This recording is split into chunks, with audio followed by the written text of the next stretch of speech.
Psychic Radio, Earth's #1 psychic radio network, and watching Moonstruck TV, Enlightening Television. Welcome. Time for Avid Advice Live with Persian Medium Fiona. Live from avidadvice.com. Connect direct. In North America, dial 888-454-2751. In London, 20-3519-2158. In Sydney, dial 02-8488-3147. Or online, contact us through our Facebook page, facebook.com/psychic radio. Or one of our websites, askoneradio.com or moonstruck.tv. This is Avid Advice Live on A1R, the Ask One Radio Network.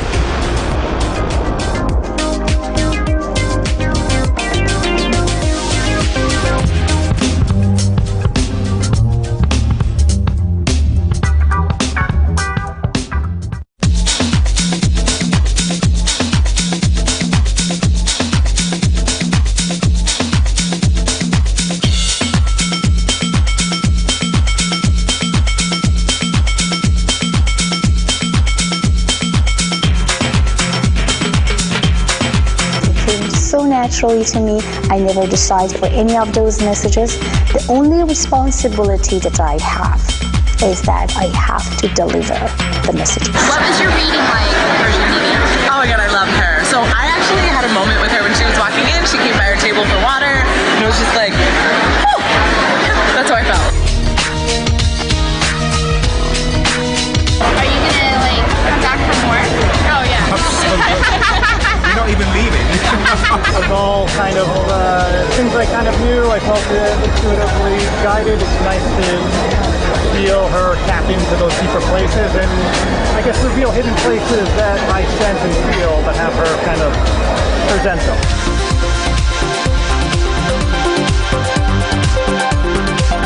She said, I'm going to meet a man who's going to come right to me. It's been quite a while, and if that happens, I'm going to be in huge debt to her. This was a great reading today because it lifts my spirits. Spirits have been depressed for a while because of adverse happenings going on. I'm very pleased about that. I went to her workshop yesterday and it was awesome. Yes, and I got her book, so I'm excited about that. Well, this is the only reading I've done and it's the only reading I would do. And it's because I just know that. She told me things that I already knew. And then she also told me things that I was surprised with. Like she could read me. Like things I was in denial of, she was actually reading what I was in denial of. So it was wonderful. It really was. I didn't say a word. She just knew exactly how I felt about it. You know? She's absolutely right. So it's kind of like you have the answers inside somewhere, and she kind of validated what I was thinking. If you're a person that's trying to, make your sense or see your sensualities in your emotion, your vision, imagination, your subconscious mind, get close to that power, then you can see, feel, and connect to the spirit.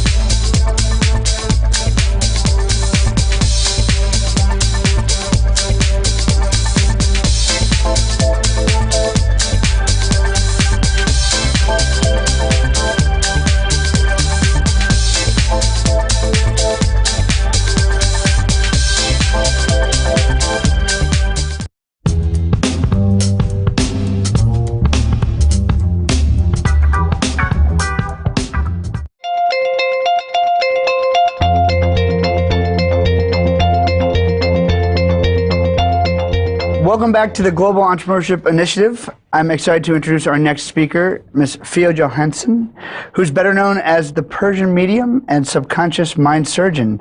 She's a multi-talented motivational speaker, clinical hypnotherapist, and celebrity psychic medium.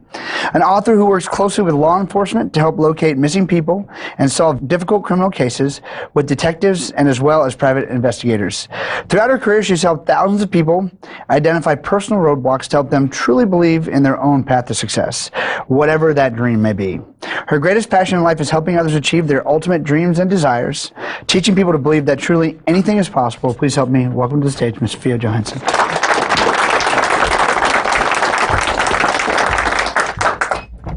Well, hello everyone.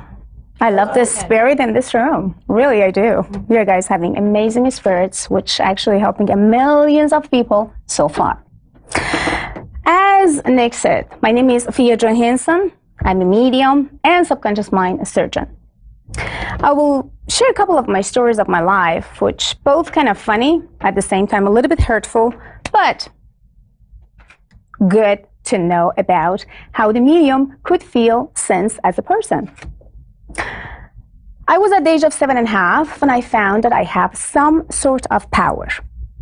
Of course, first it was kind of odd, a little bit difficult to understand myself, and I kind of like felt something is not correct with me because I could see, feel, and sense things before things happened.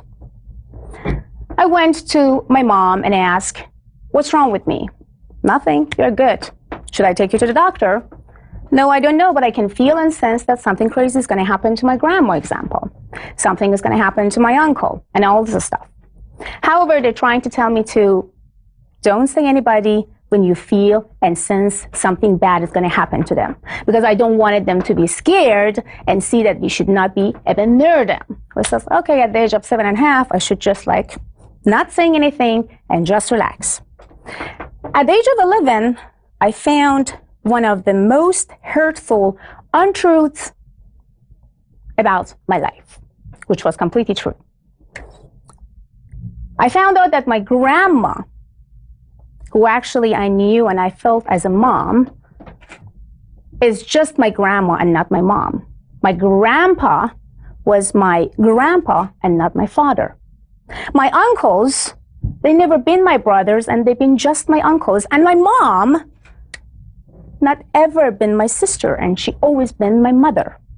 But this truth been always held and hidden by my family until my grandma passed away. Before that, I had a life as a princess, spoiled completely, and they would definitely give me anything and everything what I want.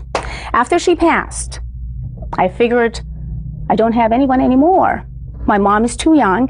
I don't have no feelings as a daughter and mother connections. I feel completely lost, and I found myself, what should I do now? I do have some gift that could help me so far, but should I just like push myself down and see that, oh, this is a trauma, I have to just like be depressed, now I lost this and that, and I found the truth about my life? And I found about my father. Who is my father? Somebody. Where is he? Another country. Okay. I tell myself, get up, stop it right now. It doesn't matter which family you had. It doesn't matter what they told you. It doesn't matter what happened. What it matters right now is to open the new chapter in your life. And I will completely left alone by myself without anybody to taking care of myself. At the age of 14, I asked my uncle, who left Iran to Stockholm, Sweden, if there is possibility to take me there. He said, maybe or maybe not, but I will do my best. 3 months later, I felt and I sensed I will be there. I'm not belonging in this country anymore, and I don't want to. I went to Sweden, Stockholm, and waited that my uncle is going to come and pick me up. Nobody showed up. Gosh, again, I'm here. My uncle is not here, and I don't even know that language. I couldn't speak English. Nothing. Okay. Then, Miss Fia, you are here with nobody again. So what happened? I tell myself, you are deaf and you are blind. Deaf and blind. What a deaf and blind person can do? I can't talk to anybody, I can't see anything, but I have to activate some other power inside of my body again at the age of 14. So I tried to communicate with people, try to talk or communicate with some officers and ask about, like, where am I? I know that I'm in Stockholm, but I don't even know where to go. So basically, I found some hotel and stay there and just like think about like what happened with my uncle. So I found out that he had a car crash almost a couple hours before that he went to come and pick me up. So they take 1 month for me and for him to recover, to come out after coma and come and find me. So in 1 month, I was left over in a country with the minus 30 degrees I mean it. Minus 30 degrees. And I'm not joking. I could feel that I can't breathe sometimes, but I could have a lot of, ice in my nose and my ears and everything. Whatever I felt, you know what? Fia, you do have a power. Trust yourself. Believe in yourself. Build the new chapter. Again, this is your second chapter in another country. So I prayed. I connect to my divine. I sense. And all of a sudden, 3 families, without even knowing who they are, what they are up to, they reach out to me out of nowhere. How? I went out to the Starbucks, but basically there is no Starbucks. It was something, looked like or similar to Starbucks, and saw some lady that's sitting there and crying. I went and said, well, I can't speak. What should I say? Okay, the only things that I can do is a love language. Maybe I should hug her. Maybe I should just say, I'm here. And it was a Swedish girl, of course, blondie. And I'm kind of like a black hair. Well, maybe she's going to get scared a little bit. But I was like, don't worry about it. Just go and get it done. So I did that. And she hugged me so hard. Was like, what's going on? What's happened to you?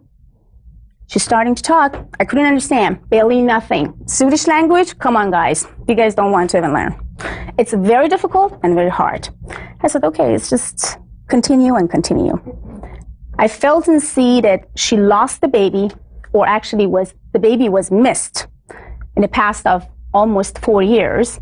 And she basically went to the family and asked questions about where can I go? How can I find? Because it was in another state, and they come back to the Stockholm, and then she all of a sudden just break down. I said, I can help you. I feel where the baby is, or somehow I can see the baby. They didn't understand what I'm saying. I was like, oh my gosh, what should I say? It's like translating. I do remember that day. So basically after almost 2 hours, some Persian family, who they could actually speak my language, finally Persian, so they could understand exactly what I'm talking, because they've been closest friend to that Swedish family. My career started at the age of 14 in Stockholm. Just 2 months after, I landed in this minus 30 degrees of country. So my point is, whatever I had in my life, I always been thankful and grateful. I never said why I don't. I never said why me. I never said how. I always say, come on, get up, find a way, go. That's it. So never give up. And I always learn myself, don't be logic, be biologic. Because that's the only way you can feel and sense yourself and others. Always send love and receive love. Never give up about your goals. And of course, the first month, because I did not have enough money, I left with almost 120 crackers and waters. And it's possible. As a human, we can live with 120 crackers and water every day, which I did because I did not have money, no place to go, countries with no language. Then after that, I feel like I have to build my company. I built my company almost 3 years later. It was about $4.5 million company with almost 55 Swedish employees. And what I did that, not just helping police officers and private investigators and all this stuff. I did this because I felt that Swedish people rejected me one after each other. Why? Because I'm come from another country. I said, you know what? I make a decision now. I am going to build my own company, and you are going to pick me to hire you. This is me now, Fia Johansson. So now I'm not going to be a blondie lady, but I'm going to be the black hair lady with a lot of power of will. So my will power make my company became super successful back in Stockholm. Almost 8 years ago, I felt that I have to move to America. I find my love of my life. And when I come here, I felt, okay, you left your country, the way that you love, basically after so many years, and now you want to just start from scratch. So I knew about 5 languages already, but my English was not good at all. So I couldn't barely speak English. I was like, okay, start it again, Miss Fia. Now this time, maybe English is much easier than and faster than Swedish. So that was all I had. And now I have over $5.5 million, almost $6 million company and actually have over 250 employees worldwide that are working for me in America. So everything is possible, even you don't know about the language. So remember that deaf and blind always will help you and send love and passion to yourself and anything and everything you want. Everything is possible.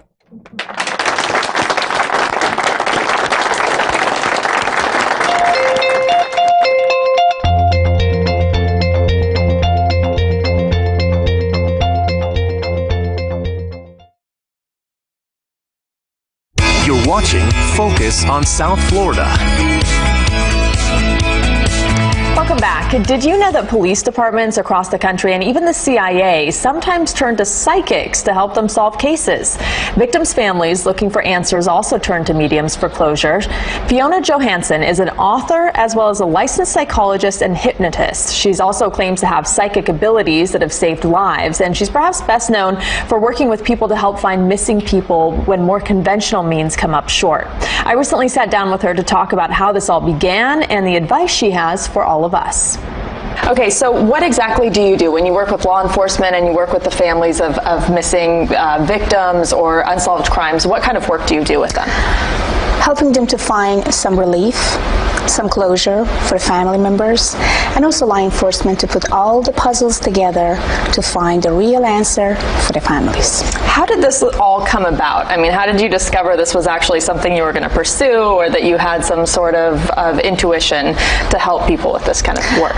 I was 7.5 when I found about my abilities. Then I started kind of like to feel something is not correct with me or right with me, because I can feel, sense, and connect with people before even I meet them, before even being in the place that they are, and I can even predict things 2 weeks before things happened. So basically, to me as a child, it was not really the cool experience, but then after that, after the age of 17, 18, and 19, I thought that's a fantastic things, because now I can feel and sense anything and everything in my way and my family's way to help. I moved from my country to Stockholm, Sweden when I was a teenager, when I was around the age of 16. So basically it was hard. It was not really easy for me, but what I learned, I do have ability. I am here for some very important purpose. I have to help others. So, how did this connection with law enforcement first happen? And aren't law enforcement officers initially skeptical about what kind of science is this? How are we going to solve a crime using Actually, someone? they don't. No? CIA use psychics. FBI use psychics. They do not really. That's what we think they are. But you have to be real. You have to have some abilities, and you have to feel and sense and locate people, and actually do have some paranormal to trying to help them to locate people. So basically, when I started, I was at the age of 17. I was back in Stockholm. It was actually a very hot summer, and all of a sudden, I felt that I have some very hot vision in my face. It sounds like someone trying to be killed, or someone already been killed, and it was already recent. I could feel, I could sense the blood and everything. Then I went to the store, and all of a sudden I see that yes, that was actually some sort of, homicide and other stuff all over the place. And I kind of remember that I tried to stop the officer and said, "Stop! Don't go there." At that time, I couldn't speak English. I couldn't speak Swedish, and I don't even know how I could explain myself to that officer and hold him. He tried to push me. He says, "No, I have to just get out, or get me, or just please let me." But I do remember I hold him and says, "If you go behind this wall, you will have a shot in your head and die right away." And almost 60 seconds after, they found the guy with the gun behind the wall. And if I did not stop the officer, he would be dead in a second.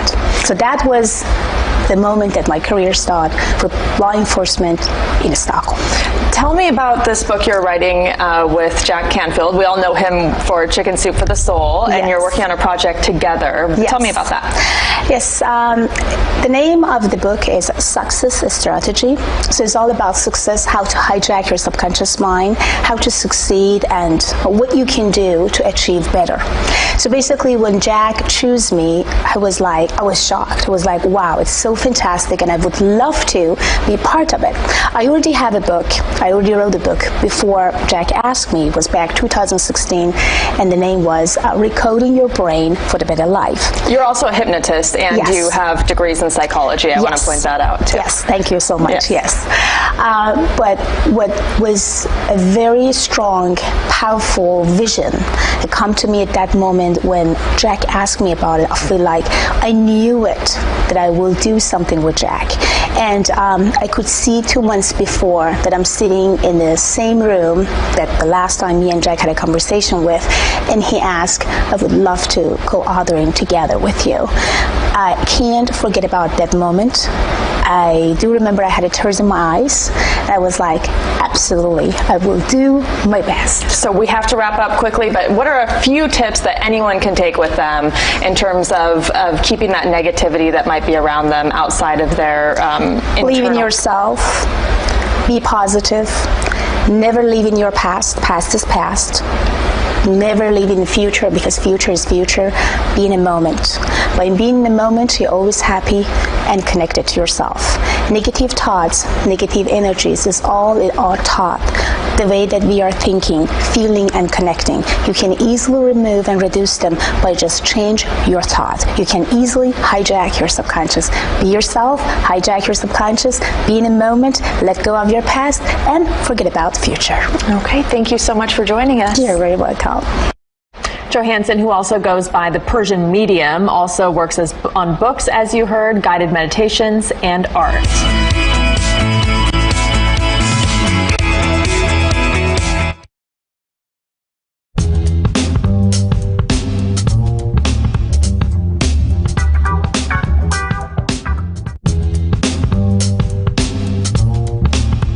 Centuries, it's believed that mediums have been able to mediate communication between spirits of the dead and living human beings. People usually recruit mediums to help them get in contact with family members or friends who have passed on. But celebrity psychic Fiona Johansson is also using her abilities to help law enforcement solve cold cases and help exonerate and free innocent inmates. And Fiona is joining us now. Fiona, welcome to the show. Thank you for having me. How are you doing today? We're so excited to have you. So awesome. Tell me, Fiona, when did you realize you had this gift? I was at the age of 7. It was a hot summer. A friend of mine came to my house and we had fun. We played. And 3 hours later, when they want to go home, I said, please don't, because I see visions, I see colors, and I see that you guys definitely going to have a car crash. Well, of course, at that time, nobody listened to me because they didn't know exactly what I have. But 3 hours later, our phone rang and they had a car crash. And from that moment, it took 4 years for me to realize why I see things before they happened, why I feel things before people talk about to me, and then why did people communicating through me when they want justice or something about their life. So Fiona, tell me, how did you get involved with law enforcement? I was at the age of 17. It was back in Europe. So basically, they engaged me in a couple cold cases, and I could help them to find murder or other cases. And also, I helped them to achieve and put all the puzzles together through the colors, visions, names, and of course, spirit talking to me by themselves. Like example, 2 years ago, Coast Guard communicated and said, we have a missing pilot. And I said, I know exactly where they are, but they said, we are in Catalina coast and we are looking after, well, we are not, finding them. I said, well, we are guys in the wrong place. The moment that they said, they are missing. I said, they both dead. He immediately connected and says, how did you know it was two? Because it was one student pilot and the other one the instructor. And then he said the student pilot mentioned exactly where he is, and that's why they are dead, because I am just communicating with dead people when it comes to my mediumship. So 40 minutes later, they sent me a helicopter, and then right after, we found the stress signals that belong to that helicopter or that plane. That's incredible. Fiona, can you walk me through the process when you're presented with a case at first? When I actually starting to look into the cold cases and murder cases, again, it was the spirit that directly communicated through me. So, and when I started, I was 17.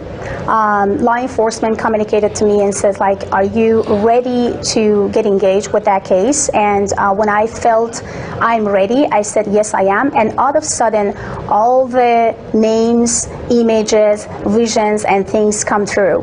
And then through that, I understood that when I'm asking, or there's someone asking about some name, and I don't even know about, I should not know anything about their name, I should not know anything about their genders. All I know is the communication that I have together with that law enforcement or, you know, police or officers. Just tell me, we have a missing persons. We have some baby boy was like 4 years old that been missing for kind of 5 hours. I'm directly connected to the energies, and I pick up the energies through that officers that communicating through phone. So I shouldn't be in a place or be around that families or touching that families or communicating with that families. Fiona, let's talk about a specific case about R&B singer Jamal Truelove, who spent more than 6 years in prison for a 2007 murder. He was eventually acquitted in 2015 when a jury found that the two officers had fabricated evidence. Tell us about your involvement in that case. Well, the way that I involved in this case, it was that we got through a couple actually friends, and when they reached out to me, I said, I reacted immediately that this guy is innocent and he shouldn't really be in jail. And they said at that time that they can't do anything about it because, you know, already all the evidence is against. And I said, well, he will come out, but not now. There is a timing that I can see and I'm predicting, and this time is all about like in between 5 to 7 years. And they couldn't really believe at that moment because they felt, oh my God, it's kind of very, you know, saddest because we should really get him out. And if you said that it's going to be 5 to 7 years, that actually really make us to feel very uncomfortable and disappointed. And I said, it's the time. And through that time, I communicated with Jamal in jail and trying to let him to understand about his own value, and he's not innocent, which he knew already. And I said, manifest, and try to manifestation, get yourself out from the jail and make impossible be impossible and show it to everybody. And that's exactly what he did. Absolutely fascinating. Fiona Johansson, psychic investigator. Fiona, thanks so much for being on the show.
listening to A1R Psychic Radio, Earth's #1 psychic radio network, and watching Moonstruck TV, enlightening television.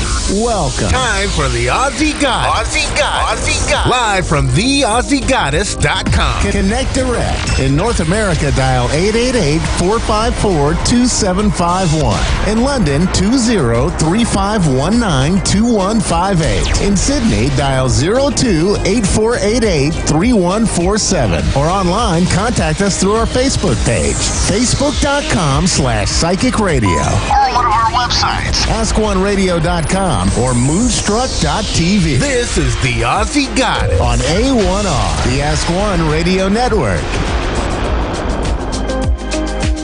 Good morning, everyone, and welcome to my little bit of a show on a Wednesday morning in Australia, Tuesday afternoon in the States.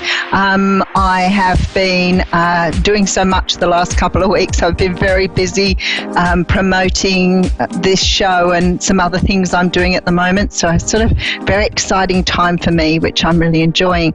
I still contribute to my YouTube channel on a regular basis, so if you're interested in going over and having a look at videos on YouTube, please do. That's the Aussie Goddess. I also have a Facebook page, and I've got a competition running at the moment.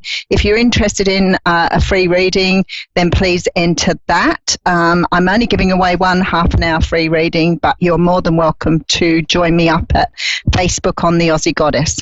I also am on all the other social medias as well, so social media platforms such as Twitter, LinkedIn, Instagram.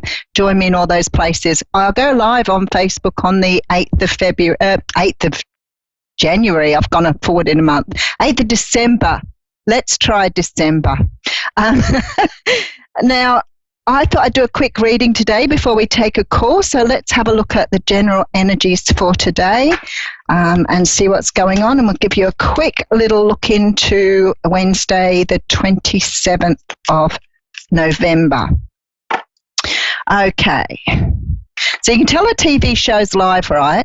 Because you're going to make mistakes and nobody moves. It stays there. So I'm just as human as everybody else.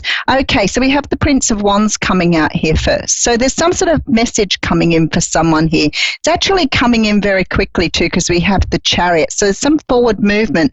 If you're waiting for notice on a job, some sort of activity, good news coming in around your general day-to-day business, but something is moving very, very quickly here, which will allow you to move forward. So the card of the Chariot and the Three of Wands says to me there's going to be a lot of forward movement after this message. So very, very nice.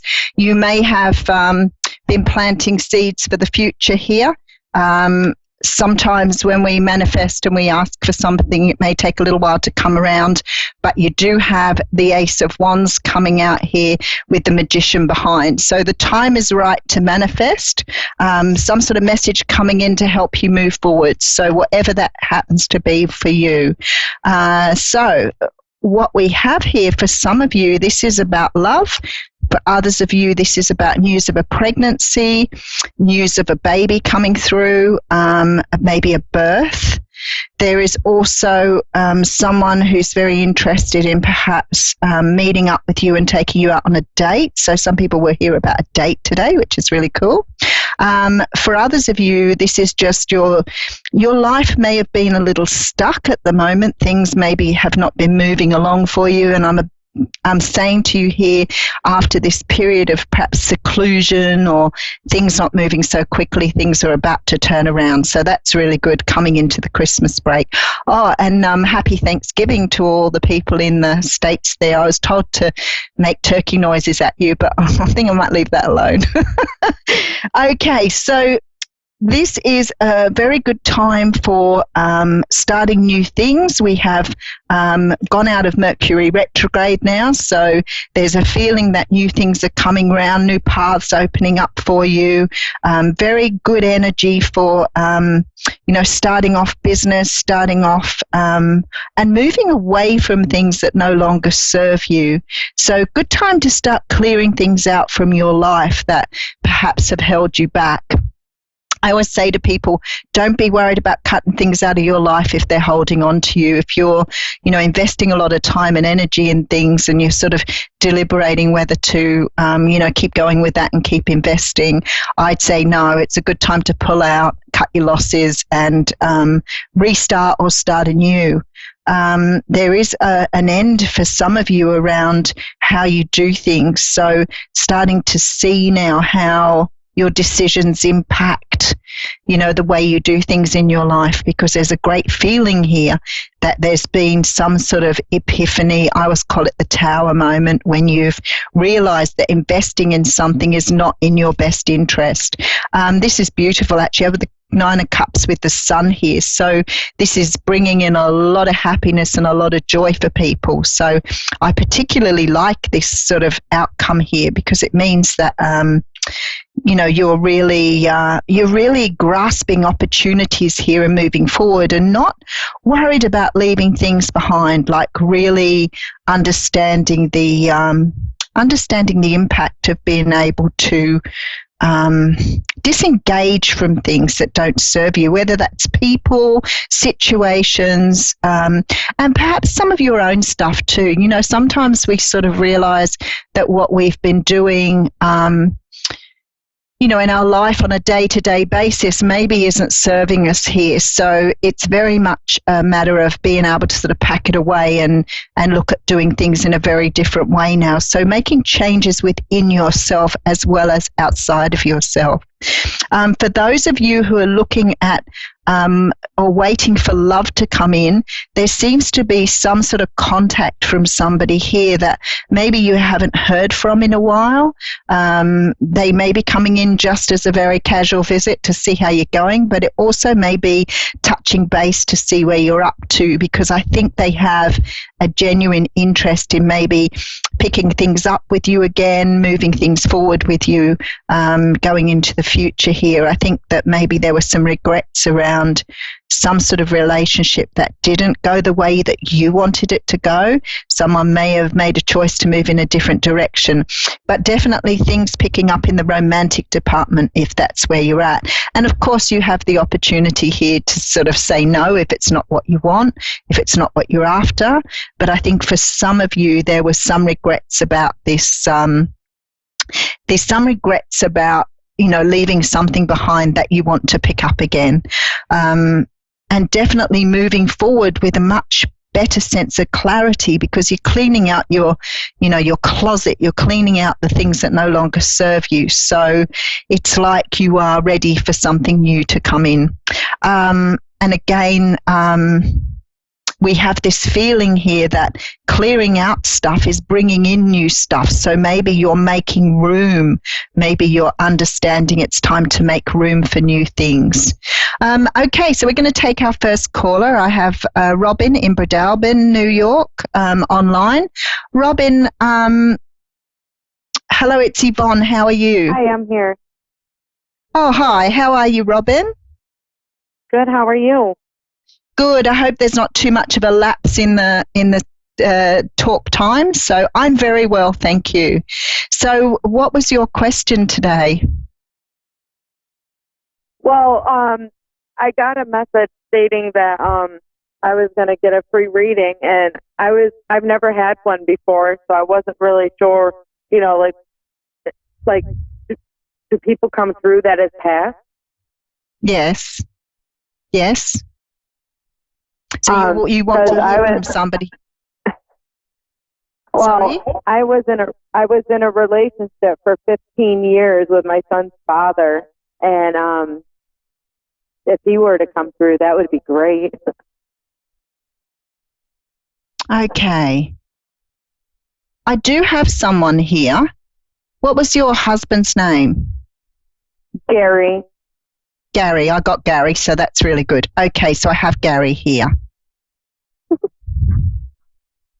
Oh, wow. He really feels that he didn't say and do enough before he passed. So he's got a lot to say here. So just bear with me for a moment. How old's your son now? Is he around about 15, is he? 14, 15? No, he's 9, going to be 10 in March. 9. Okay, all right. Yeah.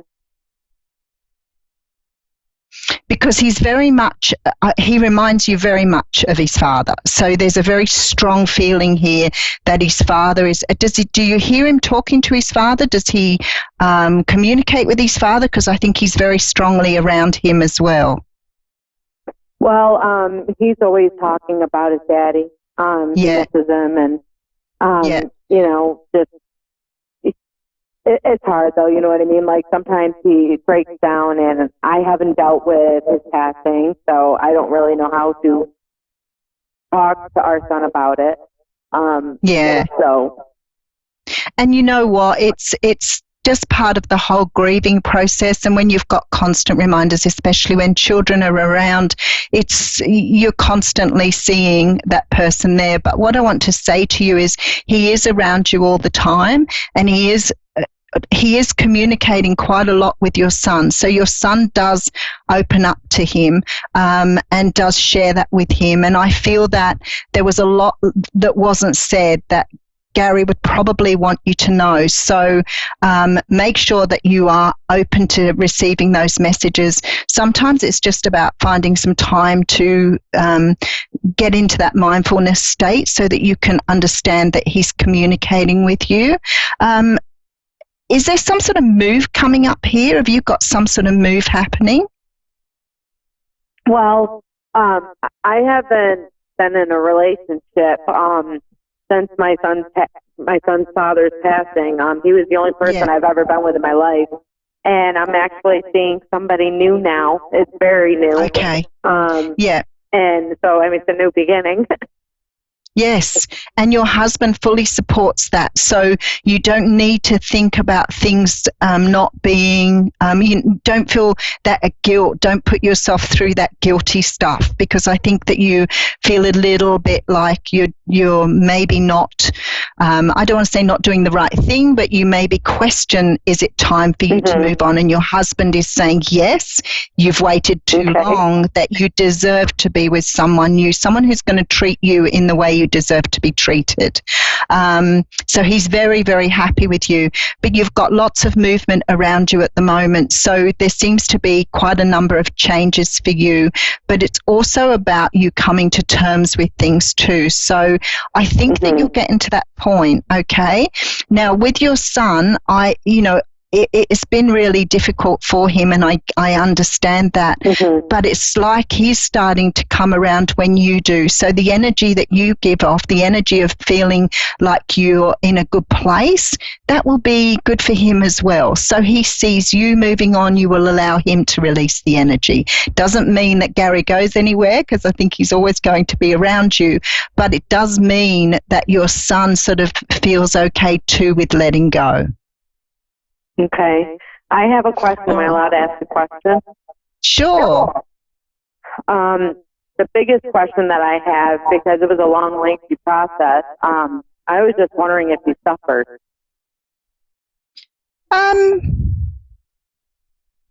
Well, he obviously was pretty easygoing about things, because he just said to me, you shouldn't need to worry about that. So he was very easygoing. He's like, yeah, that was fine. I'm okay with that.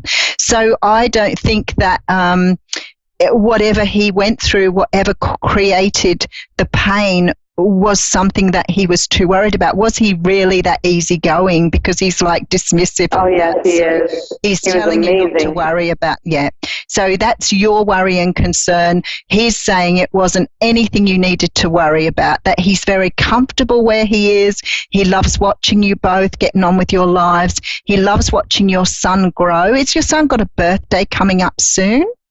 Yeah, in March. Yeah, because he's talking about his birthday. You need to ask him, because he's got something he wants to do or somewhere he wants to go, and he's very excited about talking about it. So make sure you ask him, because he wants to share with you where he wants to go, and I have a feeling it has something to do with Gary. So he'll want to do something for his birthday. He's already thought about that, and he's going to let you know. But Gary is certainly around you, certainly looking after you, and he's guiding you very gently in a new direction. So just go with it.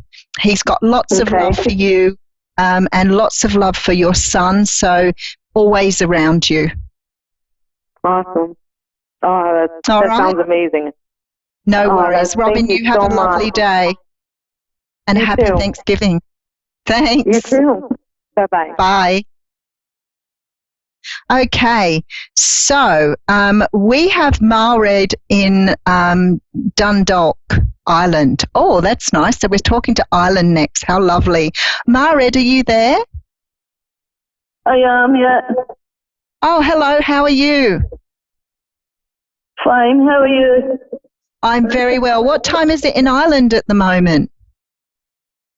It is 7:45 at night.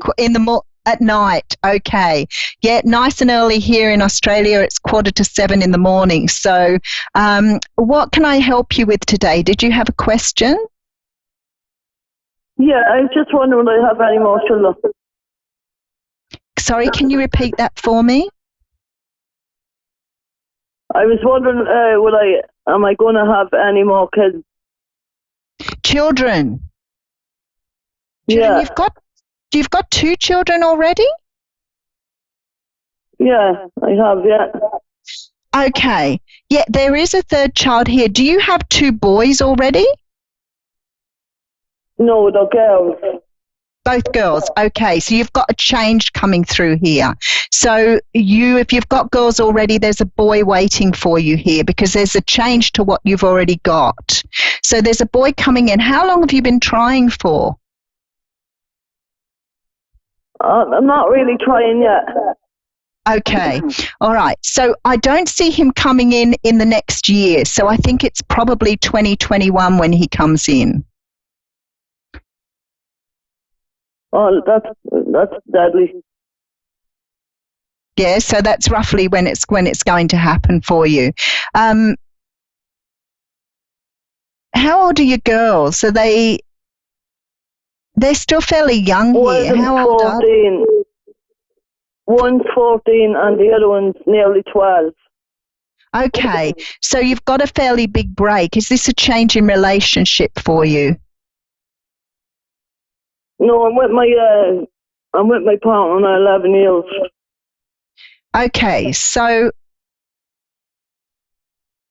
because I feel like there's been sort of a break here and you've wanted to go back and do this again. So what has made you decide to move forward and have another child? Because it feels like you've had either a period when you didn't want to have another child or whether you had a break from your husband in the meantime. Is there something that's happened in the meantime?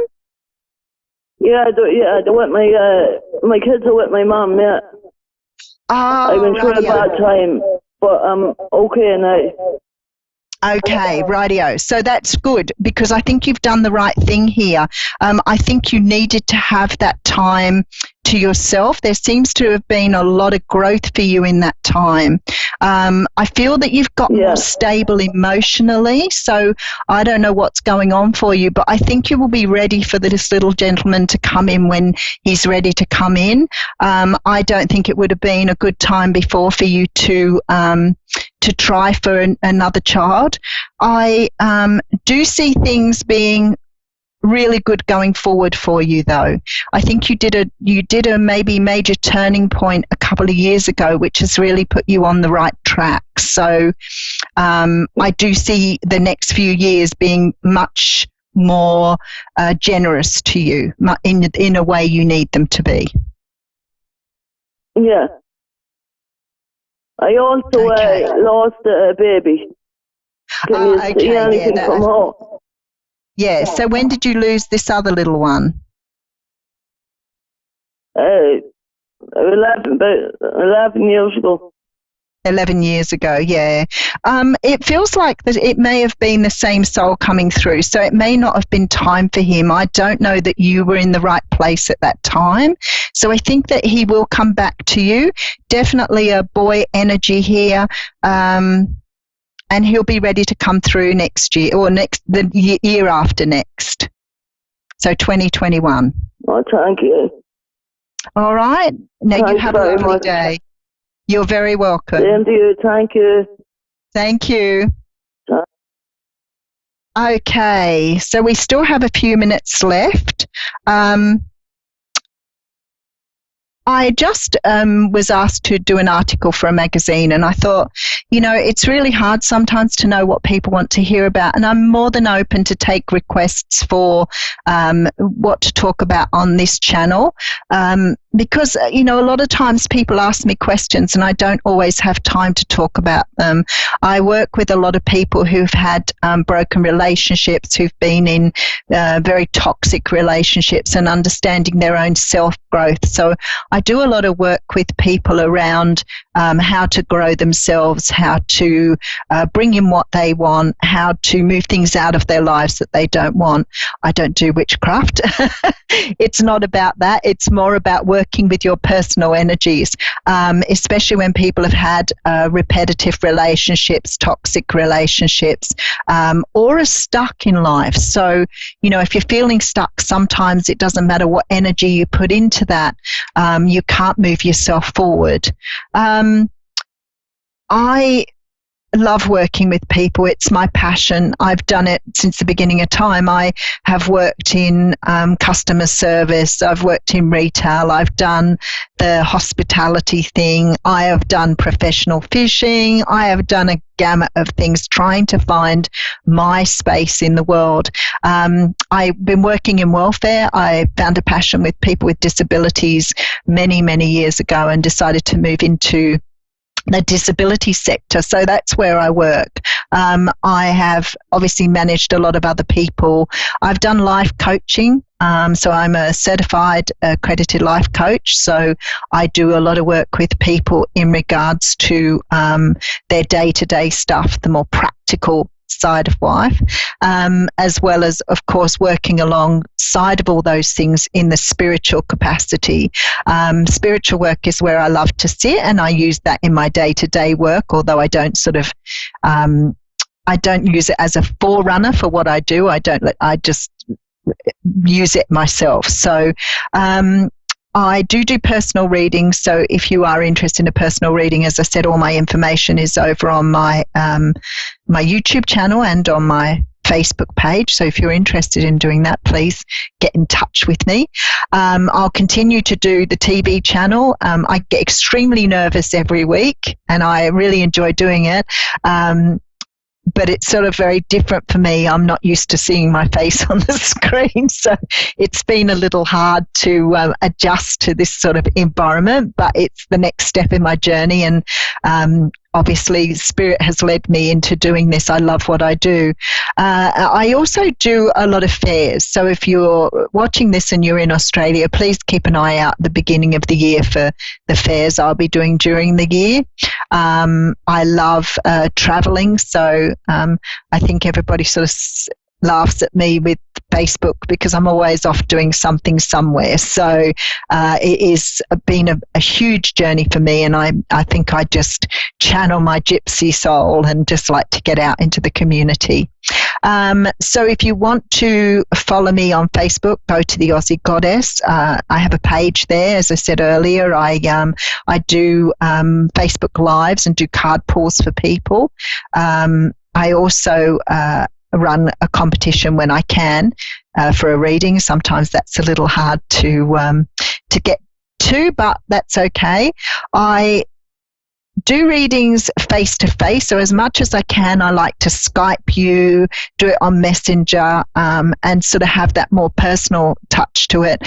But I do have a lot of people who like to have a personal reading with a tape so that they can go back and watch it again.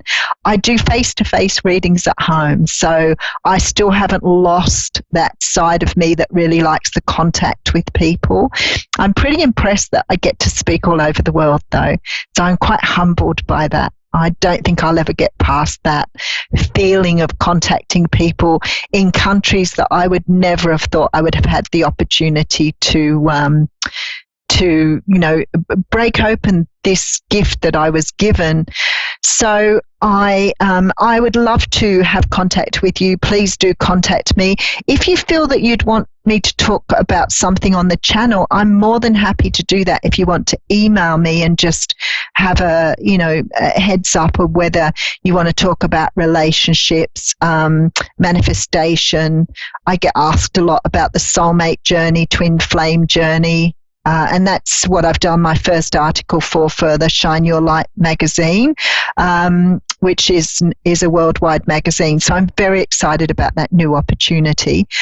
In between all that, I actually work a full-time job. So I am a bit of a worker. I'm a Capricorn, just keeping up with the whole Capricorn thing.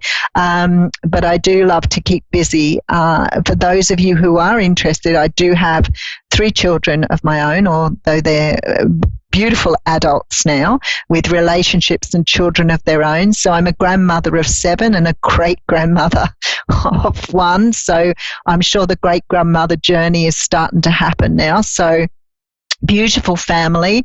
I live in a beautiful part of the world here in Sydney, and I've travelled a fair whack too. So I've been to a lot of countries, including the States. So I have travelled a bit in the States. So will not be long before I get there again, because I still want to come over and meet many of you that I have met through my Facebook page. So today I want to again wish everybody a happy Thanksgiving. I think it's a beautiful way to thank the world for all the beautiful things that we get. So remember, love every time like it's the first time. And I'll be back with you next Wednesday around about 6:30 Australian time and 2:30 Washington time. And for people in Australia, just check to make sure that you've got the right time for the show, because even in Australia we have lots of time zones, the same as the States, and Canada. So make sure that you have your time right. But look after yourselves and have a wonderful week. Make sure that you really enjoy, every moment of your life, and understand that you've always got, great support from your angels and the people around you, or whoever you look to for your guidance. Make sure that you are asking for what you want and being grateful for what you get. So much love to you all, and we'll catch up again next week at the same time. Thank you.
To A1R Psychic Radio, Earth's Earth's #1 psychic radio network, and watching Moonstruck TV, enlightening television.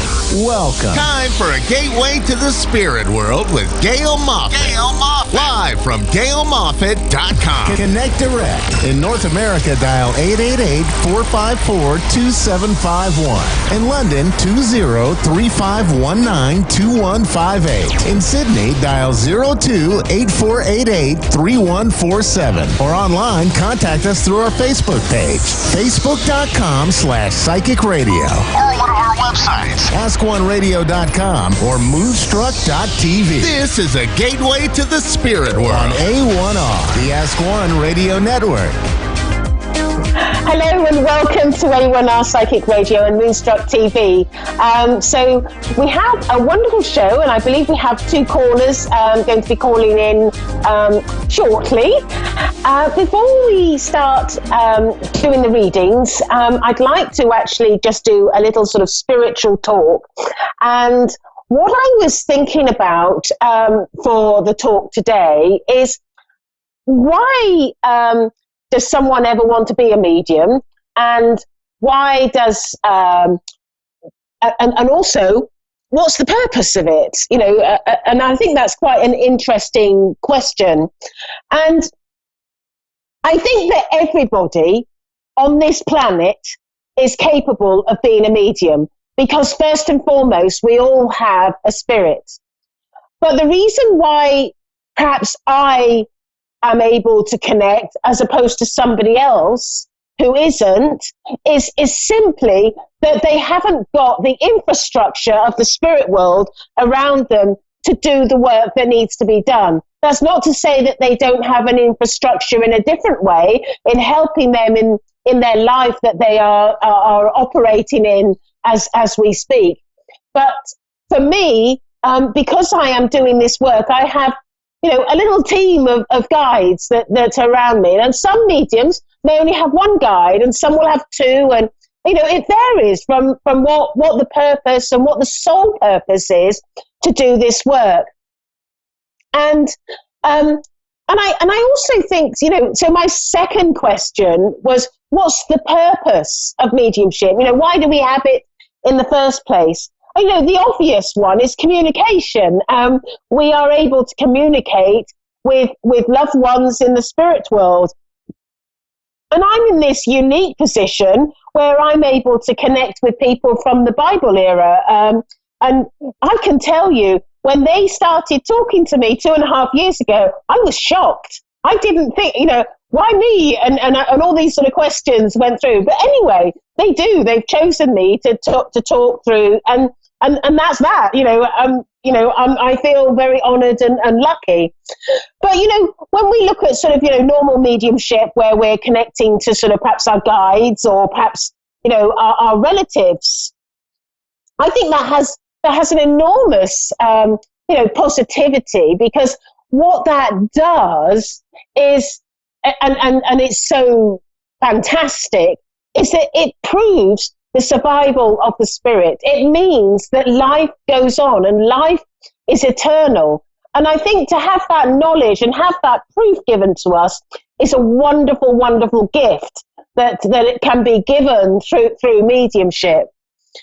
I also think with mediums, and I know that sometimes, you know, people who perhaps have the gift are listening to this show, but, you know, I think with mediums, I think that we have to always remember that we're simply just the middleman. You know, we're nothing special. We're just the middleman, and the people in the spirit world are special, and also the people that we're speaking to are special. We're just hearing and giving, and that's all we do.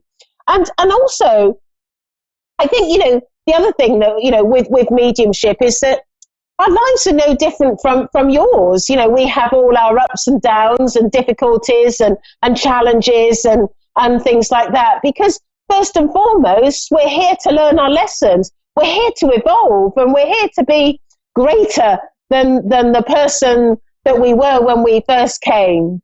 So that's my little sort of spiritual talk about, mediumship and why do we have mediumship. But ultimately, the ability to prove that life is eternal is fantastic, is a fantastic gift. But not only that, we also are able to give guidance. And this is something that, when somebody is going through a challenging time in their life, to be able to give guidance is also a wonderful thing, because it can be uplifting and also healing.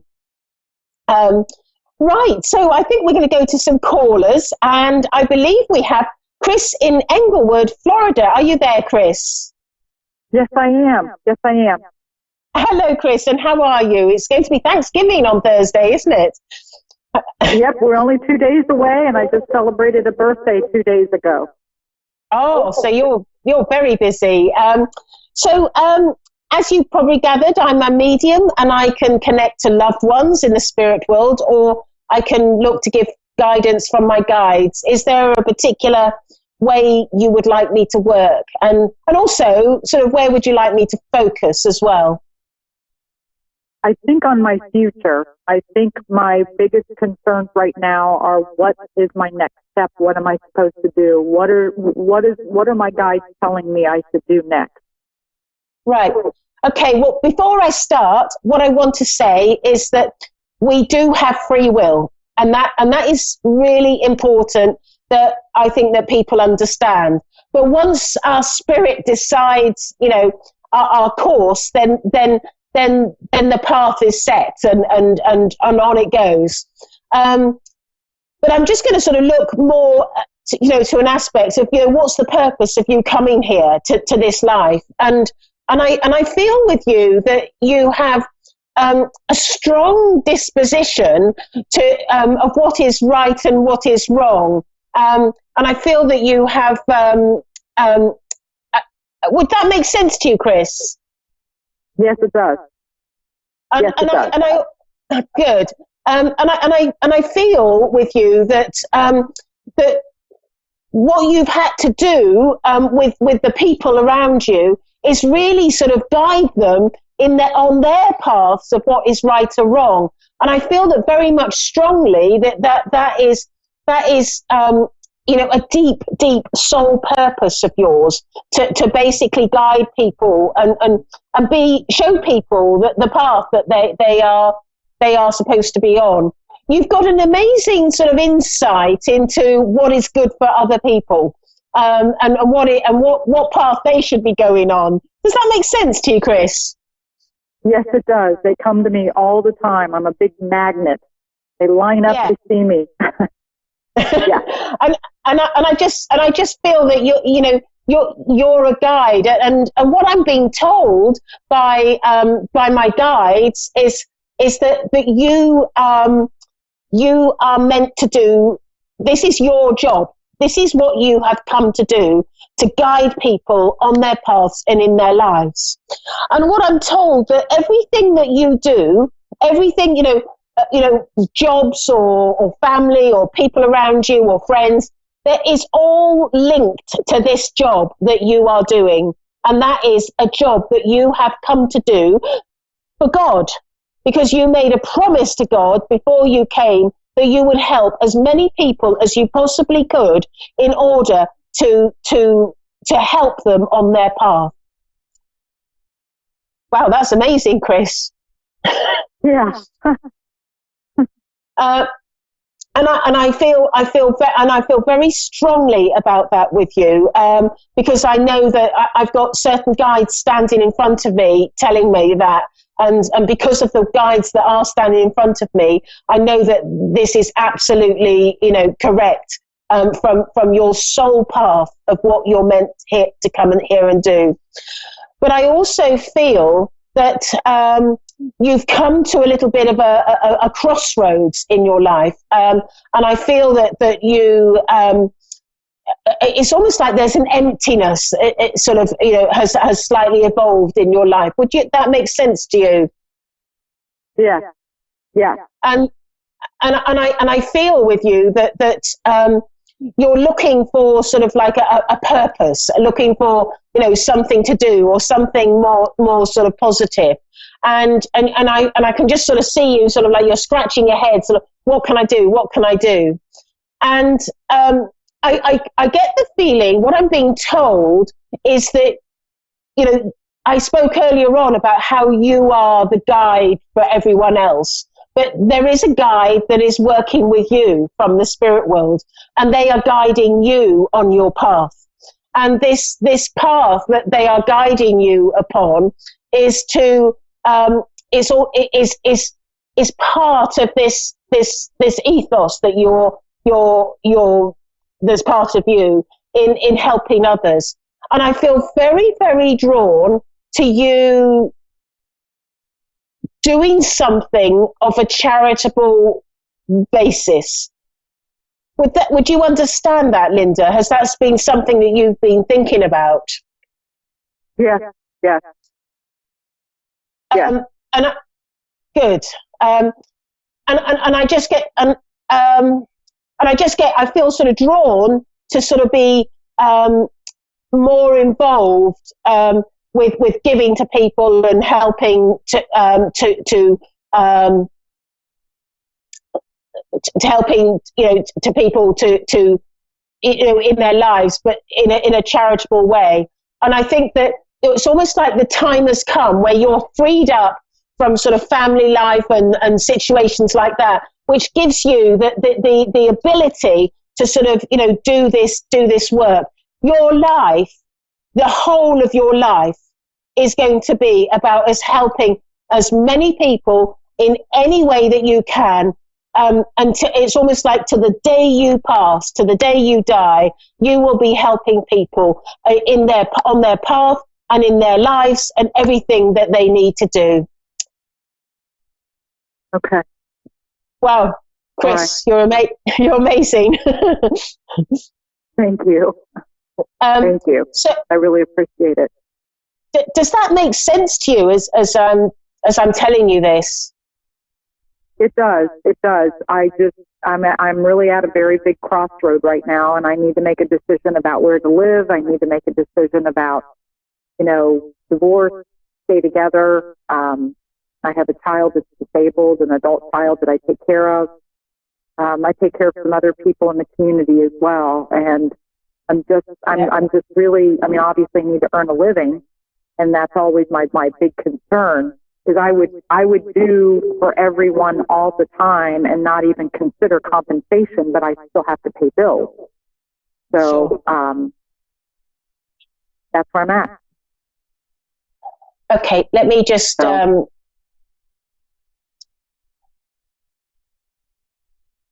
I'm being told that your living circumstances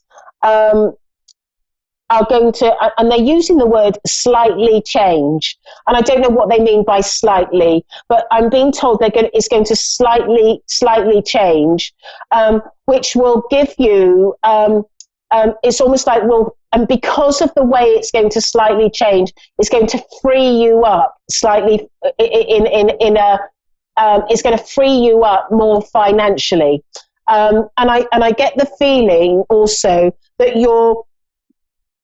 I feel that you're going to be aligning yourself with some sort of organization or something that will enable you to help more people. Okay. And I feel that I just feel very strongly that anything you do is and anything that happens to you will be about helping others. Okay. But I do feel that I feel very drawn to some sort of, you know, charitable organization or helping disabled people or something of that nature, where you are going to be I feel that the almost like, although you think you've come to a crossroads, you haven't. It's almost like it's the continuation of and I'm talking in a metaphorical way, it's a continuation of the work that you've been doing all along. It's almost like you're just going to the next stage of helping other people. But I do feel a strong influence with I never know what the correct term to use because we have politically correct words in the UK, and I'm sure there's slightly different in the USA. And of course, I never want to offend somebody, but in England we would call it somebody with learning difficulties. I think that's quite an odd term because people can have something like dyslexia, and then somebody can be very different. But I understand it's the same here. I've just been informed. But I just feel that you will have a strong emphasis with people with learning difficulties, and I think that it will be, I get the feeling that it's going to be expanded in your life, because I feel that you're going to your next stage of your development here on the earth plane, on the purpose of what you came here to do. So thank you very much for calling in, Chris, and I just wish you well. And I know that, what I think is so important that you need to hear is that I know that I'm being told that almost like God has your back. God is looking after you and looking to support you and guide you, and He's not going to let you down because He's so grateful for everything that you do for everyone. Okay. Thank you. All right. Thank you very much. I really appreciate it. Thank you. It's my pleasure. Thank you. Right. I believe we have Linda, my next caller. Are you there, Linda? This is Linda. Hi. Hello. And so I'm a medium, and I can either give guidance from my guides, or I can connect to a loved one in the spirit world. Is there a way that you'd like me to particularly work? Yeah, I lost both my parents last year, and it's the holidays. The first holiday without them. Wanted up there watching over me and helping me. I took care of my mom. She had dementia, and she was really bad at the end. It was hard on me. She was so hateful and mean. And I love her. And and then my dad died, and I didn't get there in time to say goodbye to him. Right. And I feel so bad. Okay. Right. Well, I'm being aware of two people that are standing by the side of me, and they're telling me that they are your parents, your mum and dad. I feel with your father that he would have been perceived as being a little bit more healthier before he died, whereas your mother was more of a slow sort of problem that she had with her health. Would that make sense to you, Linda? Yes. Because I'm being shown how. Sorry. Did you want to say something? My dad was very stubborn, and he had a massive stroke that killed him. And yes. Well, he lived for 7 days, and he was always saying he had a headache and that. And I said, "Well, let me take you to the hospital. We'll see, find out what's wrong." And he never wanted to go, never wanted to be a problem, And yes. That's what happened, He was more worried about my mom than he was himself, like me, Yeah.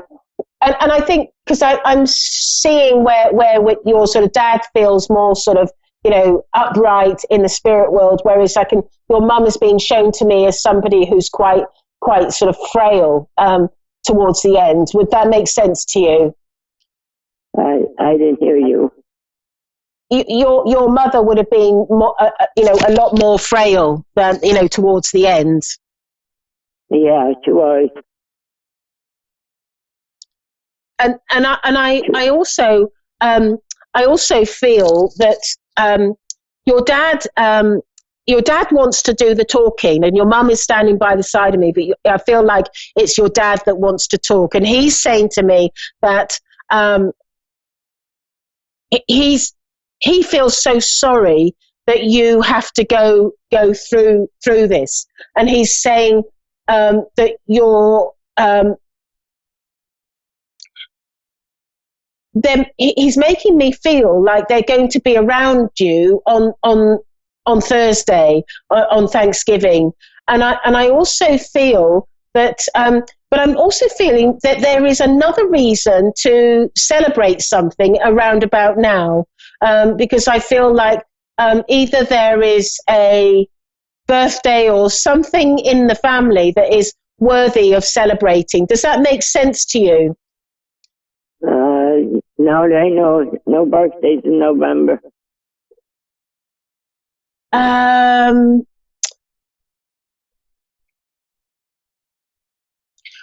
Okay, so if I were to go to the Monday prior to Thanksgiving, was there something that happened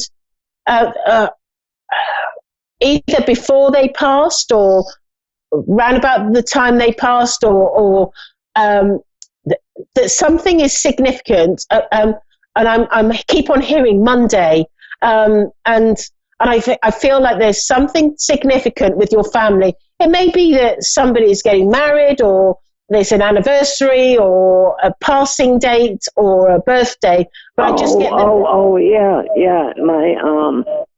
My mom's anniversary is coming up soon on Monday. On Monday, there you go. I kept on hearing Monday. See, Linda, I'm not going mad. And I know that they are wanting to sort of celebrate, that, and I feel that they're also going to be around you on that day as well. And I also, and they're telling me about Christmas as well, and they're saying to me that they had a particular family tradition that was a little bit peculiar, almost like different from sort of the way other people do Christmas. There'd be something that you would have done that's different. Does that make sense? I think you had your sort of like your own way of doing things in your family. Yeah, we always done everything the old-fashioned way. We never, we made stuff for each other and stuff like that. We very, very seldom bought store gifts. Yeah, and I just. And they're sort of remembering sort of all the things that they would do. And I'm also seeing, I remember when I was a child, we used to make those sort of things that would hang from the ceiling, where we'd cut sort of coloured paper and into rectangle strips. Yeah, we do that every year. Yes, because they're showing me that, and I feel that you would all sit down and do it together, and you'd have streams all around the house of all these sort of streamers. I don't know what you call them, but they would be hanging from things in the house. And we used to decorate the tree with popcorn, the string with the popcorn. There you go. See, you do things slightly differently, and I also feel that there was something to do with chocolate on the tree as well. With what? Did you ever put chocolate on the tree? Yeah. My brother and my one brother, when he was young, he used to take one of them hooks and hook a piece of candy bar on the tree. That was his decoration. And ever since he was little, Ma would put that on there. She had a way that she preserved it, and every year she put it on the tree for him. Because he's grown and gone now, But that was... I also think your mum is also showing me where she would bake the cake for Christmas, the Christmas cake, and she's showing me that. And I feel also that she would have put a little bit of alcohol into it as well, because she's showing me pouring some liquid in. The liquid looks brown, so I'm assuming it's alcohol. Rum cake. Yeah, I was. You know, you beat me to it. I was just going to say it's rum, because I was saying I'm seeing a brown liquid, and she told me it was rum. So thank you for that. Yes, she showed me to put rum in the cake, and she'd make that at Christmas. And also I feel that. I say, this is interesting. No, I'm from the UK, as you can probably gather. I've got that funny accent, but you know, in Scotland on New Year's Eve, they would sing "For the Sake of Auld Lang Syne," and she's showing me you all holding your hands, and I feel like there must have been a time when you would have all sung that song. And I know you. Yeah, we did. When we sing Christmas carols, we used to sit around singing Christmas carols, and we'd sing that, Oh, right, because she's favorite. And I feel that you would have done it whilst you were sat round the table as well, because she's showing me round the table. Yeah. And also, I feel that there would have been someone would have prayed before you ate. You know, like, you know, sort of. Mom. Yeah, because I think it's your mum that's talking. Oh, your mum is saying to me, have you got one of her nighties? It's what we call in England a nightie. I don't know what you'd call it here. It's the same language, but it's not. The item of clothing that you would wear when you go to bed. Yes, I had it made into a pillow, so I could remember her. It was what she was wearing when she passed. Yes, because that's what she's wearing right now. She's showing me in her nightie. And it's funny because I never mentioned it, but I remember thinking that's probably what she wore when she passed. But I feel that you have that nightie, and you that's something that you treasure. Yeah. I put it up so nothing will happen to it. Listen, Linda, I want to tell you something. Your mum and dad are as live as they ever were, and they are here with me. They are talking, and they want you to know that they're going to be with you over every sort of celebration and holiday, and they're always around you, and they don't want you to be sad because they want to lift up your spirits and they want to be with you. They love you. They adore you. It's just, and they're showing me they're happy as well. And I feel that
to A1R Psychic Radio, Earth's #1 psychic radio network, and watching Moonstruck TV, enlightening television.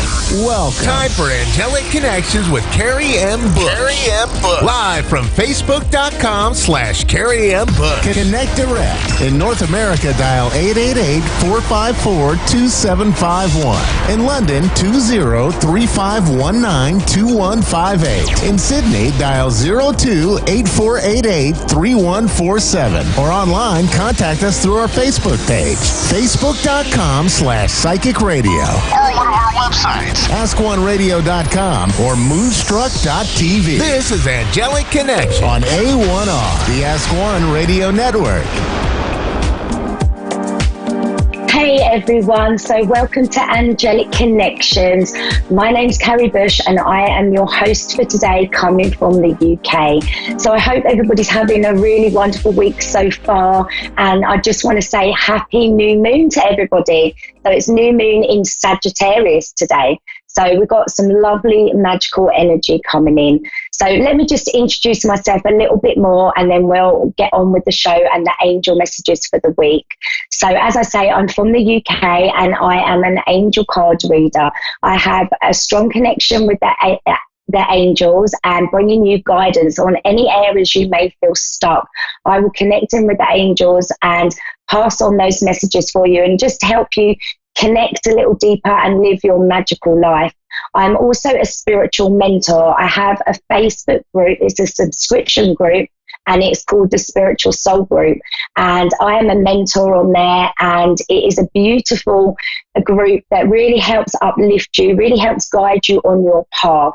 We have created a lovely little soul family, and I'm on the group every day, and we've got some beautiful gifted members, and we're there for you every day. I'm doing daily messages of what to expect energy-wise, lots of posts and exercises to help you connect and manifest, to align your energy, to get, basically make all your dreams come true. But it's like a support group for you. There's weekly lives and pendulum posts, oracle cards. It's just such a lovely feel, and we really have created something special. So that is the Spiritual Soul Group on Facebook, and if you want to come and check us out and see what happens there, you'd be so welcome. And I'm also a published author. I have some children's books that I've written about archangels and also the unicorns, promoting self-love for children, and some journals for adults. And they're all on Amazon, and you can find them at Carrie M. Bush. So that's a little bit about me. I'm also a mother of 3. So it's just, for me, it's all about guiding people to live their best lives. That's what, I'm here for. That's what the angels are guiding me to do and helping me along that path. So just before I came on live, I have pulled 3 cards for everybody. I have gone with the Moonology cards because it is, of course, the new moon. So if you can choose the card that you feel guided to, number 1, number 2, or number 3, then at the end of the show, I will give you a special moon message. So just go for the number you're guided to, and that will be the right message to connect for you. So they'll be revealed at the end of the show. I'm now going to I've pulled an angel card first of all, and we're going to talk about, this is your guidance for the week, and then we're going to talk about the energy that's around right now. So this is the angel card I've pulled. And it says, your desired outcome will occur in the very near future. Have patience and faith, and don't try to force it to happen. So this is like your message from the angels for the week, that everything is happening. You really are going to be receiving. Try and keep the faith as much as possible right now, because everything is lining up just right for you. Try and go with the flow as much as you can, because when you're not in the flow, you're trying to force things to happen, you're trying to control things to happen, and that can take you away from your manifestations, from the receiving part. So this is a lovely message for us all. Go with the flow this week, and we really are going to see big changes. We're going to see our desires really, really come into fruition. So just keep that faith, keep going. Know that the angels are right behind you right now. The energy is really becoming so magical and so powerful. So we have, as I say, the new moon today. It's the new moon in Sagittarius. And on a new moon, we plant the seeds for what we wish to bring in. Manifesting is just super, super high. And this new moon brings so many miracles, miracle energy. We are being aligned with the energy of miracles, magic, abundance, love. It's all coming our way now. Things have been quite tough for quite a while. The energy has been quite intense. We've received so many spiritual downloads, lots and lots happening energy-wise, but it's really taken us to this great place. And this is actually the last new moon of 2019, and 2019 is the year of abundance and prosperity. It is the year where everything is being set up and aligned for us to receive in a big, big way.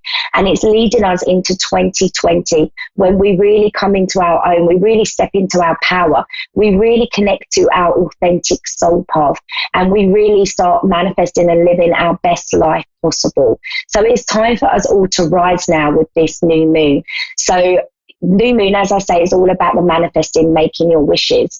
And the best way that I like to use the new moon is to get your wishes 1 to 10 and light a candle, call in the divine, set, have your crystals around you, make it a really nice little sacred space. Call in the angels, the divine, the source energy, and start writing your manifestations. List them 1 to 10. Include world peace. That's really lovely to do that. I find that really powerful to do that. So include the world peace there. Go through your wishes one at a time and really visualize them as if you are already living them. You're already living these wishes, and, see them, feel them, taste them, and live them. And then afterwards, give your thanks to the angels and, blow out the candle. And then from any time now for the next couple of days, when you see 1111, make a wish is very, very powerful, connecting with the new moon. So that's just the way that I like to do it. But just get your wishes written down. It's so powerful. The pen to paper is such a powerful process, and the connections for manifesting are so high on a new moon. We do have some beautiful energy coming in. I'm just going to have a bit of water because, as you can probably hear, I've got a bit of a cold and my voice keeps going. So we're going to take a caller now. So we're going to go, I think we've got Annette on the line. So let's see if Annette's there. Hello. Oh, hi, Annette. How are you? Hi. I'm doing great, thank you. I'm so happy to talk to you. Oh, I'm so happy that you're here. How can I help you, Annette? I'm just wondering what you see in my future, and if there's anybody coming through, like spirit. Okay, so I do get spirit come through, but I'm not a medium. To have that direct connection to spirit, you would need to connect with a medium, but sometimes they come through. Is there a certain area you wanted to look at, Annette? Or just in general? Fine. Okay, so what I'm going to do, oh yeah, sorry, go on, Annette. Like future-wise, will my grandson come live with me? Okay, right, so I want to pull you 2 cards. I feel really guided to pull you 2 cards. So let me pull you cards and we will go from there. Thank you. Okay. Okay, so regarding your grandson, straight away, I do get some good news around this. I get the no need to worry card, Annette. So this is really positive news around that. Within the next few months comes up, and that tells us that, anything from now till the early part of 2020 is really positive for movement on this. Most of all, you get the trust card. This is really jumping out at me, Annette. So this is something that you're manifesting to have your grandson come live with you, or are you asking if you feel that's going to happen? I'm hoping it will. Yeah, I really get a strong feeling that is going to happen. I feel like the angels are saying that that's the best pathway forward for your grandson. I feel that there's been, there's a little bit of troubles around him, maybe family stuff. So, it's all going to come good. Definitely, he's being very looked after by the angels. He really, really is. So you just need to trust. It comes back to that trust card, connect with the angels. Ask them to keep him safe, to bring him to you. But I get early 2020. I'm actually being given Christmas time, the lead up to Christmas time. So you might see some movement around it then. But I don't feel it's far away. I feel like it's the best thing for him. And I feel like he's going to be very, very happy. And I want to say the word stable. I feel like he's a little bit unstable at the moment. So great to hear. Yeah, so keep that faith, trust, keep talking to the angels about it. It's so powerful. And that if we keep asking the angels for what we want, the angels do respect our free will. So we do need to be, voicing it. So keep asking the angels, bring him to me. I want him to be safe. I want him to feel loved, nurtured, and keep trusting. Definitely keep trusting, but I get that no need to worry card. So you really have nothing to worry about. You just need to keep connecting with it and keep asking the angels. And, are you seeing more signs at the moment? The angels are saying they're trying to send you signs to let you know that they're with you and that they're making this happen for you. Oh, have you been seeing any angel signs? White feathers they're giving me for you. Look out for them white feathers. They're definitely around you on a strong level. I also felt guided to pull you a unicorn card, and you get the cycles card. And this says everything has its right time. Honor the cycle and tune into the moon's magic. So I love this for you. This is about divine timing, keeping that faith, keeping that trust, knowing that divine timing is at work here and all will be as it should be, at the right time. You don't need to worry. Wow. They're by your side. They're sorting everything out. And also you're coming into a new cycle. It is a new beginning cycle. And because it is a new moon today, this is so powerful for manifesting. So get your wishes out there. And I would just keep asking the angels, if it were me, I'd be asking them to help make it easy, bring him to you because you just want him to be loved and nurtured and safe. I just feel like things are a little bit, there's arguments around him, if that makes sense. Yeah, I had a son that passed away, and he that was his father. I'm sorry. And it's been really hard ever since. It's been really hard ever since I lost my son. But we've been waiting and waiting to see when my grandson's going to be living with me, but it still hasn't. Okay, so I feel like it is going to. Yeah, I feel like it is going to manifest for you soon. I am very sorry for your loss, and obviously after a loss, it's going to cause a lot of emotions and a lot of ups and downs. I feel like he needs the stability. I feel like he needs to feel safe where he is, and I feel like he's. It's not that he's unsafe. It's just that it's a little bit. The energy's a little bit all up in the air. I do feel like he will come and stay with you, and that will be the best thing for him at the moment because you can help nurture him. Thank you. You're so welcome. You're so welcome. You take care and, keep connected to the angels. Thank you. I'll keep doing that. Yeah. Take care of yourself. You too. Thank you. Okay. Bye now. Bye. Bye. So this is, really important for us all to remember that we really, really must talk to the angels. We must be asking for what we want. The angels really, really do respect our free will, and, we have to give permission. We have to give the permission to them to call them in to assist us, and the more that we can talk to them and ask them for the help, the easier it is, because when we wait, that's when fear creeps in. That's when we can start to begin to get stressed and, everything feels all over the place. And then, you can take yourself out of alignment. Alignment at the moment is so super, super important. When we're manifesting what we want and we're wanting things to go in our favor, to be fully aligned is just key at the moment. You know when you're in full alignment because you feel good, you feel connected, you don't over question things, you don't have the fear energy around you, you don't, you know, you just wake up every day and you just feel really connected and really good. When you're out of alignment, you makes you feel all over the place. You know, it makes you question the hows and whys and when's it coming, and it makes you kind of jump into that future a little bit. It brings the doubts in your mind, and you know, it just can stop you manifesting. It puts you in a space of resistance, and we need to be in a space of non-resistance to be manifesting.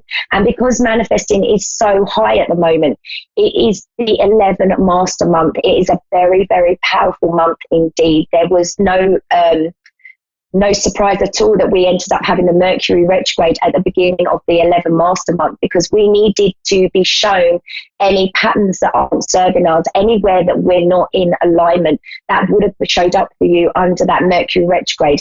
And now the energy is changing yet again, and we're coming into this lighter energy again, and we have the new moon and a new cycle and a new beginning and the chance to press that reset button.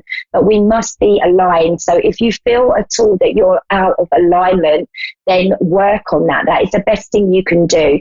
For me personally, I love to work on alignment with meditation, guided meditation on YouTube, but I also love the teachings of Abraham Hicks. So I would put into YouTube Abraham Hicks and alignment, and I would work with that until I felt that I was back in alignment, back connected, because that's where you've got to be to receive your manifestations. It's so, so important. It really, really is.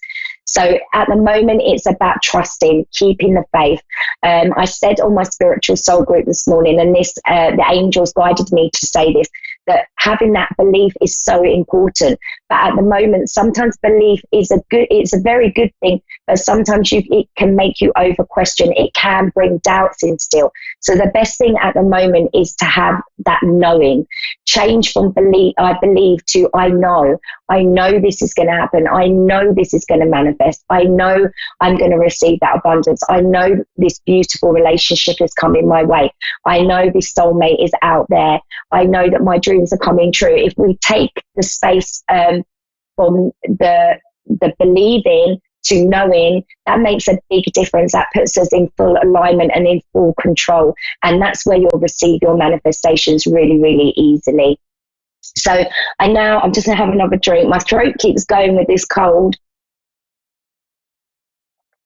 So I was just going to say as well, you know, some people at the moment are feeling a little bit all over the place, and that would be because we have been in a solar storm. So if you are feeling like, oh, I don't really feel that connected, or I don't really feel that I'm hitting my new beginnings, or I don't really feel that excited about the energy, just bear in mind we have had a solar storm, and a solar storm can make you feel a little bit all over the place. I'm sure you all know that and have experienced that. But a solar storm can make us have headaches. It can make us feel really tired. It can make sleep not come too easily. So then you feel a bit irritable the next day. And we are just coming out of a solar storm. We have had that for the past couple of days. So that would be why if you're feeling a little bit off key in that way. But otherwise, you know, hopefully most of you are feeling quite excited and quite feeling that something big is coming, because it really, really is. You know, keep your focus on that bigger picture. You are going to see the changes. You really, really are.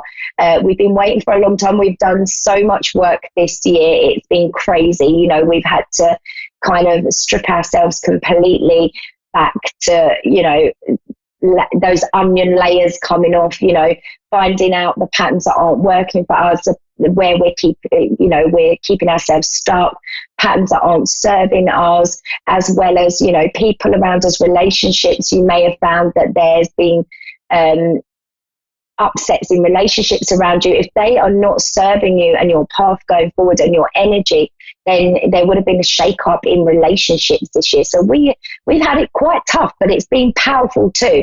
And we must remember it is the year of abundance and prosperity, 2019. So, you know, we are going to end the year on a bang. We really, really are. December is going to be so magical.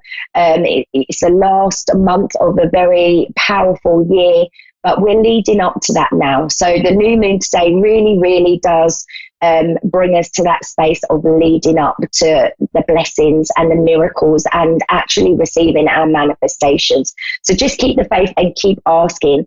So I want to do the reveal now of the cards that I pulled before I went live on the show.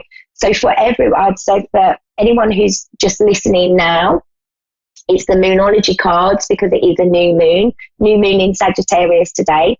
So the first card for number 1, so for everybody who was drawn and guided to number 1, this is your message. A new start is coming.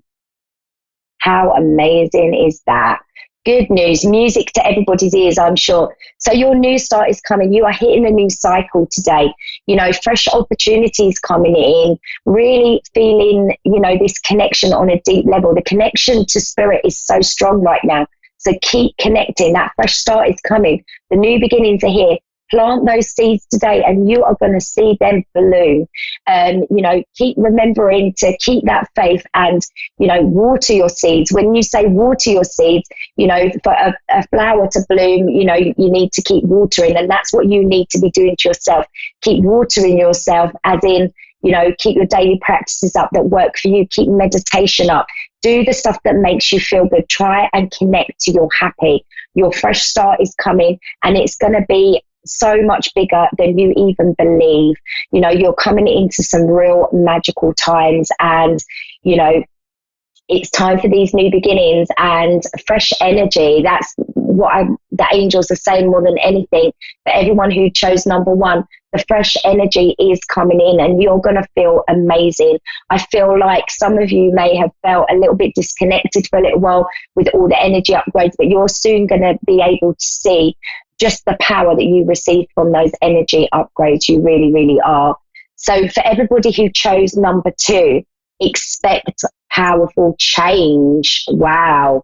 So again, it connects so lovely to the new moon. Expect that change. You know, it's like that, being in that space of what you expect, you will receive. That is the law of attraction. If we expect it without any doubts in our mind and we don't waver and we just know that that's coming, getting into that knowing space, you know, believing it with our whole heart, then that is what's coming to you. You have some powerful change coming. You have some beautiful energy swooping in from this new moon. So connect to it as deeply as possible. You know, meditation is going to be so good right now. It's going to keep you connected. It's going to keep you aligned.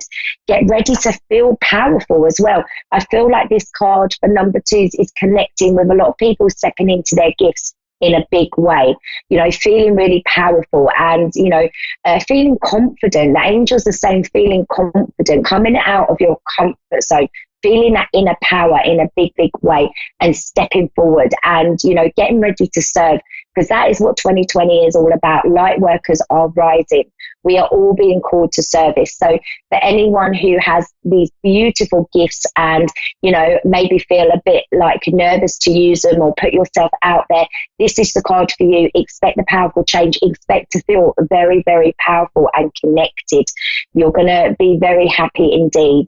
So for everybody who chose the number 3 and was drawn to number 3, this is the end of a tough cycle approaches.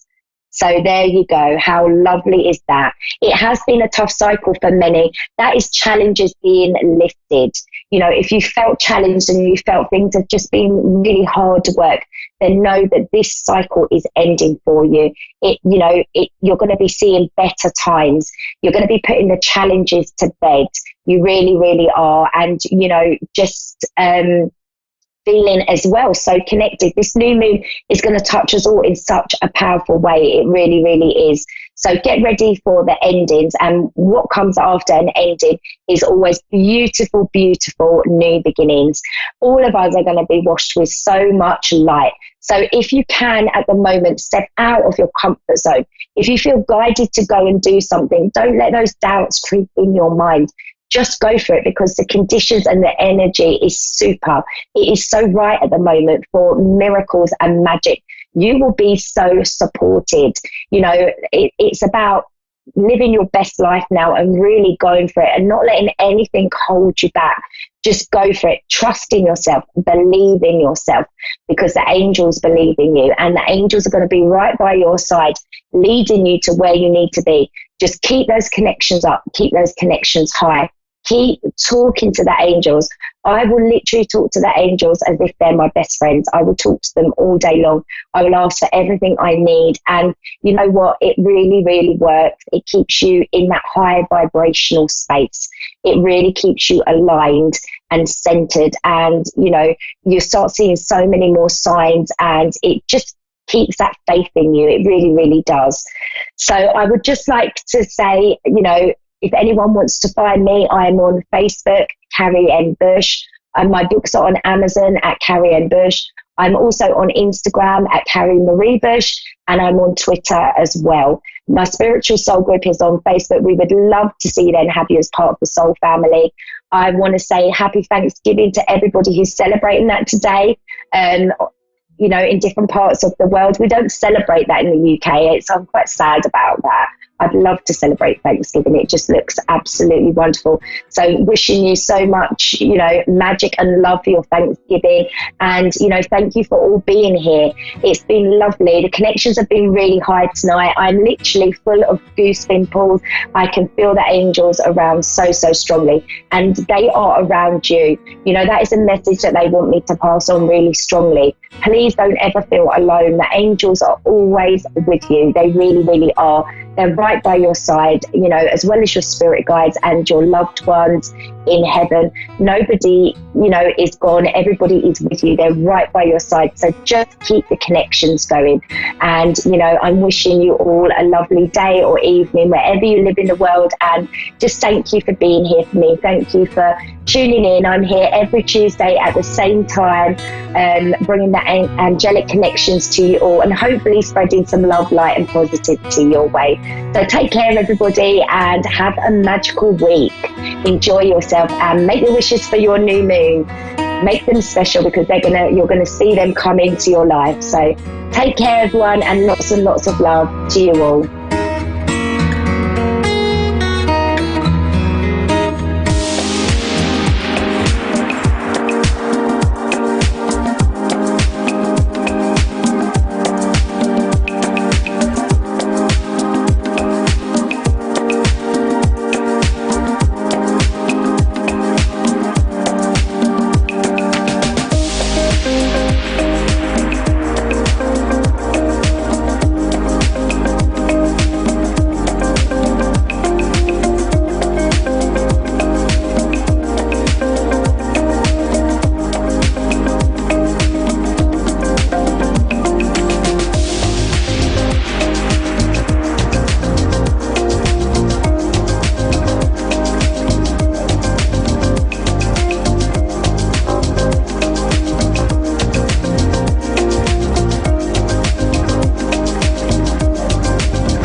listening to A1R Psychic Radio, Earth's #1 psychic radio network, and watching Moonstruck TV, Enlightening Television. Welcome. Time for Angel Guidance by Lisa Shore. Lisa Shore. Live from PureLoveEnergy.com. Connect direct. In North America, dial 888-454-2751. In London, 20-3519-2158. In Sydney, dial 02-8488-3147. Or online, contact us through our Facebook page, facebook.com/Psychic Radio. Or one of our websites, AskOneRadio.com or Moonstruck.tv. This is Angel Guidance on A1R, the Ask One Radio Network.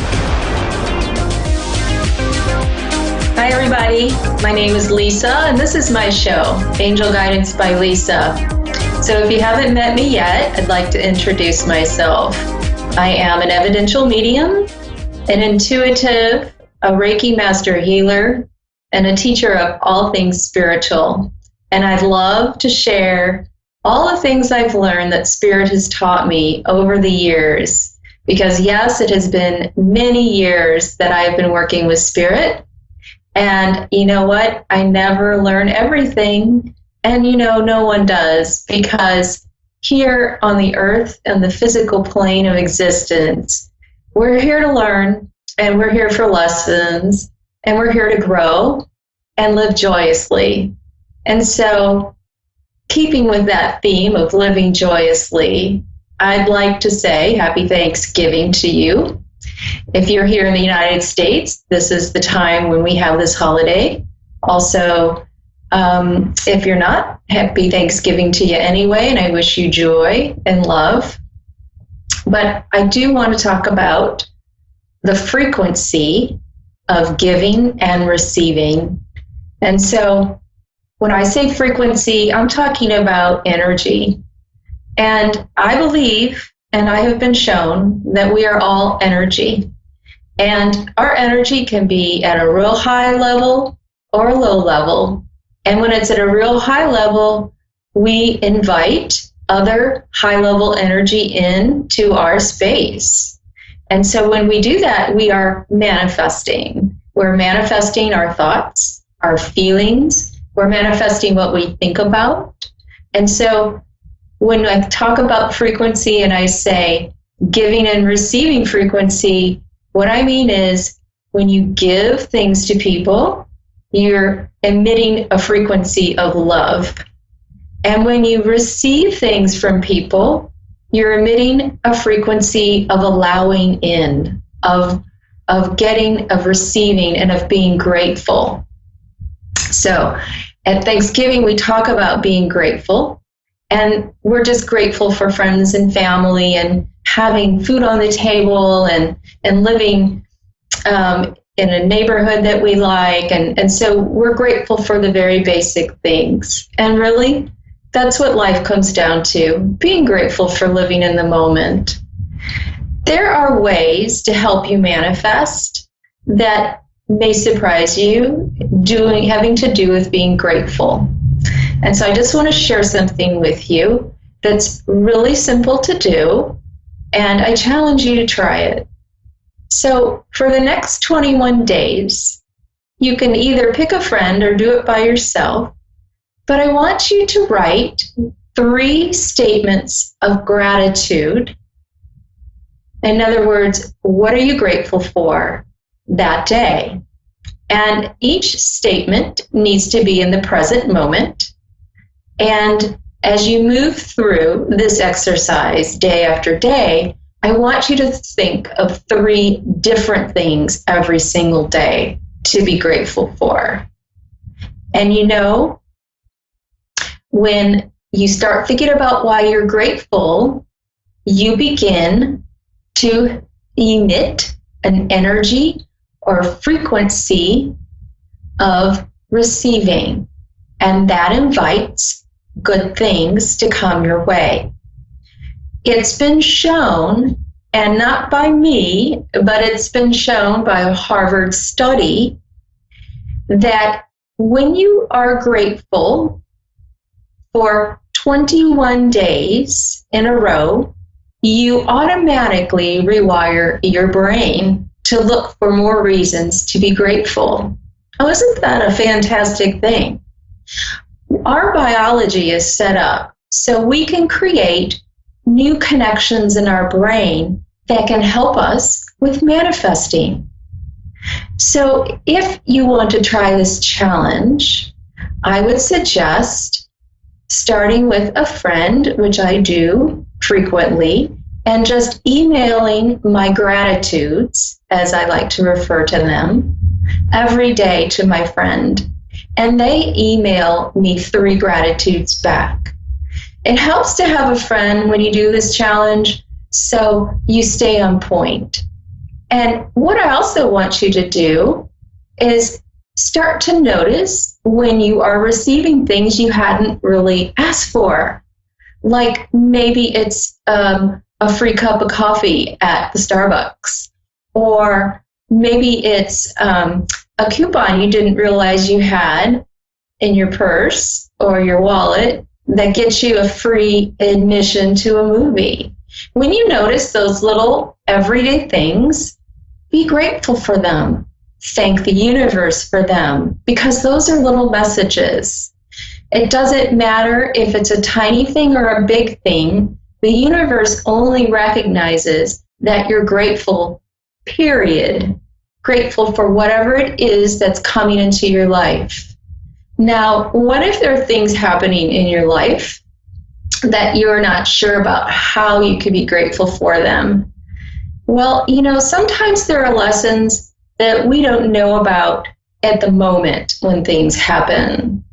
So instead of resisting those things that happen and maybe aren't a reason you think you'd be grateful for them, start being grateful for every moment. Be grateful for the present moment. Be grateful for each day.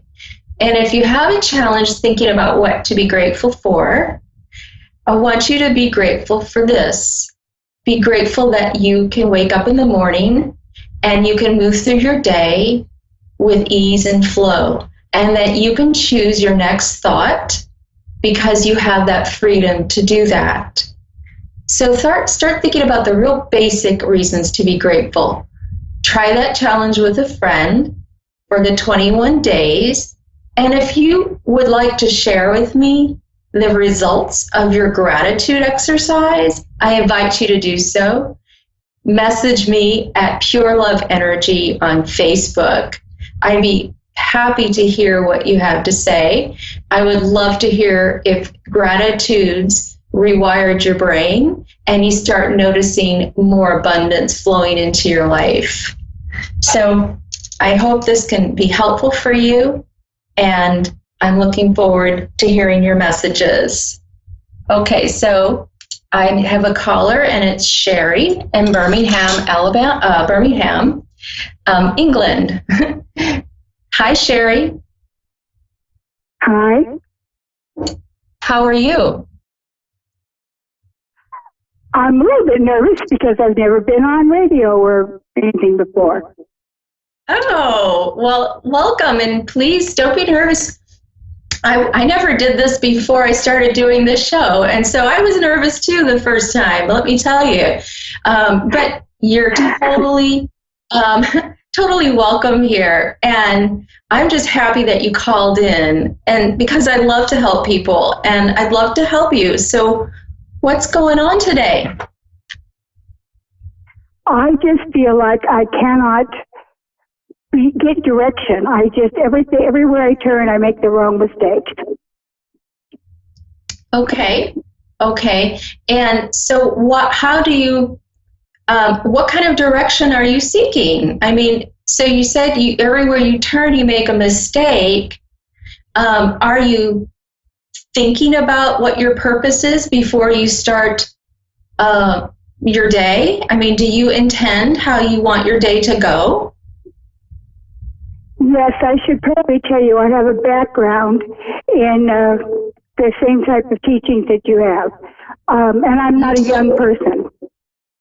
Okay, I see. So you understand that as you mentioned, you understand our energy is shaped by our intentions, right? Absolutely. Right. And so, of course, we can take it upon ourselves to decide how things get to go for us. And so what you're telling me, Ben, is that you're unclear as to how things aren't working the way you thought they would work for you. Now, right.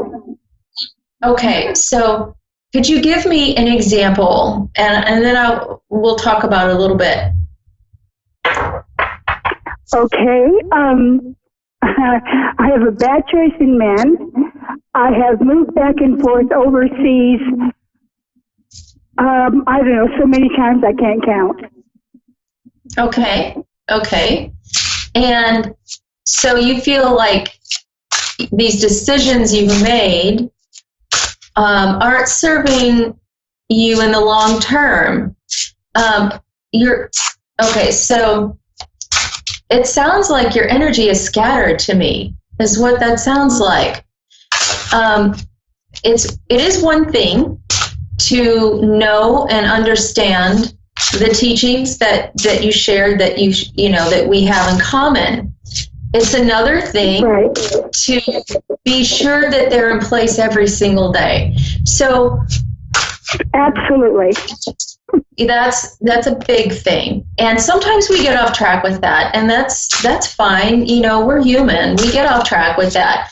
I think the important thing here is to remember that we don't need to be defined by our mistakes and our past experiences. And sometimes that energy lingers and kind of laps over into our current decision making. Does that make sense to you?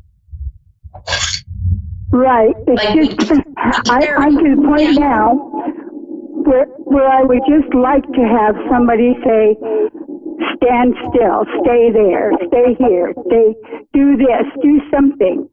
I feel like I've done so many bad mistakes that I just want somebody to say. I see. To give you an idea as to what direction to take, because it feels so. Surrendering is really important, of course. So we need to ask for guidance always. Especially when it comes to relationships or anything. Really, I ask for guidance all day long. What I feel like also for you is that you like to feel and you like that feeling of falling in love with someone, and I feel like for you also there's this emotional openness about you that allows you to get swept up into the emotion of these relationships. And so it's important for you to stay grounded during all these decisions. And so may I ask you, how do you ground yourself?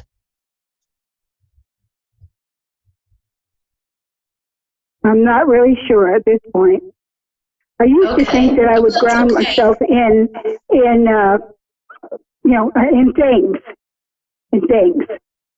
The more things I had, the less chance I have to.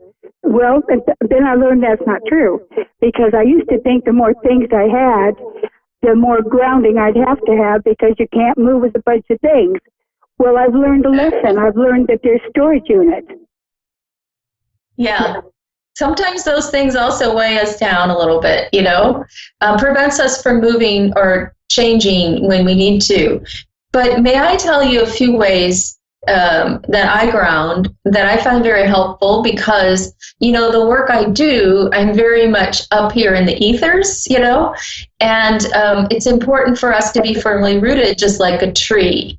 And so, we're all electromagnetic beings, and we have all this electricity and energy running through our bodies. And just like a grounding plug in your house, that grounds the electricity into the earth, we need to be grounded too. And what it does is it balances us. And so one way to ground yourself, and I do this every single day, is I take a walk outside. And you can ground yourself that way, because nature will naturally attune you to its frequency. Okay. Another way to ground yourself, if it's warm, is to actually walk barefoot on the earth. Okay.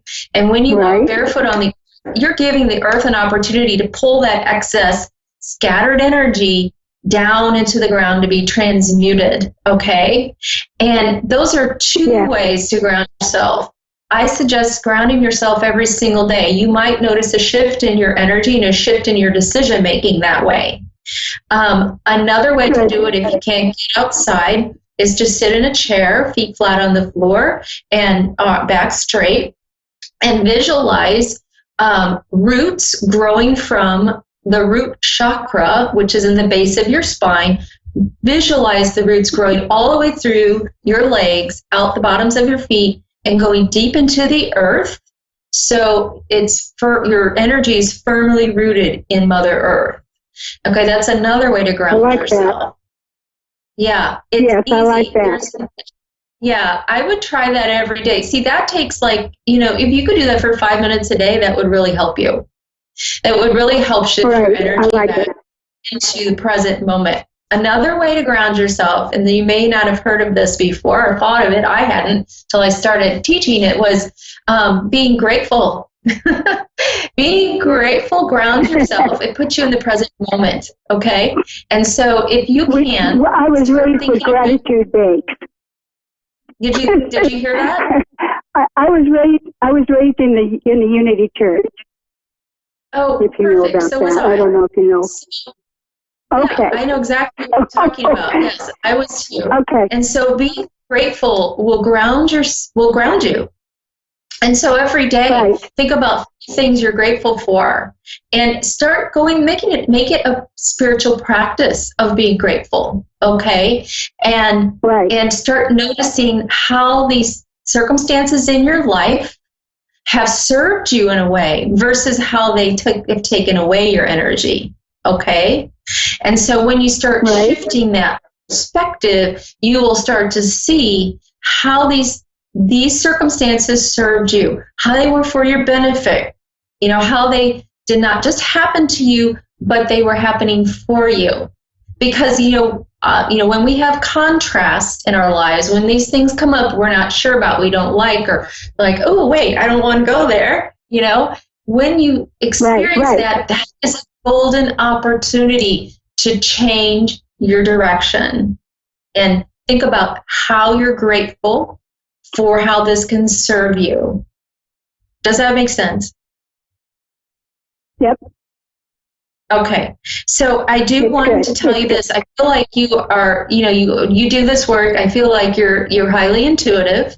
I feel like you need to start trusting your intuition more. I feel like sometimes there's information that comes in that you are, you're like, well, I'm going to try it my way anyway, And a lot of times that will shift us off our path, and as well as I do, intuition is from our higher self, and our higher self only has our highest good in mind for us. So definitely tune into your intuition and decide that you're going to listen to it, and then be grateful for the intuition and ask for more.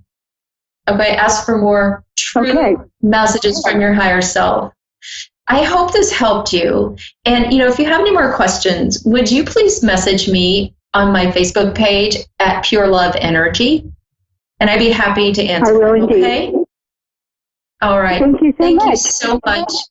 All right, you have a blessed day. Thanks, great. Sherry.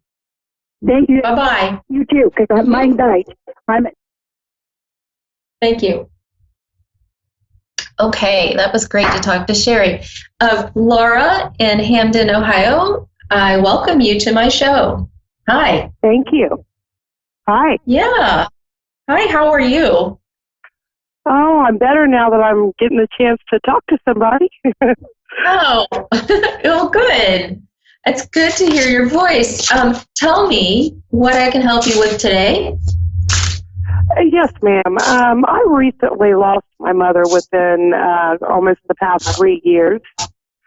ago. I was the one that helped lay her to rest. I spent, I did the hospice part of it. And I wanted to know if there was anything I could have done better or differently for her, if there was any message from her. Okay, thank you. So I feel like your mother's stepping in, and I feel like she was a woman who, she looked like she would have been a tidy person, like she really cared about her appearance.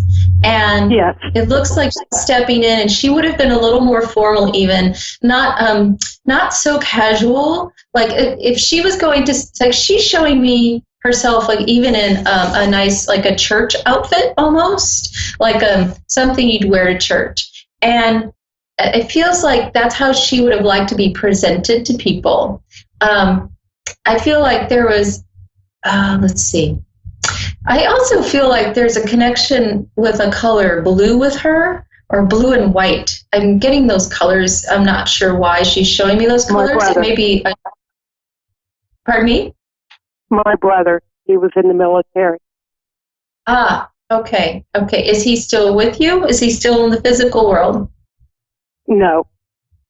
No? Okay. Well, that may be part of it, because I see them in clothing and I see them together. So it may be that they're coming in together, and so that's what I'm seeing here. Okay, thank you. Let's see. I'm going to try to talk to Mom for just a minute.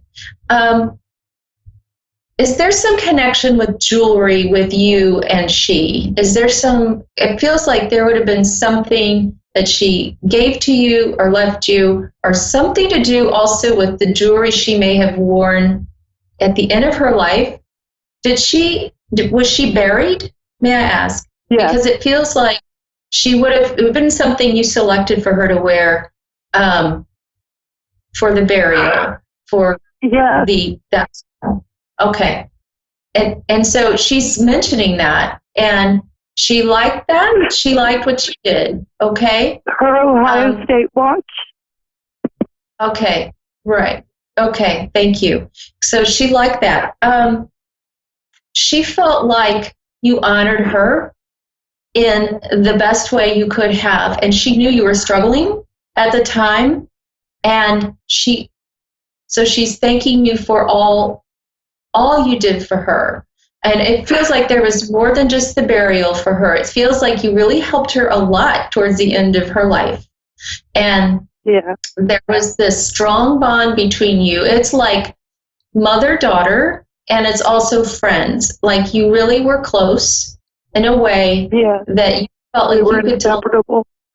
Okay, you could tell her anything, because I feel like there is this connection that is so strong that. And I feel like she comes to you in dreams. Just pay attention, because she will step through in dreams, and so she can pass along her messages, because she wants you to know she's with you, and that bond of love you share has not changed anything. Okay, she's not here in the physical, but please, she's telling me, please don't question yourself.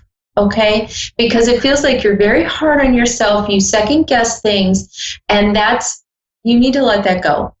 Okay, yes, ma'am. And just release that. All right. Let me see here if I can. So accurate. Good. Thank you. Well, she's talking. Let's see. So I want to see if Brother can step through here and what he has to say. I feel a connection with cars with Brother. I feel like he was very connected to a certain vehicle, or a love of a car, or a type of car. Yes. I feel okay. Thank you. I feel like there was a connection with the school with him as well. Like there was some pride or honor having to do with the school with him. It feels like it would have been something he was connected with personally, and he was in the Gulf War. And he was honorably discharged. Okay. Did he? Okay, so I feel like there is a school connection with him, though, too. Like some kind of school. Not that not saying it's a school that he attended, but there's a personal connection with school with him. Like he supported a school, he liked a school, it was something that was prominent. I don't know if it's a sports team or what, but there was something connected with a school with him. Would you understand that? No. Unless it would be All right. Ohio State football. Pardon me? Unless it would be Ohio State football. Okay, well, did he support that team? Yes, his head marker is Ohio State football. Oh, well, that would be the school. And that's what he's referring to, okay? Because he's speaking about that time period when he passed, because I feel like, it feels like there was a gap between the passing of him and Mother. It feels like at least 10 years passed in between the two. Yes. Okay, thank you. All right, let me see here. I need to check my time. Okay, so I just have another minute or so, but let me also say that they come in together. Your mother and brother are coming in together, okay, and they are sending you their love because they watch over you, all right? They do every single day. And when you think of them, know that they're stepping into your energy. And I want you to notice signs too. You may notice a certain bird connected with your mother, a bird that she really liked, that may be coming through, that would be a sign from her that she's with you. And pay attention to your dreams as well, like I mentioned, because she's going to be connecting with you in your dreams, all right? Mm-hmm. Laura, I really appreciate your time. Thank you so much. If you have another question or two, message me at Pure Love Energy on Facebook, and I'll see what I can do for you, okay? Thank you so much. You're welcome. Bless you. Have a wonderful day. Bless you. You too. Thank you. Bye-bye. Okay, folks. Thank you so much for listening to my readings today. I do give psychic and evidential mediumship readings where I connect with loved ones in spirit. If you'd like to have a reading with me, message me at Pure Love Energy on Facebook. I do them over Zoom. I can do them over the phone. Either way, I can certainly pass messages along to you. Please take me up on my grateful challenge that we talked about earlier in the show. And if you'd like to share with me the results of your gratitude challenge for 21 days, I'm happy to hear them. I want to wish you all happy Thanksgiving if you're in this side of the world, and have a wonderful day. Thanks a lot. Bye-bye.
Psychic Radio, Earth's #1 psychic radio network, and watching Moonstruck TV, Enlightening Television. Welcome. Time for Insights by Janita with Janita Francis. Janita Francis. Live from InsightsByJanita.com. Connect direct. In North America, dial 888-454-2751. In London, 20-3519-2158. In Sydney, dial 02-8488-3147. Or online, contact us through our Facebook page, facebook.com/Psychic Radio. Or one of our websites, AskOneRadio.com or Moonstruck.tv. This is Insights by Janita on A1R, the Ask One Radio Network. Hi everyone, thank you so much for joining in. My name is Janita Francis, and it's an absolute pleasure to be here reading with you all. and also connecting in, of course. So I'm over in the beautiful Sydney in Australia, if my accent did not give it away. We have had tremendous bushfires in the last few weeks in particular, so we're very safe where we are, but those north of us have not been as safe, unfortunately. So our thoughts and our prayers are out with them right now. What you can expect from me from Insight by Janita. Look, I have been doing this for a very, very long time. So basically, I just let Spirit take over and do whatever they want to do. They bring the messages through. We have a chat. We can use different modalities. I will get Spirit coming in. They will shake my camera. They will do all sorts of things while we're trying to work. So we can look forward to them having their shenanigans, I suppose you could call it. I use cards as well. There's crystal balls, gypsy fortune telling. There's a little touch on numerology, but my favourite subject ever, of course, is astrology. So obviously astrology on shows like this can be a little bit difficult because it's quite complex and layered of how we break up your personality and how we can use that to give you the best possible outcome for your life. It's let you know where your soul contract is, let you know what you signed up for this lifetime, because we forget about it as infants, and then get you on your path. So I'm a huge advocate for the evolution of self. I will touch on relationship readings, however, they are not my favourite thing. My favourite thing ever is the relationship that you have with yourself and how you grow and how you evolve and what you bring to the table, teaching you about your tolerance and non-tolerance, so what you will put up with and what you won't put up with, basically. So it really is a lot of fun. It's a lot of fun. So I've been doing this, as I said, for a long time. Brought it through with me from my previous lifetime, and it's just a blast. It's such a blast to be able to work in the spirit world with a whole bunch of lovely people, and of course to meet all the listeners and the watchers. So that's very, very cool. So what I thought we might start today is getting a little bit of an energy read and feeling what's going on. Mercury is in retrograde. Now, I will flip between, I do the whole 8 clairs. So if you're familiar with clairaudient, clairvoyant, clairsentient, clairempathy, I flip between all 8 of them. So I'm very, very lucky like that. So I may not necessarily stick to the one modality when I'm doing a reading for you, and that's okay, we just get what we need to get, and we'll get everyone smiling and feeling better about themselves. So, yeah, very cool. I have got my cog chart. Put it up there for you. That's my cog chart. I call chakras cogs because we are a machine. Some of us are not as well oiled anymore as they perhaps once were. And our cogs actually make up our machine. So when our cogs are out of alignment, or not operating at their optimum, that can cause us some unrest and some problems, and systematic problems, emotional problems, physical issues as well. So it's really important that when we're doing frequency work that we have a little look at any of our cogs that may be causing a bit of friction point for us, and what we can do to be able to work with that, to strengthen that area, to make it look more appealing. Instead of, people sometimes take emotions, for example. People go, oh, I'm so emotional. It's not a bad thing. It's just about understanding how to look at a deeper level of your emotions and look at a deeper level of what that emotion means. Is it a triggered response? Is it a learned response? How we're coping with that emotion, what we're going to learn from that emotion. If we're constantly in a state of anger or constantly in a state of sadness, then we need to work out where that imbalance is. And quite often that imbalance is unresolved concerns, unresolved trauma, just not understanding where our cogs are out of alignment and where our cogs need a little bit of squeaking up, a bit of more oil on them. So that's what my passion is all about. So I'm really looking forward to being here and to be in front of the camera and to have a chat with you all. And we might head off to a caller and see how we go. Oh, we've got Brittany in Greenville. Oh, I'm looking forward to talk. Brittany. Now, sometimes I'll say names multiple times. I do that because I'm tuning into the frequency of the name. So I'm using harmonics as well, which is an astrology term, but I'm feeling the harmonic that comes with Brittany, okay? So that's what I'm doing. So, yeah, let's go. Brittany, are you there? Yeah. Hello, how are you? Hi, I'm good. Can you hear me? I can indeed. Can you hear me? Yeah. Excellent. Excellent. What can I do for you, my love? Well, maybe you do mediumship too. Sorry? Do you do mediumship? I can do mediumship. Could you do mediumship for me? I can try. Who are you looking at? Who are you looking to get?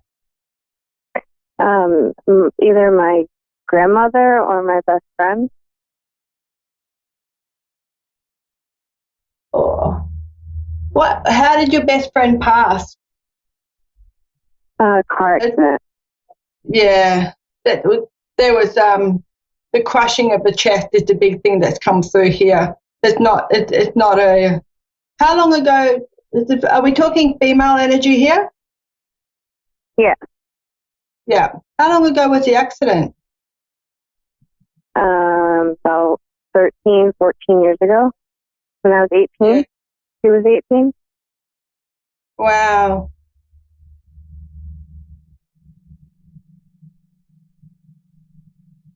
It's quite. When people come through, they sort of sign up for what they're going to go through this lifetime.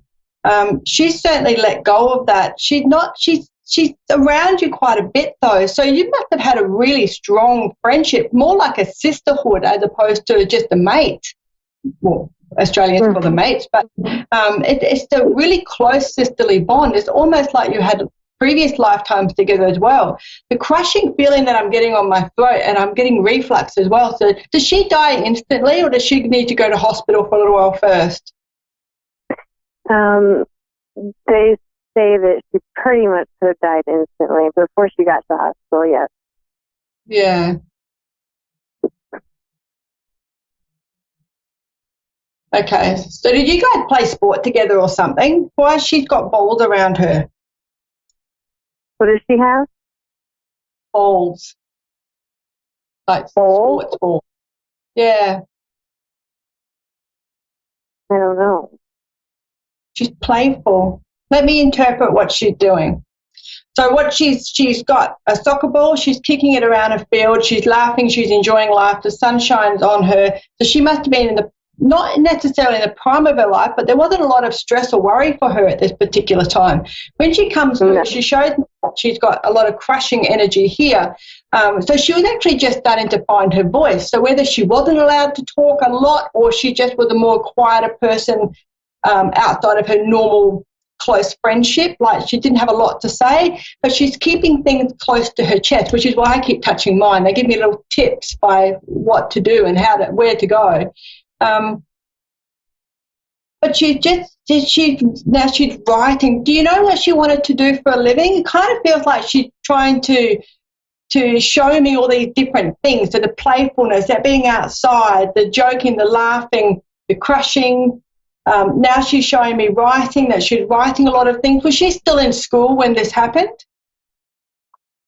Yeah. Well, after she died, I used to write to her. Okay. Okay. So that's why she's bringing the writing through. Does she I was pregnant when she died, and I was writing her a lot because I couldn't talk to her. Okay. Do you see similarities between your best friend and your child? My older daughter, the one that I was pregnant with, yes, a lot. Yeah. So you know what? A lot. You've already suspected that this was the case before, and I've got goosebumps. So just she walks like her, and she's graceful like her, and she it's kind of like my friend. Her name was Destiny. She was kind of like like, to me, like an angel, very graceful, very, a different presence. But me and her were like inseparable. And we didn't even end up going to the same school for many years. We still were inseparable. Yeah. She's got it makes it a little bit difficult because I'm not sure what your flowers are over there, but over here we've got these little tiny, they're about as big as, a little bit bigger than your thumb, and they're these little yellow flowers, and we used them to make daisy chains, so the necklaces and things like that. And I don't know what you guys have got, but she's got yellow flowers around her, so it could be indicative of the sunshine, it could be indicative of her love of outdoors, or she could actually just love yellow flowers, but she's got them and she's actually keeping them. So usually, you know, when spirit comes through and they want to bring a flower or they want to bring something symbolic to you, they'll bring one. They very rarely bring a whole bunch. So they're she's just gathering up all these different types of yellow flowers. So maybe you would like to grow some yellow flowers in your backyard or on your patio or something as a little we're here, we're listening, we love you. I know that you still talk to her often as well, but I really feel your daughter's connection has just got something magical going on there, because even like when everybody has got their own frequency, okay, so I'm not saying that it's a match, a full DNA match or anything too scientific, but when I tune into your daughter's energy and I tune into your best friend's energy, there's so many commonalities, like even mannerism, bone structure, it's just very quirky. It's very quirky, okay? We can say that. Like her feet and everything. Yeah. Her feet and her presence. Like, I'm literally, it is strange. And even Destiny's mom would say that was little Destiny. Yeah. Like her mom, like, I felt like her mom thought the same thing, maybe just because me and Destiny, before she died, we kind of said I was going to have a girl. And I said I wanted to name her Elise. And she said, well, that's my middle name. I said, well, I can't do that. Then everybody would be mad at me. And she said, oh, okay, whatever, you know. And she died. And I was like, well, you got your way, because now her name is Elise, because that was Destiny's middle name. But I felt like something in that, and the fact that she left while I was pregnant. It was just weird because she went to my first appointment with me, and I was young, you know, I was 18. But I just, there's a lot of similarities between the two, and we've had some really weird spiritual things happen, and I always felt like Destiny had a part of it. Yeah, your little girl's quite intuitive, okay? So if she says to you that she's seeing imaginary friends or she's seeing things out of the corner of her eye, she's actually attuned quite well to the spirit. There they go. See my camera flick then? So she's quite attuned to the spirit world, okay? So whatever she comes back with, whatever she tells you and shares with you, take it on board. Don't let her go too crazy just yet, because she's still a very impressionable age.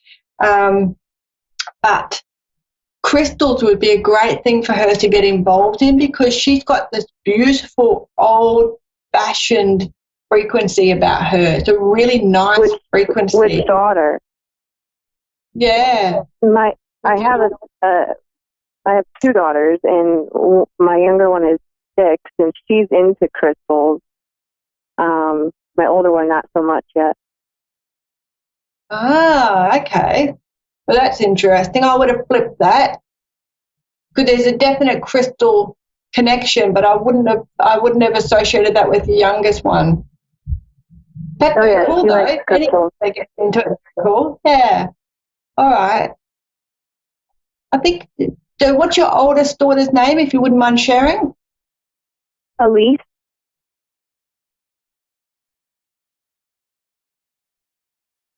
Okay, so she's going to develop her psychic awareness anyway, okay? So that's a natural thing for her.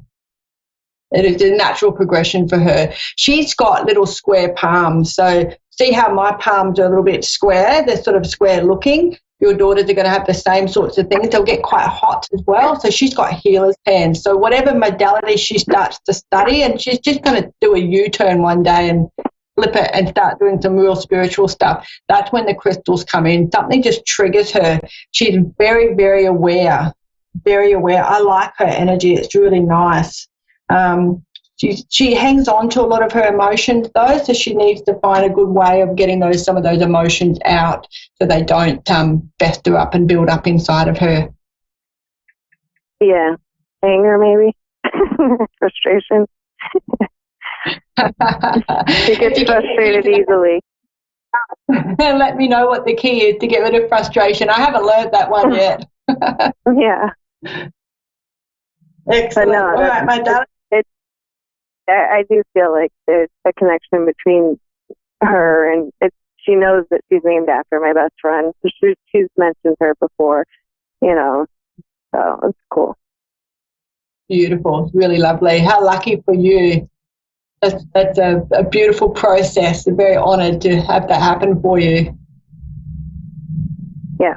All right, my darling, I'm going to get on to the next reader, the next caller. So hopefully I've helped you. Yes, thank you. You're welcome. Take care. All right, bye-bye. Okay. That was lovely. What a beautiful connection. I've seen that a few times, maybe less than a dozen times in my lifetime, where people have passed and they've come straight back into that same. It's just sometimes things happen, and although we sign up for a lot of things when we come into this lifetime, we still have unfinished business sometimes, and the spirit decides, or the soul decides, to come back and come back into that family unit or that environment to continue the path and continue that soul contract. And it's just beautiful when I see it. I love it. It's so cool. All right, let's go to Shannon in Raymond Terrace. Oh, an Aussie caller. Let's go. Hi, Shannon. Can you hear me? Hi. Hello. Yeah, how are you? Good, thank you. All right, my love. What can I do for you? Oh, your sticking point. You're at a crossroad. Look at that, and I'm getting caught, so you don't know what to do. What's going on for you? No, I don't know. All right. There's lots of things happening. Yeah, there's too many. You've got too many balls in the air, and you just. But you know what? You don't really have a choice just at the moment, because they're all. I know that you get caught on your merry-go-round in your head sometimes, and it's a little bit hard to get off that hamster wheel. But some of these things need your attention as well. It's kind of like you've spread yourself a little bit thin just at the minute. That's coming to an end, though. Okay, when's your next birthday? It's coming up next month. Beautiful. Nice one. So you're actually starting to want to get some clarity on things so you can move forward in a better manner, because you do not want next year to be like this year in any way, shape or form. No way. Yeah. You've been through the ringer. Okay. So you're being pulled towards your base cog, okay? So that means that you've got to build your strong foundation. I'm starting to choke, so I know that you're finding your voice. The people or the environment that you've been around, probably in the last, give me an indicator please, 7 years, you've learned a lot in your life, a lot, and you're starting to put some of those experiences into practice now. And when you do that, you're finding your voice, so you're finding that balance. The reason why your cog or the cog for your base came up is because now's the time for you to really build a very strong framework and foundation moving forward, so that you're not bringing any of those repeated lessons. You know how you've had a couple of here we go again moments? So you're going to be able to let go of those. Yeah, look, I'm hearing you, sister. Trust me. It took me a little while to get there too, and I'm supposed to know what I'm talking about. So, but it's all lessons, and you've learned a lot. And although you were like me, very stubborn in your younger years, it took a little bit of different types of lessons for you to actually get the big picture lesson. You're there now. How old will you be at your birthday? Pardon? How old will you be on your birthday? 38. 38, nice one. Okay. So you're coming into your astrological midlife crisis, and you're also coming into your third pinnacle. So what that means is anything that doesn't absolutely rock your world, rock your boat, have you smiling so much that your face hurts, you're going to want to clear away. Now, whether that relationships, job, we're stuck with our kids, unfortunately or fortunately, but any behaviours that you want to break, habits that have formed over the years, that's self-sabotage that you do, that's starting to break away now as well, because you're finding your worth and you're feeling much more comfortable with that. Are you practicing on the spiritual? Yeah, you are. Okay. I was going to ask you if you're working on your spiritual path for yourself. And my posse, who's my spirit team, they came straight at the top and said, damn straight she is. So, absolutely. Yeah. Look, your soul has come through a lot, okay, a lot. And we've all got our own little things going on. But for you, some of the lessons that you had to learn were things that you actually physically had to go through yourself. And that makes you've got two choices. You can be hard and you can be insensitive and you can get nowhere, or you can understand your vulnerabilities, understand your strengths, which are that softness that you're starting to find back. You're getting that feminine power back that you lost for such a long time. And it feels nice. It feels nice. I can feel you shifting. There's a big thing come up here. I've just tuned in and had a look at your heart fog, and that's around forgiveness of yourself. So that's that self-sabotage we touched on just before, where you get a bit angry with yourself because, why didn't I see this coming? Why did that happen? What's wrong with me? Those sorts of things. That's the thing of the past for you now, my love. You grab this next birthday by the kahunas and just say, I want more, I'm deserving of more, and this is what I'm going to get. Start doing it. Okay, so you've got some kind of vision board that you've got happening. Keep doing that. Bring it out, print it out, stick it on your wall, do something so it's physical, it's tangible, because you're a touchy-feely person, and because your mind has got so many things going on, it'd be hard for you to keep hold of a visualization. So if you could print out your vision board, print out the things that you want to manifest and bring into your life, that will work a lot better for you. And claiming back your personal power. So you've had relationships in the past that have removed your personal power, or that you've just had to give up your personal power. Look at that, all the weight on the world on your neck. So those neck issues that you get, that tightening in your neck muscles and down the back of your neck, and also this little front bit here is you hanging on for dear life. So all that's going to leave you, okay? You're going in a better direction, because you know that you can't continue. You know that something needs to change. And the last few years you've been working really hard to make sure that those changes come about. So good on you. I love it when people love themselves enough to want to try a different way. It's just awesome. It's so cool. Now we're going 6th house. What do you do for a living? I look after my children. Beautiful. You're going to turn that into a little business, okay? I don't think it's looking after other people's children, but I think you're going to have a little business where you'll be able to bring in a little bit of passive income, a little bit of income extra for yourself, okay? So is that something that you've been thinking about doing? Oh, no, I have a lot of experience with special needs and all that type of stuff. Love it. Cool. Wonder what you can do there. There's something coming in for you where you've got an opportunity to build some income coming in, and you're going to love it. That's why you've got that beautiful energy. But when did you start going, oh, okay, all right. So you'll go back to work when your youngest is old enough as far as you're concerned, okay, and you will love it. But there's something else coming in for you in the meantime that is an income generator that will give you a little bit of a buffer zone. But the last thing I want to say to you is be very, very kind to yourself, because if you have a look and give gratitude for everything that you've got in your life, and then you reflect back at all those obstacles and challenges that were chucked in front of you, and then have another look at what you've got right now in your life, you just come such a long way. They didn't break you, is what they're saying. They didn't break you. So they did. They gave you a good bloody job, though, didn't they? Good grief. Oh, yeah. Yeah. Yeah. All right. Okay.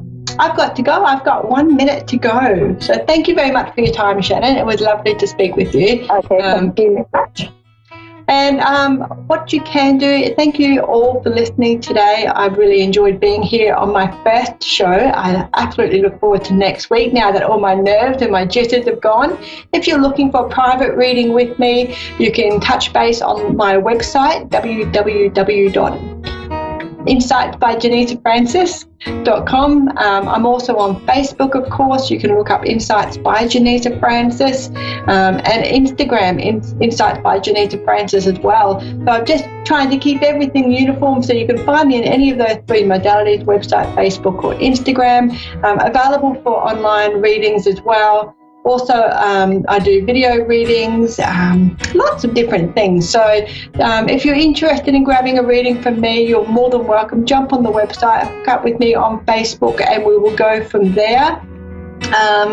We can do lots of different things, lots of different modalities, and it's always fun. It's just fun. So we can learn about ourselves, learn about our direction and where we're going. I also do astrology charts as well. So from there, we can delve right deeper, and it might even have a chat about astrology and how that works, and my story about Snow White and the Seven Dwarfs at our next meeting next week. So I hope you've enjoyed yourself. I've certainly enjoyed mine. Loved having the callers on. Weren't they beautiful people? It's just awesome work to connect in with everyone. So yeah, very, very, very grateful. And I'll bring out my chart, and I'll bring out some cards, and we'll do some sacred power and life purpose readings and all sorts of things to get us connected in with what we're here for and what we need to do. So thanks again.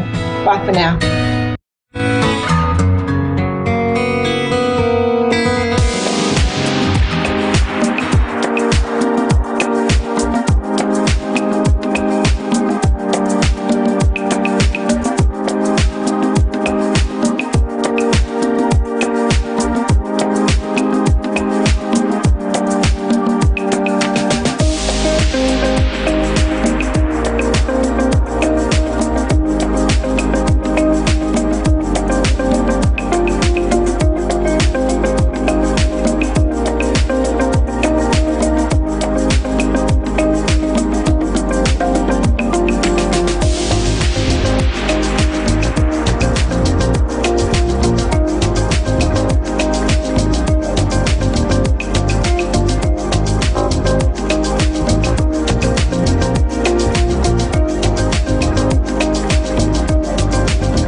listening to A1R Psychic Radio, Earth's #1 psychic radio network, and watching Moonstruck TV, enlightening television.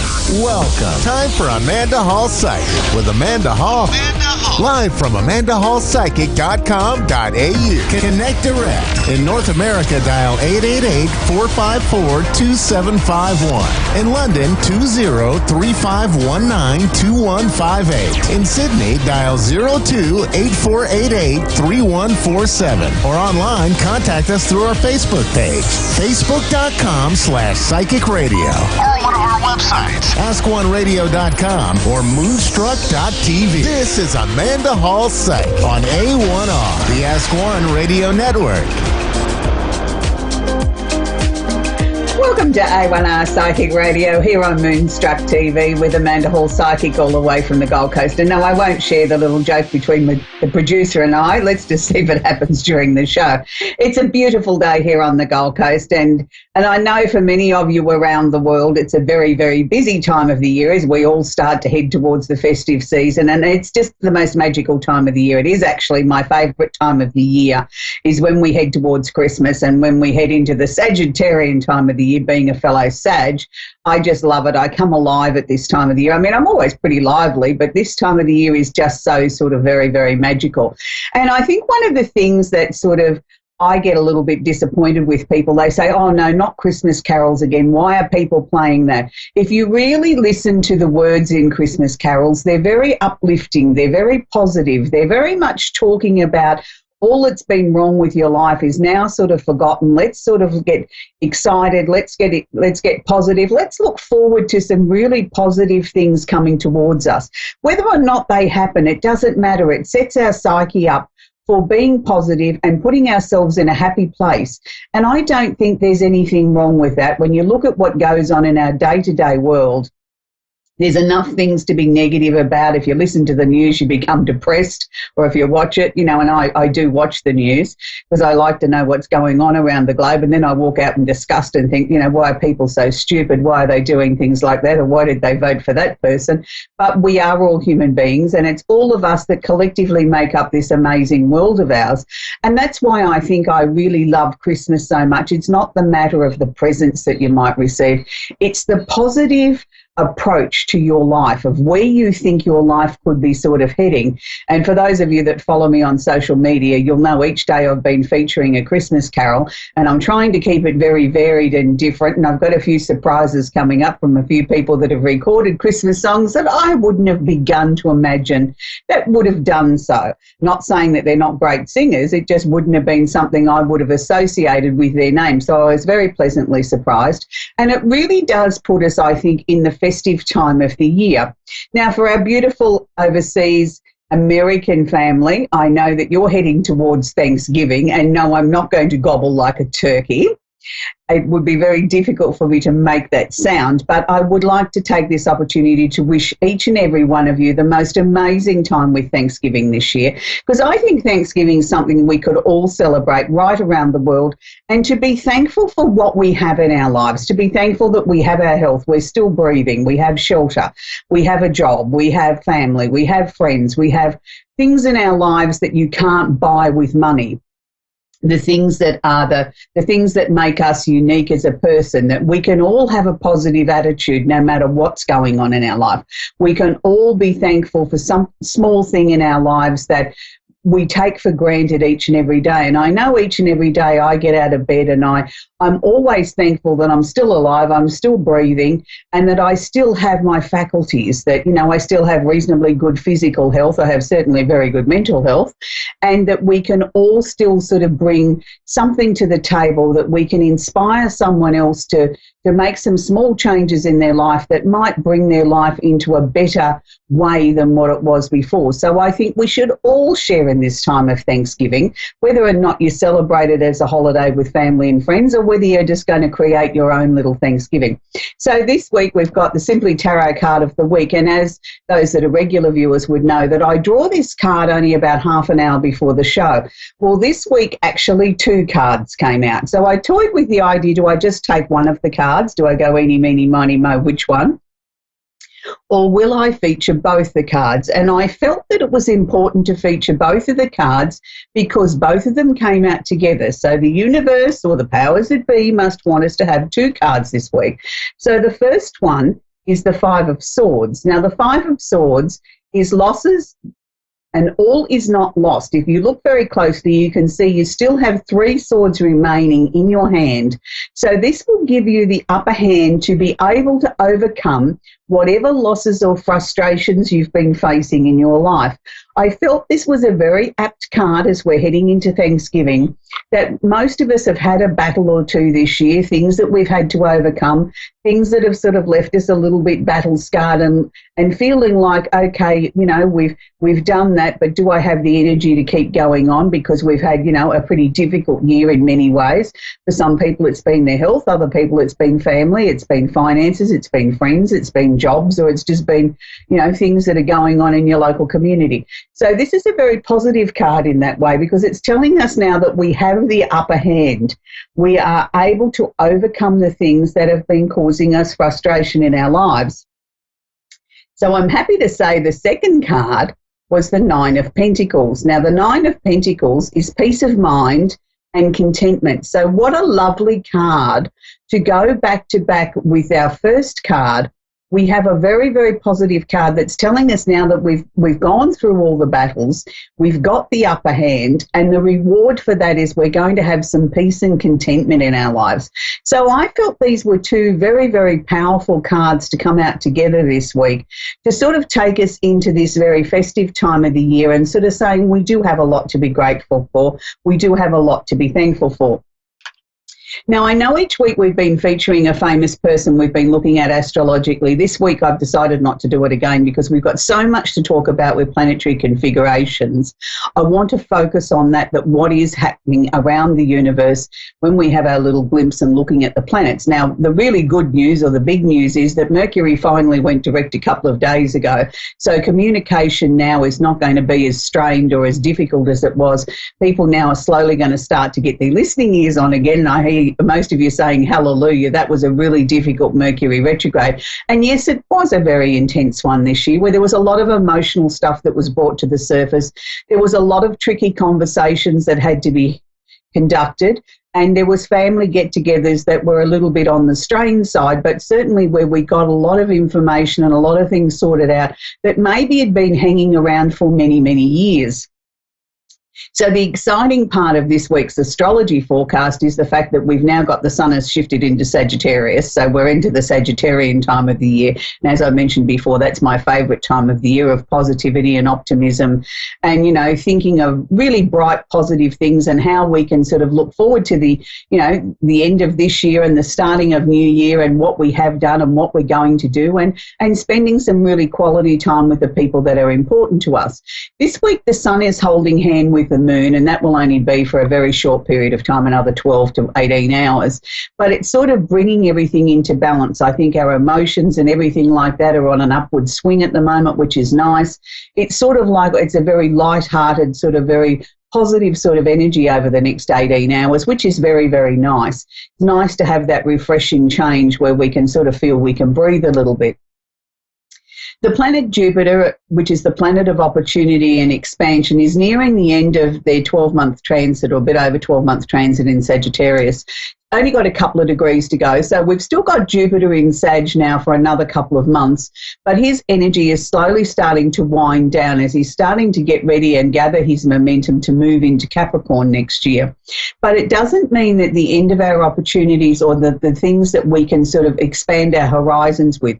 And people tend to think when I talk about luck and expansion, oh goody, I'm going to have a lot of money to play with. It's not always about money. And it's not always about expanding waistlines either. It can be about expanding our own horizons. And sometimes with the expansion of our own horizons means closing off or shutting down some areas of our life. And you sort of look at me strange and say, Amanda, how can that be expansion if I'm closing down or shutting down areas of my life? Well, it's very simple.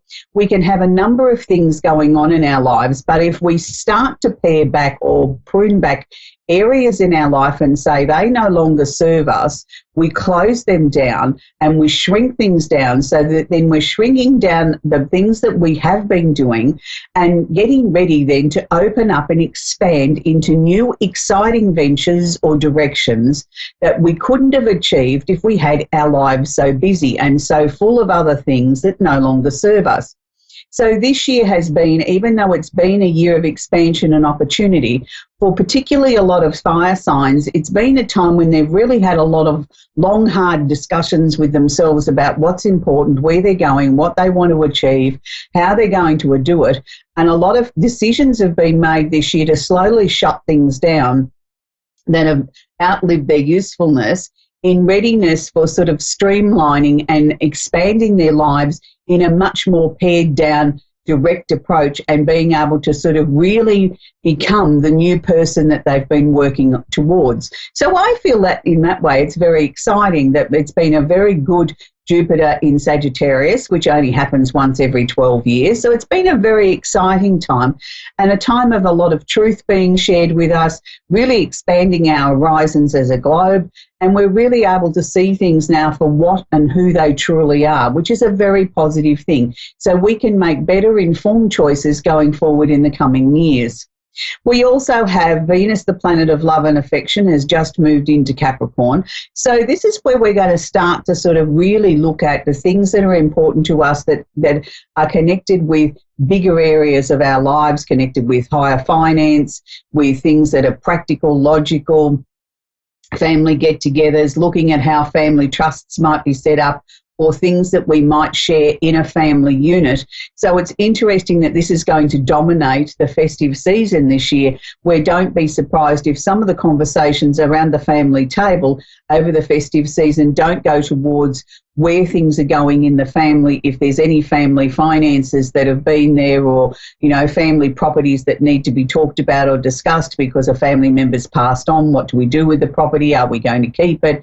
Et cetera, et cetera, et cetera. So there could be some tricky conversations in that way. And don't forget, we've still got our dear friend Saturn and Pluto are still sitting in Capricorn, really trying to bring about massive changes around the world and bringing clarity to things. And this is why we're seeing so many things coming out into the open now that we never saw before. Things that were hidden from us are now coming to the light. Not all of these are going to be pleasant, and not all of these are going to be something that we want to necessarily hear collectively as a globe, but it is very, very necessary. But it will also be still continuing to trigger weather events that people, whether you believe in climate change or not, the weather is changing and we have to address these things. Each and every one of us has to look at what we can do to make small changes to prevent maybe the temperature rising, and sort of being more responsible instead of putting the blame on everyone else's shoulders. We need to learn as a population to learn to recycle and conserve resources and find alternative methods of being able to get through our day-to-day life. So this week I'm only going to feature the extra large soy candle because I've done so much talking about astrology, which I felt was important with the planets this week. So the candle that I've chosen this week is the sun. Now, the reasons why I've chosen this, because we are in the holiday period and we're starting to sort of have family get-togethers and looking at things in our lives, I thought it was time that we brought some sunshine or some light into our lives.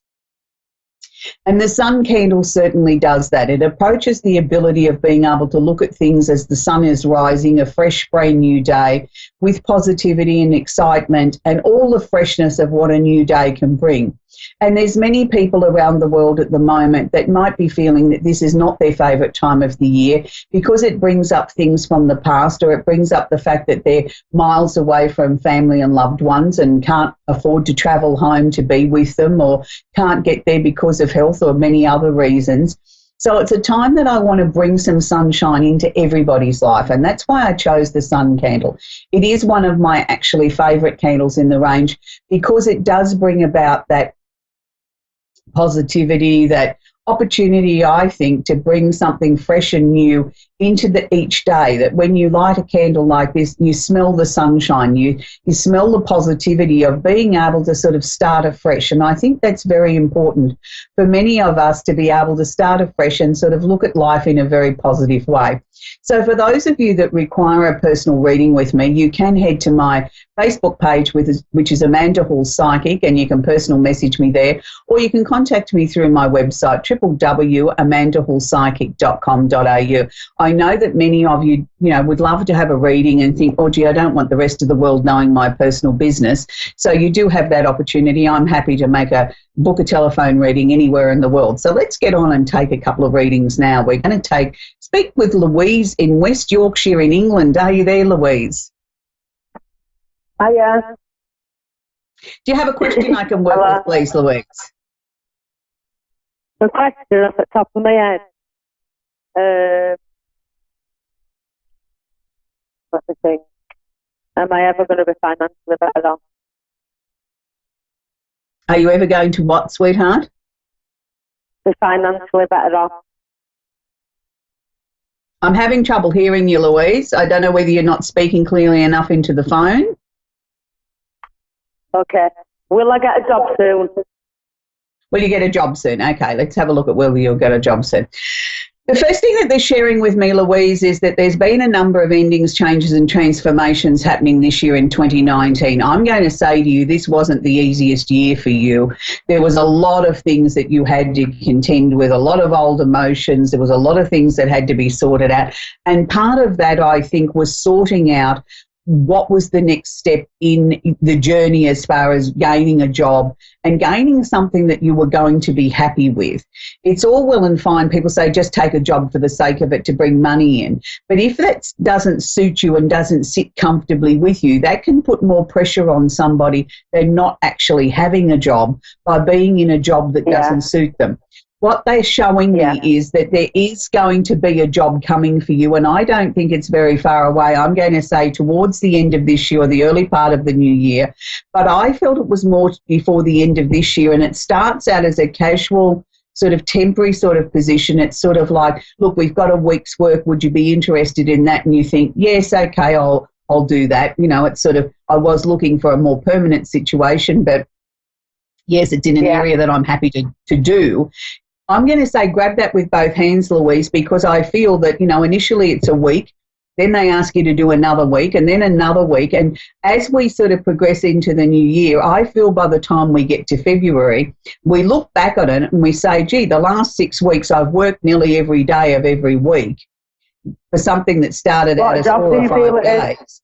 And it's going to go and they never show me They don't show me what type of profession it is. They only show me that it's something that you're going to be happy with. It would be very difficult for me to put a label on everything that I see because I'm not across every sort of profession, every job. All I know is that what they showed me was this would start as a temporary position. It would lead into a full-time opportunity for you. That's something that initially it's only 4 or 5 days work, but it builds into something more. I know it suits the new you that you've become. It's an area of work that I'm not going to say that I think you've completely done before, but I am going to say I think it utilises the new skills that you've amassed in this last 12 to 18 months. And it's a much better position than what you first think. It's sort of like initially, well, look, yes, I'll take it. It sounds interesting. And it grows on you. And it does seem to be connected with working with people and somehow or another connected with their emotions. But to me, there was lots of different facets to this job that I can't just sort of put a label on it and say, okay, it's a nurse or you're a shopkeeper or you're whatever. There was a lot of different things rolled into one with this. But it's a very interesting job, and I know it's close to home and they're paying a reasonable wage. And it's like, and you seem very happy with it. So it's something like temporary, and then it carries on. Is that what you mean? Like start at a week and then? I'm having trouble hearing you again, sweetie. Look, all I can tell you is what I've already told you. I know that it's going to fit you like a glove. I know that you're going to be very happy with it. And I know that it's sort of enabling you to put your life back on track and to get where you want to go in 2020. There's a lot of change coming up for 2020, but this gives you a chance to really put your finances back on the map and sort of become more self-sufficient than what you've been in a very, very long time. So I hope that's helped you, Louise. It's interesting because lots of people at the moment are starting to question what it is that they need to be doing for 2020. And that's the reasons why I said you can book a private reading with me. It's easier to do that. And I do apologise. I was having trouble hearing Louise with her conversation, so I hope we've been able to help her. But we're going to go to Danielle now in Melbourne, in Victoria, in Australia. Are you there, Danielle? Hello. Hello, how are you? Danielle. I'm very well, sweetie. How's the weather in Victoria? In Melbourne. We finally have some sunshine. Well, that's good to hear. Do you have a question I can work with today, please, Danielle? I don't know. It's been a pretty rough, tough couple of years, and I was hoping 2019 was going to be a lot better, but I don't know. I guess I just want some guidance, I guess, in life in general at the moment. Okay.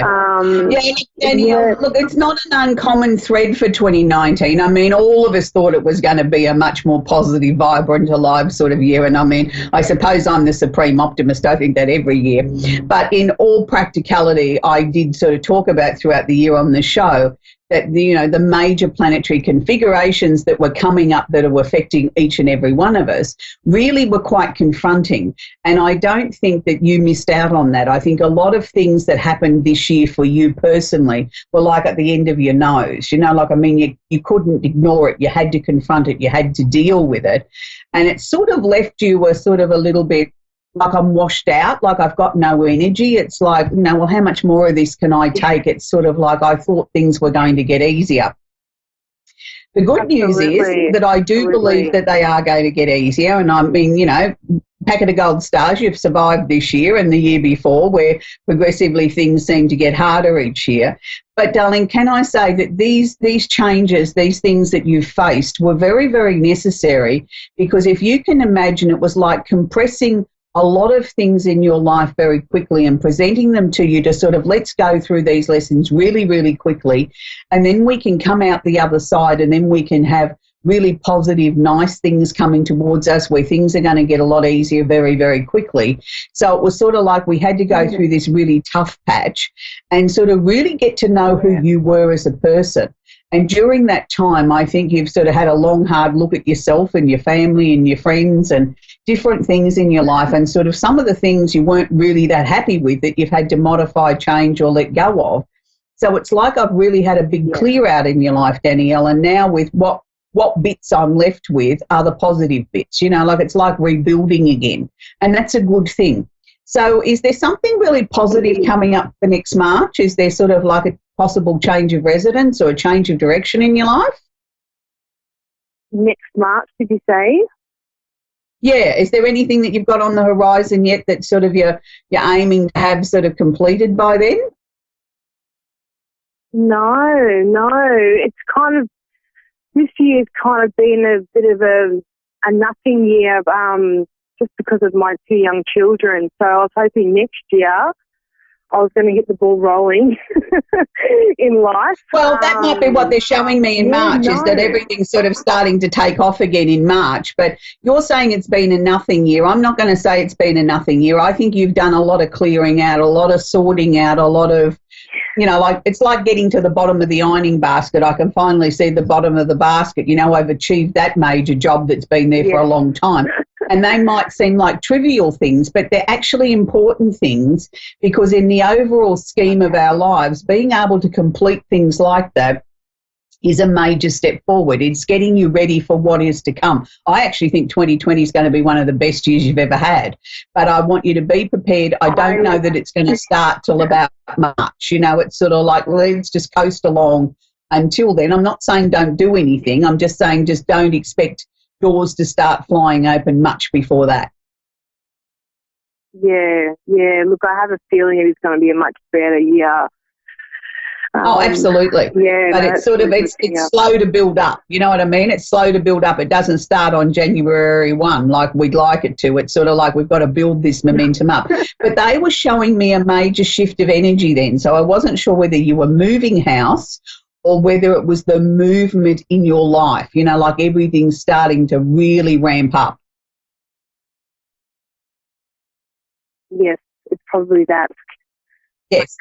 Yeah, so, I mean, you know, but sometimes when they show me a movement card around the house, it doesn't physically mean we've got to pick up sticks and move house. It just means we either move some furniture around, but usually it's a shift of energy. You know, like we've moved the couch from one side of the room to the other, and that coincided with the fact that things started to change in our life. And you sort of think, well, if I'd known that was going to happen, I would have shifted the couch 6 months ago.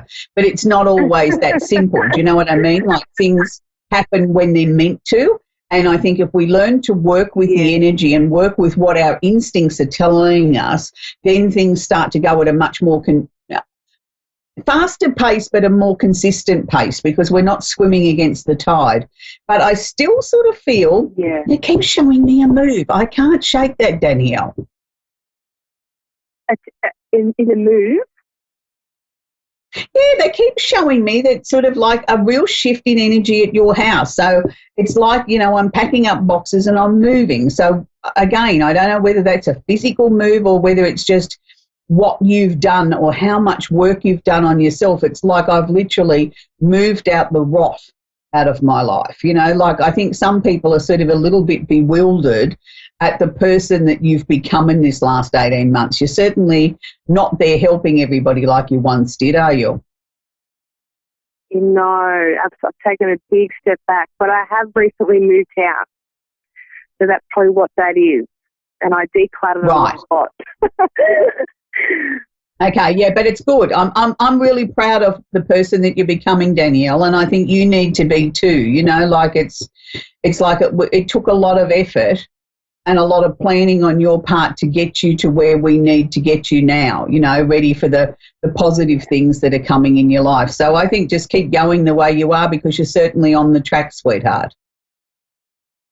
I hope so. I really, really do. It's been horrible. It really has been. Yeah. Yeah. Yeah, but everything's now moving and progressing forward, Danielle. So that's where we've got to leave it. We've come to the end of our show again, so I hope you've enjoyed our Thanksgiving episode. And don't forget, if you want a personal reading with me, don't forget to head to my Facebook page, Amanda Hall Psychic, and private message me there. For the rest of our families around the world, enjoy this Thanksgiving time. Whether you believe in Thanksgiving and having a turkey or not, let's be thankful for some small thing that's in our lives and try and make the world a better place. Keep continuing to be positive and put a smile on our face, and keep everybody in our prayers that might not be doing it quite as easily as what we are. And until next week, enjoy the Sagittarian time of the year. Bye for now.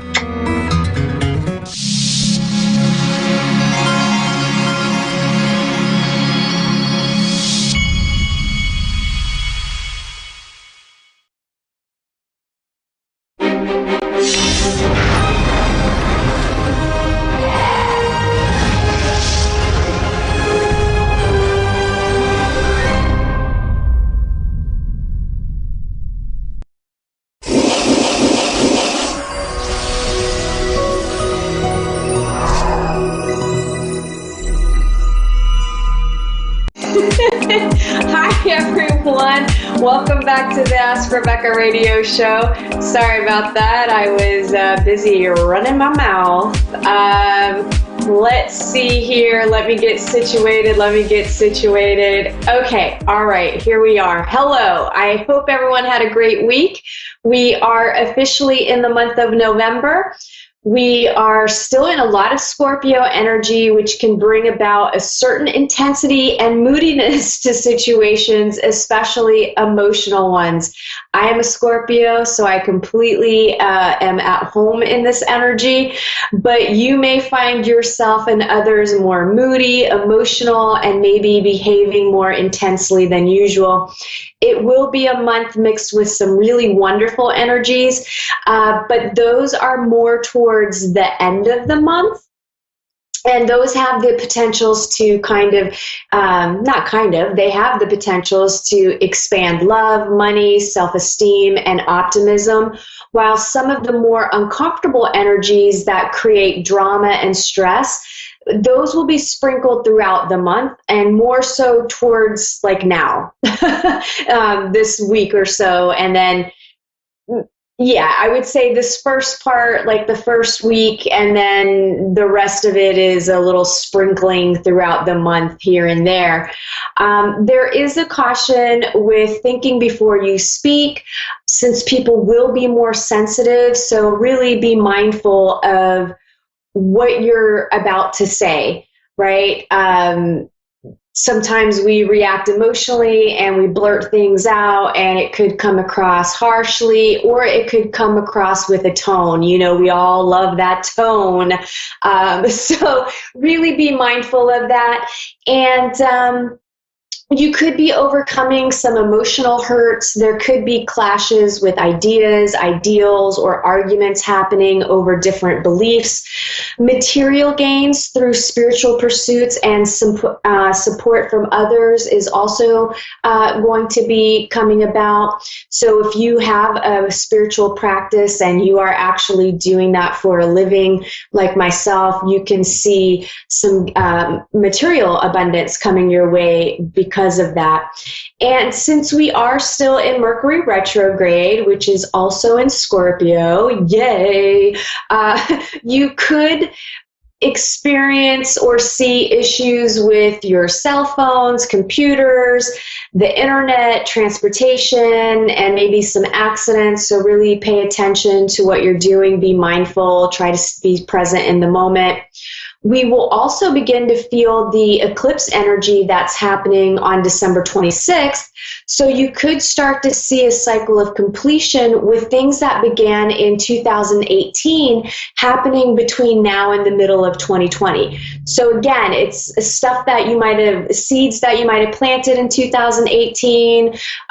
Maybe you start seeing those come to fruition, or they have basically run their course, so they're ending. Same thing with any kind of dramas or challenges that you've been in since 2018. You'll start to feel that energy lift and it coming to a close. And it's, like I said, it could last until the middle of 2020. Lots of intense energies. Surf those waves the best that you can. My advice is go with the flow, stay present in the moment, and tackle issues as they arise, right? There's no point in worrying about things before they happen.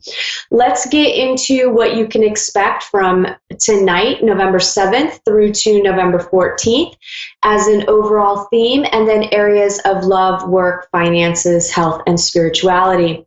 General themes for the week: love, the glue that holds everything together. It's the most powerful energy that exists, and it will be transforming you, your life, the people around you, and everything that it touches. The energy will be strong. Expect everything that isn't of the highest vibration of love to be purged from your soul, your life, your existence, right? It could be emotional purging. It could be jobs. It could be homes, relationships, everything and anything that is standing in your way to embody love and to be able to receive love. It could be intense for some, especially if you don't like change. If you have a difficult time with change, you probably will be feeling uncomfortable this week, or and it could maybe lead into the week after, but I'm not 100% positive about that just yet. So look, this is happening so that you can receive love at this current frequency, right? The energies keep intensifying, and they're going to continue to be of higher vibrations. And that's when we go through, like, you know, a layer of purging, then everything kind of settles down, you integrate it. And then right when you get comfortable again and everything seems to be working out, here comes another wave of energies that come in and kind of knock you off kilter a little bit. But the beautiful thing is you should start to see that as you're working through stuff, now you're not going through the purging process anymore. Now it's coming in a different way, right? The power of love will only intensify as it does. More and more love light is forcing the darkness out of the shadows to be healed and transformed. But as you're allowing that to happen, there's going to be less and less that needs to be healed and needs to be transformed. So then this energy is when you really start feeling blissed out and you're feeling content and you're feeling peaceful. So hang in there.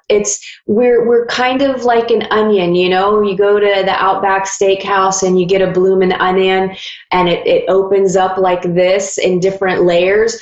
Well, that's what we're doing. We're working from the outside layers to the core. So it's a process. It's cyclical. It's spiral in nature.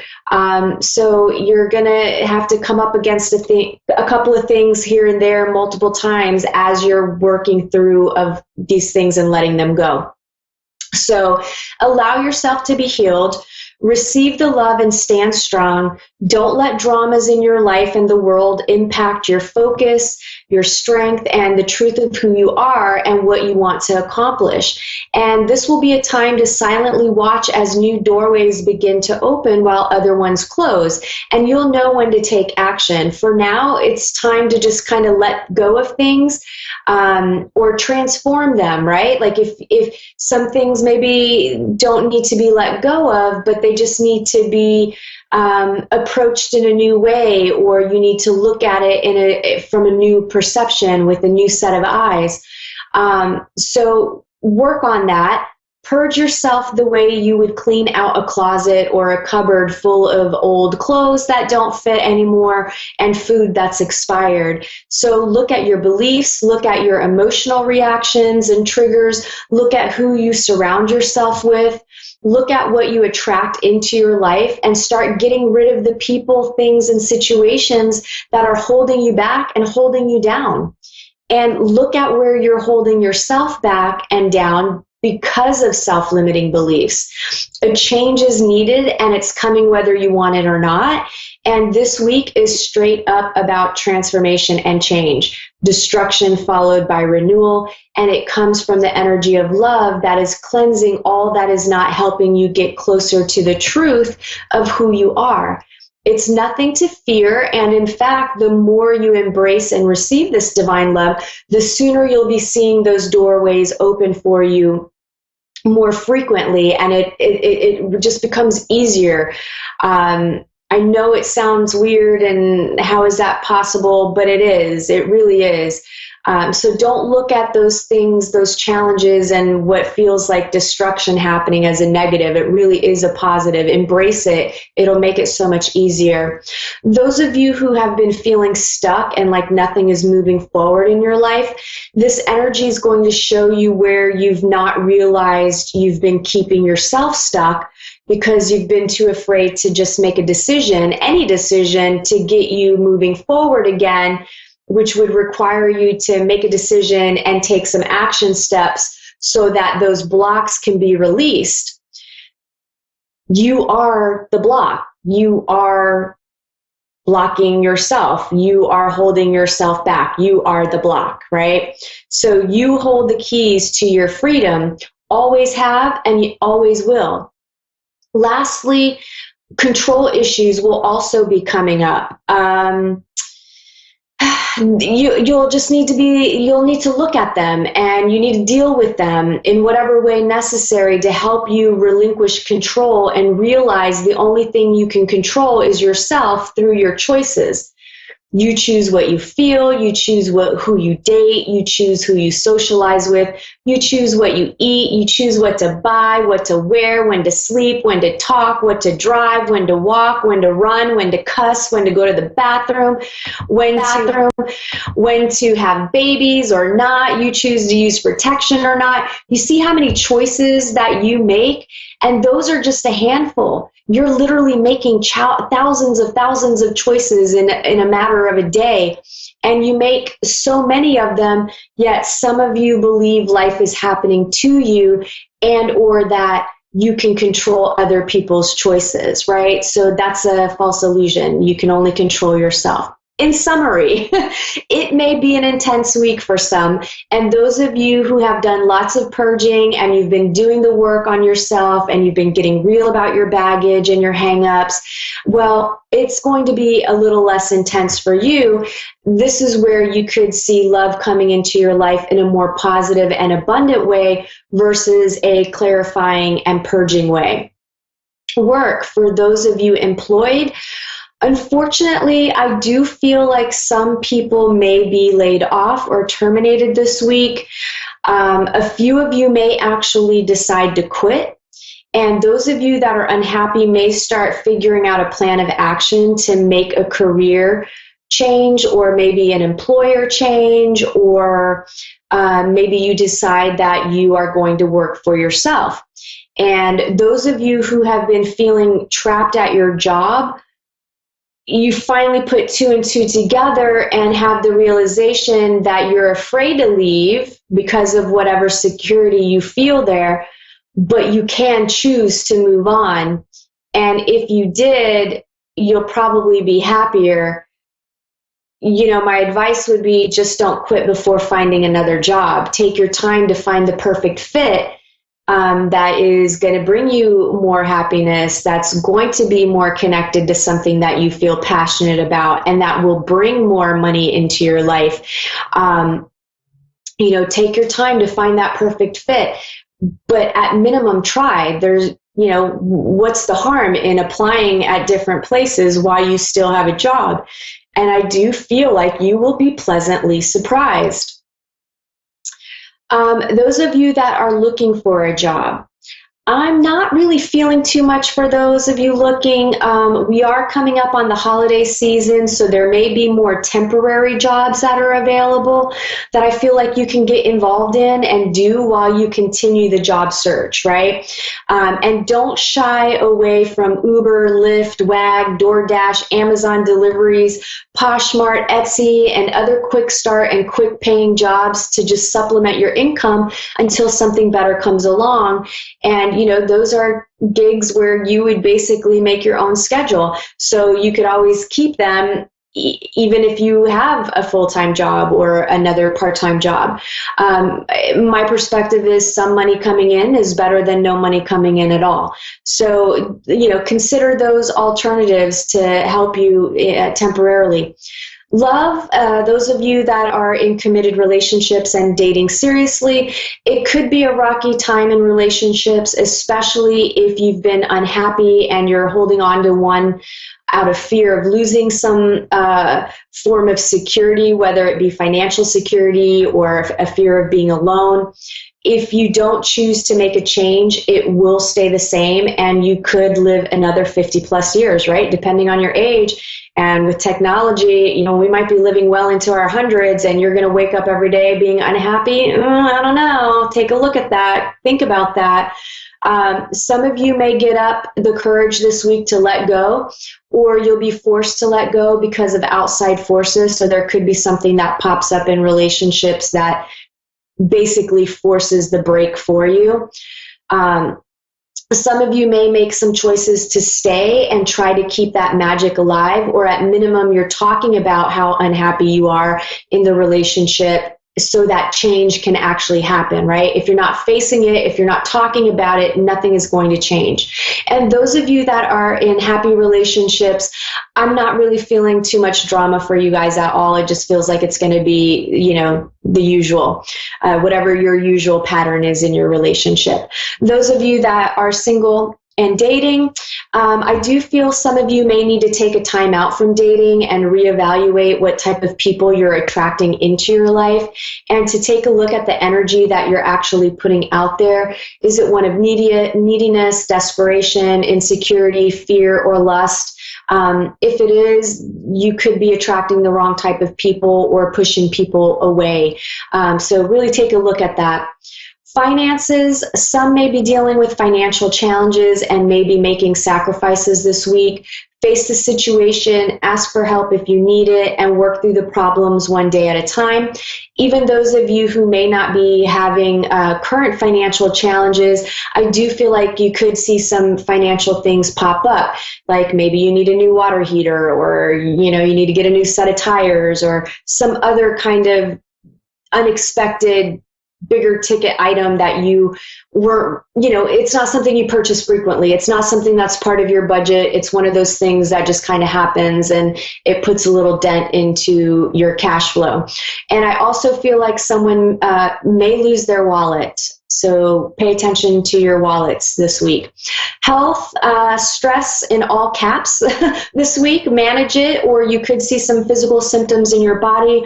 I also feel a few of you just need a hug and some physical contact. If you don't have someone you can hug, go to the animal shelter and volunteer and love on some animals. And also, I'm getting for those of you who are dealing with a chronic health issue, don't let it define you. Stop reinforcing that you're sick, right? Stop saying, I'm sick, I've got this, I've got that, I've got this. You're just reinforcing that, and you can kind of feel better if you're not stuck in your head about it. And focusing your energy on healing. Spirituality, change and more change. And some could be dealing with really critical, nitpicky, fault-finding people. Set boundaries. And if it's you who is acting this way, get over yourself. It's not attractive. And last thing coming to mind here is if you don't like something, change it and cultivate a positive attitude as well. That wraps up this week's intuitive messages for everyone. Let me get to tonight's caller. I have Fiona in Kilmore, Victoria, Australia. Hi, how are you? Good, thanks, Rebecca. How are you? I'm doing all right. How can I help you tonight? Just anything, any messages you've got for me would be really appreciated. Okay, let's see.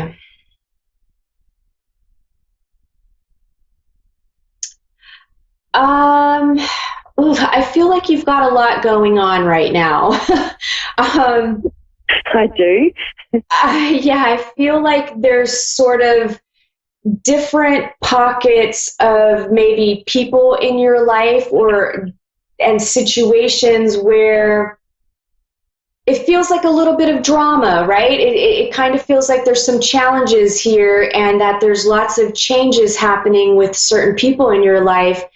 And I feel like the message that I'm getting is that you're holding on too tightly, and you may be fantasizing, or maybe fantasizing isn't even the right word. Maybe it's, how we have that, we build ourselves up and we have so much hope that things will change, or, we just expect things to maybe be a little bit different. And I feel like you might be too immersed in that energy, and you might need to consider really letting go a little bit. Okay, because I've been in a 22-year relationship, and I'm just deciding if I want to leave it or not. Okay. But I don't know how that will affect my kids. Okay, so I'm not surprised you say that, because I actually felt like your relationship just ended, or is on the verge of ending. He won't leave.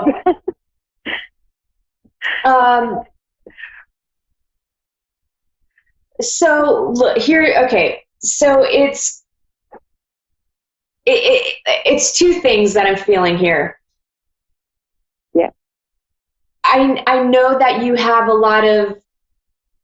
obviously a lot of history and a lot of love there, but I feel like in order to survive this relationship, there's a lot of damage control that needs to happen and a lot of communication. And there's a part of me that feels like you guys may be past that. It just almost feels like it might be a little bit too late, right? It's almost like you've already resolved everything within inside of yourself, and you're kind of just like, I don't really want to stay anymore. Like I'm done. But it's the fear. Yeah, that's how I feel, yes. Yeah. He doesn't want it to end, and he's doing everything he can to stay. Yeah. Oh my goodness. It's such a tough situation. Look, the children I feel are they're resilient, and I feel like they feel what is happening. Are they middle aged? They don't feel really, really young. They kind of feel like maybe somewhere between 10 and 15, somewhere like that. I have a 5-year-old, a 6-year-old, and a 22-year-old. Oh my Lord. Okay, so your 5 and 6-year-old feel pretty mature for their ages. Yeah, they are. They're really, really sharp, and they're really wise, actually, for how young they are. Like they've been here before. I'm sorry, what? It's like they've been here before. They know exactly what's going on. They actually feel so much more mature than your 22-year-old. That's funny. They really are. I feel like they're great. I feel like all your kids are really great. And I do. Yeah, they are. I do. They're going to be fine. And I feel like all three of them see the problems, right? They see how disconnected you are in the relationship, and they feel it. And I feel like there's been a lot of arguing going on. I just feel like there's just feels like a lot of tension, and I feel like your nerves are frayed, like not so much arguing, but the tension. There's been a lot of tension. Yeah, well, because I think you've moved past, like, on some level, like, I think the arguing has already happened, and you're just at the point where it's like, don't even look at me, don't talk to me, let me just go over here and do the dishes. Like, you're just kind of, like, politely avoiding each other, but it's really uncomfortable. Yeah. That's exactly how it is. I feel like you have nothing to lose by walking away. I know maybe financially you're concerned about things. I do feel like you will be okay. And I do feel you can get to a point where you can co-parent. And I think both of you want to split up. Honestly, I feel like both of you do.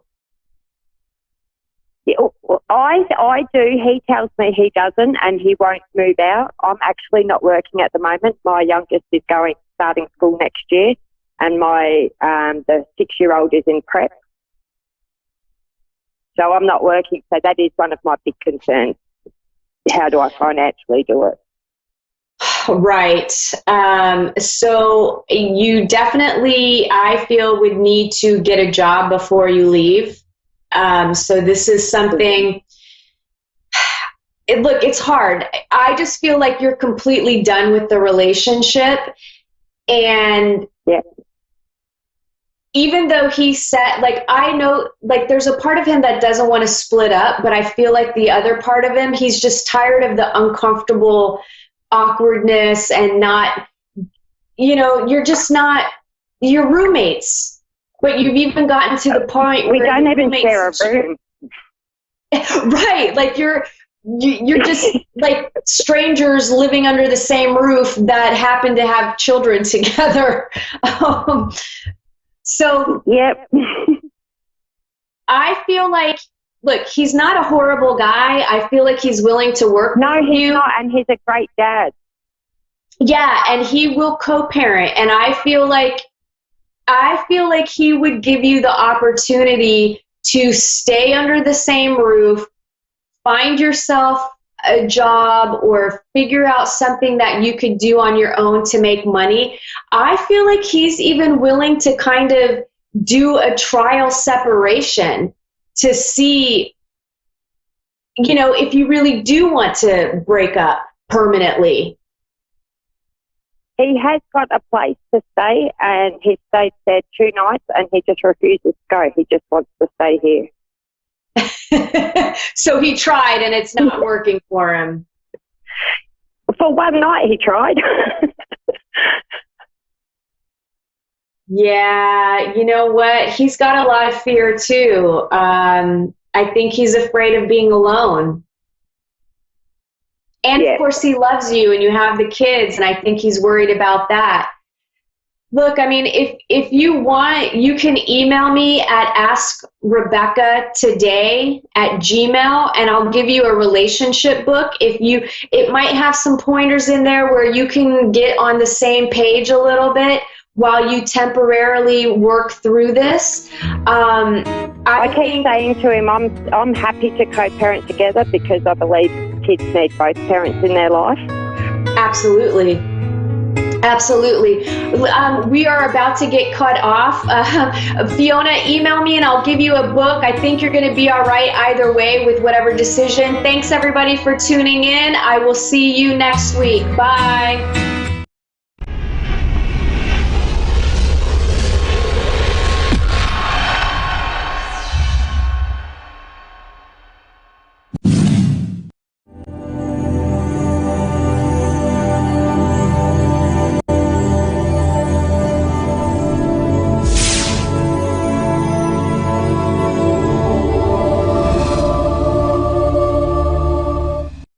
Hi, I'm Tracy, and thanks for watching Moonstruck. And now, back to A1R on the Air, Psychic Talk Radio Now on Moonstruck TV, enlightening television. Hi, good evening. I'm Anna Olson here on Insights into Consciousness. I'm your host tonight here on A1R Radio. I am doing readings tonight, just all readings, and I want to focus on intuition. And if you have had any spiritual experiences, first off, I just wanted to say that the number one question I get from people from a religious background, especially of the Christian faith, anybody who has read the Bible, follows the Bible, I got it again tonight when I was doing a reading, and that is, if the Bible says X, Y, Z, how is it that you justify still using Christ consciousness and being Christian and doing readings as a psychic medium? And the answer is very, very clear every single time. The answer is always that we all must use our discernment. We are all born with an innate, inherent discernment, which will tell us specifically what is good and what is bad. It is our job and our responsibility to be able to weed out good and bad people, whether it be at a church, and trust me, there are always good and evil people running and attending any religious place. Don't let anybody fool you. The most, how can I say this? The people who harm the most and the people who do the most damage are the ones that are usually the most manipulative, and they take advantage of people. They appear nice. They're not your ugly pirate in the corner, okay? They are outwardly usually very manipulative, very graceful, charming. They look clean. They look amazing. They usually are very attractive. And by the way, that is another way that they gain manipulation, is through their appearance, sexuality, and basically getting people's attention, either being attractive to them personally or sexually. That is a very big manipulating tool that these personality disordered people or people who don't have your best interest at heart. So again, I go over it and I just go over it and go over it, that it's important to learn how to use our own innate, inherent, built-in compass. And that is building our own spirituality, and that is our responsibility. We can't leave it up to, like, let's say a pastor of your church every time you have communication with someone. If you go on the train, or you're out on the street, or you're at work, or you meet somebody new at a party or someone's house, can you call up your pastor throughout your life every single time you meet somebody and say, listen, I really need you to tell me if this person's okay or not? No. We don't do that. That's not realistic. So what we do is we use our own compass. We have to practice it. We have to all keep fine-tuning our compass. So I'm going to take a call now. Bridget in Tulsa, Oklahoma. She would like a reading tonight, so I'm going to do that now. Hi, Bridget. How are you tonight? Hi, Wonderful. I got through. I've been trying for a while. Thank you so much. Oh, yay, you got through. I'm happy to talk to you tonight. So what would you like to focus on? I'd like a medium reading if you can. Do you do those? Yeah, I do. I can see what I get. Okay. That and maybe guidance or... Guidance, okay. Now, first of all, I'm getting the female. I'm kind of getting mom or grandma. First off, and I'm not sure if that is. I think she seems more like a grandma presence, and she's really sweet. She's got glasses on. I mean, most of them do, but she is. See, if she feels to me more like a. I would say, first of all, let me get your feedback. Is this ringing a bell? Yeah, I have a couple of grandmas. I was pretty young when they passed. Okay, and so my mom's still living, so it's got to be my grandma. It has to be your grandma. So sometimes when we go in for a medium reading, the person who you were hoping to hear from doesn't always come through. If you would like me to focus on a specific person, you can, but the people who have the strongest presence and usually the strongest spiritual strength will kind of pop in real quick because they like to make contact. So I'm getting grandma, and she's just basically, the reason why they do that is because they want you to know they're still with you, that they do watch you, that they do have concerns for you, that they are there to guide you. And it's good for us to know that. We forget about them. We go through our lives and we just don't think about them. So if you would like for me to focus on somebody specific, I can do that. I'm guessing that this was somebody who passed. Can you? Do you need the name or? If I don't do as well with names for some reason, that's never been my strong point. But I basically will tell you who, and I mean, I'm also getting a male presence, and it would be a younger son or brother. I mean, like younger than grandma. My husband passed. That's who I'm trying to reach. Oh, so you're trying to get to your husband. Was this pretty recently? Yeah. Okay. Well, within the last 5 years. So, husband didn't come through very, very strongly. I'm getting more of like, okay, so was his mother passed? His mother? No. Your husband's mother? She's still with us? She's still here, yeah. Because I'm getting that the grandmother may have been his grandma, and that he's with her. So sometimes these things come in and they don't make perfect sense at first, and then as we go through, he does have his grandma that he was really close with her. She's passed. Mm-hmm. So that makes more sense now. Now I got son or brother. I think it's because he is her son. Does that make sense? Yeah. So I'm feeling the son relationship with his mother, and I'm feeling that they're together and they're very close. So did you know his grandmother? I did not know. Okay. Because it's basically a feeling of my grandma has me now. She's, we're together, and she's also watching over you. It's like it's almost like she's mom to him. And maybe that's why I was getting mother too with his grandma, is just if she feels very, very mothering. Yeah, I think they had a relationship like that she was more of a mother figure to him. Okay.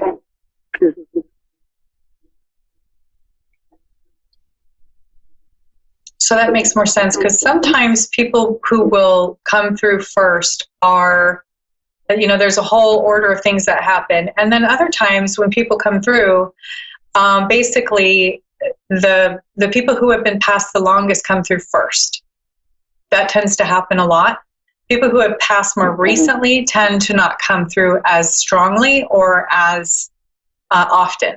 So sometimes the other family member that has passed prior to the person that you're trying to reach, they will help that person come through and relay some messages.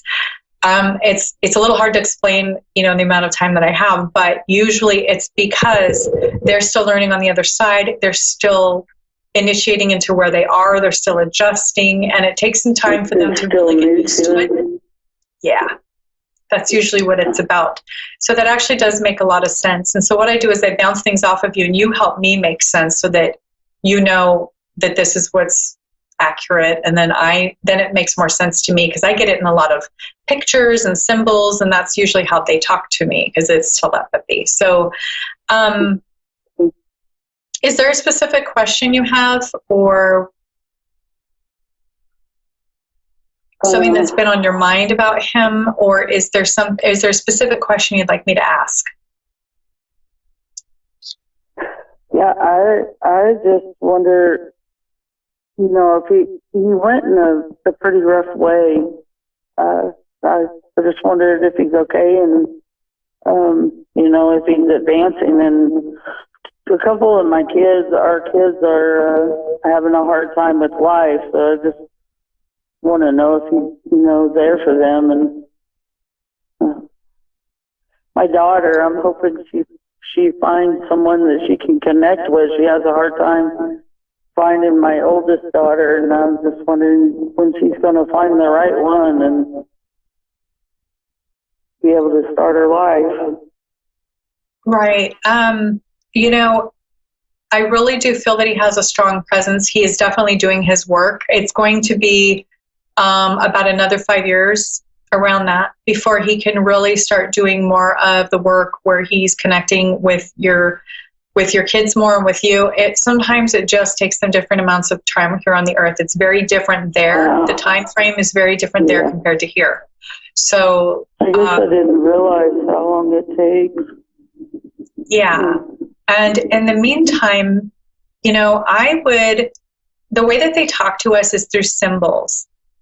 And I'm getting almost like a family crest, or I'm not sure if it's like it looks almost like beer, or like something that you'd see on a really nice liqueur bottle or something. It's kind of like silver. It's kind of hard to explain, but I feel like he's coming through with a sign, a symbol, and I'm not exactly sure what it would be called. Is it almost like a family crest, or is there something that he was cremated, and me and our 4 children have silver crosses that we wear.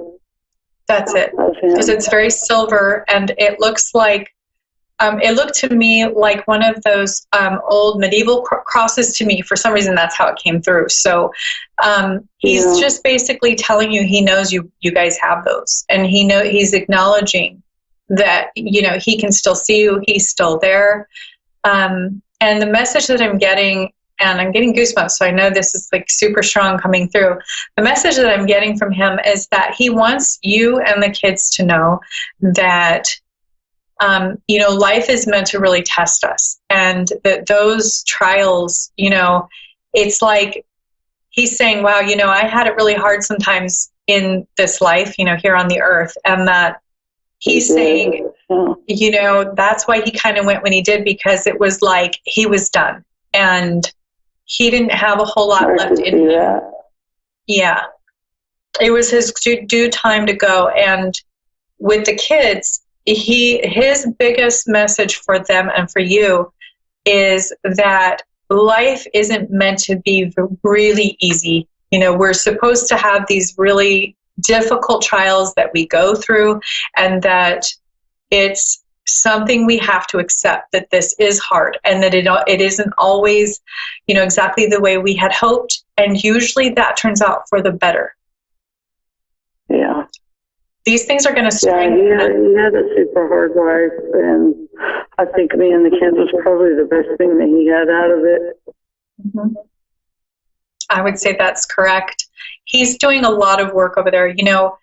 from a young age, I feel like he had gone through trials. And so there were just a few things that he was still playing catch up on with his spiritual growth. And what he's doing now is, with the time that he has in the spirit world, he's really utilizing his time and being given the opportunity through his guides, angels, and the higher ascended masters, the ascended masters that he works with, to develop and grow these skill sets spiritually. And that's really why he doesn't have a whole lot of earth time to be like bouncing back and forth. But he does want you to know that when you see those silver crosses, that he's with you. He is absolutely aware of you. He feels your emotion.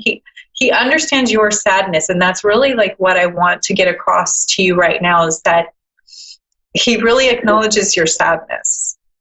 And it feels very deep to me. I understand, how much he meant to you, feeling it. And he's acknowledging you for that. And he's saying, like, it's not, this life is very, very brief. And if you can just, try your best to look at all of the good things that he left you with and all of the good times that you guys had together, that you're going to be able to get through the grieving process easier. And he's saying, go ahead and talk to him. Like, when you're feeling lonely or whatever, he can hear you. You can talk to him in your mind. You can talk to him out loud, when nobody's there. It's, it's very personal, but he's listening and he's still there. You can talk to him. Yeah. I do talk to him, and I get frustrated with it. And my grieving has been hard. It's been off and on. I tried to learn, and I watch mediums and I watch all shows, and I'm trying to heal myself from it, but it's extremely hard.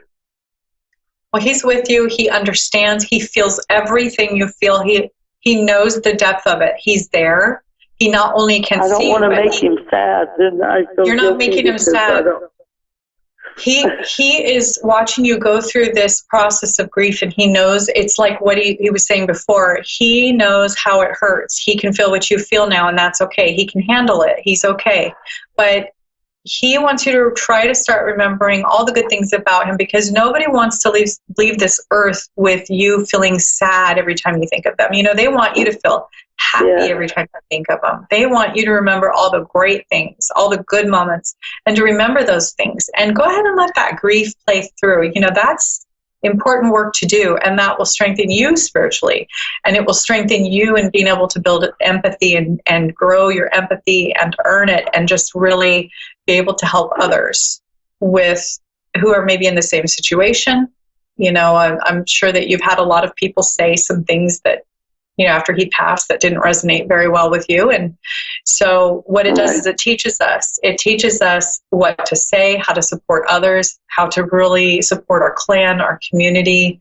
It makes you a better person. And I'm just, what I would like you to kind of move away from is being lost in the sad part of it, because that can be a cycle that will continue if it's not processed with the grief properly. Yeah. And your children, they're going to work through it the way that they are going to. They're all going to do it differently. And your oldest daughter has her own way to grieve and to act out. I know she's probably acting out some.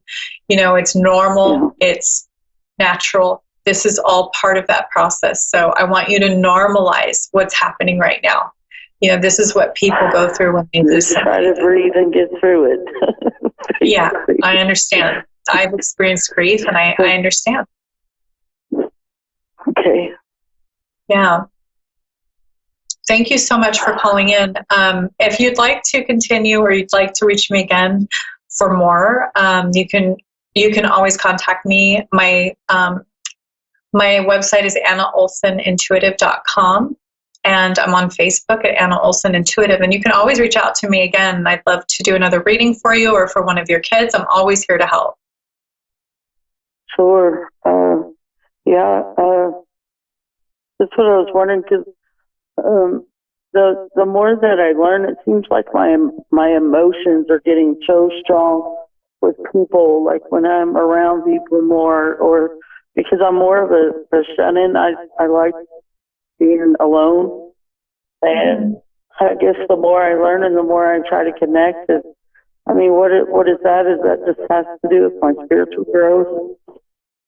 Yeah, that's normal. I mean, it's just as we age, when you reach certain ages in your chronological age, you are more ready for new spiritual growth and transition. So that is extremely normal. You're doing, great work, actually. I think it's really about getting in all of your resources that you resonate with. If that's church, you resonate with that, great. If it's, mediums, you resonate with that, perfect. It's whatever you resonate the most with. Okay. And absolutely reach out to me if you need me again. I'm happy to help. I'm happy to connect with you again. Okay, thank you so much. Thank you. Have a wonderful night. I'm so glad you got through. Yeah, me too. Have a good night. So next we have Melissa. And Melissa is going to get a free reading tonight with me.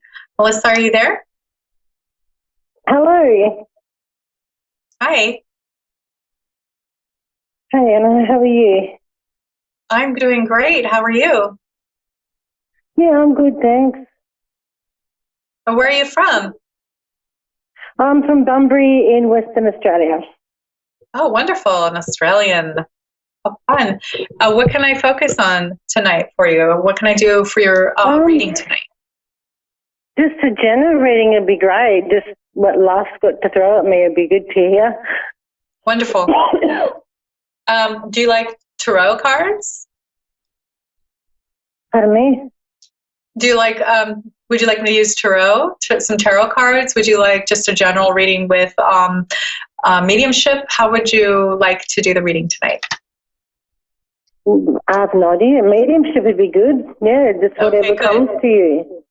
Okay, so that's what we'll do. So do you have any specific topic you'd like me to focus on, or just tell you what comes through? Just whatever comes through. All right. First of all, I'm getting, do you live near a river, or do you like the water? I'm just basically seeing a river and there's like brush around it, like bushes, and I don't know if it's camping or something happened in a river.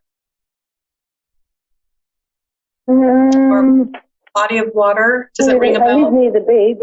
I live near the beach. You live near the beach.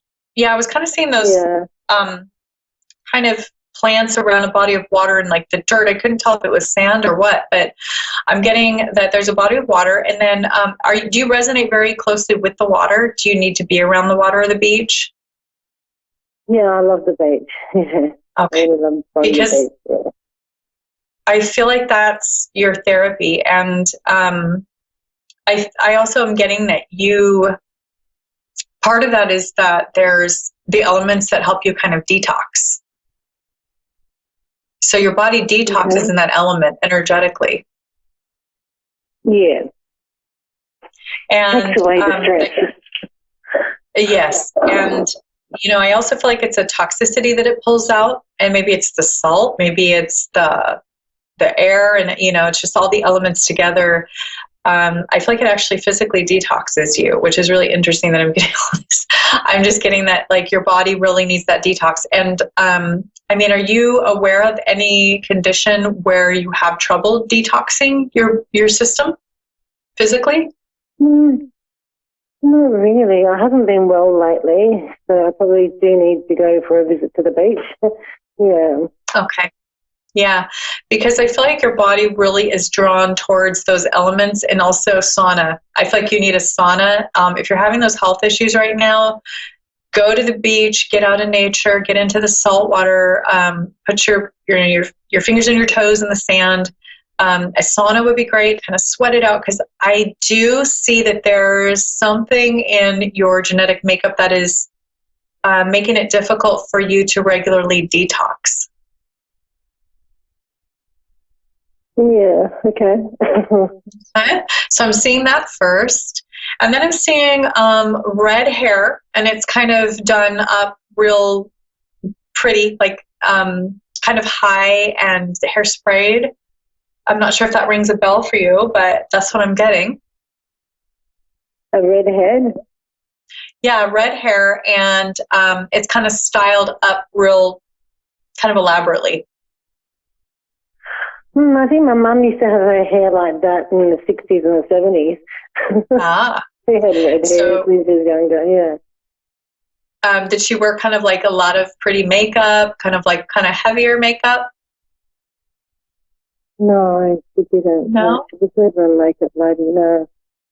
Huh. Because I was kind of getting like a nice, maybe it was the 60s because I got a nice thick eyeliner. To me, that's kind of a lot of makeup. Maybe it wouldn't be to somebody else, but has she passed? My birth mother has, yeah. Okay. So we're talking about your birth mother?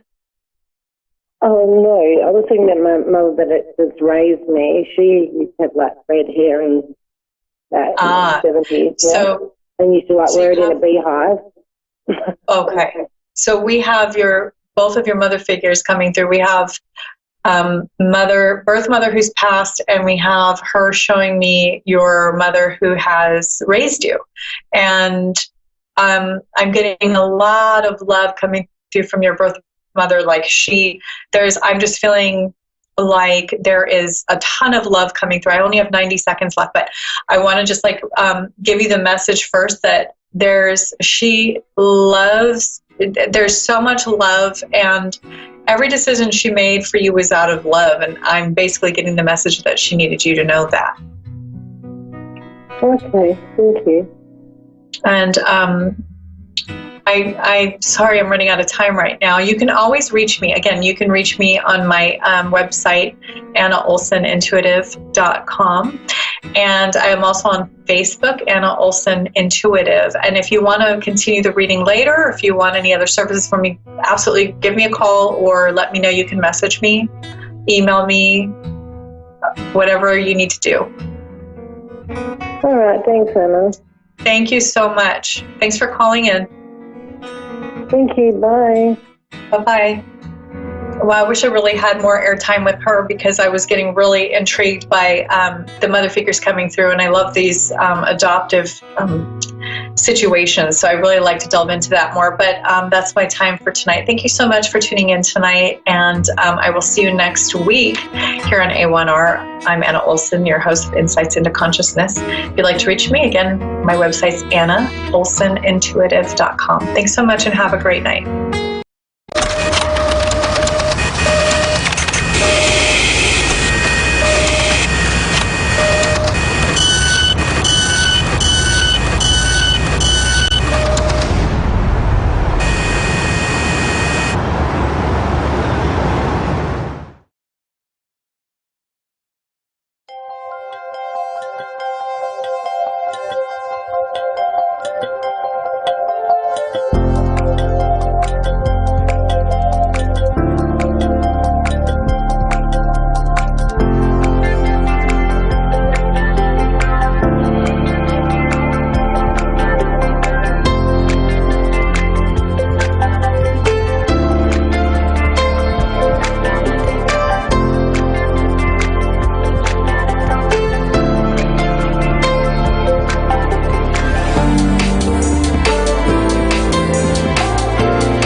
Welcome to A1R Psychic Radio here on Moonstruck TV with Amanda Hall Psychic all the way from the Gold Coast.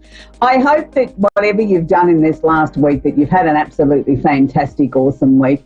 I mean, our hearts and our prayers still go out to the people of California with those fires, that there doesn't seem to be any sort of let-up happening there.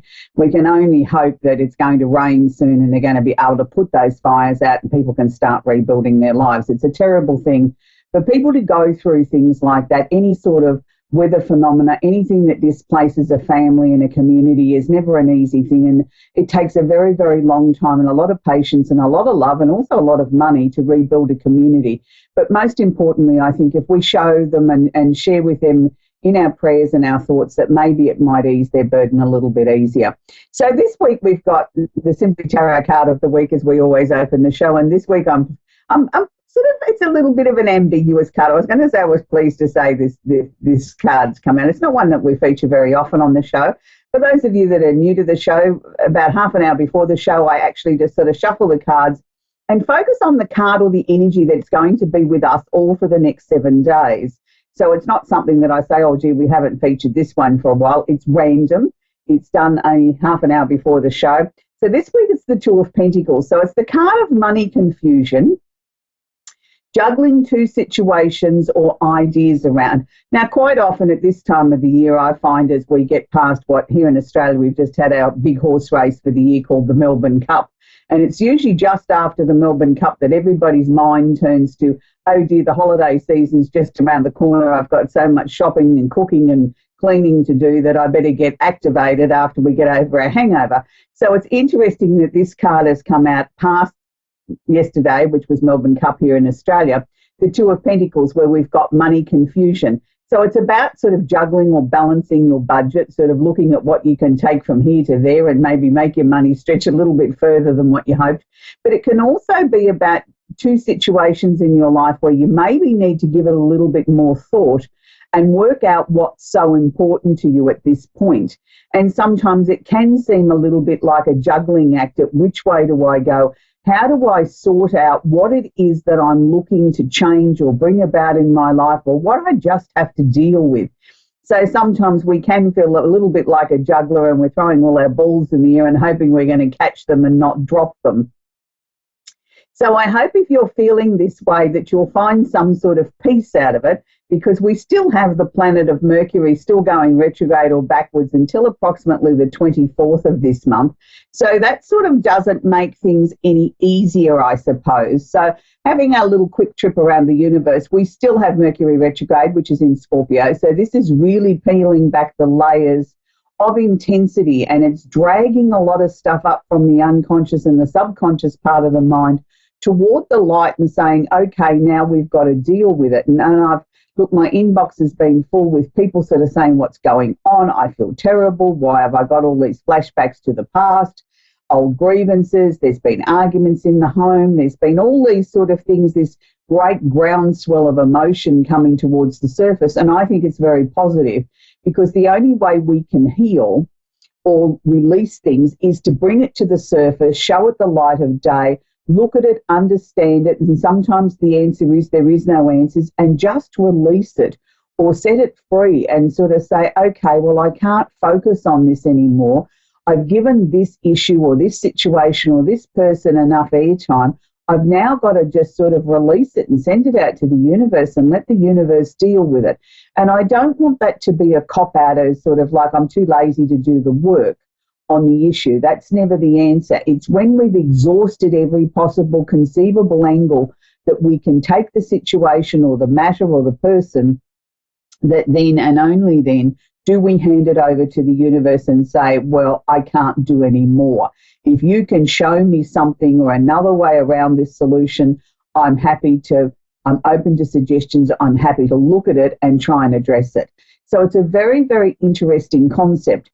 So, there was a lot of frayed tempers in the last 7 days. So hopefully this week, as we move sort of a little bit more into calmer waters, where Venus was sitting in Scorpio last week, the planet of love and affection, Venus has now started her transit into Sagittarius. So it's sort of easing off the pressure of the pressure cooker a little bit when it comes to matters of the heart and things that we might need to communicate or talk about with loved ones or family members or people that are close to us. So it's sort of a little bit easier time this week to have that deep and meaningful conversation, or, you know, maybe things not be quite as intense as what they were. But please be aware we still have some very major planetary configurations going on. We've spoken about many times on the show about Saturn holding hands or conjunct Pluto in Capricorn. That's still the case. We still have a lot of official areas or areas of great importance in our life that do need our attention. And I know it seems like it's been a hard going year this year, but it's also been a year of many gains.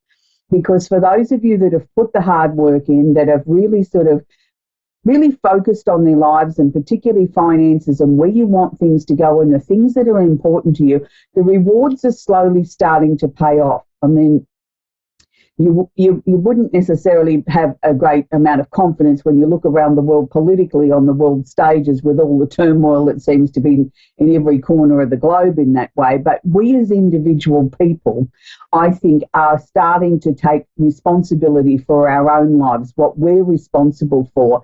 And in time, I think we'll then start to look to our politicians and our leaders and say, well, hang on a minute, you guys better wake up to yourselves, because your values, what you're doing isn't in line with what we think as the people. So we could be in for some very interesting times ahead in the next 12 months, 2 years on the political and world stages, as energies and people and situations and decisions and directions will all start to sort of align together. And this is partly the things that we're starting to see now, where we're seeing people protesting in the street about climate change and things that don't suit them. And you go to the UK and they're still arguing over Brexit, whether it's right, wrong or indifferent. They're still in turmoil over that. And I think probably the world seems a little bit smaller now with the advent of social media and all those sort of things. And we've got this instant news cycle 24/7. And I suppose in some ways it sort of feels a little bit like overload, that we sort of just want to switch it off and say, let me just focus on my life and what's going on in my life and what I can control. And maybe that's the best thing that we should be looking at, is sort of peeling back the layers to our own life, looking at what we can take on board, what we can be responsible for, and focus on that. So it's really, really interesting. This week I've chosen the patience candle, and the reasons why I've chosen the patience candle is that I feel we could all do with a little bit more patience. I think there's many times in our lives where we're just so impatient, we want everything to happen yesterday. Well, this is a candle I don't burn that often, but when I do bring it out, it's usually at a time like what we're in at the moment, where there's just so much going on astrologically. And I just sort of feel, look, I want to exhale. I want to bring a little bit of patience. I want to bring a little bit of calmness into my life and around me and for my clients, that it's just one of those times that you can light this candle. It's very delicate in its fragrance, and it's like, oh, good, I can exhale now and I can just be. I can just allow things to sort of formulate in my mind and give me the strength, or give me the patience to be able to deal with people and their bad tempers, or people that are overly emotional because they've got so much going on in their lives. It just gives me that coping mechanism, and hopefully filters through to them that, you know, we can just sort of exhale and let ourselves just breathe. You know, I think sometimes we forget to just be in the moment and just enjoy what's sort of happening. So that leads me on to our famous actress of the week. And we're up to the Capricorn, female Capricorn as far as actresses go. And this week I've chosen an iconic lady who I'm sure that there isn't a person on the planet that doesn't know who I'm about to talk about. She was a real role model, a real go-getter. She was somebody that a lot of young women sort of looked up to and aspired to be like. And I'm speaking about the one and only Mary Tyler Moore. Now, Mary Tyler Moore started her career very young. She wanted to be a dancer, and she was very successful at that to a certain point in time.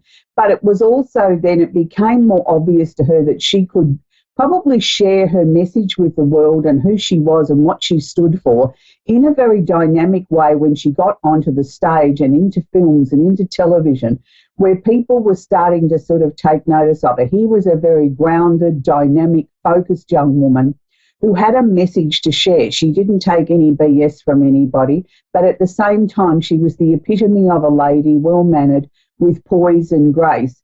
but she showed women, I think particularly, through her television roles and some of her very dramatic roles in films. And there's one particular movie that I remember seeing her playing the role of a mother of a young son where one of the sons had been killed, and she was sort of ignoring the other son, and he was a teenager and he was getting into trouble and wasn't coping with the grief and the loss of his brother.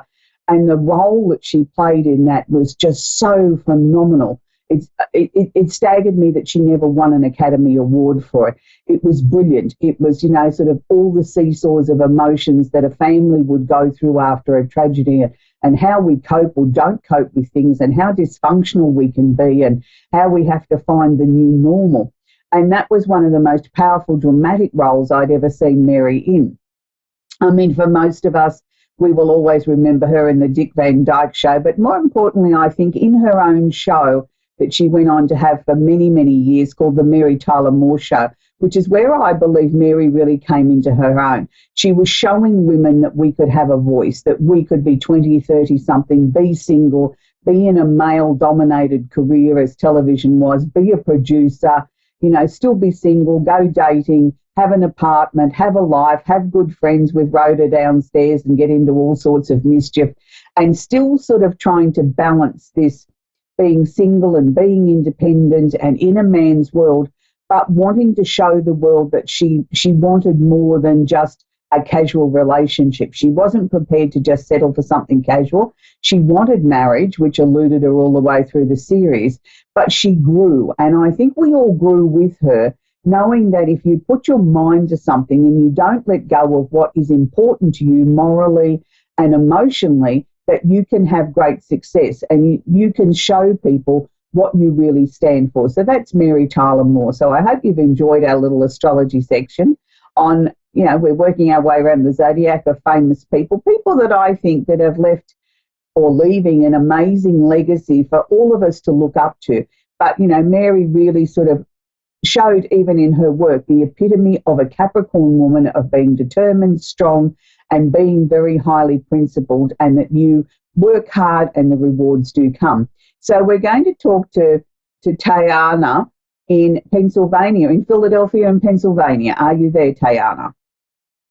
Hi, yes I am. How can I help you tonight, sweetie? Do you have a question I can work with? Well, I was wondering if you will be able to connect with a loved one or two that has passed. Sweetie, in the short space of time that we've got, I can't necessarily guarantee I can connect with who you want to speak to. I prefer to work with a direct question. So if you've got a question for me, if they want to weigh in from the other side, they will, and I will share with you anything that they give us. You've got to understand, we don't have a direct link to be able to just dial up who you wish to speak to. It's all a matter of whether they feel comfortable and are ready to come through, and sometimes they're a little bit shy coming through on such a public forum too. So do you have a question I can work with? Yes. What do my near future hold? Is it going to get better or is it going to get worse? Your future or your marriage, or both? My near future. I'm not married. I'm actually okay, right. Your near future. Sorry, sweetie. I didn't quite understand what you said. Okay, first thing that they're sharing with me is that this year's been not necessarily what I'm going to say the easiest of years for you. It's been 2 steps forward, 3 steps back. It's like you feel like you haven't gained a lot of momentum, and I'm going to say to you that you actually have. Has there been a couple of major things that have come to an end or coming to an end now that you've been working hard on this year to bring to a close? Yes. Yeah, well, they're saying to me sort of like this last little bit will seem like the hardest, but we've got to push through that barrier. We really have to push to make it sort of happen.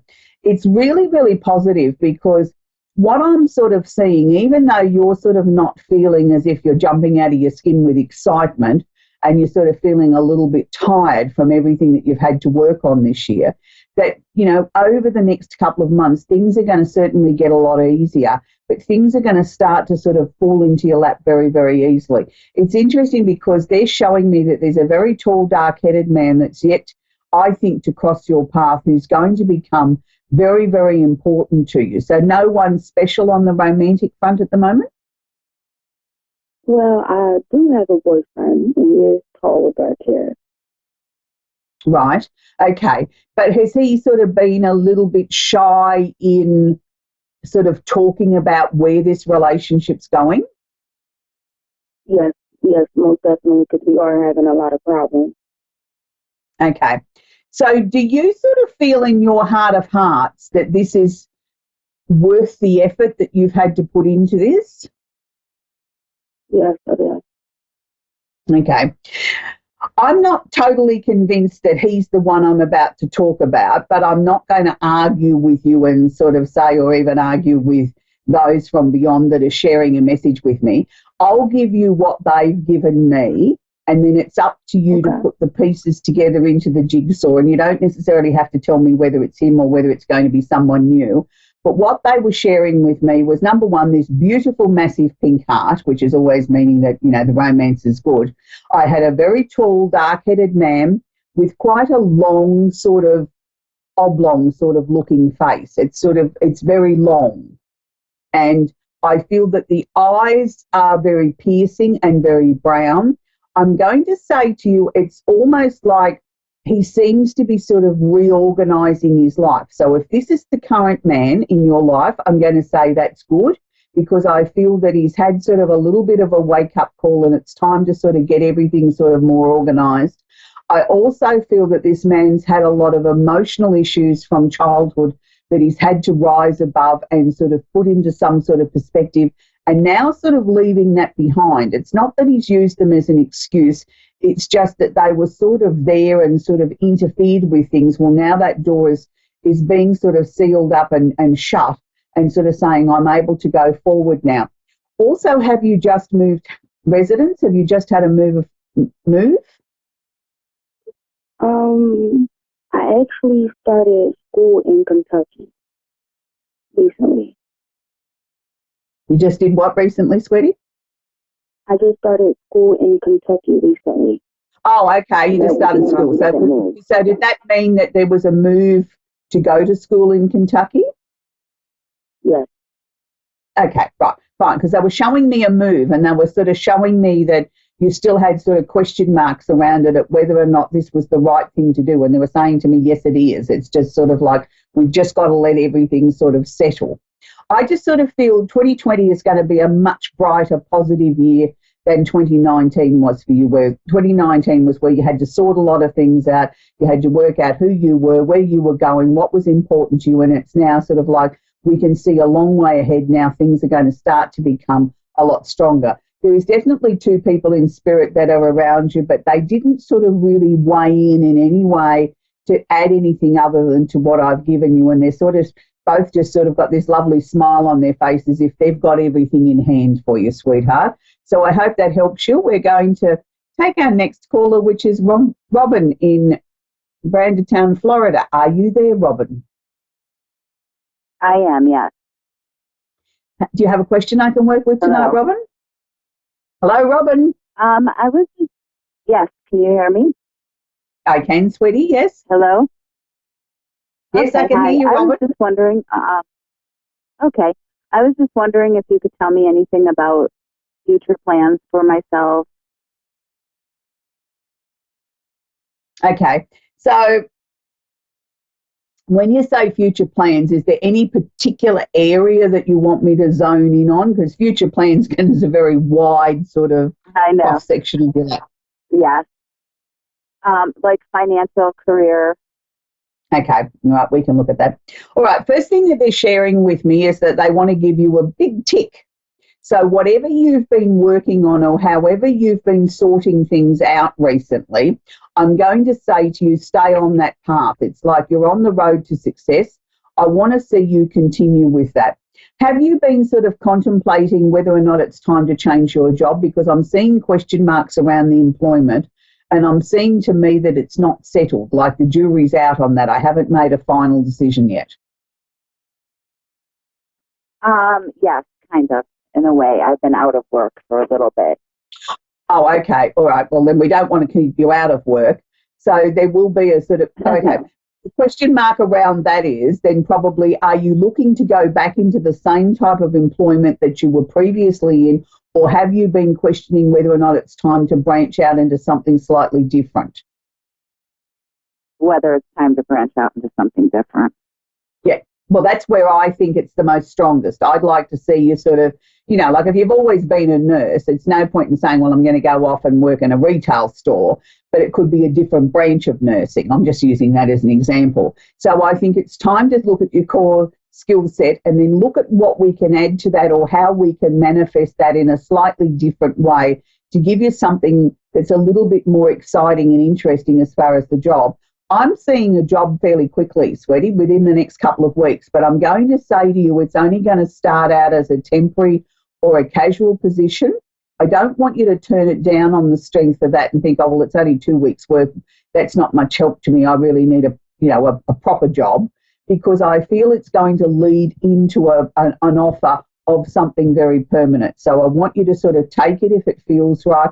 I do think it's something that you had applied for a job with this company recently and never heard anything, and sort of crossed that off the list, that they didn't even have the manners to say that your application wasn't successful. I know that they should have done that, but I feel that the actual original position that you applied for didn't end up being filled anyway. It was sort of like they changed their mind in the end and reorganised or rejigged the position to be sort of something different.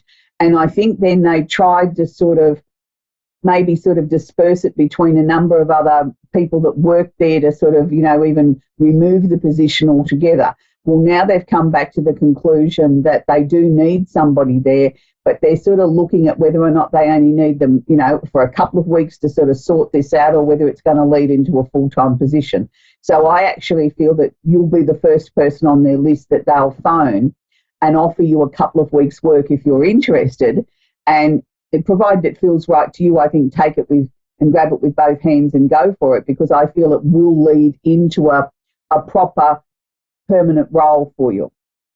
And, you know, it's sort of like you've got 2 weeks' work and then they offer you another 2 weeks' work, and it goes on like that for a little while until we get into the new year. And then sort of, I think, between the last 2 or 3 weeks of January, first week of February, I think then that's when they're going to offer you a more permanent role, which is good.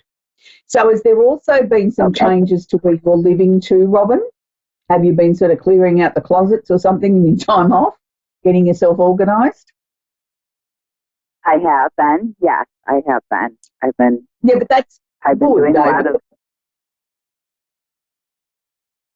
Yes, go ahead. Been doing a lot of clearing. Yeah, I was just going to say, you've been doing a lot of clearing and sort of thinking and letting things come in and out of your mind, and sort of what you don't need you've tossed, and what you've needed to look at you've looked at. That's good, because this is all part of the changes that are going on around you, Robin, that you've been given this time to be able to sort of sort everything out in your life, not just clearing the closets out, but sort of looking at a lot of old emotional stuff as well.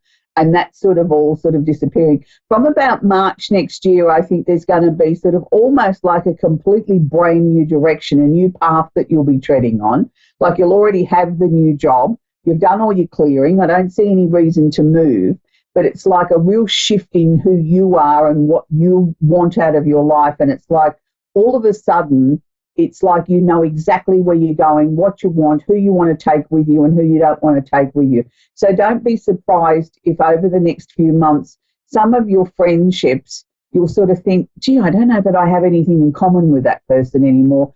I don't know that I'll necessarily pursue that or encourage that friendship. Do you know what I mean? I won't be rude to them, but if they don't ring me, I won't ring them, sort of thing. And it's sort of like getting you ready for this whole new phase in your life, which I think is going to be very exciting, Robin, where you're moving into a much stronger direction. It's like you're listening to your intuition, but your intuition's just become automatic. It's like I don't have to stop and think about how I feel or how I want something to be. I just know, and that's a good thing. It took you a long time to get there.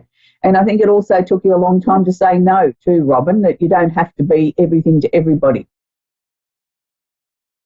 Correct, yeah. And that's good. That's really good.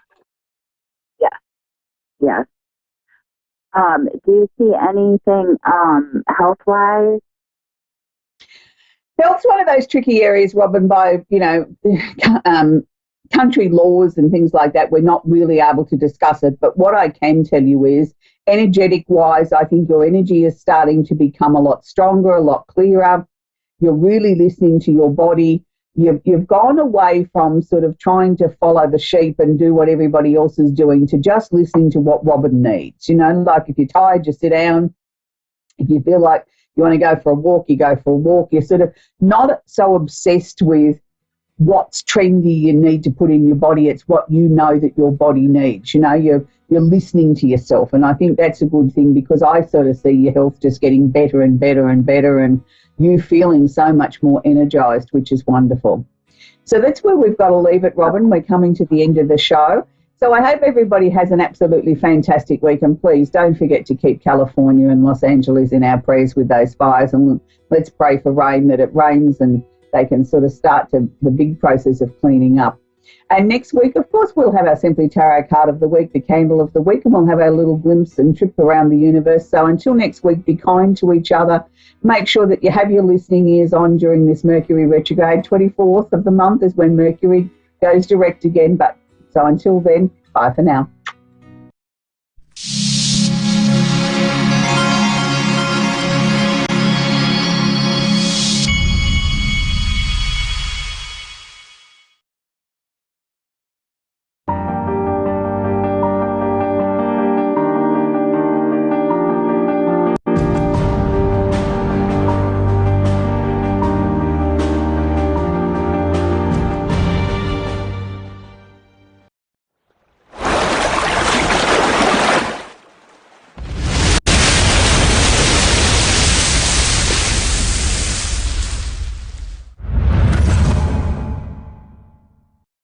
G'day, Tonya Reeves, Australian Psychic Cowgirl. I'm coming at you from a little place near Bright.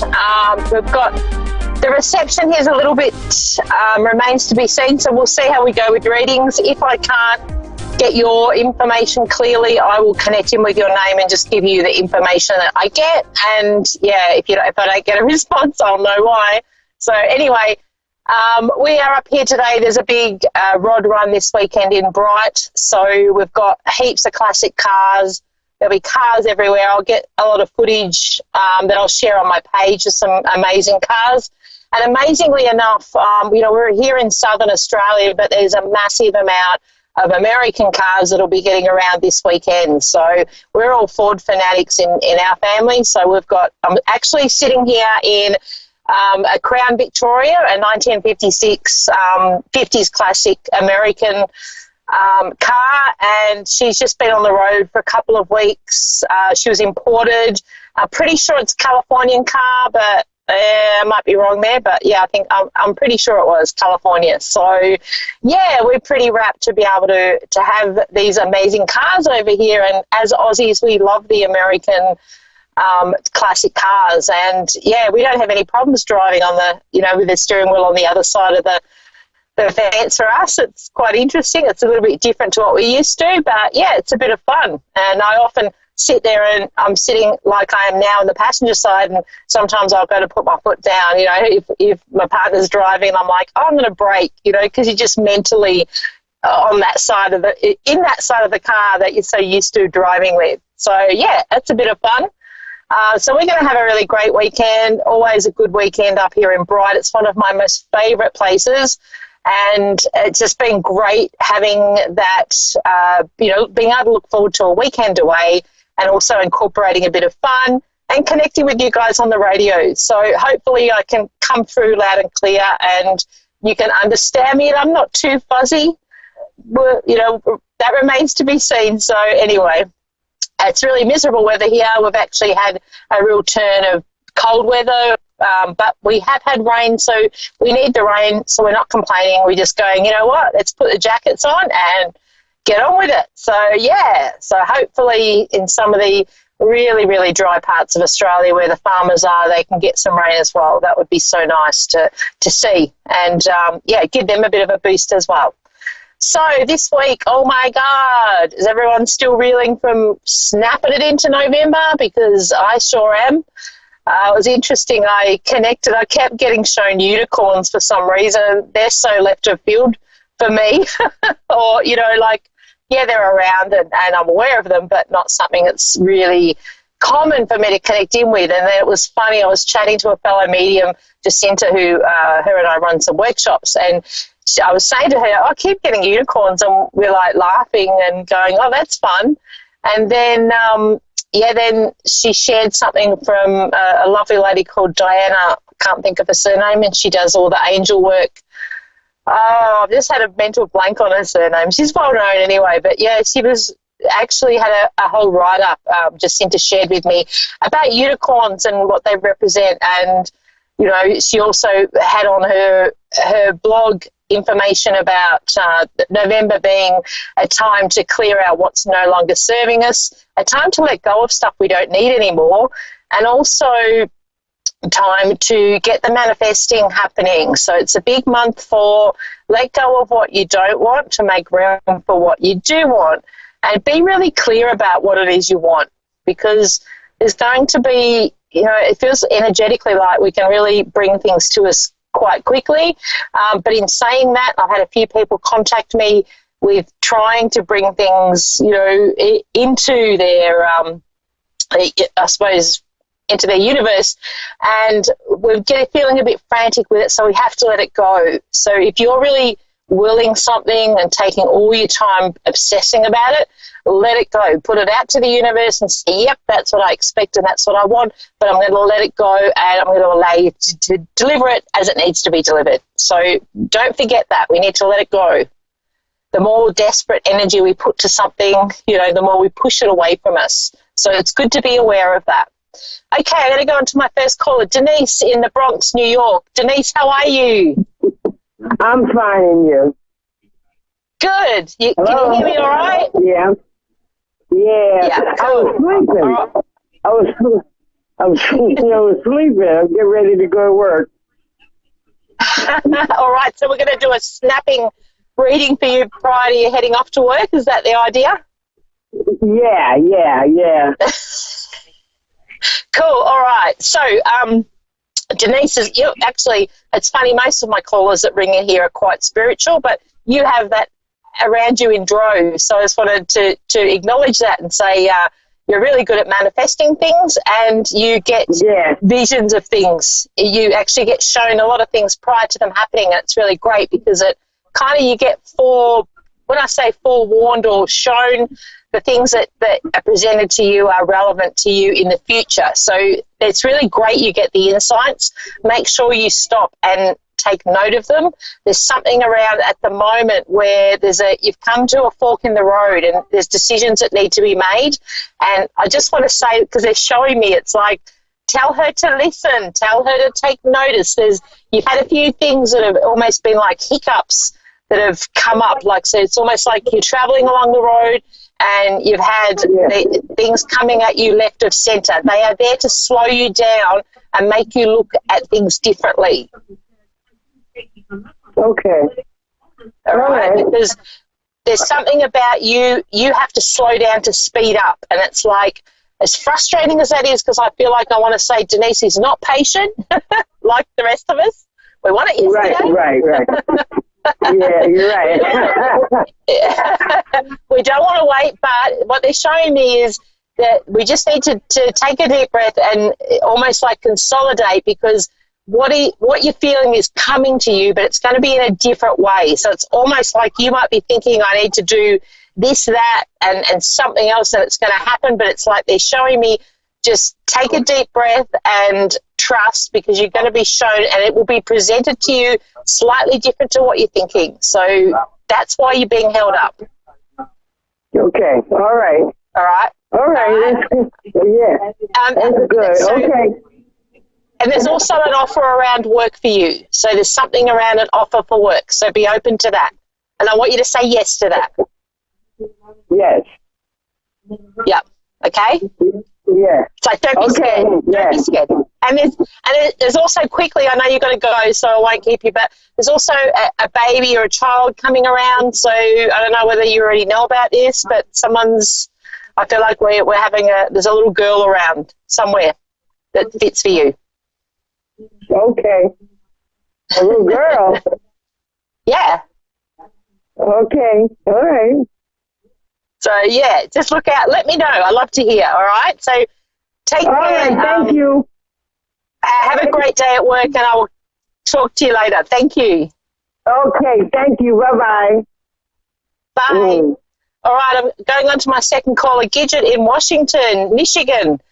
Gidget, how are you? Good, how are you? Really good, thanks. Oh, you've got a really sweet voice. Okay, connecting with you straight up, Gidget, there's been some kind of, I feel like we've been through this year for you, there was something that's happened that's pulled things apart. So it's like you were travelling along quite well, and then there's been a bit of a shake-up with your situation. I feel like I'm going to home life. What's the big change? My brother passed away. Okay, yeah, and it was a bit of a shock, yeah? Yeah, well, he was sick, but yeah. Yep. So, and of course, being a family member, it's really hard when you know, they've been around and then suddenly aren't. You and him had a really close connection too, I feel like, and I want to say there's a cheekiness around him where he is letting you know that he's still around. So it's like, I want to say he's showing you the signs. I'm not sure what they could be, though. That I'm struggling. Yeah, okay. Can I ask, because I feel like I want to say he's got a bit of a cheeky grin. So did he, like there's something around a sense of humour in amongst him? I'm sorry, what was that? There's something around a sense of humour. Did he have a bit of I want to say like a wicked sense of humour? Does that fit for him? Yeah, he crack some jokes. Yeah. So it's like that's how he's coming into you, because he doesn't want to see you sad. And I feel like that was him in life, is he was always the one to say, come on, you've got this. He was like your cheerleader, I want to say. And it's like he's showing me that is the case also in spirit. There's something around, have you planted something for him, or where does because I feel like I'm digging in the garden. There's some reference that he's showing me to that. There's no garden yet, but my parents planted, we received a gifted bench in his honor that we're going to be planting a garden around. Yeah, cool, because it's like he's just acknowledging, and often when they do that, he's just letting you know, I'm aware of that, I can see that that's happening, and, you know, that's his, I suppose, part of his evidence to say he's around and he's all-seeing with what's happening. He's also referencing, do you have a son, or where does the boy fit in? He has a grandson. Okay, there's a boy that is really struggling since he's passed, and he's just like he wants to he wants to give him a hug, and it's like I feel like he connects with him as much as the child might not fully get that. It's like he's acknowledging, he's putting his arm around him, and he's aware of his struggle, but it's like he's there stepping in for him, and he wants you to know that.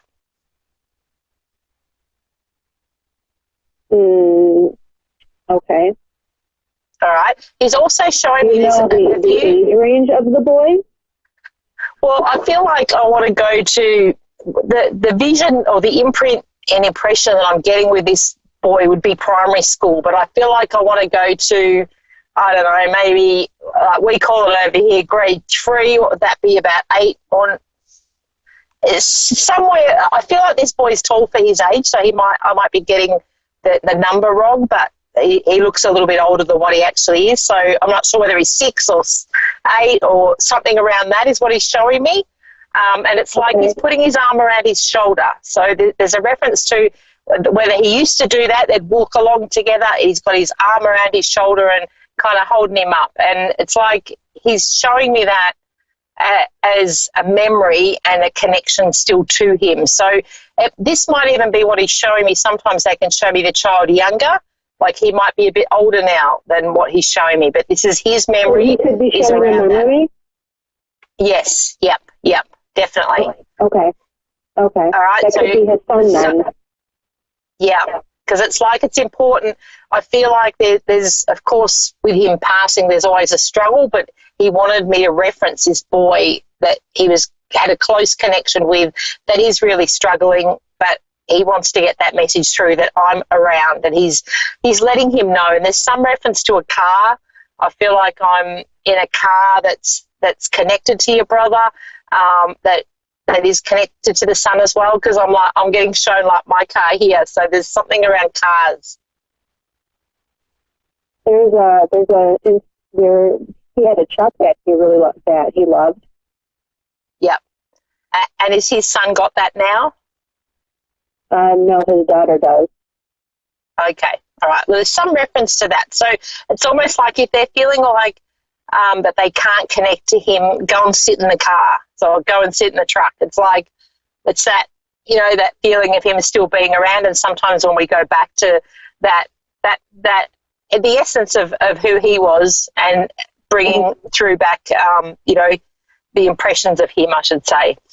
He also wants to say to you, it's time for you to step up. So he's showing me, unfortunately, he can't be here in the physical world to see this happen, but there's something for you where you're going to step into your personal power, and he's making me aware that he will be part of this.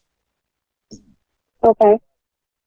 All right. So it's like, it's almost like the way he's got a cheeky smile, it's like, push her, tell her I'm pushing her. So I feel like this is something that you really want to do, but you're holding yourself back, and it's a little bit like I'm not feeling confident about it, but he's showing me, tell her don't worry, I'm up here in spirit, I will be there. I will be there supporting her. Okay. Just got to figure that out then. There's an opportunity coming. 2020 is going to be big for you. That's what I'm hoping for. Yeah, that's right. So, well, he's up there telling me that, that's the case. So normally when they come through like that, it's like, get ready. So if you're not 100% what that is yet, there's some big things happening. There's going to be opportunities. And, I feel like for you, I'm changing direction, and I'm going to be doing what I've always wanted to do. So this is about your passion. This is about something that maybe you've weighed up and gone, I don't think I can do that because of X, Y, or Z. But it's like he's showing me that you will be successful at it, and he's up there to make things happen. Thank you. Okay, because you've got this. And I really feel like in what he's showing me is the only thing holding you back is your lack of belief in yourself. But he's showing me all that you have. You're quite talented. You just don't realise it. I'll agree with that. I just don't know what I'm talented about. Yeah. Well, for you, you've got a few things up your sleeve. So I do have to say, what he's showing me is you've done a few different things, and it's you will be taking bits and pieces from what you've done and bringing it, into your next role. Now, there's something about being creative with this, because I feel like this, what he's showing me, I'm getting creative, and I'm creating things. So I feel like that's the direction that you're going to be going into. Okay.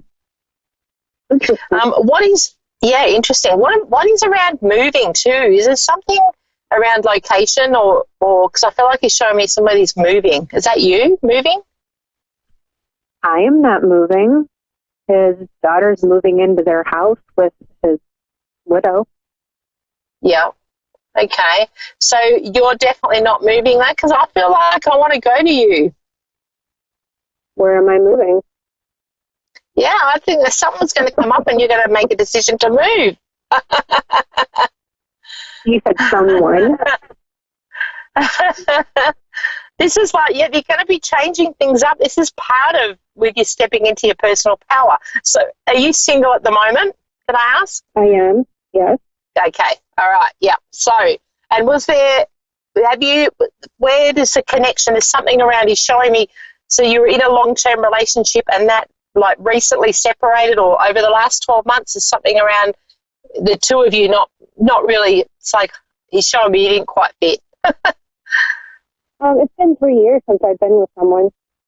Okay, so it's been a while, so it's longer than that. Well, it's like there's somebody else that's going to step up for you that's going to be quite different to your ex, or when you're in your last long-term relationship, and it's almost like this opportunity.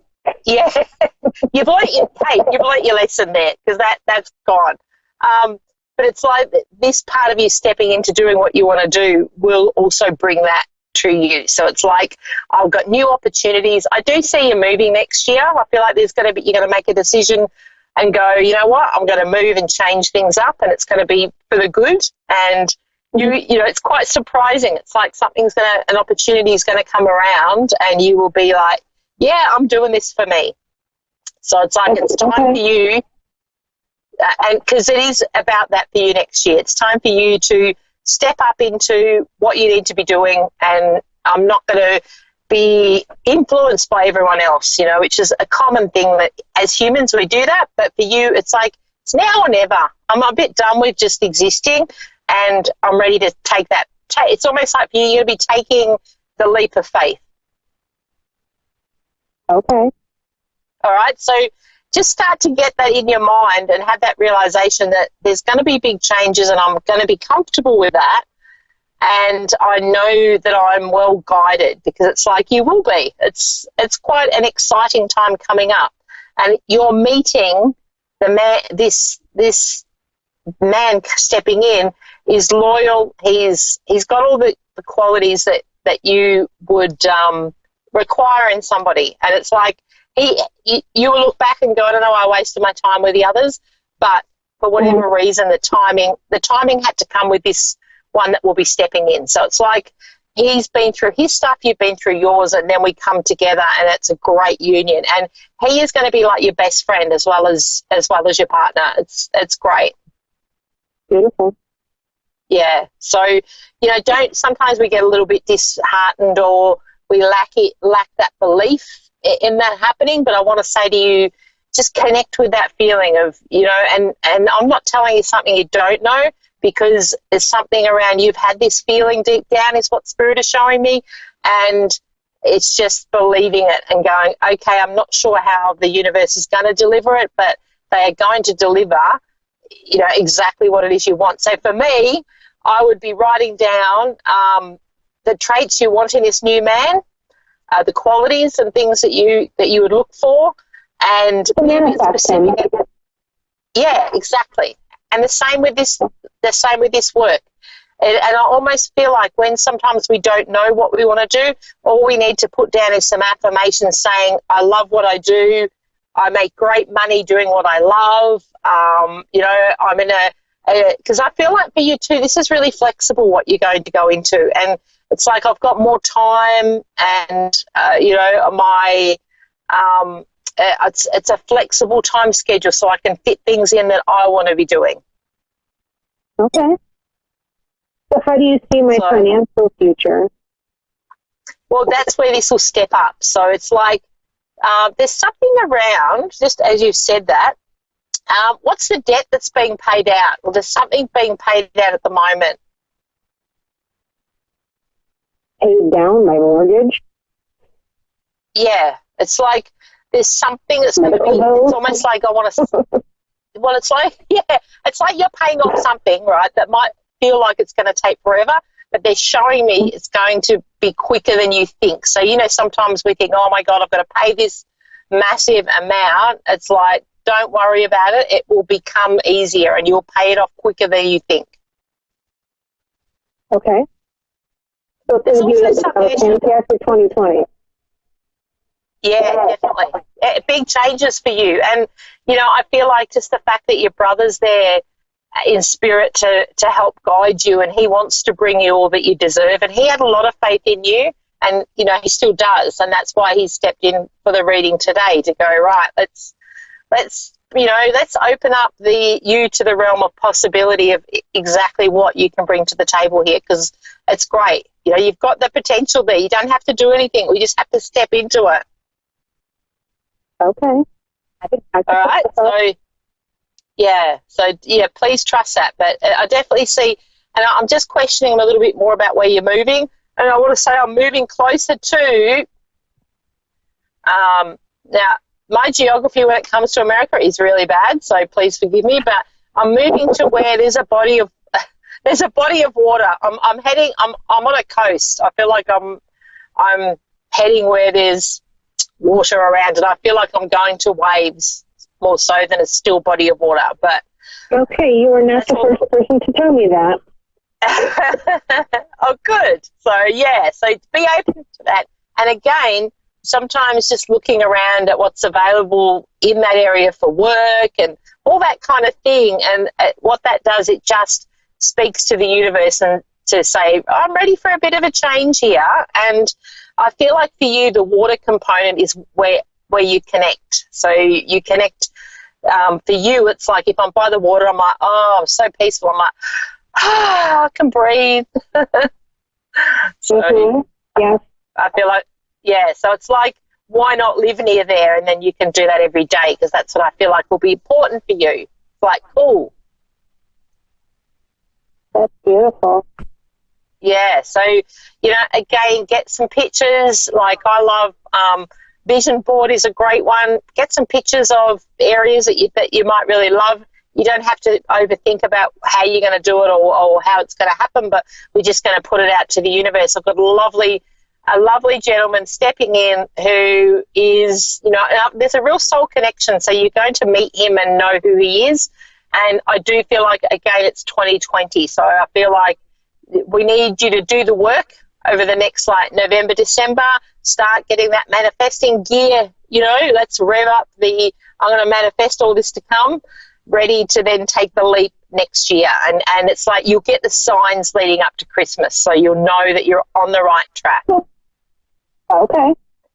All right. Okay. Your brother's very matter of fact, so he's not going to make it hard for you to pick up the signs at all. Okay. I just was hoping I would have one by now. Yeah, well, some sign from him that he's around. Yeah, I feel like you have it. It might be you're either overlooking, and missing the finer things. He's very unique in his manner, so I feel like he would come through differently compared to, a lot of spirits with signs. We get feathers, we get, there's the standard things, but he's a little bit different, and I feel like there's a quirkiness to him, so it's going to be a little bit different to our standard, run-of-the-mill signs from spirit.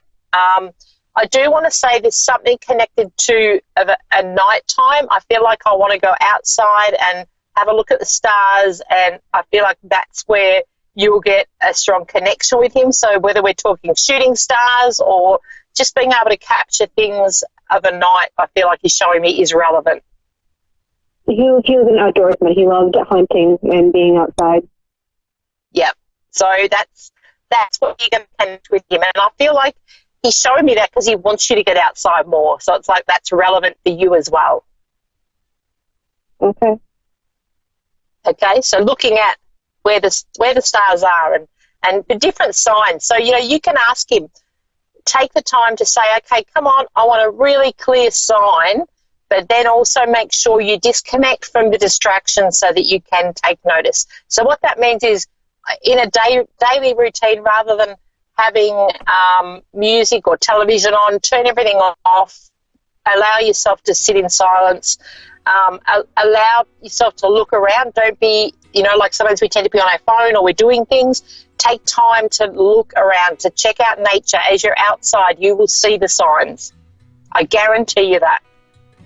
All right, now I've got to wrap up, but please let me know. I'm on Facebook, Australia's Psychic Cowgirl. Let me know, because I guarantee you, within the next week and a half, you'll have a sign. Okay.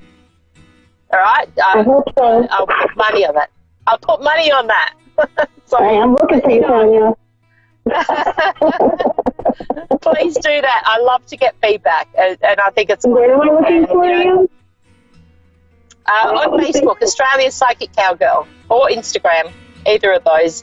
When you look back on this, you'll see at the bottom my business name. So you can look it up if you forget. So keep me posted. I'd love to hear. All right, I'm going to wrap up here from country Victoria in an American classic car. Thank you guys for listening, and I hope the sound's not been too bad. All right, thank you very much. See you same time, same place next week. Woohoo!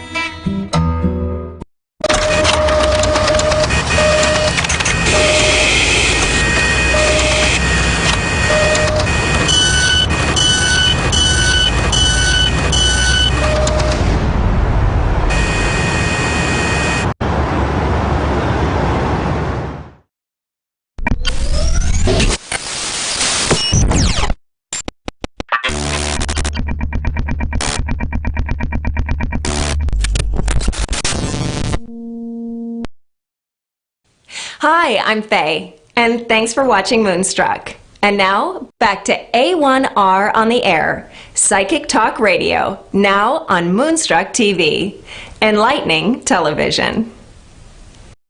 Hey, cats and kittens. This is Perry Lyons, PERILYONS, New York City celebrity psychic. I'm really glad to see you here. And before we do the fabulous tarot weather, I want to talk a little about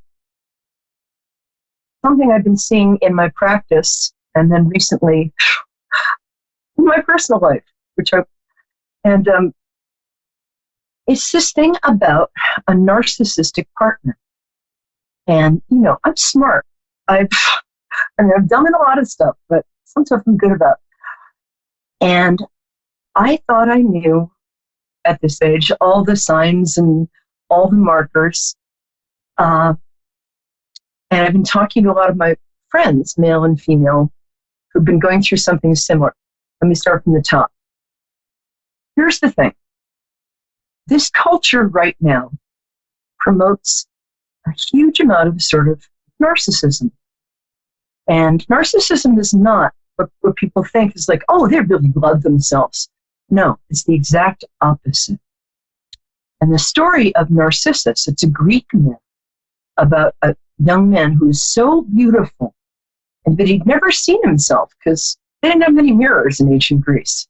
So one day he was passing by a little still lake, and he looked into it, and he saw his own reflection. And it was so beautiful that he was transfixed, and he could never move from that spot, or didn't want to, because he just kept looking at the reflection and saying to the reflection, "Oh, you lovely creature, who are you? Who are you?" And there's this nymph. You know, there's always a nymph, right? There was this nymph who followed him because she was in love with him, and back then they didn't call it stalking. Nymphing, I don't know what they called it.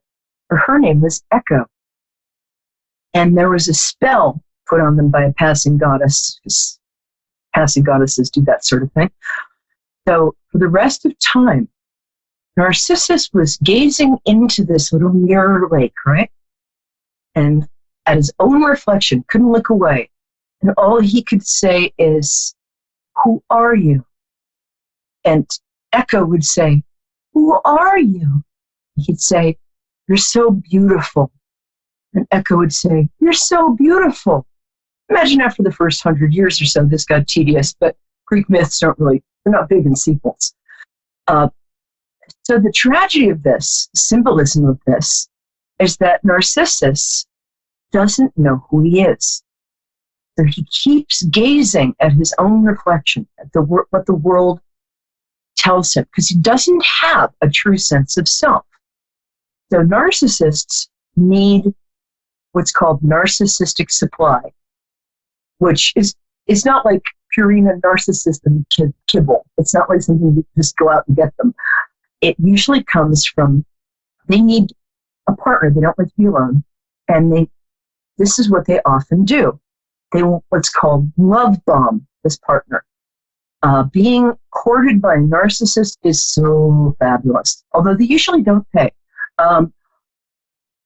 Narcissists will tell you that you understand them like nobody else has. They understand you. You have a special kind of beauty that he understands, which they tend to tell the women over 40, naming no names. And so that's a narcissist will love bomb, and you'll get a supply, and everything you do will be perfect, and you will walk on air. Here's the problem with walking on air. Watch an old cartoon with Wile E. Coyote on it, where he goes off the cliff, and he's walking on air for a while, and then suddenly he looks down. Boom! So there comes a moment, and hi, Amanda in Barriere. Be with me in 5 minutes, okay? So there comes a moment. Sure, nice to see you. There comes a moment with narcissists where they get used to you being like that poor nymph Echo. where you're trying to always make them happy by complimenting them or by encouraging them, and then they get bored. And what happens is they've sort of squeezed up that supply. It's kind of, and the other thing is you usually have to walk an eggshells around them, because if you don't say how great they are, if you say, hey, you know what, you're not always listening to me, like, you don't ask me, they tend to get very angry. You're so insensitive. How could you do that? So then what happens over a month or 6 years, whatever, is the narcissist starts to devalue the partner. So the stuff that used to be really attractive and amusing, so the narcissist is suddenly totally criticizing you for. Your freedom. Yeah, that's not freedom. That's just irresponsibility. Or your grace or your height. I find petite women, they're more interesting and attractive. Whatever. The thing that he's first love bombed you with is then going to be the thing he devalues you for. Especially when he thinks there's another source of narcissistic supply on the horizon, which might have more status or be younger, might even be a great job. And what he does or she does is she will just completely, you'll become a non-person. He or she will give you the silent treatment, like you're not even worth explaining things to. They'll also do something called gaslighting, which is where they just twist the truth and they tell you that something is true and you're like, no, that's crazy. And sometimes you might even slap them because they're trying to provoke this response so they can say, look at you, I told you you're crazy and violent, I'm leaving. And usually when a narcissist leaves, it's like, that's it. Sometimes they won't take your clothes, they'll just vanish and you're dead to them. So I've been seeing a lot of this. I fell for it myself recently. I thought I was so smart. So just so you know, you might want to look up narcissists, and if you meet somebody who really love bombs you and says, I'll always be there for you, I'm going to marry you tomorrow, my dream woman, just step back and see what their actions say, and also see if they're interested in you after a certain point, or if they give you space to have your own emotions. Because what narcissists hate most of all is that other people have emotions, and the narcissist can't control that. So that's your public service announcement from me. I'm going to get, it's Amanda, right? Yes, this is Amanda. Yeah, I'm still on the line. What? Nice to see you. Thanks for being so patient. And no problem. I hope you can hear me. My iPad just bit the dust. This is sort of a little replacement. Psychics and technology. Not so much. All right, darling. I can hear you well. What, babe? So tell me your birth date. That's how I connect to people.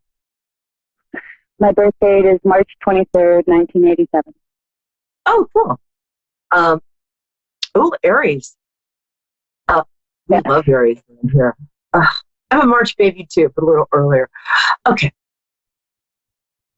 You're smart and well balanced, even when you don't think you are.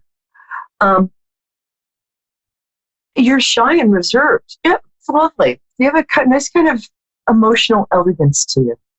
So what can I help you with today, babe? I was hoping for medium reading, connecting with my past son. Oh, I'm so sorry. Did he have a K name? A K in his name? Like, not Kevin, but something with a K? Or what was his first name? It was Cyrus. Cyrus is his first name. Cyrus. Oh, I'm sorry. I was seeing that the C is close. Oh, God. And when did he pass? On October 23rd, 2018. I'm so sorry. It wasn't. I don't want to get too much into something that might be privacy. But I'm not getting the feeling it was an illness. I get the feeling it was either self-inflicted violence or some sort of crash. He's a little embarrassed about how he went, so he's not showing it to me. And you might be embarrassed because, or it has to do with the fact that he did have pneumonia, but he was in the bathtub and had a seizure and passed away. Had what? Pneumonia for what? He was in the bathtub. Oh, I'm sorry. Okay. Oh, I'm so sorry. That's awful. I had my friend last year pass like that too.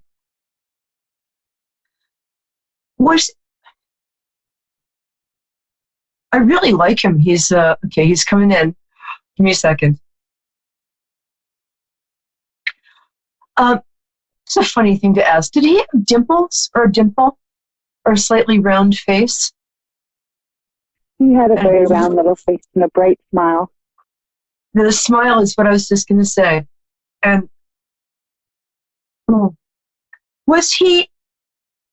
did he like creative things, musical theater or anything like that? Or he loved to dance. He's what? He did love to dance. Dance. I'm getting creativity. Do you mind if I ask, was he gay? Pardon me? I'm sorry, I'll speak up. Is it possible that he might have been gay? He was just 16 and a half months old. I'm sorry, I can't hear the end of your sentences. Say that a little louder. Oh, sorry. He was 16 and a half months old when he passed. Oh, God, I'm so sorry, because he wasn't... I got 16 years for me. I can't... The kids dying is so tragic that that's hard for me to pick up. Forgive me. No problem. God, now I feel like such an idiot. I'm so sorry. I usually don't do medium work, but this felt important. Here's what I know about him then, because... Okay. People tend to present, no matter what age they passed, they tend to present at about 25 or 30, whether they were 90, whether they were 3 months old. So what I got was this shiny-faced, beautiful boy with these gorgeous eyes and a smile just to live for, who seemed to know that he didn't have much time here.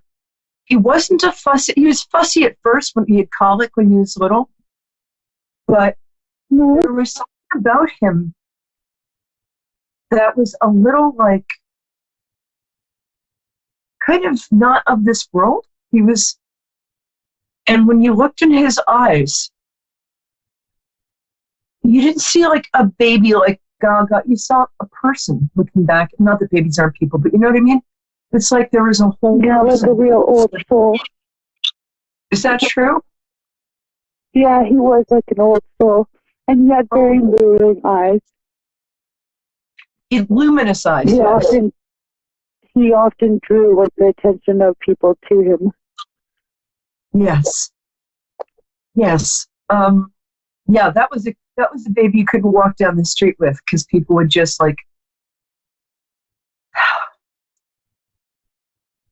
I'm sorry. It's just I can't imagine what his parents are going through. He was there as a blessing for them, which sounds crazy in light of what happened. Because of stuff I've experienced in the last 15 years, I can tell you that love is eternal, souls are eternal, personality is eternal, and people that we love stay with us. They just do. And there's some sort of almost karmic gift or blessing. He came down, he touched the earth, and he healed something in both of his parents. Either they got back together or somebody might have physically healed. I'm sorry, in his vicinity. During his time on Earth. Was that his grandmother? His grandmother for what? It feels like he was a very healing presence. So during his time on Earth, it feels like he was a conduit for healing energy. So people around him got either emotionally, spiritually, or physically healed. It feels to me like a female relative of his who had been quite ill actually got better for a while when he was around. Is that true? Was that his grandmother or great-grandmother? I don't know of anybody being in sickness. I am Cyrus's mom, and like his dad and I were having lots of hard times, and it was because of him that we stayed together. Maybe that's it. And like he was my light in the day.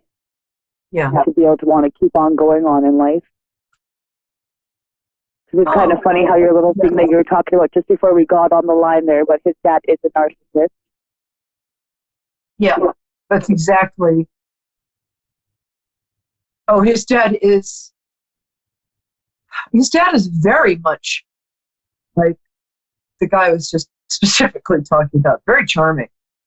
Yeah. Utterly, just dead inside, and a real liar. I hope his mother is getting the help. I know she is, because she's very lovable. Often narcissists attract very empathic people to them, or in my case, suckers. You can tell, if you want to tell his mother this for me, sorry, it feels like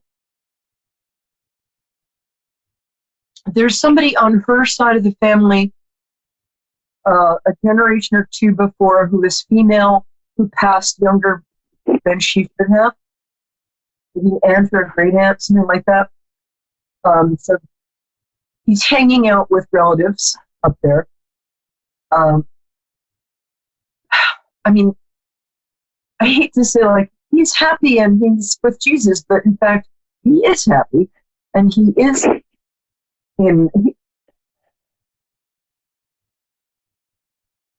he is with an eternally loving, protective spirit that loves and knows him personally. He just is. And,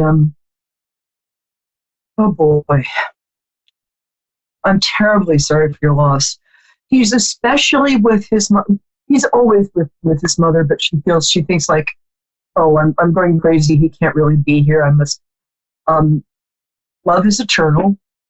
He's very protective of her. I mean, she loves him more than anything. And she will feel him around her left side and back of her neck. She will also see signs that he will also move stuff mischievously. He had a stuffed toy, I think it was the shape of a giraffe. If it's not a giraffe, it's a very weird looking dog that is going to move around a lot. It's going to sort of like, what's this doing here? That was just over there. He will do some small stuff, kind of mischievous little boy stuff, to show her that he's there. And anytime she answers, the other thing is, whenever his mom sang to him, or put on the radio, there were a couple of songs that he just totally dug. So, any time she sings, he will be, I don't think I can do this, I'm sorry.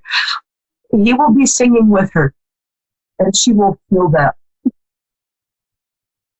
And if she can, there's some things you just don't get over, but what you can do is recognize the truth and the love that's there and open yourself up to feel it without feeling like you're going crazy. The other thing is, he had a special, I don't know if there's an angel picture in his room, But there was an angel that he felt kind of attached to, or people associated with him. Probably an archangel,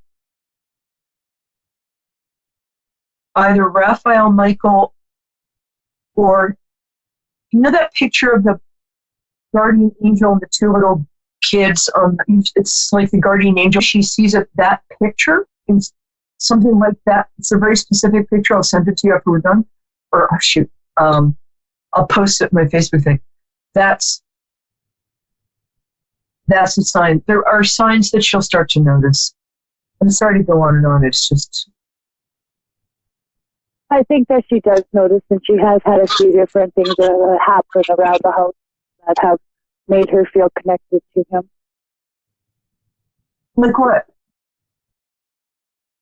Like finding white feathers in unexpected places. There's some birds. Yeah. Yeah. And like light bulbs that aren't actually burnt out, they're just being twisted out a little bit. Yeah. Yeah. And I believe that because of him passing in the tub, like there's puddles of water that are in unexpected places. Yeah. Yeah. So yeah, angel pictures of stars. It's like a cartoony star. Pictures of that guardian angel painting. And does she want to have another child? I mean, I'm not saying, oh, she has another kid, it'd be all better. But does she want to have another child?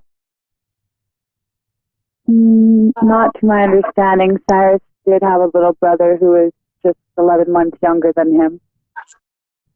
Yeah, wow. She's going to be okay. Her life is going to change enormously. I mean, not just because of this. In the next year or two, I think she's going to go back to school and get some sort of skill that gives her security, and she's got a big life change. And you are a terrific friend. I wish we lived closer because I think you're great. And I really do. You're an empathetic, strong, lovely, caring person. Most people, when they get on this show, they just want to know about the love life. The fact that you've used your time here to talk about something in such a caring, loving way. The world is a better place because of you. And I want you to just remember that, okay? Because next year is going to be awesome for you.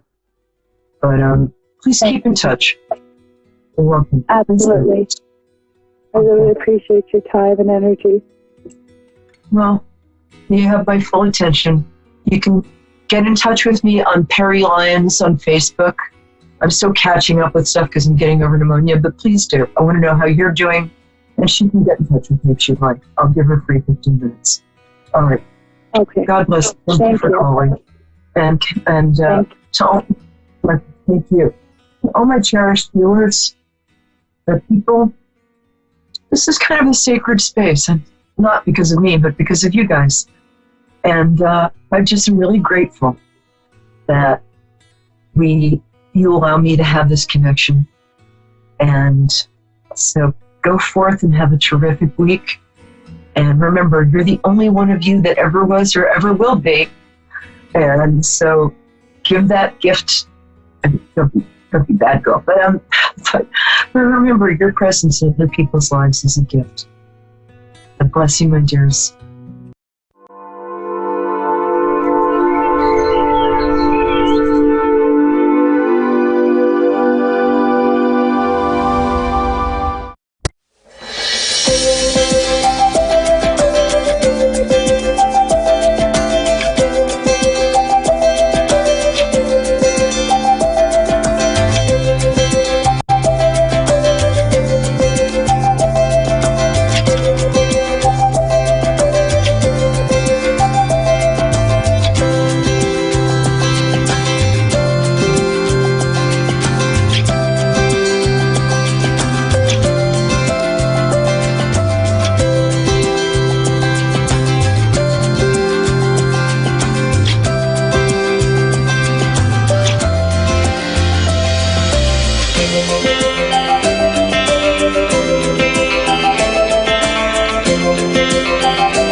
and welcome to A1R Psychic Radio and Moonstruck TV. I think we're going to have a wonderful show. We're going to have 2 callers that are going to call in, which are going to be wonderful. And now I thought what we could talk about today, before we have our callers come in, is what we could talk about today is actually how what the purpose is of our life, and what is the meaning of our life, and do we come to learn our lessons, or do we come to help people? And so this is something that I thought we could sort of cover, which is quite an interesting topic. So the big question is, if you're listening, is why are you here? What have you come to learn? Now, it's quite a complicated subject, and so I'm going to try and make it fairly simple. And it can be made simple. It can be simple and as complicated as you want. But so what I'm trying to say here is that, first of all, we come here because we have a reason. And so whatever that reason is, we will be looking to fulfill that reason. Now, it may be that in a lifetime that we've had, or perhaps the previous lifetime, or the one before that, who knows, but in a lifetime that you've had, you perhaps, let's hypothesize for a moment, and I'm not suggesting that any one of you have done this, but let's say you've done something that hasn't been so good. And it may be that you need to come back to this lifetime to perhaps learn the error of your ways, so that your soul understands and knows what you've done and how you can put things right. Let's say that it may be that you've come to help somebody who's going to have a challenging, difficult life, because we can't do things on our own, because we need to learn something about sickness, or we need to learn to help people and be healing. And so we may be a doctor or a nutritionist or a medicinal, something in medicinal in some way. But whoever we are and whatever we're doing, we're not alone on this earth plane, because in addition to us coming to perhaps help other people and to give to other people, we are also looking to help people. So we're helping people, but there are people in the spirit world that are going to be helping us, because ultimately they don't want us to fail. They want us to succeed. So they will do everything they possibly can to steer us in the right direction and help us in whatever we have to do and whatever we're learning on this path. And so I think that's quite sort of interesting, sort of why we've come. And sometimes we can have numerous people helping us in the spirit world, depending on what we're doing. And sometimes we might just have one or two. But the point is that we will always have people in the spirit world helping us. Now, some of them will be people from our soul group or higher evolved souls, or some of them may be actually family and relatives that will be helping us and guiding us, because they have that love link. They have that love that they want to share with us, and they want to help us in whatever way we can. So that's sort of like a little interesting fact that I was thinking about, and I've been thinking about that for a couple of weeks actually. But let's move on to the callers, and I believe we have Nikki in Cumberland, Maryland, USA. Are you there, Nikki? Yes, I am. Hello. Hello, Nikki. And how are you today? I'm doing good. How are you? Not bad, not bad. I'm here and it's fairly sunny, fairly. I am a medium. Now, what that means is I'm able to do one of two things. I can either connect to the spirit world and connect to a loved one that you've lost, or I'm able to give you guidance in some way with regards to your life. Is there a particular way that you'd like me to work? Well, I mean, I have been feeling like there's somebody that needs to contact me or somebody I need to speak to. And that's kind of why I reached out to you guys, that I feel like is pulling me or drawing me to get answers. Okay, so what you're saying is that they're onto the idea that somebody wishes to talk to you, and from the spirit world, is that what you're referring to? Yeah. Oh, okay. Right. Well, the first thing that I'm getting is grandmother, and I feel that you have a grandmother in the spirit world, and I know that she is seizing this opportunity to talk to you. Because I feel quite sort of excited of wanting to talk to you. But she's making me feel as though there has been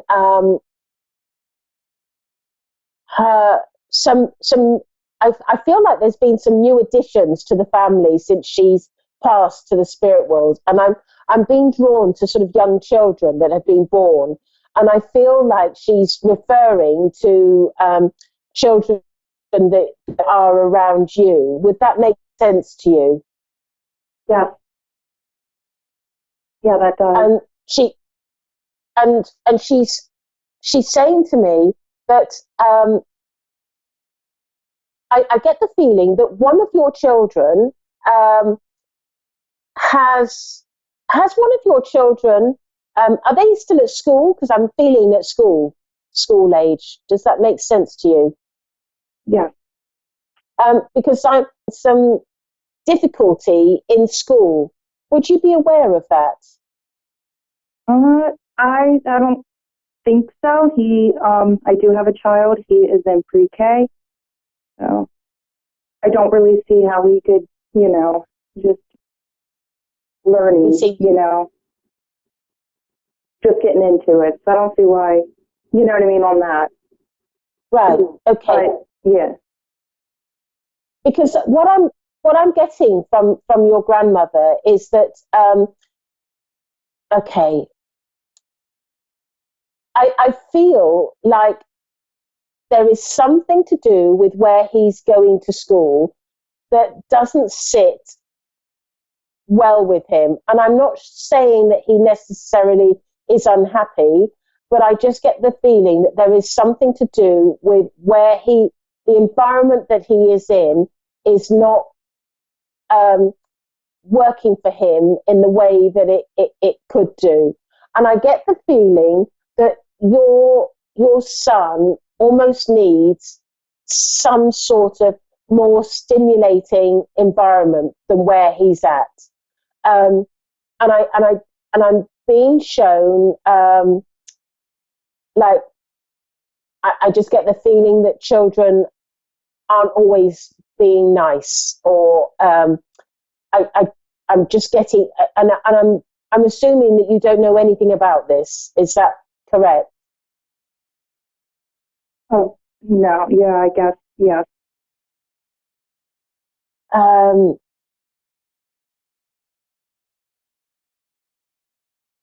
Because I just get the feeling that it's going to grow into something that what I would suggest to you is just watch out for it then, because I get the feeling that something is not quite right with this environment. And, psychics and mediums do get things wrong. So don't be sort of live your life in an alarm situation, because I could genuinely have this wrong, but it's a sense that I'm getting that he, I just get the feeling that there is a struggle there, and I feel that maybe it's yet to come out, but I can feel that there is something that is not quite right with that environment, and it's almost like I feel like I need to urge you to pay some close attention to this, because something may come up. But as I said earlier, mediums do get things wrong. All of us do. There isn't one medium on the planet that won't make a mistake. So I don't want you to feel too alarmed. But just remember what I've said and just keep an eye out for things, because I do feel that there is something there. I'm also being shown that you have a little bit of a sixth sense yourself. Would you understand that? Yes, I feel a lot of things. Like I work in a hospital, and when I go into a room, like I know there's somebody there, or like when I'm at home, I know someone's there. Like I hear footsteps. Like I always sense that there's something there when there is something there. Yeah, and I'm being told that there is a guide that is stepping forward and wants to work with you, because I'm being told that this guide that's going to work with you is a healing guide, and I get the feeling that you've got healing hands, and I'm being urged to sort of press that upon you, that you have got a healing ability. And I just feel that he wants to sort of make himself known to you. I'm just seeing.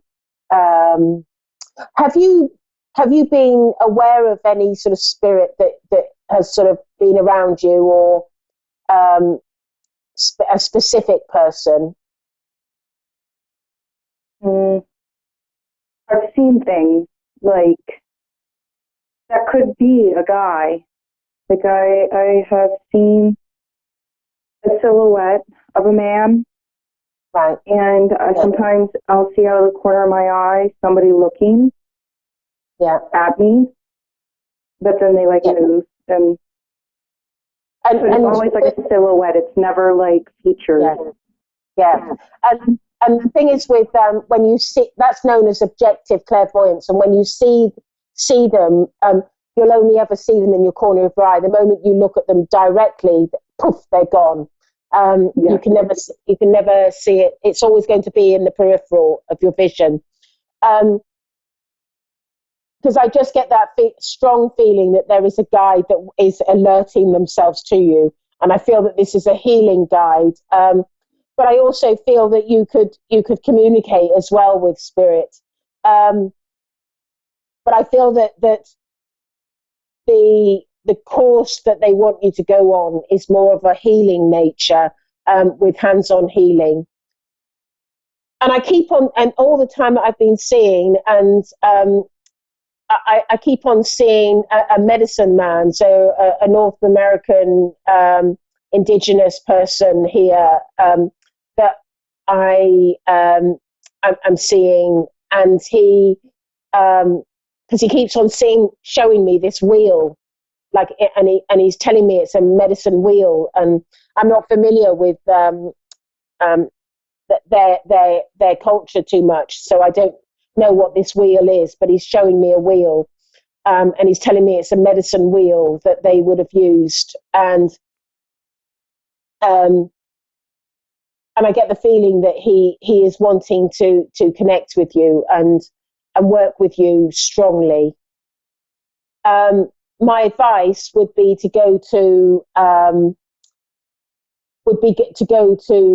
either a spiritualist church or once you go to a spiritualist church, you can sort of connect with people that may help you with training and developing and opening up.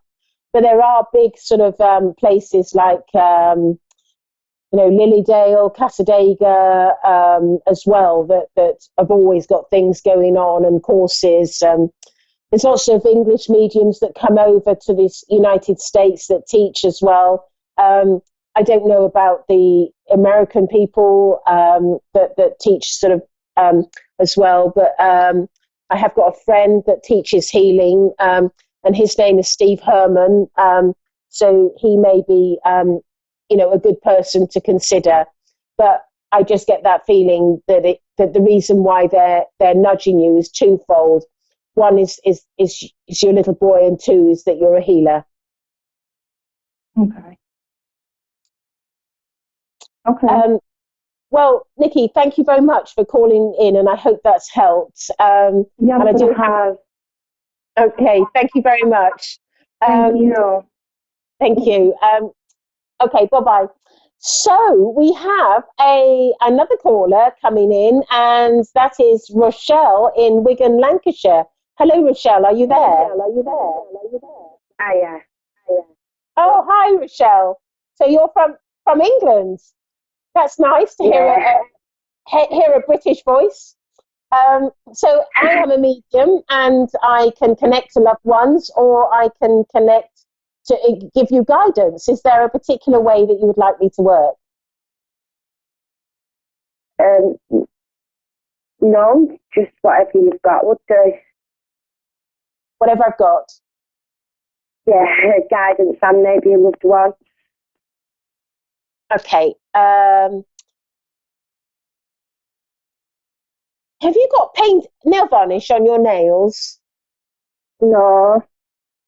Do you sometimes put nail varnish on your nails? I've not worn nail varnish for quite a while. Oh, okay. So I'm just seeing nail varnish on nails. So I'm just linking in with you.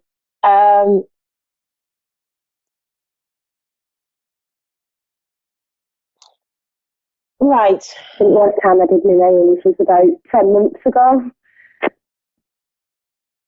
Was it? Oh, I see.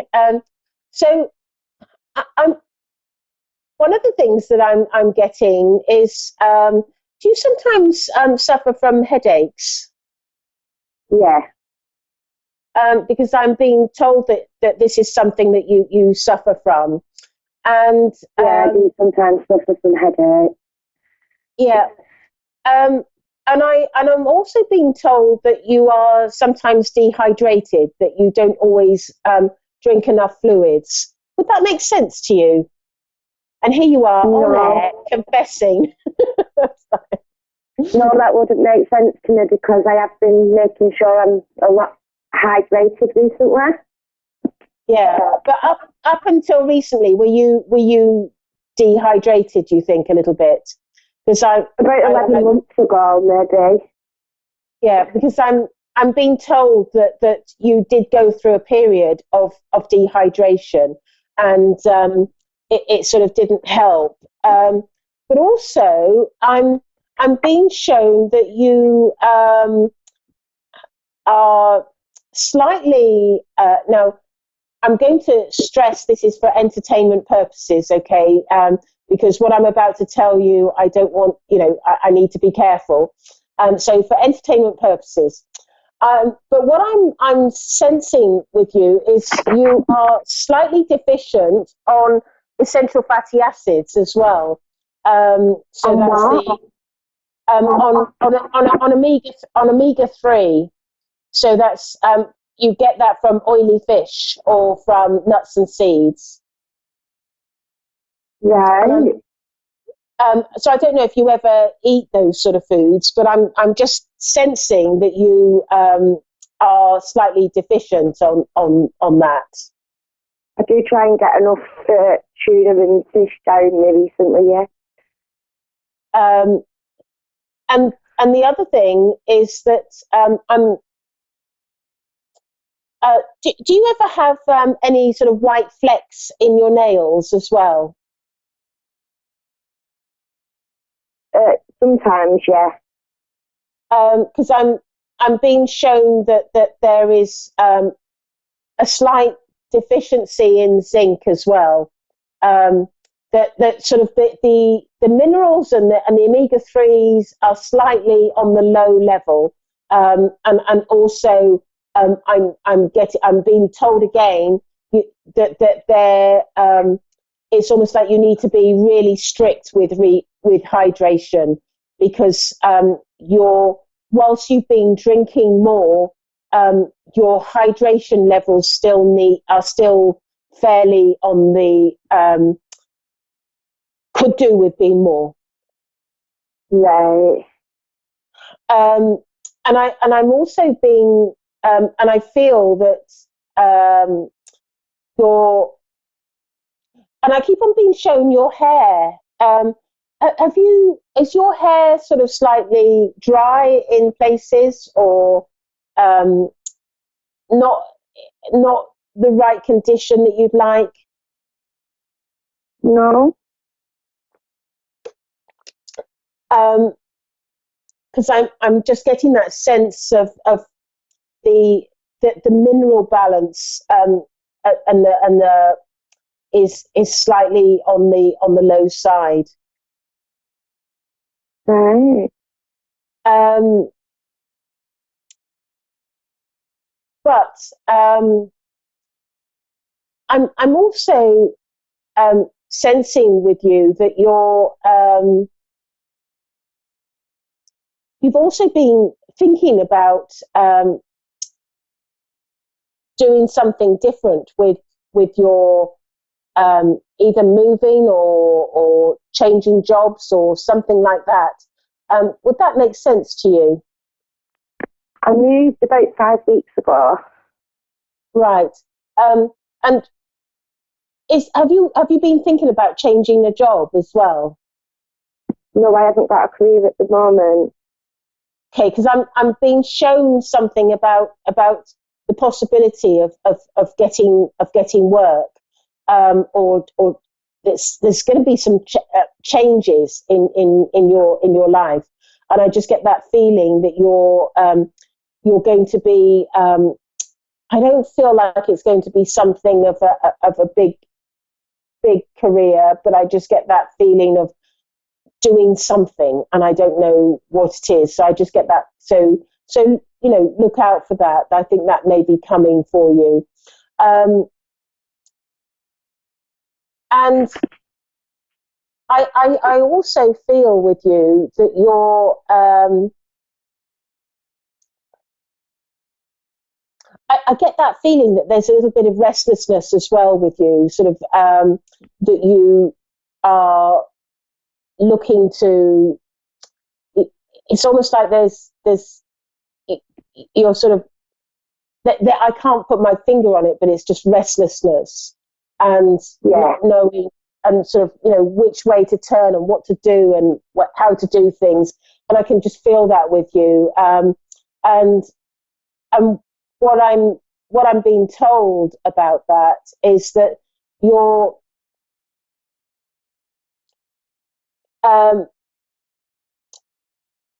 it's almost like it's going to be a driving force for you, because what I'm being told by the spirit world is that you will come to a point where you have this almost like an epiphany, a realization of what you want to do and how you want to do things and where you want to be and who you want to be with, and I feel that it's almost like everything is a little bit up in the air at the moment, but I do feel that all those things that are up in the air will be landing down on the ground and in a good way, and I feel that you will find your feet, because I feel like your feet, it's like that restless, uneasy, not knowing where you're going, what you're doing, and I just get that feeling that it's all going to settle in a good way for you. Would that make sense to you? Sorry about that. Yeah, the restfulness and stuff makes sense. Yeah. And I have got a quite difficult time ahead of me in the next probably 6 to 12 months. Yeah. But I just get that feeling that I just feel that restlessness is you're going to come out the other side, and I just get that feeling that and I'm being told you're going to be better off as well. You're going to walk forward in a more positive light and in a more positive way, and I just feel that it's a sort of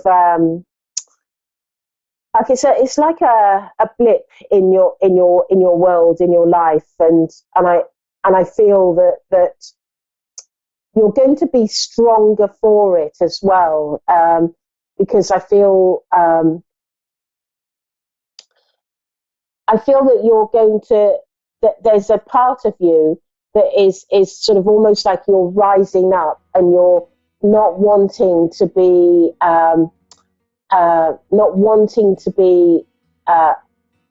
in a position, in a weak position. I feel like you're rising up, and that strength is rising up. But I hope that helps, Rochelle. And thank you for calling in. And I hope everything goes well. And with your headaches, I just feel that you need to be careful with omega-3 and the minerals and hydration. So anyway, but thank you for calling in, Rochelle. Thank you. It's okay, thank you. Do you know if there's anything from a spirit loved one? Who were you looking to connect with? Like I said, I was sick until I was 7, and then he passed away.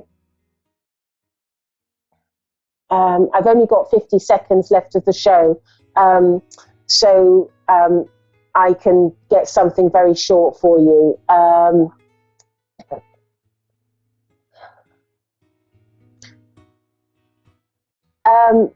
I just feel that I can sense somebody around, and I feel that but I feel that when he passed, there was a real sense of feeling like there's a real sort of weakness, and the skin has gone pale as well, as I'm just been shown. But all I can say at this point, I've only got a few seconds left, is he's in the spirit world, and he's just suddenly shown to me, he's just waving his hand, and he's just like blowing you a kiss and just saying, I love you.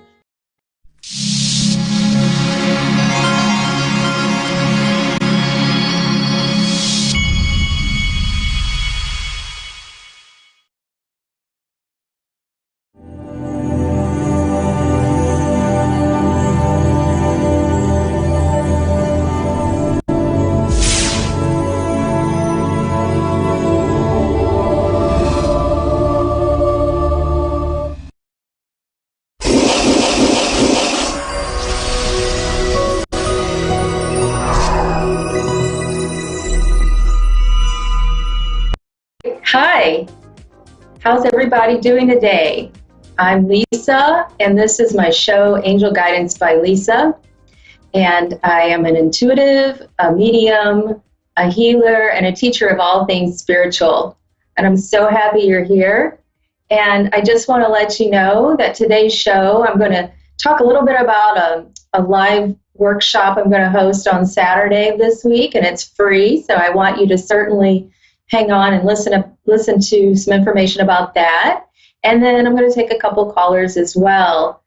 You can find me on Facebook at Pure Love Energy. And if you want to message me or reach out, that would be great. I'd love to hear from my people. And I always want to know what's going on in your life. If you have any questions about what I do, I'm happy to answer those as well. So as you may know, if you watched some of my shows in the past, I talk a lot about creating your best life, about clearing your energy, protecting and cleansing yourself, and also about manifesting.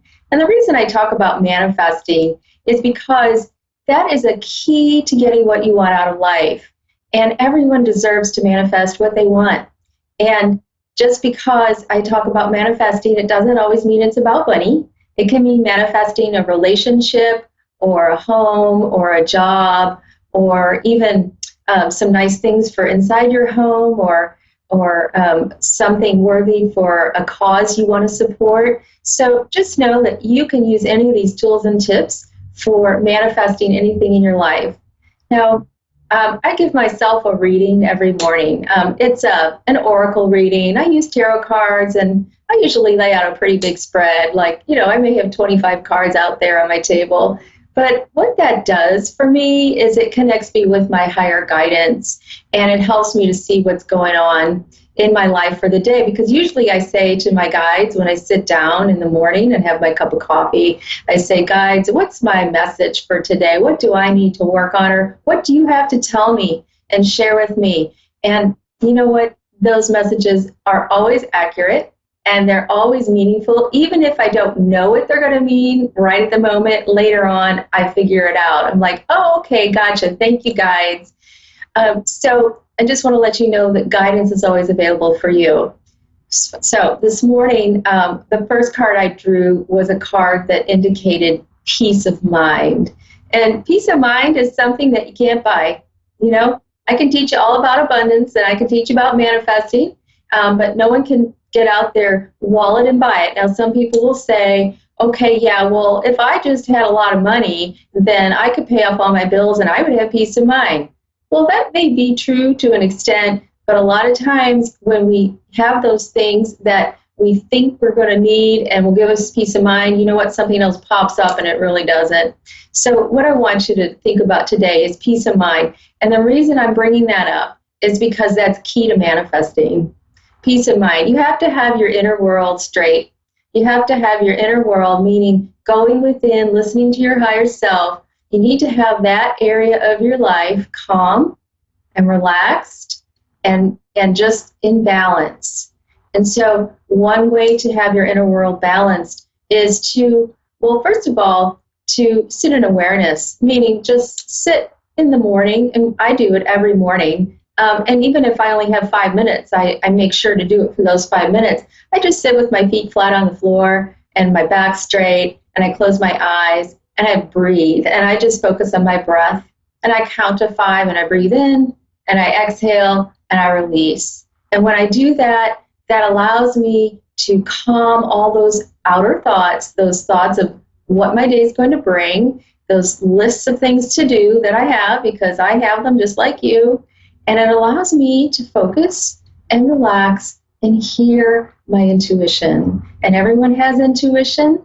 Everyone's accessible to it. So please know that if you start to do that every day, you're going to start hearing that higher guidance, your inner voice. And that's a wonderful thing to be in touch with. I always feel very confident and reassured when I have my little conversation in the morning, although I'm not talking, I'm just listening to my guides.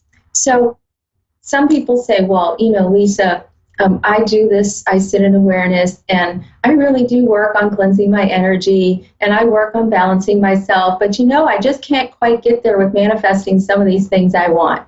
And I have some interesting tools and tips for people like you who want that extra step in advanced manifesting. And so what I'm going to talk about on Saturday, which is when I'm going to have a Facebook Live at 1 o'clock Central Time, I'm going to talk about manifesting with crystals, and I have my crystal right here, and manifesting with a crystal grid.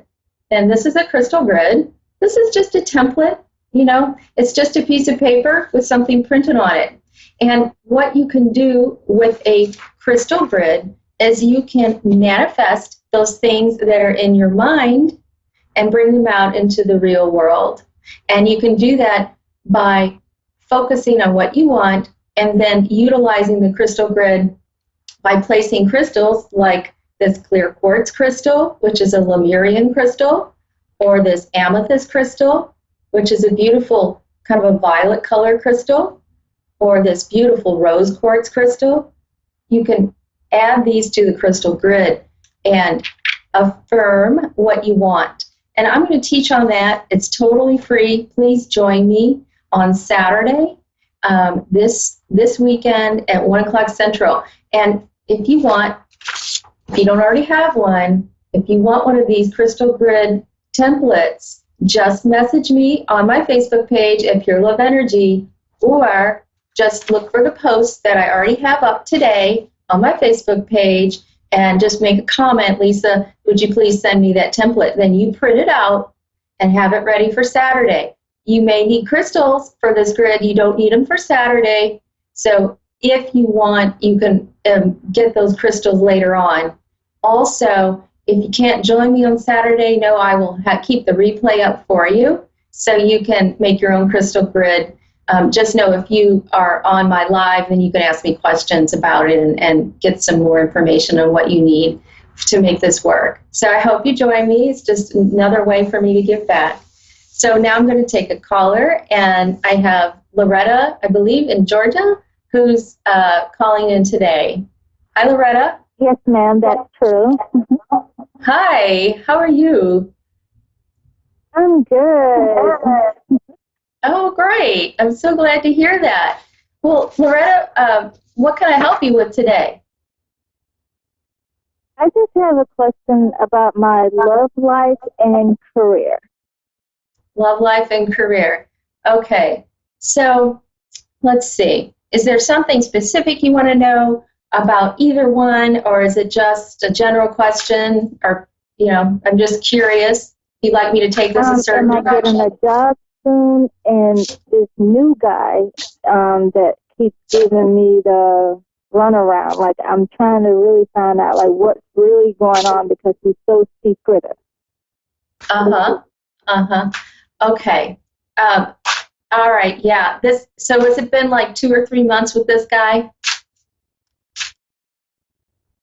Yes, ma'am. Okay. All right. This is interesting because let me see what I can figure out here. I'm also going to draw a card. Okay. I feel like there needs to be another few months of you getting to know this person before you totally give in, of yourself, giving all yourself to him. I feel like he has some issues that relate to a past relationship and that may not be completely finished. Now, I don't know that, I'm not saying he's married, but what I am saying is there are some ties to somebody else that are keeping him on the fence. Did you have that suspicion or that idea? Yeah, I did, and he said it wasn't that, so yeah. You did, okay. So I feel like this was, with him, that was a long-term relationship for him in the past. And, when people break up or separate and they've been really connected for a long time, they have this energy together that's really hard to break apart. It's like, it's almost like a cord, and I've seen this psychically. It's like a cord of energy between one person's heart chakra and the other person's heart chakra. So what I think is happening here is that on some level, he feels like he's going to miss out if he completely moves away from this person, like entirely. And it's not that he doesn't like you, because I do think there's this connection between you two that feels like it could really take off. Like, I feel like you're right there. You're like, oh, come on, come on, let's go. But it's really him. What I'm also hearing, I feel like there's someone else coming for you, but it's going to be like, I feel like it's going to be next year that you're actually going to meet this person or connect with this person in that way that you like this guy for. It feels like this is going to be 5 months away from you with this other person. So so what I'm hearing is you need to make yourself available, but in a very, in a way that you set your boundaries. It's like you draw the line and you say, okay, you either want me or you don't, and you set yourself up like that energetically, and he's either going to match it or he's not. If he's good enough for you, then he's going to step up. But you can't change a person. You can't make them turn around and do what you want, because that is only going to really end up hurting you. Can you understand that? I can, yes. Okay. All right. So what I do see, like I said, is someone in about 5 months for you. It feels like it's going to be right at the very beginning of next spring, which is a really beautiful time to fall in love. And I do feel like this kind of idea of falling in love is something you really want, because I feel like you missed that. I feel like you've had it before, but you're feeling kind of empty without it. And what I want you to do as well during this time when you're feeling this way is start giving yourself self-care, stop, maybe instead of looking to him, this particular person now, start giving to yourself. Like, you know what I mean by self-care? Like it would be making yourself a beautiful bubble bath or something with salt in it, like a salt bath, or giving yourself a nice cup of tea and doing some pampering yourself. And the more you do that, the more you're going to get used to that feeling of being pampered. And that's really what you want, and that's what you need from a person, to be pampered. And I don't know that this guy's going to be able to give that to you, okay? I'm sorry. I mean, I know you want it, but I think he already knew that this is perhaps not the way to go. Does that make sense? And yes, I definitely understand.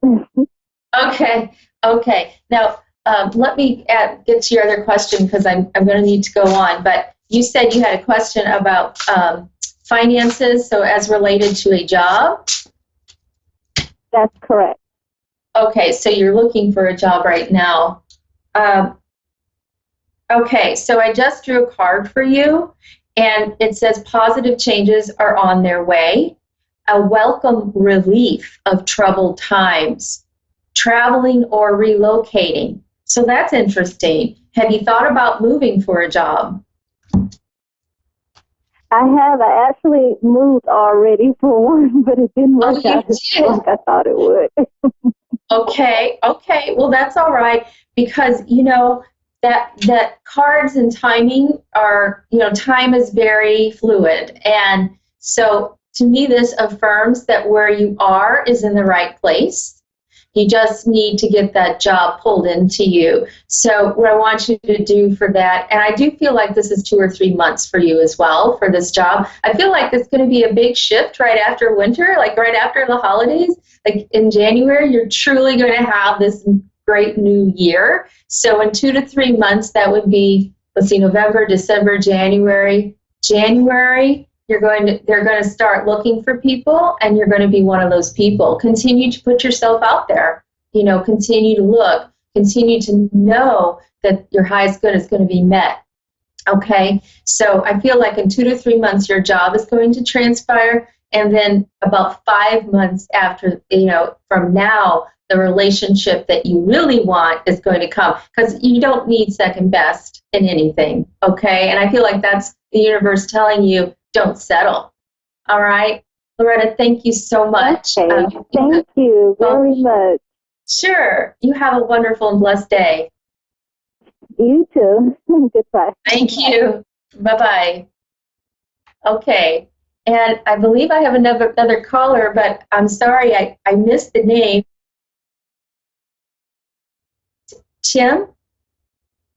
Kim, I'm sorry. Kim, thank you. Kim, Virginia Beach, I'm sorry. How are you? I'm good. How are you? I'm doing great. Thank you for calling today. So, Kim, how can I help you today? I just really need to know, like, the relationship I'm fighting for right now, like, it's starting to, like, drain me. But I just want to know, like, is this the right person that is supposed to be around? Like, I had a few people tell me he was my twin flame, but, I just want to know, like, kind of like, is this the one? In your heart, if you're questioning this in your heart, what do you think? I mean, I believe I want him to be the one, but I think because of me being like a Scorpio and how prideful I am, I don't allow to be soft sometimes. So I don't know, sometimes is it me, like, or like when things are good, they're so good, but then when they're bad, I feel like they're the worst. I see. Yeah. So what I'm feeling like is in some way you give away your power when you're with this person. Can you understand that? Yes. When you give away your power to somebody, that's a way of trying to control the situation. And that is never a good sign of someone who has your best interest at heart. If you're giving away your power, that is a leak. You mentioned you had a leak, like you felt it was draining you, right? You already know that this is not really 100% with your highest good. You said you can be you want to be soft sometimes. Being soft doesn't mean being a doormat, okay? Yeah. And sometimes it feels like you question that part of your life. Like, am I really, you don't feel like you're being 100% yourself. And when you come from that energetic state, when you come from that state of feeling less than around a person, they aren't having your highest good in mind for you. And so it's up to you to decide what you are going to put up with. Everything happens with your consent, okay? So you're consenting to giving away your power to this person, all right? If you want it that way, that's your choice. You have free will. I'm not going to tell you to do otherwise. But what I am telling you is there is better out there for you, someone who will meet your power, respect your power as a woman, as someone who knows what she wants in life, as someone who will respect you for your opinions. I feel like sometimes also your opinions are not valued with this person. Is that true? It's so and so, I guess, because like it's like we're not together. We never put a title on being together, but we kind of more or less have like an understanding and a respect. But then when things get kind of hard, he runs. Versus, but then it's like he's ran so many times and it always came back. Yeah, that's interesting. So there's not been a formal commitment, which tells you a lot, right? On both of your parts. And it's almost like you both know you're not 100% ready to be together. Maybe there would be a time where you could be ready to be together.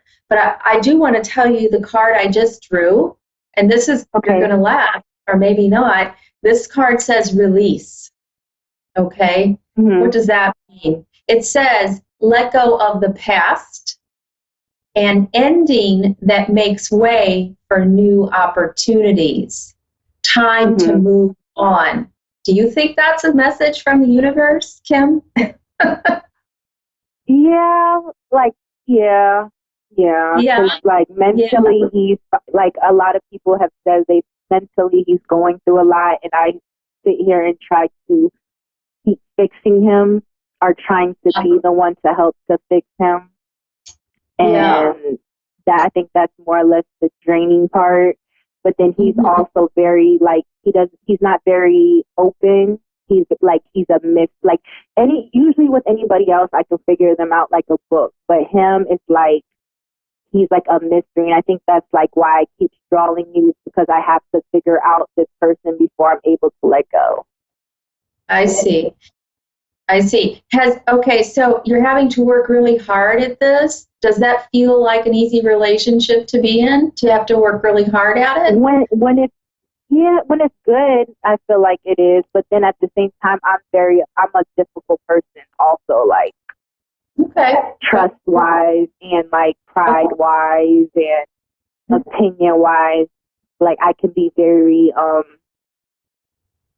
don't even know what's a good word for it. Just me, like I know sometimes like I'm a headache to myself. That makes sense. I would say that the guidance is to release him. Now, you say, you just want to get to a point where you understand the mystery of this person. And sometimes mysteries are very intriguing, right? We want to know. Yeah. We don't know why we don't know what's going on. And this is my suggestion to you, that you put a time frame on it, like an end date almost. And you don't have to tell him. Doesn't have to be that you tell him this, but you say, okay, I'm giving this 3 more months or 6 more months, whatever works for you. And then you stick to it and you decide by that time which way you're going. Are you releasing the relationship or are you moving on? Because I feel like if you continue to do what you're doing, you're never going to get the answer. Because you know what? We manifest relationships based on our opinion of ourselves and about that energy. And if we're unsure, we're going to get more of that back, of that uncertainty back mirrored to us. We go into relationships, Kim, so we learn about ourselves. And so relationships mirror what we're working on in our inner world or, in our heart. So right now you're going through a lot of uncertainty with this person, and what are you getting back? More uncertainty, right? Yeah. So you could stay on that merry-go-round forever.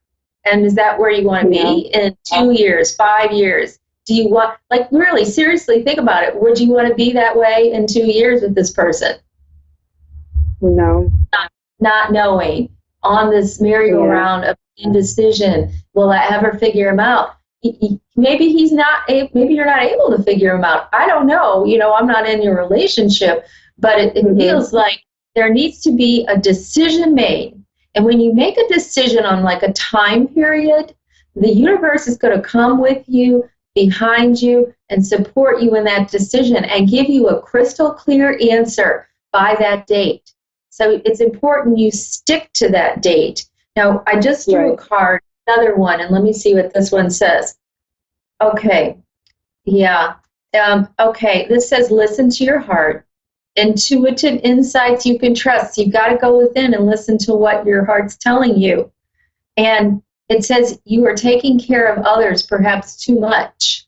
And so if you're trying to control, trying to give, trying to figure this out, it's you giving but not receiving, right? Are you getting back the support and love and really the satisfaction you want from a relationship?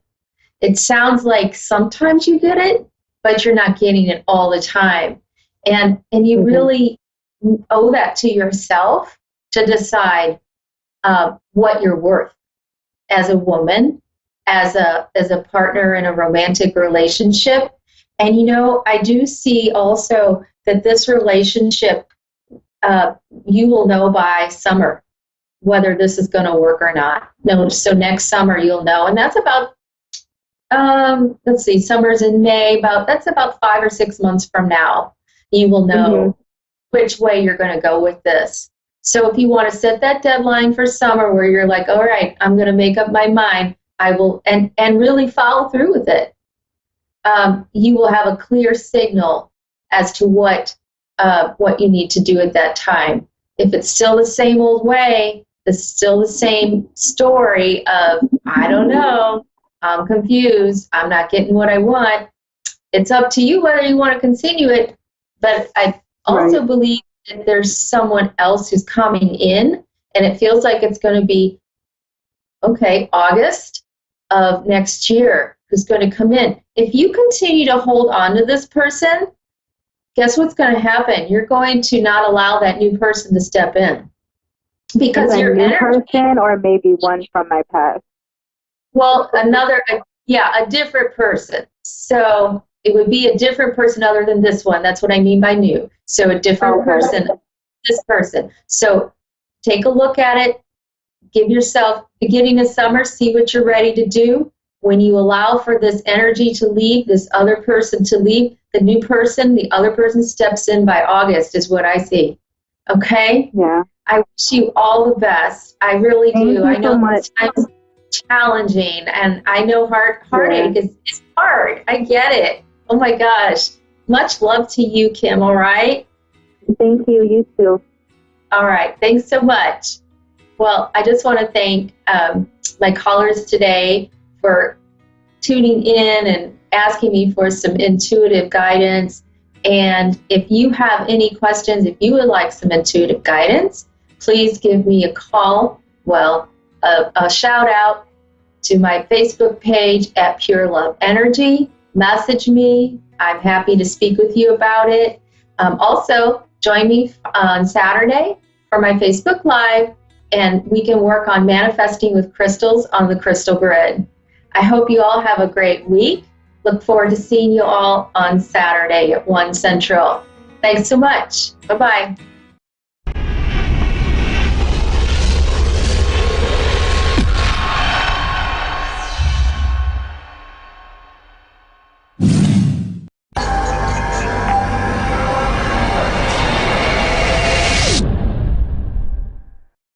Hi, I'm Ron, and thanks for watching Moonstruck. And now A1R on the air. Psychic Talk Radio on Moonstruck TV. Enlightening television.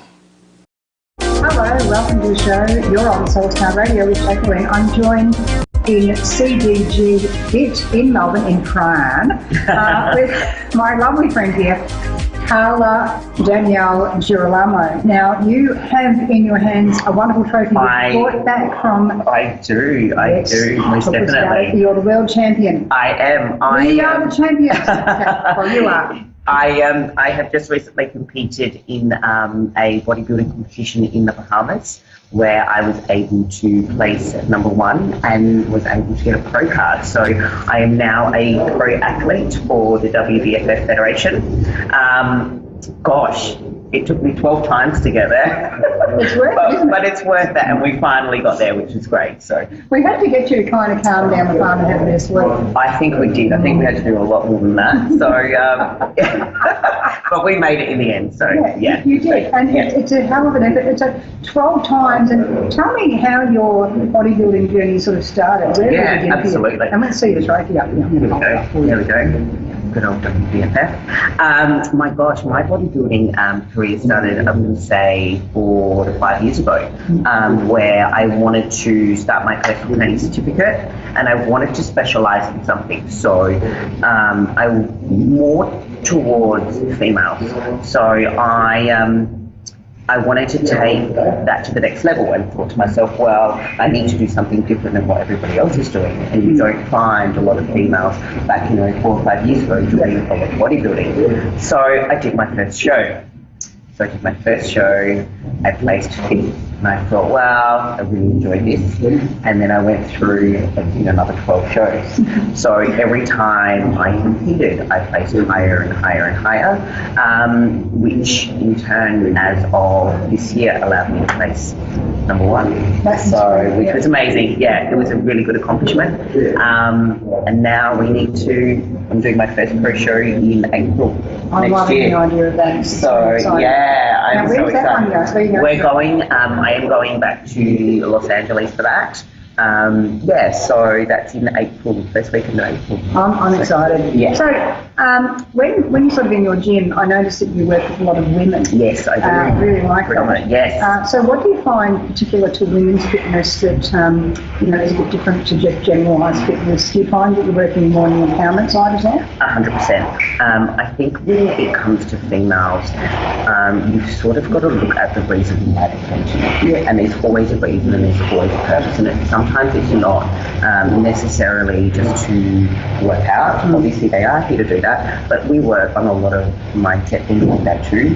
So that's where women are very emotional. Yep. Can be very, very emotional. Yep. Relationships with food, with people, with boyfriends, with husbands, with ex-husbands, with ex-boyfriends. So at the end of the day, we deal with it all. And also working with females, from a hormonal level, and that all comes into play, most definitely. So, that's what makes it so different than working, obviously, with males. When you look at somebody like myself, I'm probably more targeted to females rather than the male population. So, and I guess,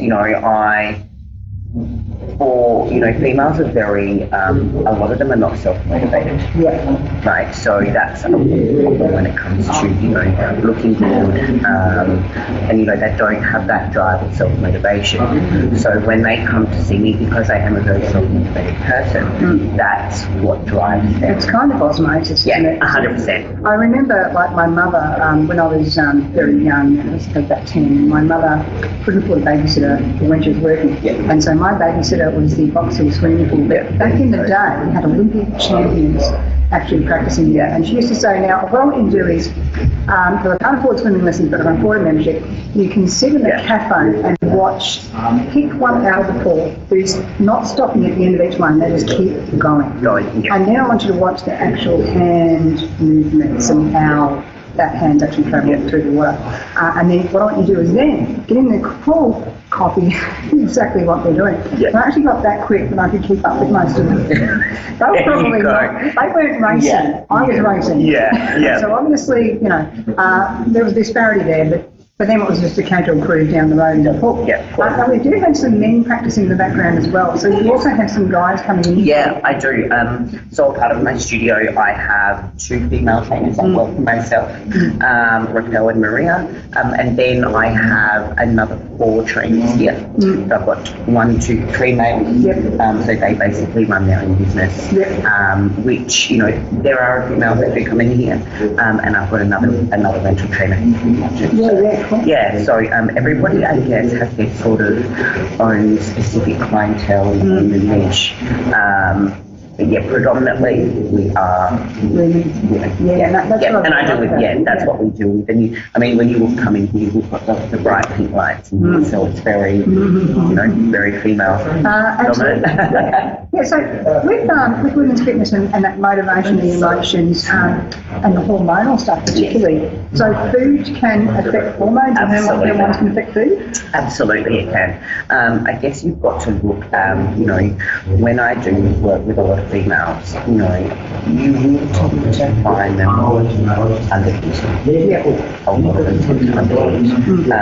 So, and they don't know, and one of the biggest problems is that we are not educated on the type of food that we should be eating, the right amount of food that we should be eating, the right, the good source of carbohydrates, fats in the body. So that's where people tend to get stuck. So that's where I sort of come into play, and I look at when I do get a female client in or a brand new client in, I basically base their food on their body fat percentage. So it's a little bit from a scientific approach. So I base their foods of their carbohydrates, their fats, proteins around their body fat measurements. So so most definitely 100% it does all come into play like that. So. With some people, they'll work out in the gym, but they don't have a targeted program for the trainer. They're doing it maybe a standardized program for 6 weeks, and they're not actually getting that week to week feedback from you. Absolutely. And often they'll get so far, injure themselves. Very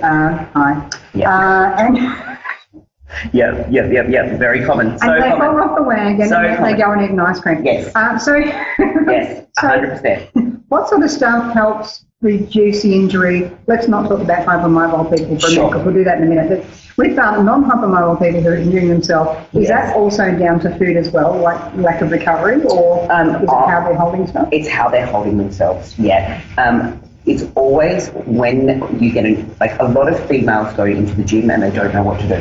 Right, so the first thing they'll do is they'll go to a cardio machine. Right, and they'll think, this is easy. It's the only thing I know how to actually use. So my idea is to educate them. Right. Education is so important, and the way you've actually trained in the gym is going to affect the way you look. So, what you want to work on is the first 4 weeks of going into a gym is working on your structure and getting you stronger in certain positions, finding where your weakest points are and working on your weakest points, therefore in turn will make you stronger. My best advice to females is get yourself first. And follow a program that is right for you and that is not generalized, because what's right for me and what's right for Jack is completely two different things. Yeah. So, like, for example, some people will do well on a lot of carbs, whereas if I have a lot of carbs, I just blow up. Yeah, absolutely. And so that's right. With me, it's like polycystic ovary syndrome. Yeah. So we've got a whole other fun game there. That's exactly so right. How do you deal with, like, the ladies who don't know the effect of polycystic ovary syndrome, and the research is only very new that's finally dropped, that I've known felt for ages, but finally when the research is like, yes. But what's your sort of take on polycystic ovary syndrome and losing weight and training? Absolutely. I think weight training, number one, high priority. And it's not necessarily, I mean, a lot of people with polycystic ovaries tend to be on birth control, which I am not a huge fan of. I believe things like that can be corrected through food, sleep, diet, nutrition, lifestyle. Someone with polycystic ovaries, we want to keep a good source of fat intake in their diet, but not saying that we need to reduce carbohydrates, because obviously they do say polycystic ovaries and overload of carbs can gain excessive weight, but what we want to do is we want to minimalise that by bringing in lower GI carbohydrates. Yeah, exactly. Yeah, so that's where it's not saying that carb sources are bad for you, it's just you need to choose the right sources, and that's where education comes into play. Do you find that intuitively sensitive women train a bit differently to... Absolutely. What do you find about 100%. 100%. Pure example, somebody like me is really and I will go into the gym and I will tear that gym apart like there's no tomorrow.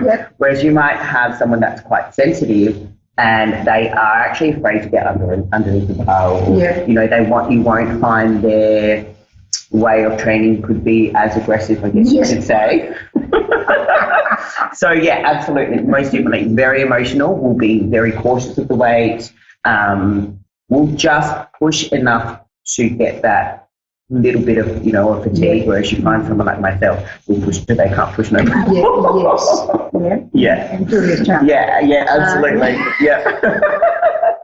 So now we were talking about getting into the hypermobile stuff. Yes. So I'm a wonderful hypermobile person. I should not be allowed to do bicep curls alone. Yes. They've actually done bursitis on my shoulder a number of times and had to have like weeks off training just actually from holding it the wrong way. So we might actually do some work with the weight. We can step back. How to hold. Definitely. I'm just going to take this off because then you can see my shoulders. Most definitely. Because my shoulders are dangerous.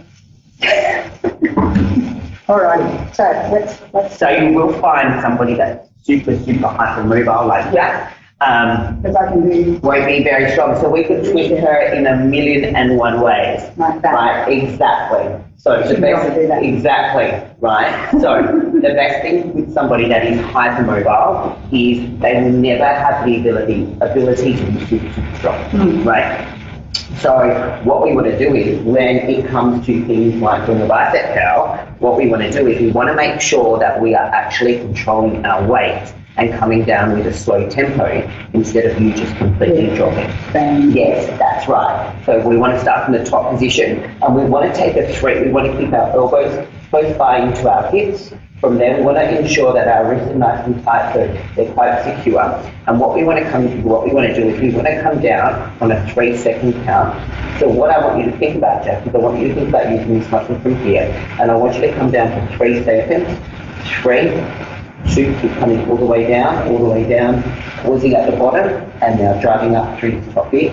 Yeah, and 1, and then coming down, 3, keep coming all the way down, keeping those elbows close by the body, and then pulling up, 2, that's it, 3, all the way down, and driving up to the top of the shoulder, 4, that's it. Yeah. So that's what you want to do. You want to basically, when it comes to things like that, is working on form at 4 tempo, because that's what's going to control and give you full range of movement. And so with things like toning versus building muscle, what's the difference there and how you need to address that? I guess, you know, there's so many different ways and things that people, you know, tend to do, programming and food, and I think all of that comes into play. You know, building a lot of muscle, you are going, I guess you could say, through a strength phase where your reps might sit a little bit lower.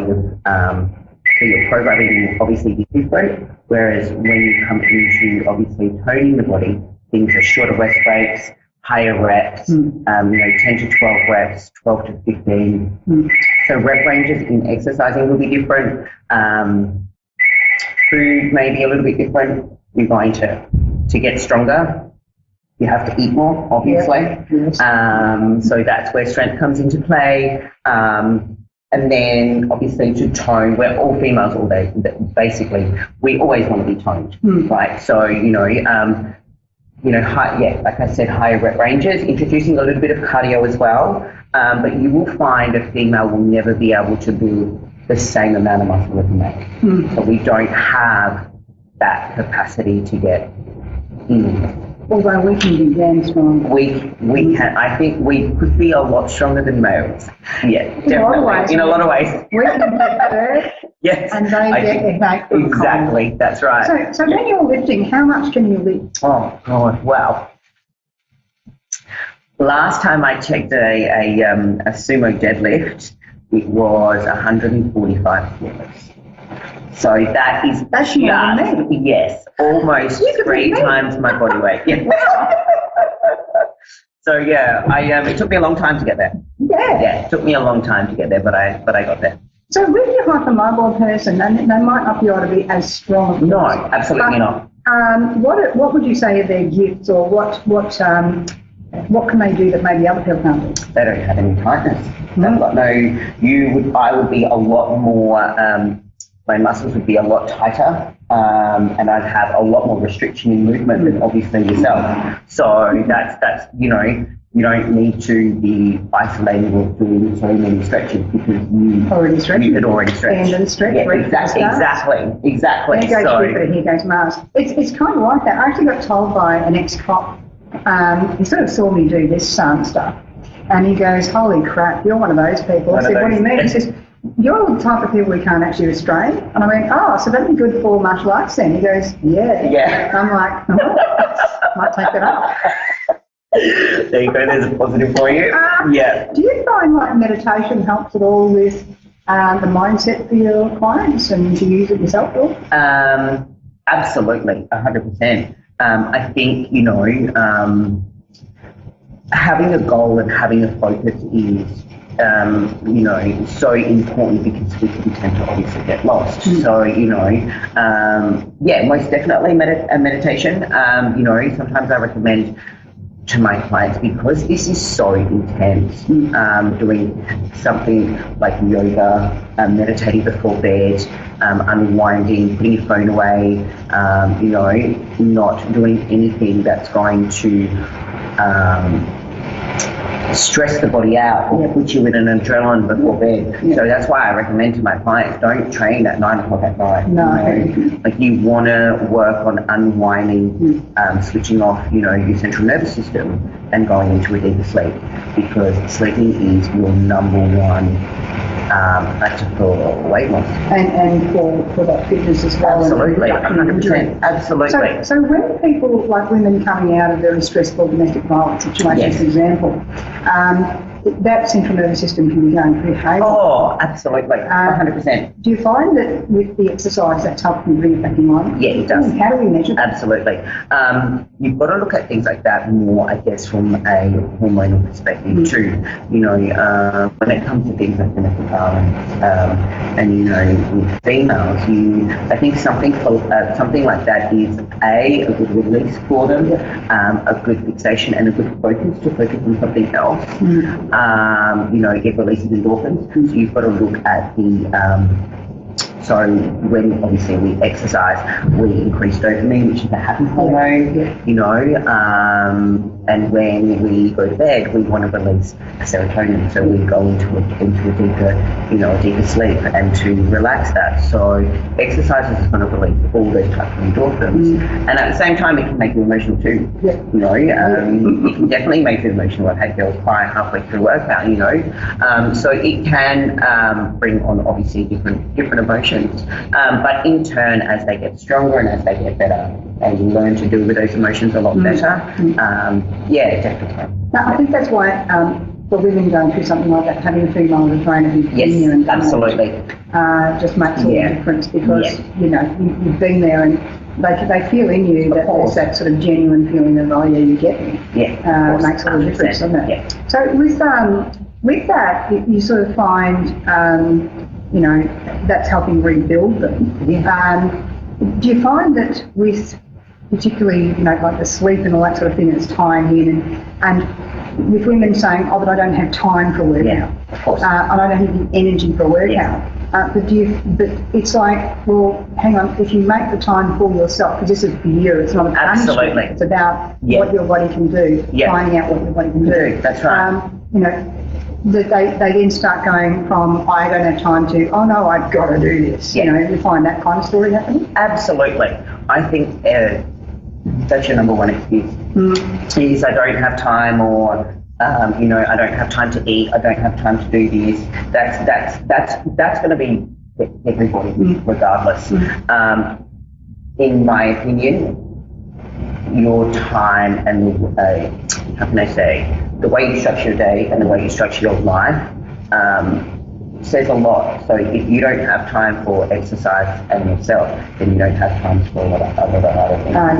And you're sacrificing your identity. Absolutely. So it's like, you know, if you need to get up half an hour earlier to go to the gym, you're going to feel better throughout your day. Be more productive. You're going to be more productive. You're going to have a lot more energy than getting an extra, you want to go to bed, or you want to sleep in bed for an extra, 2 or 3 hours, where it's like, you can do that at night time. Yeah. You can unwind at night. Yeah, I think the thing is with that, it's like, I don't have time to go to the gym, they'll say, and then you watch them watch TV for 3 hours. Exactly. And you're like, That's right. Hello. Yep. What's going on there? Yeah, you've got time to watch TV. It's like if you're at work and you're at your desk, if you do get half an hour, go outside for a walk. Like, even if it's you have to walk around the office, daily activity plays a huge part in weight loss. And, they do say anything below 8,000 steps a day, and your daily NEAT activity level will not give you any form of fat loss at all. So what you do during the day and being productive plays a massive part, we find, a lot of society today, a lot more people overweight. Yeah, soda drinks, the couch and TV. Exactly. And I think the thing is, our show's geared to very spiritual people. Of course, very psychic absolutely, people. yeah. And as a psychic, I find myself that since I've started working with fitness and knowing what foods actually help me and what to do with the hormones, it's actually made me a better reader. Yeah. It's actually made me more able to cope with a variety of crazy crap that's happened. And it's also, and it's also helped me to kind of get along further and be able to actually make choices in my life that are about me now.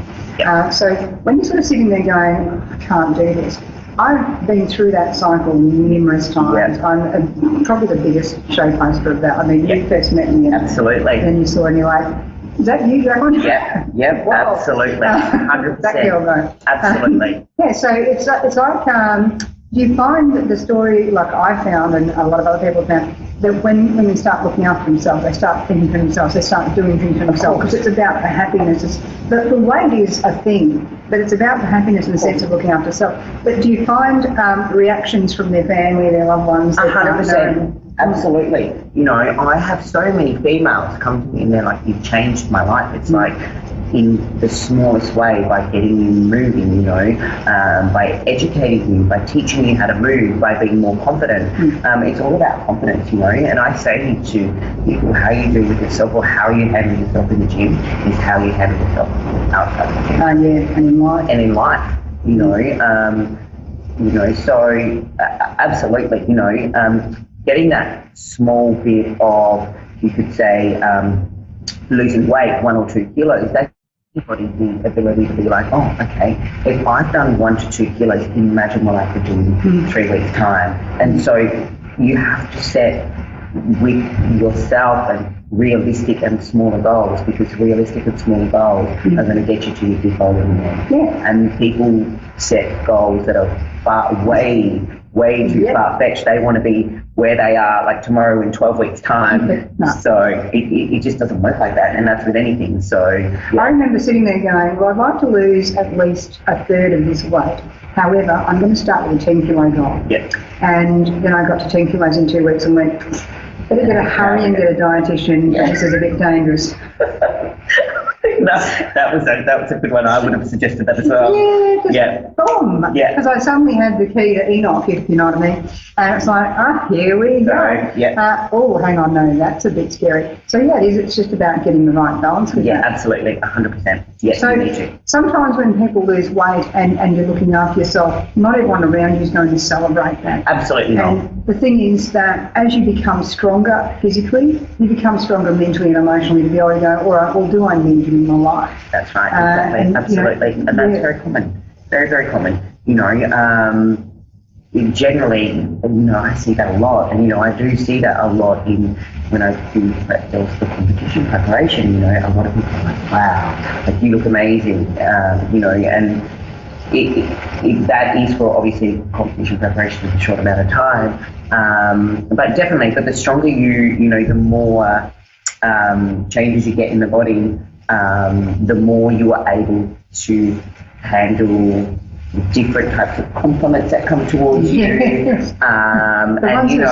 instead of that's right, and, you know, instead of, you know, someone complimenting you, you know, you're able to just turn away and say, oh, thank you for that, you know, like, and just smile and walk away. I thought, thank you for sharing. Thank you for sharing, that's right. I thank you for telling me. Absolutely. I use coded language with that one. We sort of got there, I think, and it's kind of hilarious when we had that discussion. But no, it's really, I think, a fantastic achievement. So you're going off to Los Angeles in April. I am, which I'm looking forward to. Now, you've got sessions here for people, and you're training people. Absolutely, I am. So people are looking at finding a trainer. Yes, I've got myself and two lovely girls. Yeah. Most definitely, we will look after you. We do run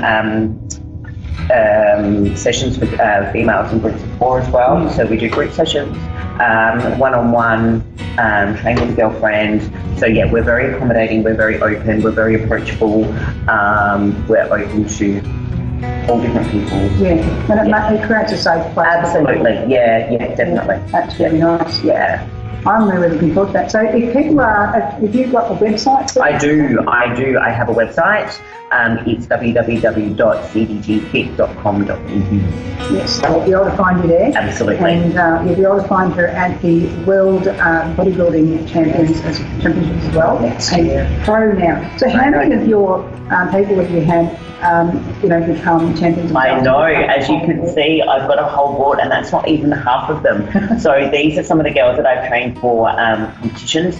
So I've got 1, 2, I think I've put about 35 to 40 girls on stage. There you go. Yeah, and Brilliant. I have had, I'm going to say 95% place in the top 5. Fantastic. Thank you so much for joining us today. Thank you so much. Thank you for having me. We'll catch you next time on Soulstar Radio. In the meantime, we're going to love your media. There's more shows on A1R Psychic Radio and Moonstruck TV the rest of this evening in America and this afternoon in Australia. We'll catch you later. Bye. Bye.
Hi everyone, welcome to Angel's Divine Guidance with Angel.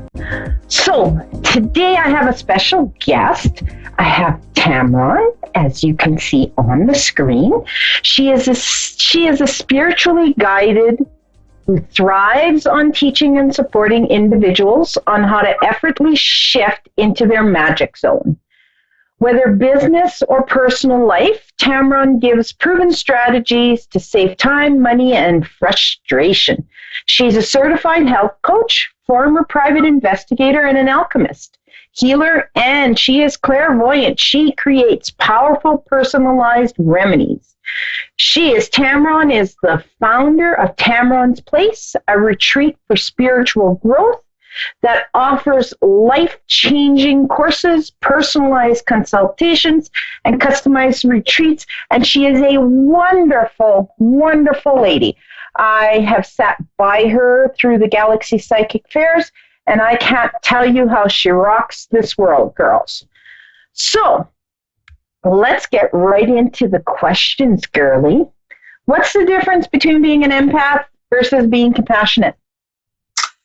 Well, thank you, Angel, and thank you for the intro. I would love to share this information with your listeners because I feel that there are so many people out there today that don't realize how sensitive they actually are.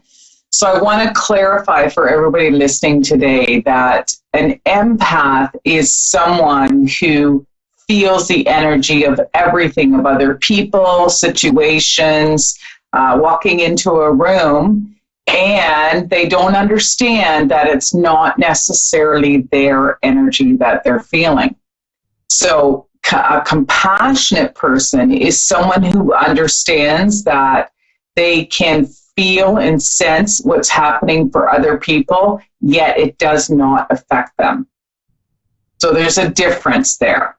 So when you can learn how to shield yourself and to understand what somebody else is and what's actually yours, you will have so much less anxiety. And I feel like that is a big epidemic right now in our world. Oh, very much so.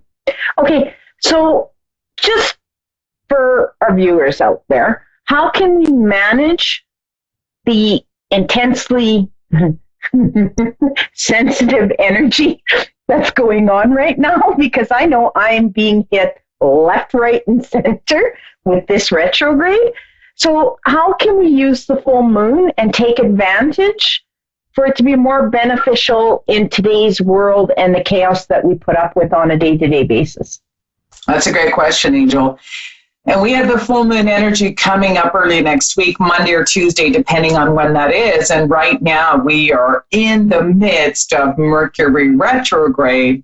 So it's like magnified to 100 times. And this is why a lot of people are feeling so intense. This week, a lot of people are having meltdowns and crying a lot. That's why you're getting the calls, people needing readings, and the phone's ringing on my end too. So I want to, yeah. Right? So for women especially, the moon represents, in ancient Vedic astrology, the moon represents our subconscious and it represents our feelings. However, it comes out at night, right? We feel that energy of the moon. So at times like this, when it's Mercury retrograde and the full moon coming up next week, a lot of people don't sleep, they feel restless, and they have extreme anxiety. And some people get depressed too. It just depends on their personality. So when the moon is illuminated, when the moon is full, that is when we feel it the most. And the best way to actually learn how to manage, like I answered in the previous question you had for me, was understanding what's yours and what's not yours. So during my full moon gatherings for women, which we're going to talk about in a second, is I'm going to teach you how to manage your own energy so that you can actually use the intensity of the full moon to release what no longer serves you, or to release all the energies of the people around you that you were feeling and to let that go. So it's literally like you're going to be able to take a big breath and go, whoo, I'm done. Okay, so does this also affect in people's dreams? Like, I know there's been a lot of wicked dreams going around, and that's one of the things that people tell us. It tells me on phone calls that we have wicked dreams, we're having anxiety attacks, panic attacks, we want to jump out of our skin. Does that all play with the full moon and retrograde? Absolutely. So when we're having these intense dreams, especially around the full moon, usually what that represents is that our subconscious, so something deep within us, needs to come to the surface. So that's why we feel it the most in our dreams. But what most people do is they hold on to it, right? So let's say fear for right now. There's a lot of fear. We're afraid what's going to happen with politics, the world, environment, whatever. So a lot of people are feeling this fear, but they don't know how to release it. They don't know how to let it go. And that's what the full moon is. It's a time to let things go. So if no one has trained you on how to do that, you're just going to keep feeling it more and more. And if you're around other people that are feeling it, it just gets bigger and bigger and bigger. It's like a snowball. So what we want to do is learn how to acknowledge what's coming up during our dreams, right? And feeling this and say, okay, thank you for showing me what that is, but it's time to say goodbye. Okay, and how does this play? I had a train of thought, so I got to get this. How does this play in with the holidays coming up? Like, I know around the holidays, I get a lot of phone calls. There's lots of people who are lonely, depressed, not understanding what's going on. How does this all intertwine with holidays? So, like, we got Christmas coming up, New Year's. How does that play in with this? Well, if people are feeling a lot of these, well, I'm just going to say an imbalance in their emotions, what they need to learn is how to use holistic modalities, which I teach on these women's gatherings, so that you can transform something negative into something positive.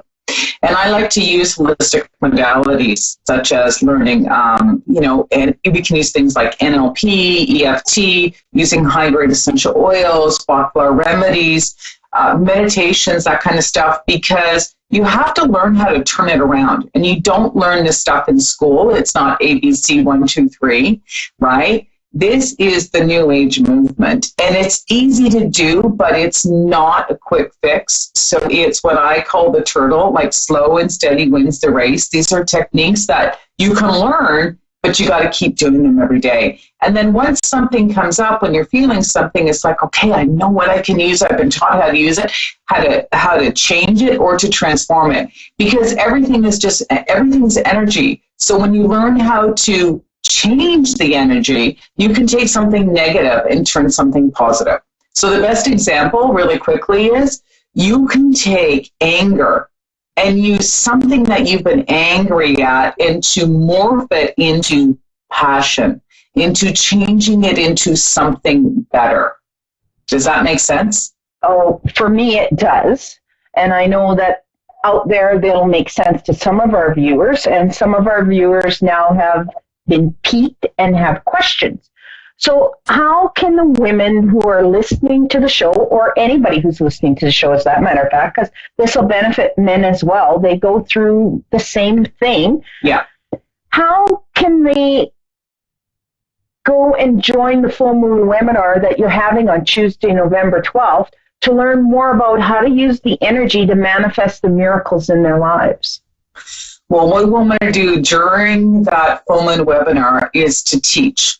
I'm a teacher, I'm a guide, a spiritual guide. So what we're going to do is we're going to look at the 4 elements of the earth, which are wind, the earth, water, and fire. And I'm going to teach people how to use those 4 elements so that you can shield yourself, right? Release what somebody else is, protect yourself, and to transform that energy into something positive. So I do this every month, and for your listeners, as a special thing, I'm going to allow people to join for free. They just have to email me at tamarontv@gmail.com. And we can post this information later. And they can join on a live Zoom webinar at 8 p.m. Eastern Time. And I will teach them some very simple techniques on how they can manage this energy so that they can release it, feel more grounded, more protected, and be able to move forward. Because a lot of times this is what's holding you back in your life, is a lot of this fear, anxiety, some of these negative energies that really don't serve us, right? So we want to be able to move through that. And that's when the magic happens, when you realize it isn't your stuff. So what I'm going to ask you to is to send me the information. I'm also going to paste it on my Facebook page under Crystal Clear Holistic Healing and Products so that they can contact you. And I'm going to tag it to the top of my page. So just send me kind of like your business card so that they can get a hold of you, because I think this would be really interesting for a lot of people to get in contact with you. It's just a gut feeling. Like I say, you rock, girl. You are my sensei. All right. Well, thank you. Yes. Yeah, so do you want to have a little? Do you want to have a little fun? Absolutely. You take over now. Well, you chime in, because if you're going to get any information on the readers, you need to chime in. So the first card that I got for today, Angel can never get this on, is the Divine Alchemy. So everybody that's watching the show needs to move beyond the current challenges, which finally goes into what we were talking about. Focus on what you desire, okay? So we're going to go to our first caller, which is La Maria in Austin. Yes. Did I say that correct? Yes, Mira. Okay. So your card just happens to be, let's get that straight, the Love and Acceptance card. So that tells me that you are full of love, okay? But you need to start recognizing your worth, and you have to start choosing loving thoughts, which kind of ties in to what Tamron was talking about, okay?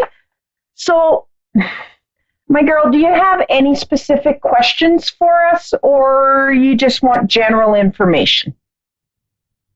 Well, I would like to know about my love life. Okay. So let me just get into here, and just chime in when you want, Tamron. If you get something before me, just chime in on here. Okay, girl. So what I'm getting more of is that you have had experiences that have sort of given you a foul taste in your mouth. Does that make sense? Yeah. Yeah. And they're basically telling me that when you're ready for your love life and your love life situation to change, that you're going to be able to move forward. You're kind of stopping it from happening because you haven't dealt with and moved forward from the foul taste, if that makes sense. Yes, it does. Definitely. Okay. So when you decide you're ready for love, he's going to be there. Like, he's waiting. I can see him. It's more, this is on your side, and this is on you working on your own self-love and your own self-worth, which kind of goes in with your card in the acceptance of love, okay? So you kind of need to work on that personally and start realizing that you are this wonderful, beautiful person that has so much to give the world. You've just ran into a bump, and you got to say, okay, like, I mean, everything that's went on, you have to forgive yourself for what you've thought and what you've said on that situation. And you just need to start owning it. Like, you've got to start being proud of who you are and start using your knowledge to move forward in that area. Wow, that is so true. Do you have anything to add, Cameron?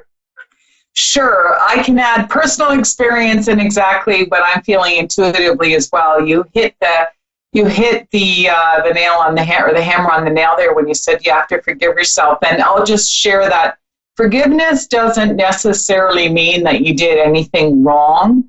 So when we have experiences in the past with other people that left a foul taste in our mouth, it's a wonderful opportunity for us, for anyone, to look at those experiences and to have great gratitude for going through that, because it's pushing you to go deeper within yourself, to find that love within yourself, because it's a magnet. Everything, the law of attraction is equal. So rather than trying to go out and find someone who will love you, when you take time to reflect and look at all the beautiful things that you love and accept about yourself, that's when that other person is going to come into your life. Like Angel is saying, he's there. It's the work we need to do on ourselves. And it's a beautiful process to do. And so when you radiate and you feel good about yourself, people will notice that rather than us waiting to be noticed. We need to do the exact opposite, if that makes sense. Yes, it does make sense. Like you hit the nail on the coffin. Because I do have to work on myself, and, start trying new things. It's just that, Yes. Sometimes I don't know who to trust. Trust yourself, my girl. You have to learn to trust yourself before you can trust anybody else. And that's a valuable lesson that I had to learn with going through my first marriage and how I was just knocked down and everything beaten out of me. I had to learn to trust myself. Once I learned to trust myself, it was a lot easier to start trusting other people. Because when things go wrong in our life, we tend to blame ourselves, as Cameron was saying, and it's not necessarily our fault. And that's where we have to learn to start that relationship between ourselves again and understanding who we are and taking our power back and then trusting ourselves to the fullest. And you will get there. Now, they're also telling me that you're wondering about money. Is that correct? Yeah. Well, that's coming, my girl. That's totally, totally coming. Okay? So once you start getting in that, like Cameron was saying, once you start getting your vibration up and starting to match with your goals, everything's just going to fall into place for you. Wow. Do you see me getting married? Well, that's up to you. Again, that totally comes up to you. If you're saying you want to get married and you're saying it, you put it out in the universe works to give that to you through law of attraction. But if your energy doesn't match it, okay? So if you, let's just say, put out there you want to get married, but then you're sitting here and you're going, do I really want to get married? Do I want to put up with that again? Your vibration isn't matching it. So then it won't come. Okay? It's just going to kind of sit there and percolate out in the universe going, hey, I'm here. I'm ready. I'm waiting for you. What do you want me to do? But if you're not vibrationally being specific and saying, this is what I want, it's just going to not come, if that makes sense. Yes, it does. And I'm actually not in a rush. I just would like to know.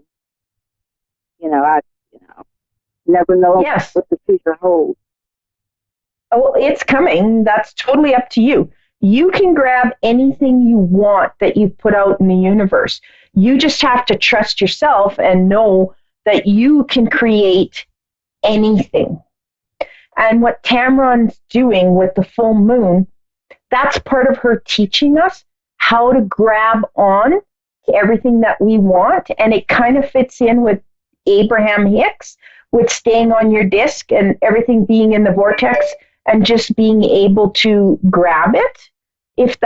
Am I right, Cameron? Yeah, absolutely. It's free to your listener. So if she'd like to follow up, then she's more than happy to join us next Tuesday night.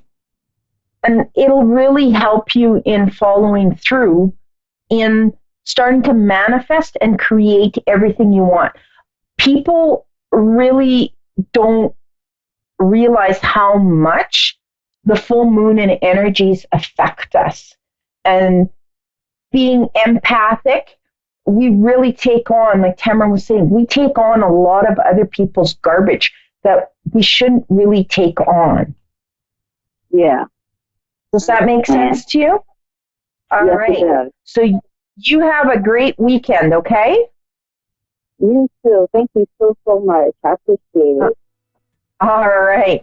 So you can reach me at crystalclear101.com, or you can email me at cosmicearthangel@outlook.com, or you can just go to my Facebook, which is Crystal Clear 101 Holistic Healing, sorry, not hearing, healing and products. Okay, I'm tongue-tied. See, the energy's got me flying here, Tamara. So how can they get a hold of you, Tamara? They can go to my business Facebook page under Tamaron's Place, and that's spelled TAMMERONS, and then just Place. They can send me a message or email me at tamarontv@gmail.com.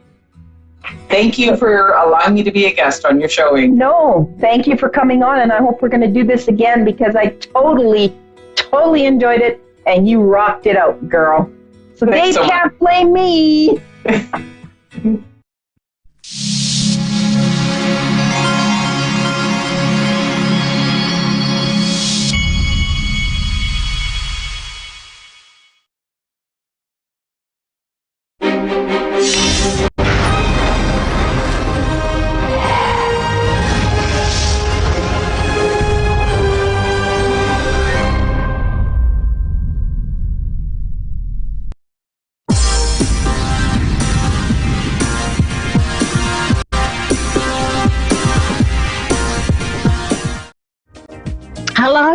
Hello everyone. Wow, what a great introduction. Thank you so much for all of those people out there watching me. You don't know me yet, so I thought I'd use today's program to introduce myself. My name's Yvonne. A lot of people know me as Yvonne Denise, and of course as the Aussie Goddess, which is my business name. I've been reading cards for many years, since I was probably in my late teens to early 20s. I started really picking up the deck and really understanding what my gift was and how I was connected to spirit. As a child, I did see a lot of apparitions, ghosts, spirits, whatever you'd like to call them, but unfortunately I was in a family that thought I was a little crazy, and I ended up at the psychiatrist to have a look at what was wrong with me.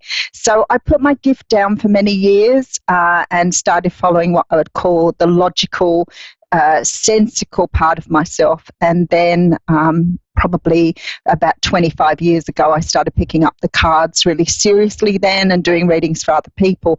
Up until then, I'd been doing readings for myself and for my family and for friends who I was close to, but now I operate as a business. So I have my own YouTube channel at The Aussie Goddess. I am on all of the social media platforms such as Twitter, LinkedIn. I'm on Facebook. I have a Facebook page at The Aussie Goddess, and of course my own website at www.theaussiegoddess.com. And I do fairs. I travel. I visit people. I do readings from home. So I have a lot of other things I do as well. I really love what I do. So I thought today would be a great day to do a reading online so that you can experience what I do. I thought that I would do a bit of a reading for you online so you could see how I read. I can read intuitively. I do get the message straight from spirit. I am a medium, but sometimes it's nice to look at the cards just to sort of break the ice and get a bit of an idea of what's going on in the world today. So on my YouTube channel, I do a daily read, a What's Cracking read, which is pretty superb. I have a lot of people who enjoy those readings and miss me when I'm not around, which is a little bit nice for the ego. So let's have a look what's going on in the universe today, and we'll have a little bit of a look inside. Okay, so now I have the Two of Wands coming out first. So it looks as though you've got a bit of a choice on what path to choose. The Two of Wands is a card that comes up when the universe is giving us a different direction to go in. So for many of you today, you're experiencing some sort of choice in your world. Could be choice of partner, could be choice of job, could be a choice of what direction to take. Now, behind that, I have the Ten of Pentacles, which is a beautiful card to get. So the Ten of Pentacles is a card of abundance. So one of these directions here, and it's never the wrong direction. I don't believe in right and wrong. I only believe in experience. So one of these directions here is right for you, and you know which one to pick. So whatever direction you choose to go in, it's going to bring you in abundance. Again, with the Two of Swords, so there is a lot of choice here today on which way to go. So maybe in order to move forward on one path, you have to cut out something else. Okay, so it could be a matter of moving in one direction, which may bring in, a job that has more money, for example. But in order to do that, you may have to leave behind a job that maybe would have meant more to you if you have picked that direction. So it may be a choice of head over heart. It could be a choice of more money over more benefits from the job. Behind that, we have the Hanged Man. So I think the universe here is saying before you make this decision, you make sure that you're looking at things in all different directions. Don't stick with just the direction that's true to you. Open your mind, open your heart, and look at every opportunity, every way you can go here to decide whether that direction is right for you. It's sometimes with the Hanged Man, it's a matter of, looking at things that perhaps you haven't looked at before. So, maybe the distance you have to travel, but looking at all the different options and opportunities here. And for some of you, we do have the Death card behind. So this is talking about letting go of all of the things that have held you back in the past in order to move forward. Now, I know at the moment the universe is working to bring in a lot of changes for us. The universe is through the Scorpio moon is allowing us to give up things that no longer serve our greater good. So for you, this might be a matter of moving towards a direction of a career or a life that you've always wanted, and not particularly just sitting in one direction. This is about the Fool. This is about taking a leap of faith. It's about opening your heart to new things. It's about engaging with new people and understanding your own value in the world, understanding how much you mean to the world. So let's have a look closer at what this all means. So we do have the Eight of Cups coming out here. So we're walking away from things that no longer serve us. So this is, maybe people, situations, things that no longer serve the direction you're going in. So it's being able to say, well, what do I really want in my heart? What do I want? What's going to serve me best, rather than just continuing where you are and having a life that isn't so fruitful for you. And then we have the Judgment card. So the Judgment card talks of rebirth, of being able to bring in the opportunities that are right for you, not sort of putting up with things you don't want to have. It's like the birthing of the phoenix. It's really getting out there and being true to who you were meant to be, living in your true self. Five of Pentacles coming out here. So it could be that you've spent a long time serving others. It could be that you've had people around you that really didn't love and respect you for who you were. So maybe you haven't been able to follow your dreams up until now. Maybe you've been a little bit stuck, a little bit down, not understanding why you couldn't move forward. Sometimes with the Five of Pentacles, it means the universe has got you in a bit of a holding space. So it's sort of like that feeling of being able to release and let go of that's holding you back. And then we have the Nine of Swords. So the thing that comes forward here more than anything is your fear of the unknown. So this is about letting go of fear and trusting that the universe has your best intention at heart.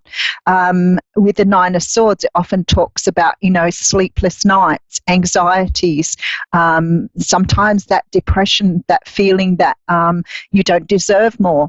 And this is telling me here that you absolutely deserve to have the best life for yourself. So letting go of those fears, and look what's coming in.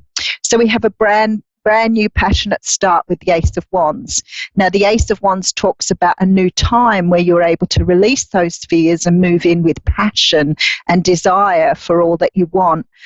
It's a time for new growth, new opportunities, opening the world to what you really want. And then behind that, we have the Ace of Cups. How beautiful to do a reading for you online and have 2 aces up in your first reading. The Ace of Cups talks of a new start in love. So for some of you, this is loving what you do, loving your passion, loving the work you do, getting on a live television channel and doing what I love doing the best. So this is definitely something you could be that you're considering new love.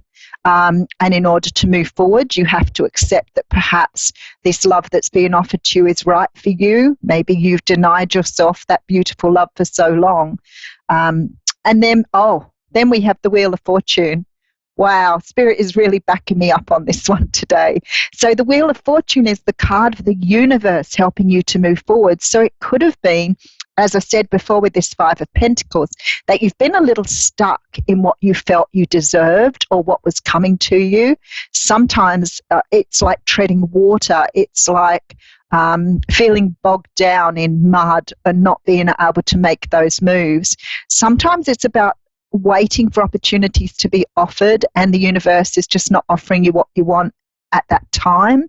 But I want to say to you now, the time is ripe. It's absolutely beautiful. And here comes an offer. Now, for some of you, this is definitely an offer of money, of opportunity, of being able to move forward financially as well as from a tangible perspective. So an offer from a Page of Pentacles may only be small. It could be via email or phone, but definitely something being offered to you here that's long-term, fruitful.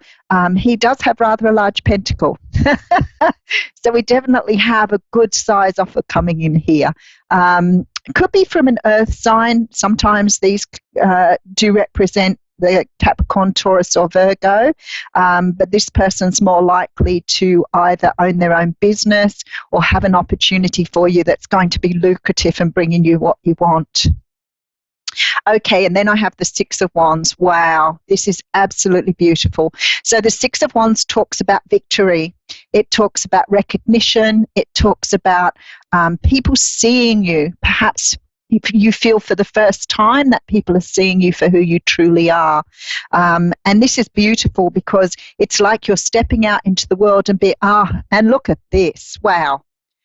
Okay, I can't say any more. That is an amazing reading. So we have the Ace of Pentacles. We have 3 aces in this reading and plus the Wheel of Fortune. So if you've been feeling stuck, life is about to give you a little bit of a push in the right direction.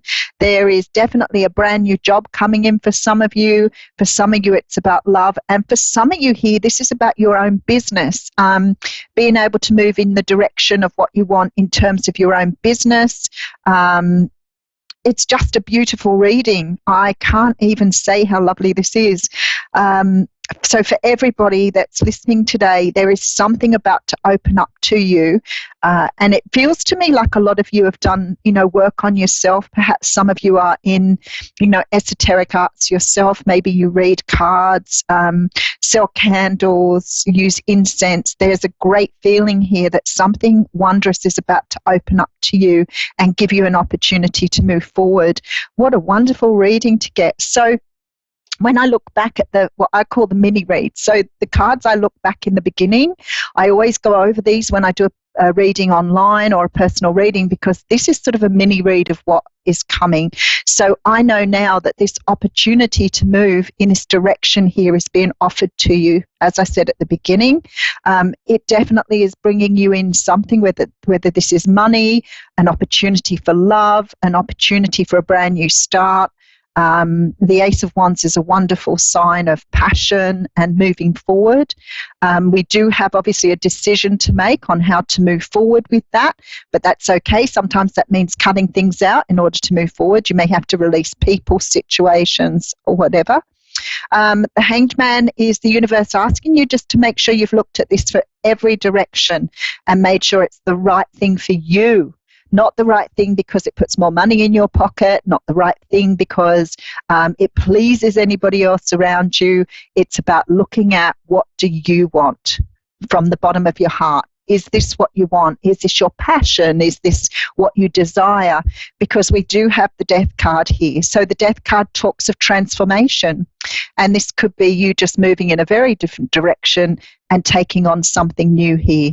So very beautiful reading to do online for the first time. So I'm pretty happy that Spirit's given me something good to tell you all. And that's sort of the way I do the readings on YouTube every day, just to give it a bit of an insight to the general energies of the day, what's going on. We just pick up on generally what's around us. Sometimes that doesn't resonate with everybody. Again, the only way to really find out what's right for you is by having a personal reading. So I'm just going to draw a card from the Oracle deck, and we'll talk that one through as well. So that one wanted to come out straight away. So I have the card of compassion here.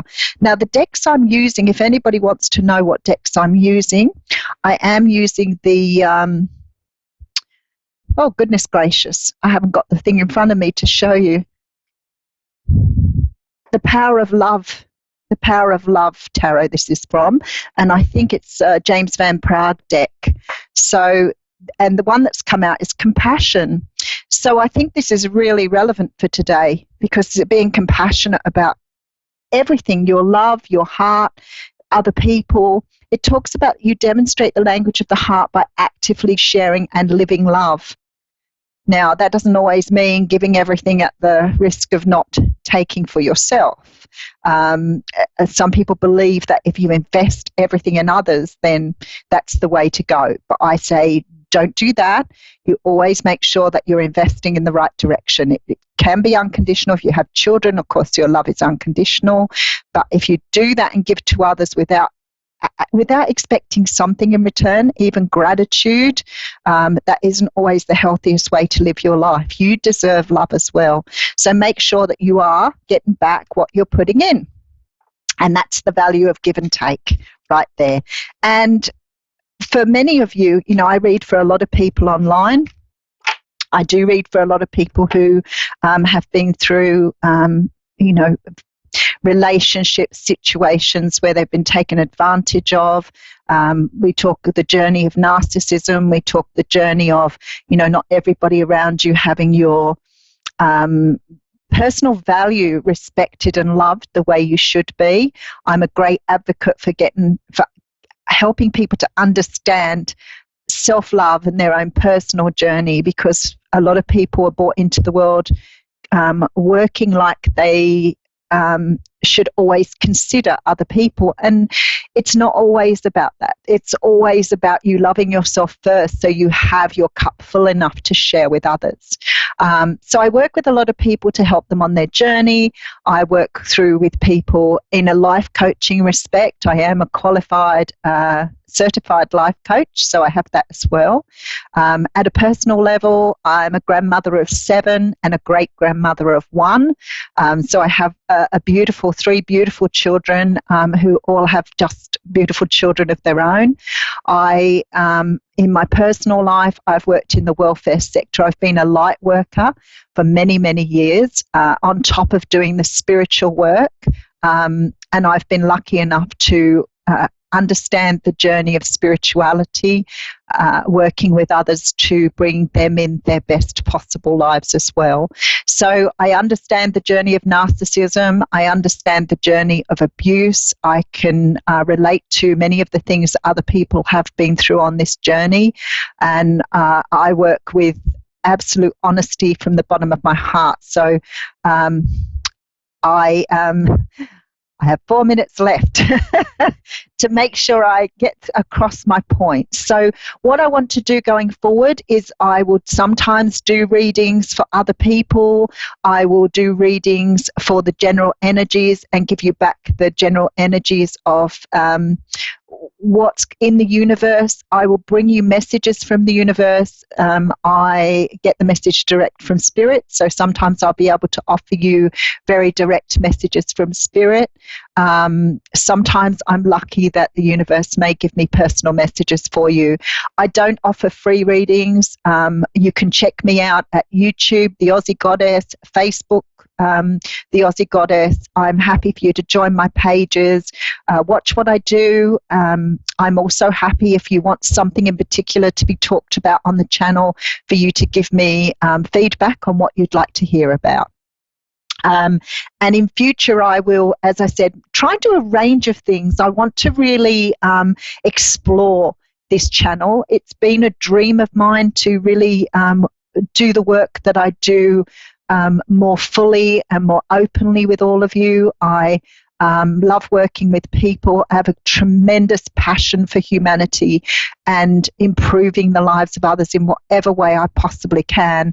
So let's build our community, and let me know if there's a particular thing you want to talk about or you want me to sort of broach on the channel. I have a love of all of the arts, but I'm not knowledgeable in everything, but I'm happy to share with you whatever I have. If you'd like to do even meditations online, I can take you through a meditation. So let me know what you want. If you require readings, I know you can have readings through the channel, so just let me know and I'll let you know how to register your interest through the channel. And we will move forward trying to keep a broad variety of what we do from week to week, and I'm open to almost everything. As much as I can help or as much as I can show you or share with you, I will be more than happy to do that. So please go and have a look at my YouTube channel.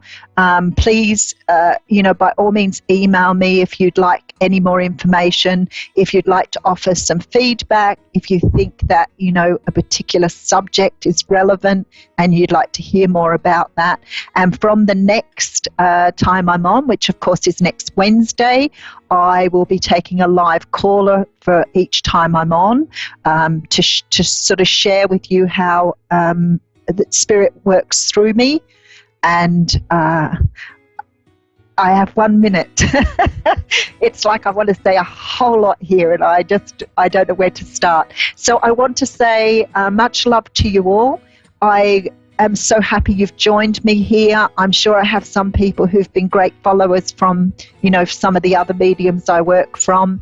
And I will be back with you next Wednesday and sharing with you whatever I can share with you. So if I don't hear from anybody, I will do a reading and I will read for one of you online as well. So please open your heart to love every time like it was the first time, and thank you so much for joining me on my channel today. Much love. Mwah.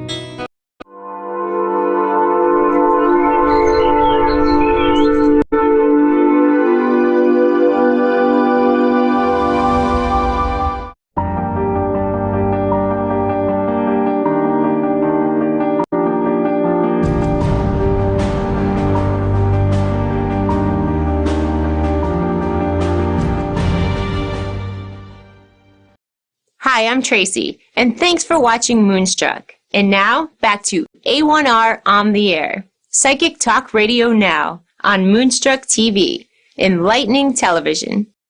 Hello, and welcome to A1R Psychic Radio and Moonstruck TV. You are listening to the High Frequency channel, and I am Rebecca Urich, your Dream Builder coach and life mastery consultant, and you are tuning in for transformation. And I am excited to announce that I have partnered up with a financial firm that has a mission to eradicate financial illiteracy. And they want everybody to have more education with money. So one of my biggest struggles as a coach is finding people that are able to pay for coaching. Money is the biggest problem. It's the biggest obstacle for people. So they aren't able to get the help that they need and to live that life that they would love to live because they have financial struggles. And so I am thrilled to be partnering with a firm that has a mission that wants to educate people in finances and in money. And it's really interesting. I'm really excited to be sharing this and to become a financial coach, really, is what's happening. I'm in the middle of training right now, and it is crazy and everything is changing. My mindset is changing. The information that I'm learning is amazing. And everybody, it is truly information that everybody needs to hear. So the question is, do the rich have more money or do they have more education? And while some of you might say both might be true, but they have more education. They know what they're doing with their money. They know where to put the money to make the most money, right? So I am loving that I am actually bringing the secrets to why the wealthy continue to get wealthy while the poor continue to get poor. I am bringing to the middle class or whoever wants to learn how to set themselves up so they don't have to worry about retirement, that their heart rate is and anxiety is not going up and down with the market, so that they can rest assured. I actually have a debt stacker where I can tell people exactly the date they will be out of debt and exactly if they, what they put in, how much they will be able to retire on. And it is amazing. It is absolutely beautiful, absolutely amazing. I'm super excited to be a part of this and to really help people where it counts. And the best thing about this are my services. My educational services are at no cost to you. So if you're interested in hearing more, please reach out. You can go to Rebecca Urich at RebeccaUrich.com and go to contact and send me some information and let me know that you're interested in learning more and interested in learning to exit the matrix, the money matrix, and stop having anxiety as you're watching the market go up and down. Or maybe you don't have any money in the market. Maybe you don't even have any money to necessarily put away for retirement. Maybe you're working paycheck to paycheck. What I teach people how to do is to make more money and save more money. So it doesn't matter where you are on the spectrum. You could also have tons of money in the market or in retirement, and you could still learn more. And like I said, my services are at no cost to you. And I would love to, I feel like this is going to really help people. Like I said, the biggest concern that people have is money. They are worried about, they don't even have any money in case they hit a deer, or it's what we do here in Michigan, right? And to have just even something extra in case something comes up. And so that'll take somebody out if they have to pay $2,500 to have their car fixed, right? So I teach people how to make more money and save more money. And it is super exciting. It is super fun. Again, please feel free to lots of ways to connect with me. You can go to the highfrequencychannel.com, RebeccaUrich.com, contact me through my website. Let me know, hey, I want your services, your financial coaching services. I will happily set up some time with you. We can go over there's a couple different options for you. We can start and get you going. Gosh, I watched one of my clients as she was looking at when she was going to retire and how much she was going to retire with, and how much her boys were going to be covered. And I was like, oh my gosh, like I can't even believe. She was so relieved. I was so relieved.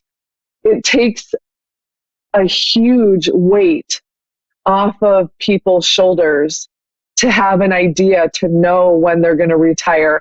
And here's the thing, most financial firms, charge at least $500 to $2,500 for services that I'll be providing at no charge to you.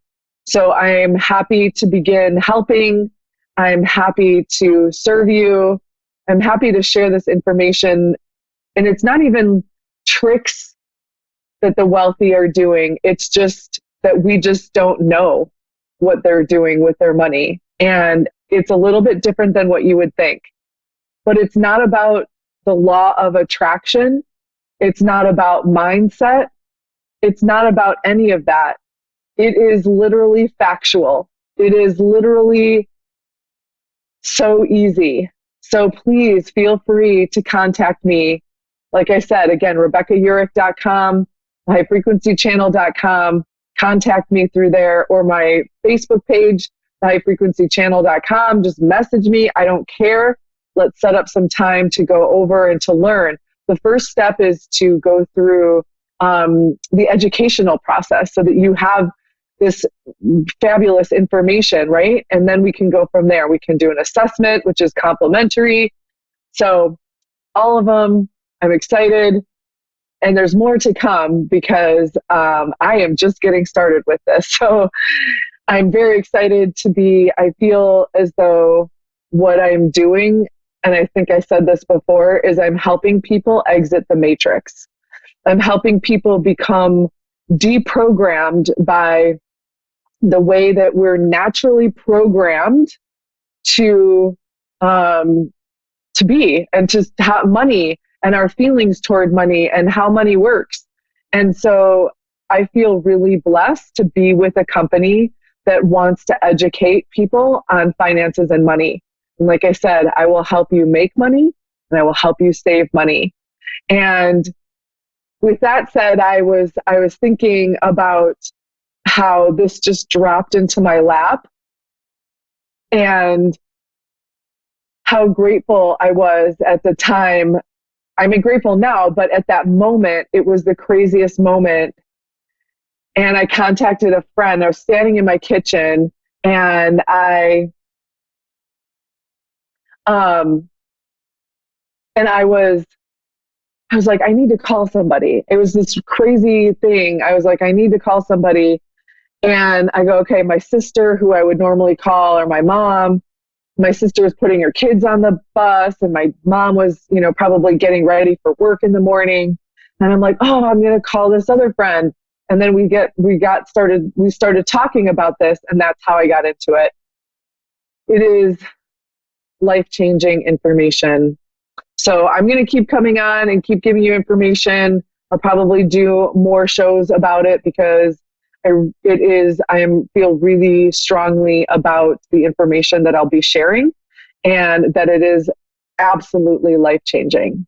So please feel free to reach out to me, RebeccaUrick.com or the highfrequencychannel.com. A little secret, the High Frequency Channel actually just goes right to RebeccaUrick.com. So either way, you can hit the contact button in the navigation bar and send me a message telling me that you want some financial coaching, and we can set up some beautiful time to spend together and to learn some amazing things. So I'm going to wait patiently for your call. And in the meantime, I am going to take my first caller. We've got Ava in Colorado. Yes. Hi, Ava. How are you? Doing wonderful. Good. My name is Rebecca Urick, and I'm a Dream Builder coach. I'm also a life mastery consultant. I'm claircognizant and clairsentient, and I do oracle cards. What would you like? I source the infinite. Excuse me. What would you like from me today? What is clairsentient? Clairsentient is feeling. So clairvoyant, is sight. Clairaudient is hearing. Clairsentient is feeling, and claircognizant is knowing. Okay. What are you? Let's go with what am I? Yeah. Very intuitive. I'm sorry, say that again. Intuitive? Very very intuitive. Nice. I love it. What would you like to, you want a general reading or you have something specific? Let's go with a general reading. All right. Sounds like a good plan.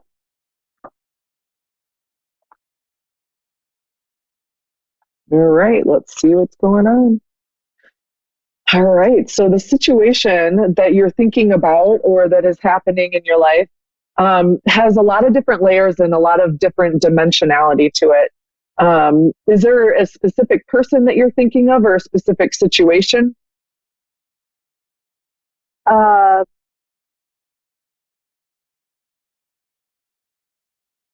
Specific I can't even speak. Situation. Okay. All right. Well, okay. So what I'm getting from that is that, first of all, easy does it. So be really kind to yourself, be easy on yourself. Do you have a self-care program? Not really. Okay. So what I recommend is that, make sure you do things like even just looking out the window and watching the birds play, or going for a walk in nature, or taking a bath, or doing something to make you feel good. Something in nature. Okay. And to be kind to yourself. Are you a little hard on yourself? Yes, I am. Okay. So we want to start really looking at maybe some of that negative self-talk and making sure that we shift that to something more positive. And so we do that by just noticing what we're noticing. And sometimes I'll just pause in the middle of my day and go, what was I just thinking? Where's my energy going? And then I'll go, okay, all right. And then I'll shift it to something more positive. So our higher self is always looking forward, never back. So a lot of times people think our past makes us who we are now. And there's a certain element to, yes, that is true. But I like to say, most of us are stuck. Most of us are broke. Most of us are, disappointed with our lives in some way, shape, or form. I mean, not in all ways, but so it's time to let go of some of that past stuff and to really move forward into what you would love to do. So by being kind and changing that inner voice, that not necessarily the small, still voice, so the intuition, but your voice that you talk to yourself with, and really make that super strong and powerful and positive. And then it's saying that you've got some fun things happening. What's the situation? Can you tell me? My living situation. Is that what the situation is? I basically take care of everybody else's dogs, and which I do love doing. And I'm do artwork. Good. I'm very creative in things. I love it. And of course, I play with numbers. Okay. That's fun. Yeah, it is. I love playing with numbers. I love doing the art. I love doing the dogs. My issues on being hard on myself is there's not enough of me. Okay. What does that mean?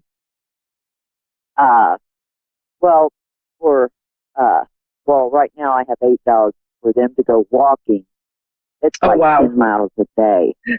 So it's a struggle to walk that many. And, wow. And still have my downtime so I recuperate until the next time they walk. And then I have so many projects started that needs to get done before Christmas. So I kind of just procrastinate, and then I get hard on myself for procrastinating. But and plus, winter's coming up. Winter's a very hard time for me. Okay. So, well, what I'm also getting to is, have you been spending a lot of time at home, and maybe it's time to get out and go out with some friends? actually, I am stuck. The dogs are like a bunch of 2-year-olds that need constant watching. Oh, okay. The only time I really get out is when I walk them. Can you have friends love over? To walk. Huh? Can you have friends over? I live in a one-room cabin. Oh, fun! And the smallest dog is a dingo, and the biggest dog is a Pyrenees. So wow. They're all in between. And okay.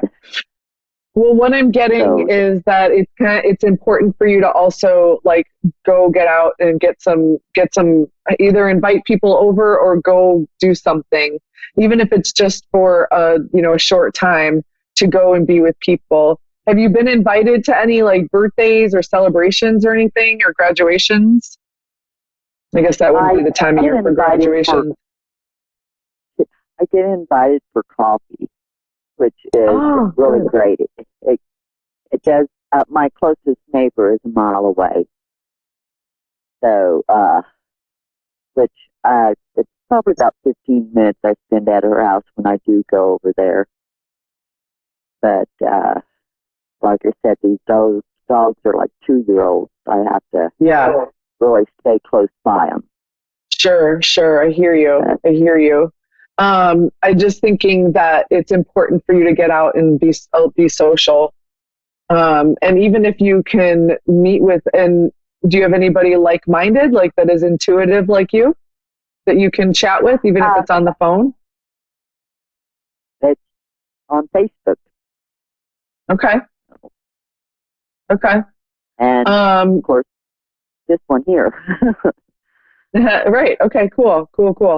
I'm just getting that it's really important for you to go out and talk with people, whether it be your neighbor or something. Just, if you get invited to like a birthday party, even if you step out for like an hour or even a half an hour, it's important that you get that connection with people.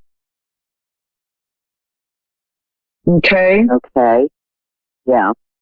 For whatever reason that will bring you, it'll help you either feel better or inspire you to be more creative. It's just something that is going to help you move toward or move away from things that you don't want or things that are challenging for you. Or maybe there's somebody that you're supposed to meet. That could be it too, is that there's somebody or something will happen because you're going to meet somebody. That makes sense. Yes, that does make sense. Yeah, like even if I don't know, a lot of people in my neighborhood. Go ahead. I have always had that feeling that there's someone out there that I'm supposed to meet, and it's supposed to be like-minded. Yeah.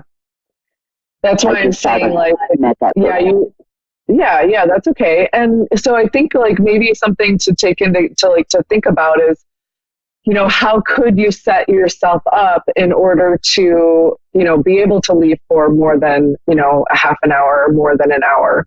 Like, is there anything that you could do with the dogs or put them outside or, I don't know what, whatever works for you, of course, because best. But something so that you can get out. Because like you even just confirmed that you've had that feeling and it's really coming up for me. It's like, I think the more you're resisting it, the more it's like coming through for me that's what you really need that. And, you know, and it may not be the first time you get out there. Like it's at some point, like you said, something is coming to help you, take you to the next place, next step, next whatever. And it's going to be about getting out. But you're going to want to somehow, you know, take some time to think about how you can like set up the dogs so you can get out for a few hours every once in a while, hang out with some friends or whatever, and not worry about the dogs. Yeah. Do you know what I mean? Or have a babysitter, some fun-loving millennial over or something, and have her babysit, you know, while you go out, whatever that might be. Okay. There are some possibilities out there. I just need to check into them. Yeah, I don't think it's impossible. I think that's why it's coming through, if that makes sense. Do you know what I'm saying? Like, if it wouldn't come through, it would come through a different way. If it wasn't possible, I think that sometimes we just get sort of not stuck, but complacent where we are, and it's okay, and we like it, and it's all right. But there's something that wants to come through, and it's only going to come through when you start getting out. And the other thing is you want to start making action steps toward this, because if we get too complacent, and, you know, I'm not saying like doing your artwork and being at home and all that stuff is bad, but the life force is always seeking expression through you. So it wants to grow, right? So it's going to do something to make you grow, whether it be something's going to happen. Like, and if we wait for the universe to do it for us, it's not always comfortable, right? So you want to start taking those steps now. Because universe just is like, okay, it's done, and now it's got to burst open. So you don't want that to happen. You can also take little action steps to move you in that direction, so that you soften that. Does that make sense? Yeah, prepare myself.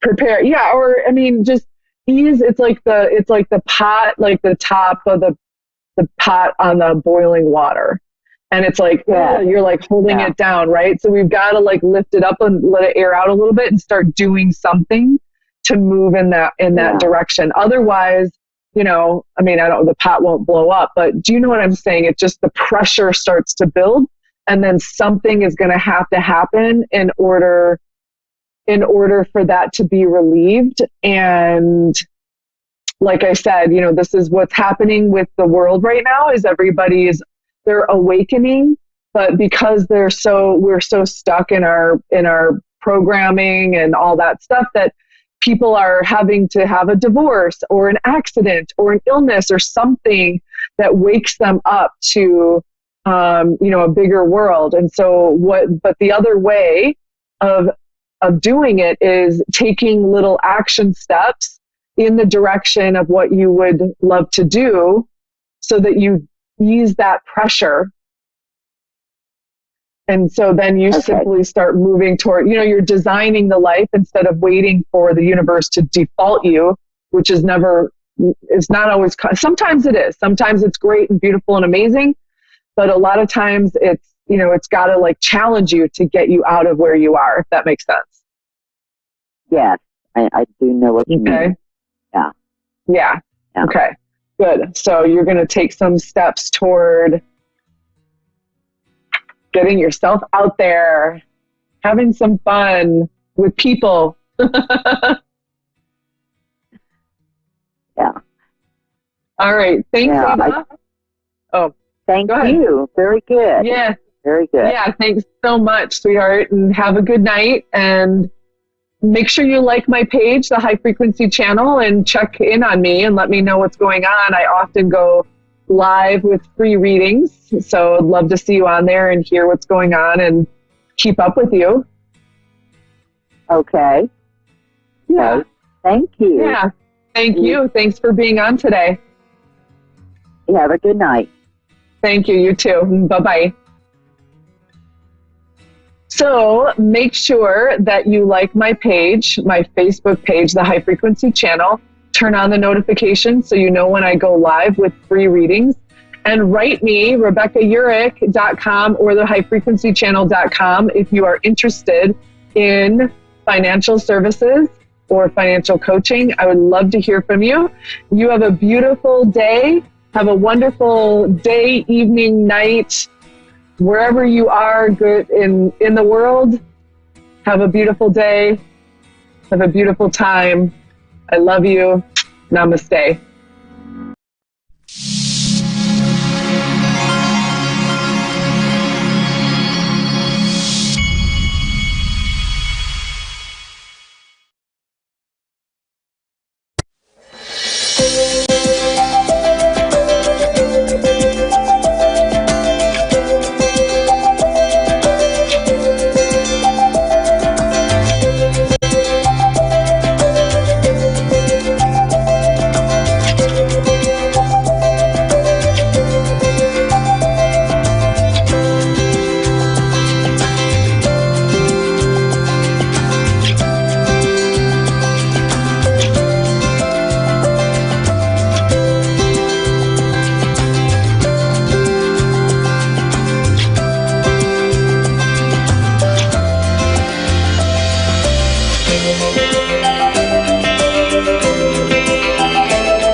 Welcome to Asteria Vision. Also, my dog's barking in the background, so sorry about that. But I am doing it from my house. But welcome. I go by the name Asteria. I'm a psychic empath, and I connect to people's energy through their pictures, the sound of their voice, or of course if they're next to me. But I'm laughing because the dog barking, it's like, you know, of course it happens. Of course it happens when I'm on air, but it's okay. She's really old, family dog. But let me see what I get as far as the collective's energy. When I was meditating earlier, I did get energy of karmic cycles coming to an end. So what a karmic cycle is, it's karma. So any kind of karma that you had to repay and you've repaid it and it's done and over with, which means things are going to be easier. Things will flow in a lot easier as well, because when we have karma, it's kind of like a blockage. So things can't successfully roll in for you. And that deals with finances, love, any kind of relationships, anything that pretty much karma is a huge block. It's hard to explain, but it's in easier terms, it's like the shitstorm's already over. Everything's nice, bright, and sunny. So maybe that's an easier way for most to understand. But anywho, let me see what the collective's energy is. But that's what I felt through meditation, which is actually really good, which means that there's better things coming for people that if for the past 4 or 5 years, life has been a little stagnant. For those people, it's going to change. There's a change coming. I just feel in this moment, especially in Mercury retrograde, we're kind of out of it. And a lot of us don't even connect to our intuition as well around this time as well with Mercury retrograde. So there's a lot going on. There's a lot people stress about, things don't go through, or it's just more of a tense time. but let me see what the cards give me. I know I've been kind of, I'll admit it, my thanks. Dave was saying I look great. That's why I was saying thanks. But I know during this time, even for people that are highly intuitive, I know even for me, it's even more intense. I just feel everything more. And it's hard to distinguish, is this me or the other person? But yeah, so I got the Epiphany card, and then I'll take a call. Albert in Pennsylvania. Yes, how you doing today? Hi, Albert. How are you? I'm perfect. I'm fine. I'm just resting after a long day of work. What's your question for this evening? Well, I just need a little bit of guidance as far as like my paths are blocked, as far as my aura, as far as like I see my future ahead of me, but it's sort of blurry as far as the rest of my life or whatever is left. And then just need a little bit of guidance to see what I need to do as far as like keeping a step forward and instead of stepping back. Right. And it's funny, you're asking this because earlier when I was meditating, I felt an energy of karmic cycles coming to an end. Things are now finally moving forward. So for you, since you're also highly intuitive yourself, what I'm getting is it was hard for you to stay optimistic in a way. And when you're highly intuitive, it's really, really difficult to not be optimistic, So yes, correct. When you can't see what's coming, or you can't even feel the energy of what's coming, it makes us a little uncomfortable. Let's put it that way. So you're just wanting to know, because what you're feeling is, that's it. It's all done. I've experienced what I probably need to experience. And it's like it's not that you're giving up, but it's almost like you're close to just settling because you're not seeing. Right. So let me see what the cards give me. But I feel where you're coming from. It's very nerve-wracking because you really want to do what you want to do because you're good at it as well as a spiritual being. And it could be that you're a spiritual teacher as well, but you're very good at what you do. So it's very aggravating at times when things don't go as planned. But what I'm getting is things are going to change for you, and you aren't seeing it. You're not seeing it because when it's hard to believe that things will change, you're not going to see it, if that makes sense. Yeah, it's like a closed book that might be like a little torn and tattered, but you open it nice and slowly, and you take time gingerly to open it to make sure that it's not broken, because I break the book. But eventually, when I open that book, I'll see everything come to light. Yeah, and what I'm getting here is you're actually going to see, and it's funny, before I got your picked up your call, I had the Epiphany card, and you're getting the Judgment card, which is the same exact card. It's you had an epiphany, you had an awakening, you saw the truth about something. So it's, what I'm getting here is it's really important for you to connect, meditate, and listen to your intuition, because you already know the answer and you already see it. It's just blurry because you're not really connecting as you should. Let me put it that way. And I'll be honest with you, what happened was, like, when I was little, my parents, we grew up in the Spanish faith, praying for people and everything like that, and guiding people, and just giving them spiritual awareness as far as self-healing, like when they were sick. And what happened was is that I was supposed to inherit that from my dad, and he had passed suddenly. So just the other night, what happened was I dreamt that I saw him in our living room, and I looked toward him, but I heard like a plane going overhead. So I looked out the window and I saw a plane crash. Mm-hmm. So, I mean, I'm just trying to like analyze that as far as like what you said, that plane crash right there was the awakening telling me, don't worry about it, that everything is crashing around you, but it's not going to affect you. Like, you're going to be happy, you're going to go forward. Exactly. That's exactly what I'm feeling as well. Is you feel it's not going to work because it's what you're seeing around you.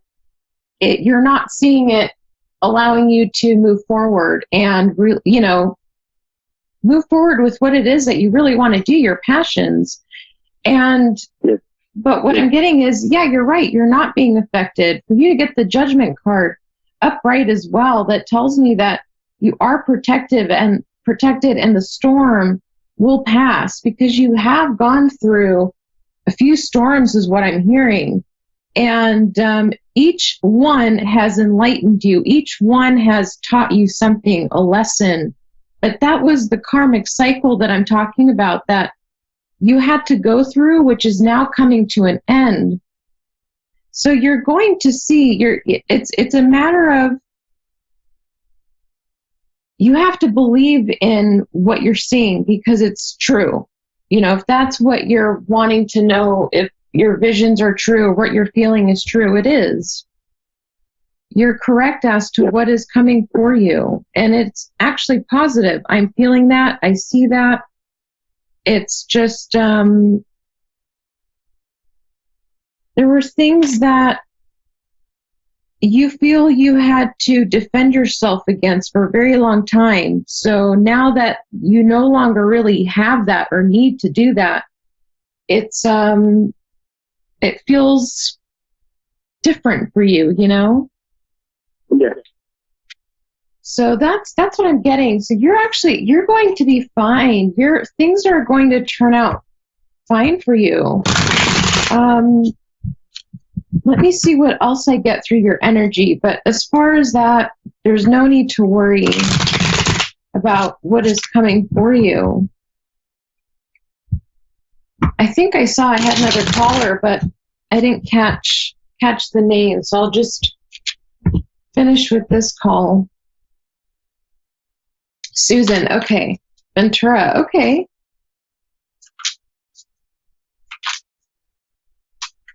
Let me see if I get one more thing. So, Albert, what I'm getting here is you also have, if it's regarding business or your work career, you do have a partnership coming together regarding that, which will be moving forward. So that's something I'm getting for you as well.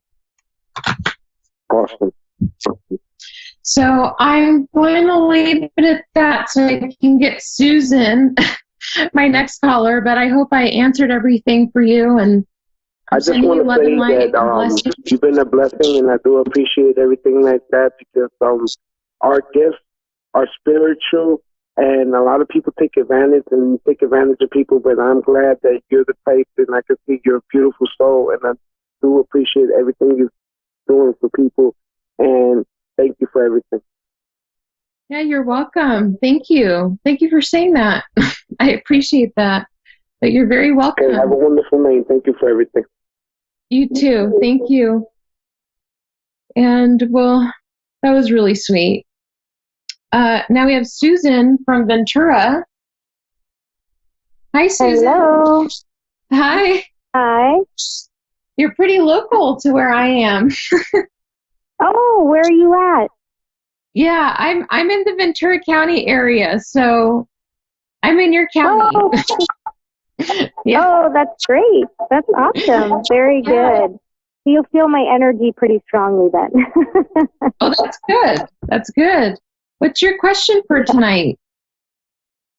Well, I just was seeking maybe a, sort of general reading, but I mean, anything that might come up in career or love. Okay. Which one are you wanting, career or love? Because I only have a certain amount. Let's do career. Career, okay. That was the first one you asked for, so usually that's the one we want when it's the first one. So let me grab that deck. Okay. Yeah. So you're wanting to see if your career will expand as far as money or position? Because probably both. Okay, because what I feel you do is there's a lot of money involved, but the more clientele or clients that you have is best. Mm-hmm. Yes, I am the sales and marketing director. Yeah, I see that. So let me see what I get for you. But you have the right personality as far as being in the occupation that you're in. Okay. You have a very strong personality, and you're actually very good with business. Because what I'm getting is you think like a man, but you present yourself as a very, dignified female that is intelligent, but your mind, you're sharp. You're very sharp. You're also very good at communication.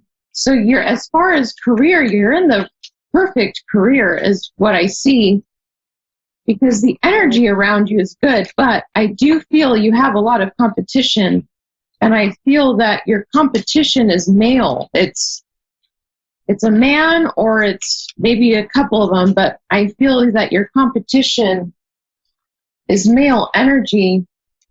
And which is a compliment, because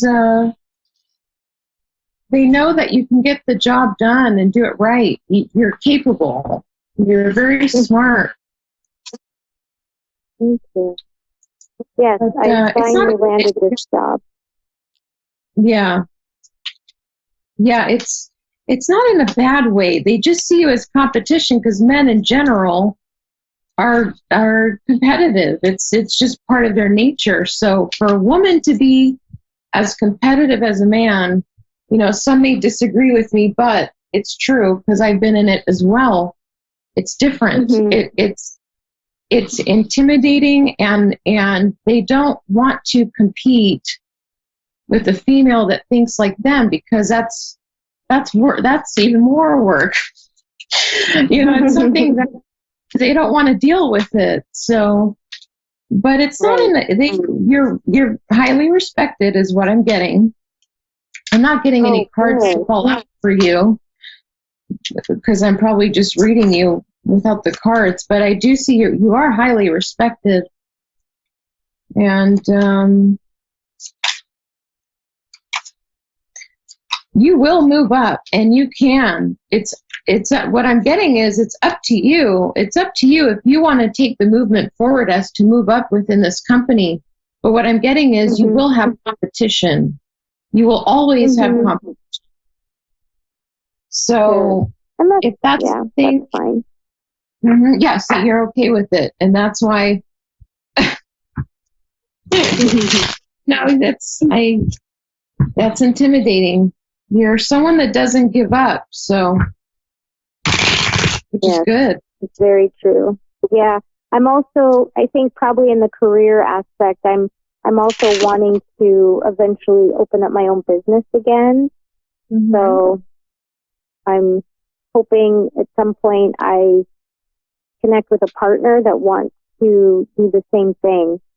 Mm-hmm. So I think that's kind of where the combination of career love might come in, and maybe how I said that, but that's kind of what I want the future to be, right, and how I see it. What I'm getting is you can't open your own business, but it's a matter of investing in your money right now. There's a sense of you will have to start investing your money now, but you will and you can get your own business. It's all about investing is what I'm hearing. That's the key, because as long as you have that money aside, you will have the freedom to choose whatever it is you want to do, and you will be fine, because what I'm seeing is you'll have a thick cushion, if that makes sense, that, if it's, you'll be fine. You're very smart. That's what I'm saying. You're very smart when it comes to business, because the way you think is, you're logical, but you're intuitive as well. You trust your intuition. You are. You're smart. And let me see, as far as love, though, because you're wanting to get it all, right? You want the career, love, family. Yeah, I get it. You want to make that. You don't want it to be given to you. You want to earn it all. And that's where I understand you as well. I understand you there. Mm-hmm. Because you're not used to receiving. So when we receive, we don't feel we're worth it because we didn't work for it, you know? So right. I get that. That comes from childhood, but that's another. Let's see with love. Yeah, definitely from childhood. Yeah. Yeah. You deserve love, as we all do, but you really deserve it because you've always worked hard at that too. And you want a love to come in. But what I'm getting is it may not be the right time right now, but future, you will have someone coming in, but it's just not in the near future. I would say mid next year. It's like halfway through the year. So 6 months, yeah, you will. Which is better. You don't need that right now because you're growing. You're growing. I see. It's like you're growing your money. You're growing your finances. So for you to have a love right now would be fabulous. It's great to be loved, but it's going to have to take up the time that you would put in for your business and your investments. So it's a sense of you have to just make that decision of, and I think you made it when I first asked you, you know, what's your question? Your first answer was business. So that tells you right there, because you answered with that first, that's your key concentration. So love will come. You do have new love coming in. So it's not anyone from your past. It's someone you've never met before, but it's not going to be right now. I'm going to say when we hit January, 6 months from that. Okay. Yeah. So that's something.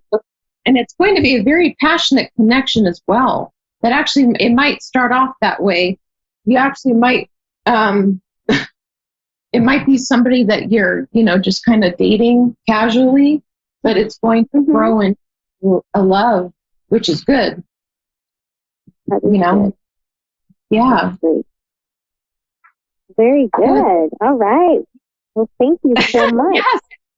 Yes. Yeah, you're welcome. So things are looking good for you, but just make sure that your money's right. That's what I'm hearing. So. Yes.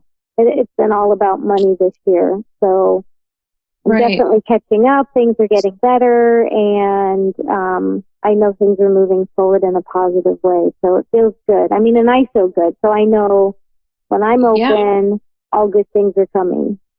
Yep. Because you do. You listen to your intuition as well. But it's always nice for us to get a little clarification. You know, I do it too. It's always good to have someone else clarify so we really know we're right.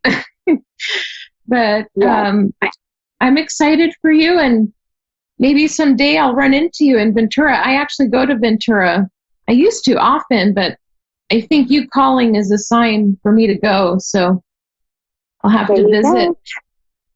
Yes, we have lots of good things in Ventura happening, so hopefully we'll meet up sometime. Yeah, that'd be great. Have a good night, Susan. Thank you so much. You too. Thanks. Bye. So before the show ends, I just wanted to let everyone know that I will be doing a live on my regular page, Readings by Asteria, and it's going to be at 9 p.m., so within an hour. So, or an hour and a half, I should say. So I'll be doing some more readings and answering questions. And I will see everyone next week on Thursday at 7 p.m. on A1R Psychic Radio and Moonstruck TV. And for the East Coast, it's 10 p.m. Now, I wanted to make sure I said I'm on A1R. But sending everyone love and light, and I will see them next week. I still have time, don't I? I haven't done this in a while. I got cut off a couple times last shows because I ended too late. So it's been a while since I cut off the show early. But let me see, since we have a few minutes left, which is probably 1 minute, 2 minutes, Dave? Or is the show already over?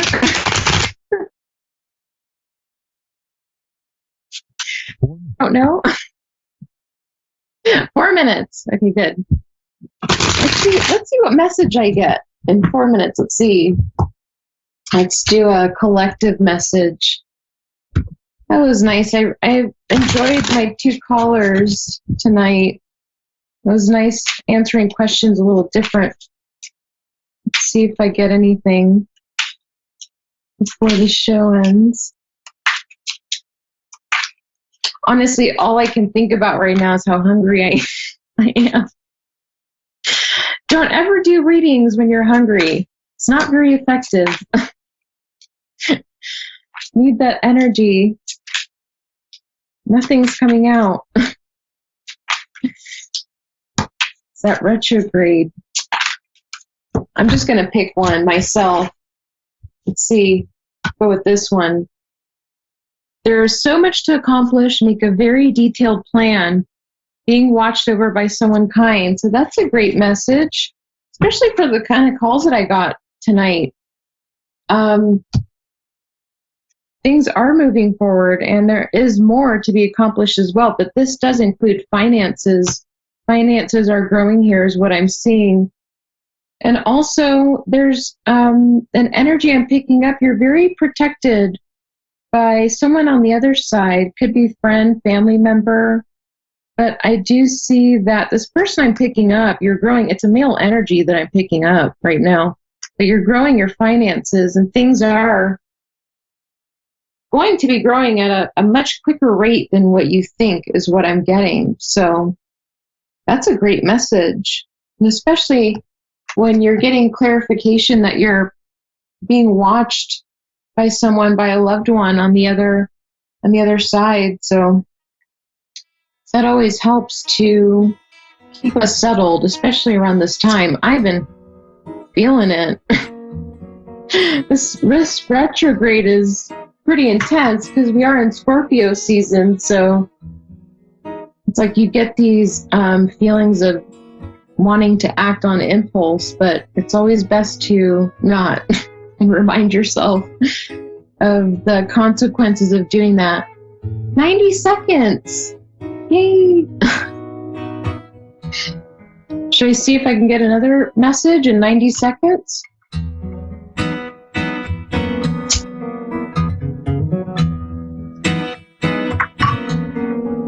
That, but I don't know what else to say other than I will see everyone next week on Thursday, 10 p.m. for East Coast and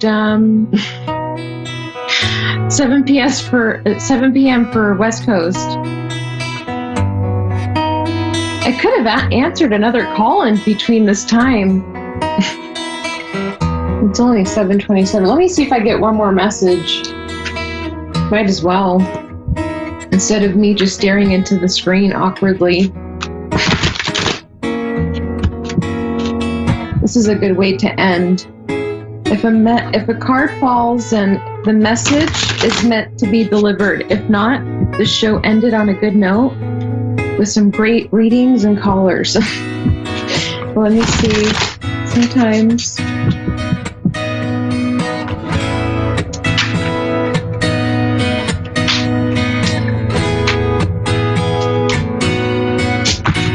It did.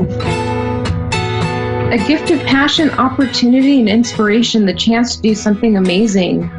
And your material needs get fulfilled in magical and unexpected ways. So giving and receiving with a grateful heart. So someone has good stuff coming in.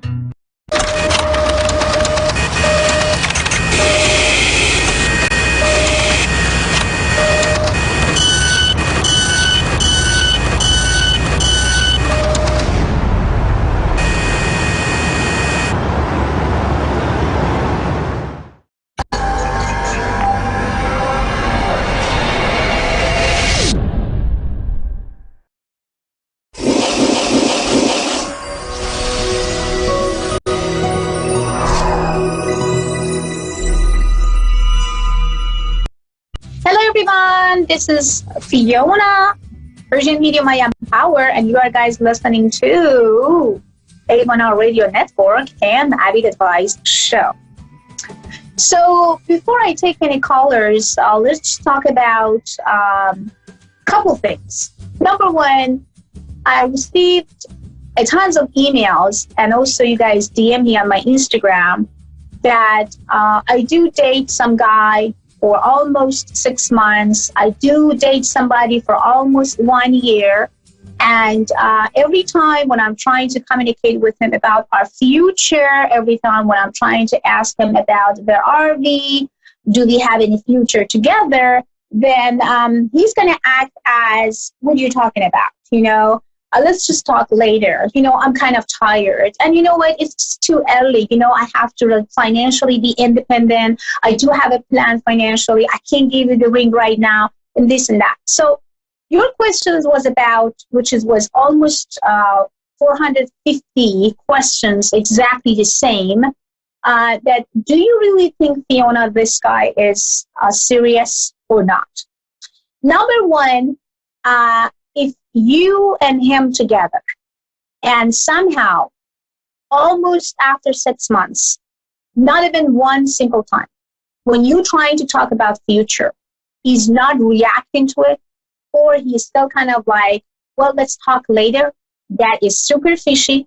That means that this guy just wants to have fun with you and is still looking for another girl to just have fun, or having maybe better greener grasser somewhere else.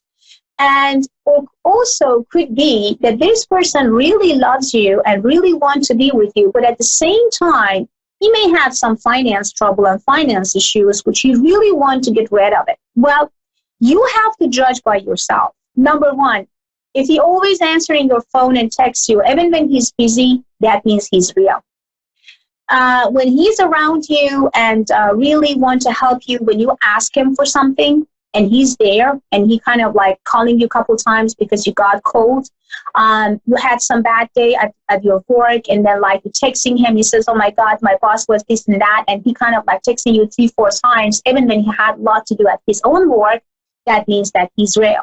But if he just calling you when he wants, when he asks for, when he needs you, or when he would love to have or take you to the dinner, or a movie, or how to, take you in bed or whatever, having sex with you, that means that this guy is definitely a user, would love to spend time with you because he feels lonely, and directly when he finds someone better, he will dump you like a hot potato and say, bye-bye, move on. You do not good for each other, and thank you so much. So this is the big warning for each of you. After 6 months, if the guy still says, I don't know what I want, and maybe I'm not ready for a relationship, means that this guy never been ready for a relationship and wants to just have fun. So don't dream and don't try to be in some sort of fake connection with your own soul and lie to yourself that everything is going to be all right. So basically, if this guy never spent time with you when you wanted him to do, and he never ever called you back when he saw the missed call from you, that means that this guy doesn't care about you as a person. He would love to be with you just because he wants to take you for the dinner, have somebody to sitting in front of him and eat dinner together with as well, go to a movie and not going alone, and at the same time, having fun in bed. So why not? We can actually meet each other 1 time or 2 times a week and have fun with each other. So this is super important for you guys to not fall into people who, or especially guys, that are trying to just use, abuse, and then dump you and then say goodbye. So get out from the relationship right now. If you have any sort that he's ignoring, he never cares about, and he always asks you for something. And if you are not giving something that he wants, then he will stop calling, communicating, texting, just because you are not listening to him, what he wants. So basically, life and relationship is all about give and receive. If you are giving and you are not receiving, then goodbye that relationship. And if you feel that, oh my God, I can't do it, Fiona, I'm so in love with him, stop it right away. You know why? There is no such thing as a love that you can get out. It's a neediness. You are super needy, and you have to find why you are needy at going after people, or especially staying in an abusive relationship that you know that this guy would never take you anywhere.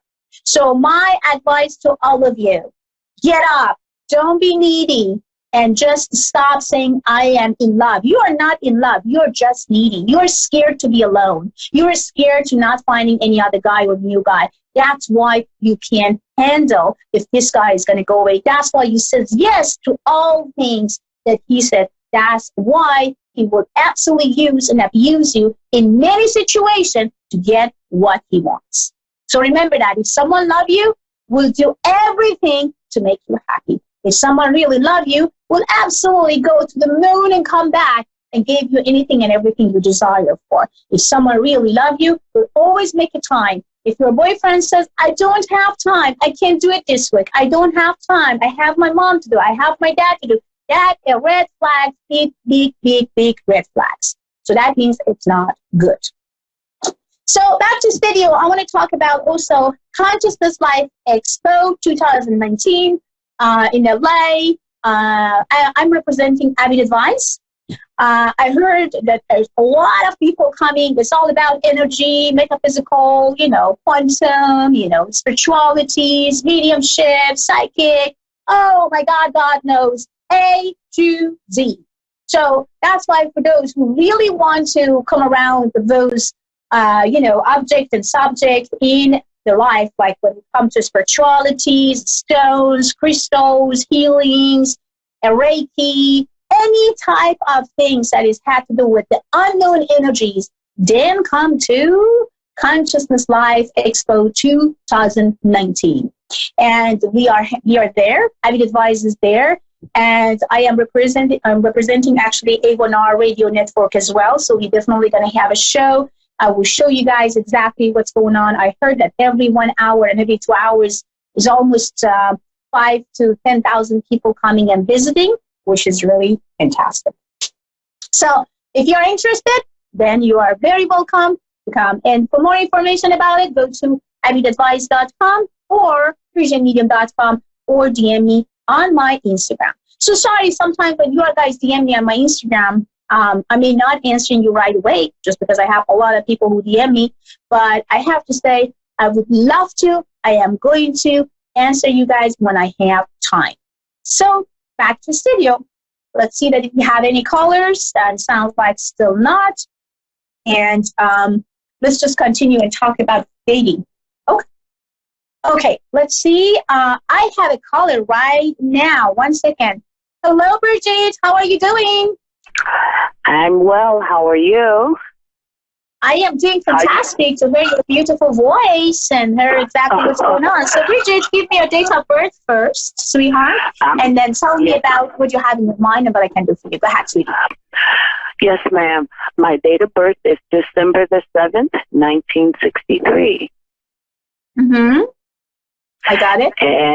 And my question is, I am right now in the season looking for money. And other than my job, because I'm bare, things are bare. I'm barely above the water breathing. And I'm looking for some money because I'm doing some things. And I'm wondering, is it going to be a positive outlook or do I have to fight harder? As far as I'm concerned, because directly when I open your Pentagon, two things come actually to my mind. Before even you telling me that you are really looking for money, two things come to my mind directly psychically.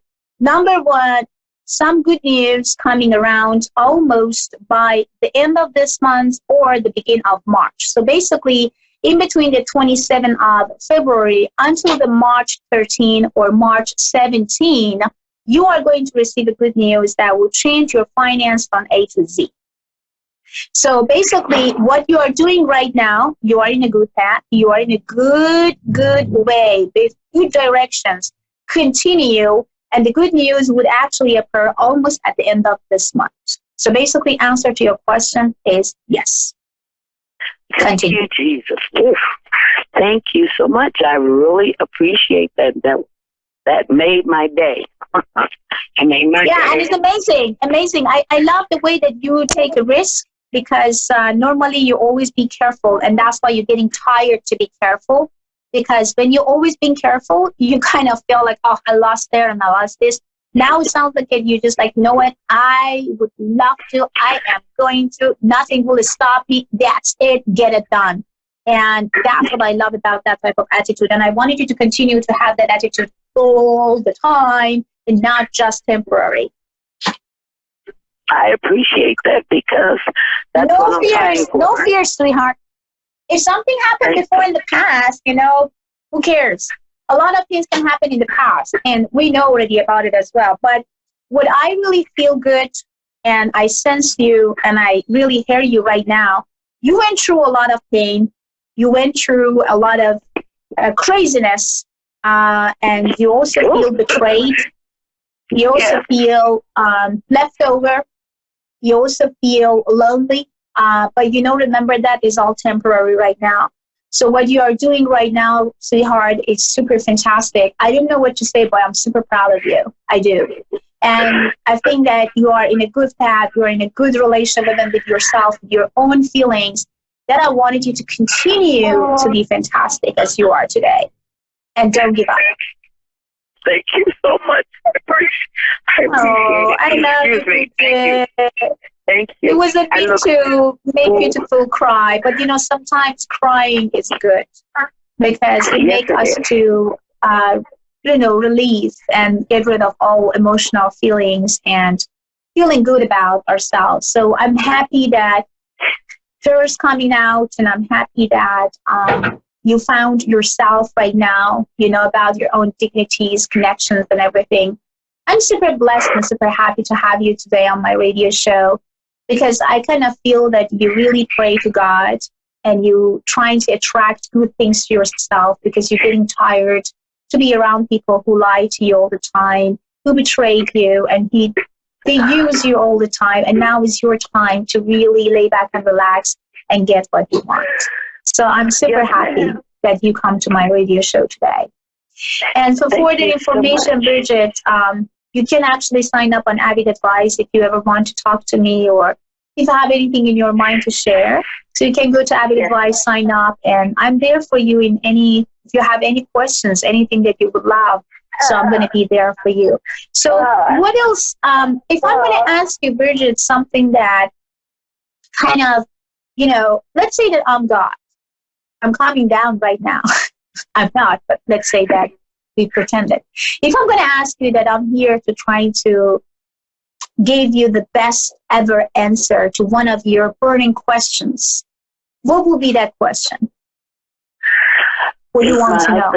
Is my husband faithful to me? Because I don't feel he's faithful. You don't feel that he's faithful, correct? You don't feel that he's cheating. You feel that he may cheating or he may have some fishy things behind, correct?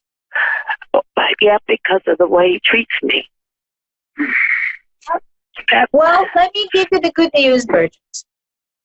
He is not cheating on you, but he's super depressed. And he's the guy that never talk about his emotional feelings.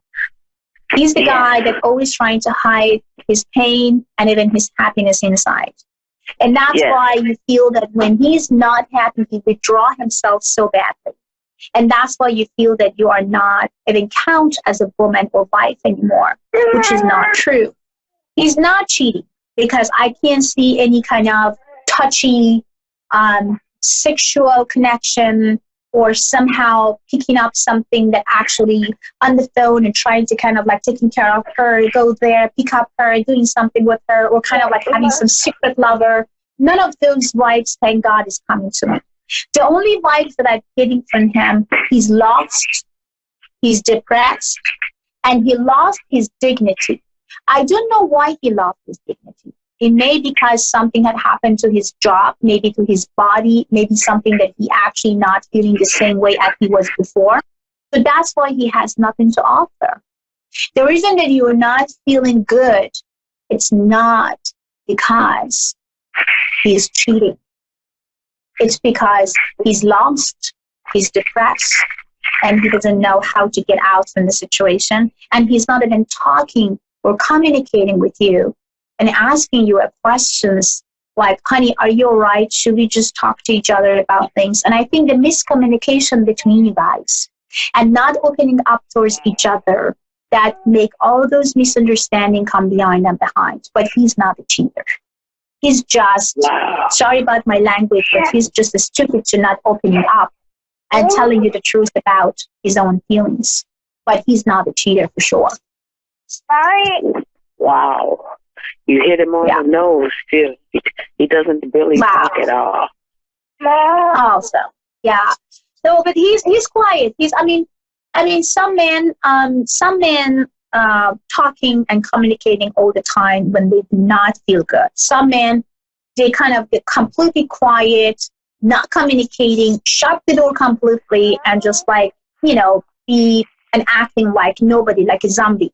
So it depends that what type is he? And the type that I can see on your husband is about someone that always wants to withdraw himself when he's not feeling happy. Then he's not feeling healthy, then he's not feeling satisfied with himself. He always backing off, get quiet, holding himself in, and trying to shut the door and not allowing anybody get close to him or knowing what's going on. Wow. Yes, that's true. So he's not a cheater. Wow. I think you almost described him to a T. Fantastic. I'm super blessed. I'm super blessed. I'm super happy that we could actually, disclose these things to you because I know it's very hard as a married woman. It's very hard to feel that your husband is not faithful or not there for you. And then every time when you want to reach out, he's trying to reject you in some point. But would I feel his rejection towards you, it's not about to hate you or you're not attractive enough or you are not for me or this and that. It's about his own insecurities and limitation. It's about not having enough confidence. It's about the dignity being gone. It's about that he's acting like a zombie right now and he's not acting like a human anymore.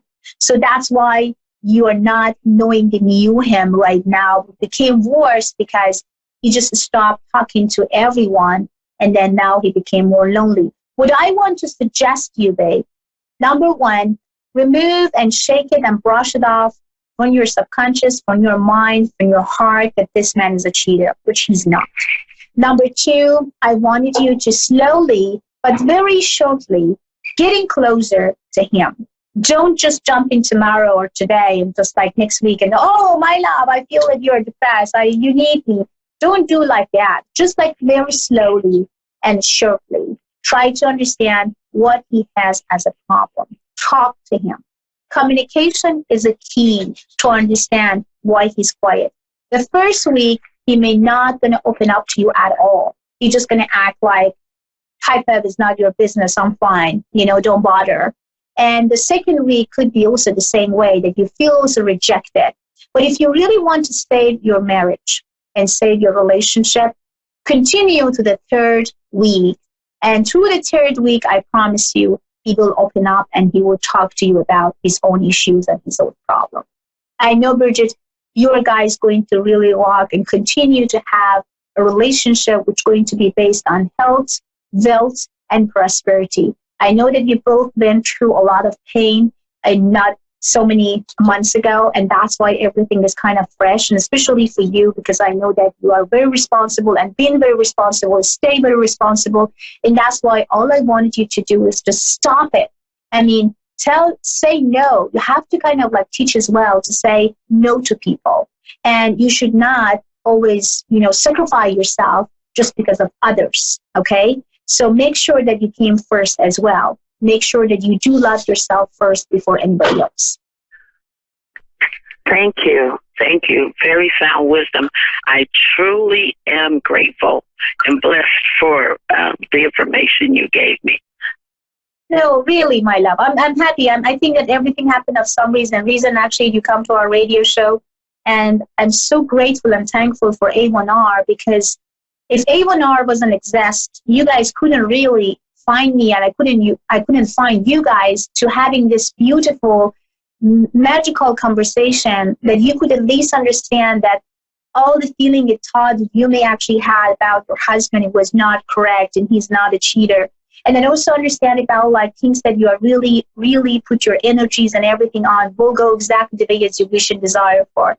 And at the same time, you have everything under control. So I'm so blessed and I'm so happy. Thank you so much, A1R, to be you, to bring those beautiful angels to me and letting me to share my gift with them. I am so thankful. I'm so grateful for A1R. I've been with N1R, honey, for so many years.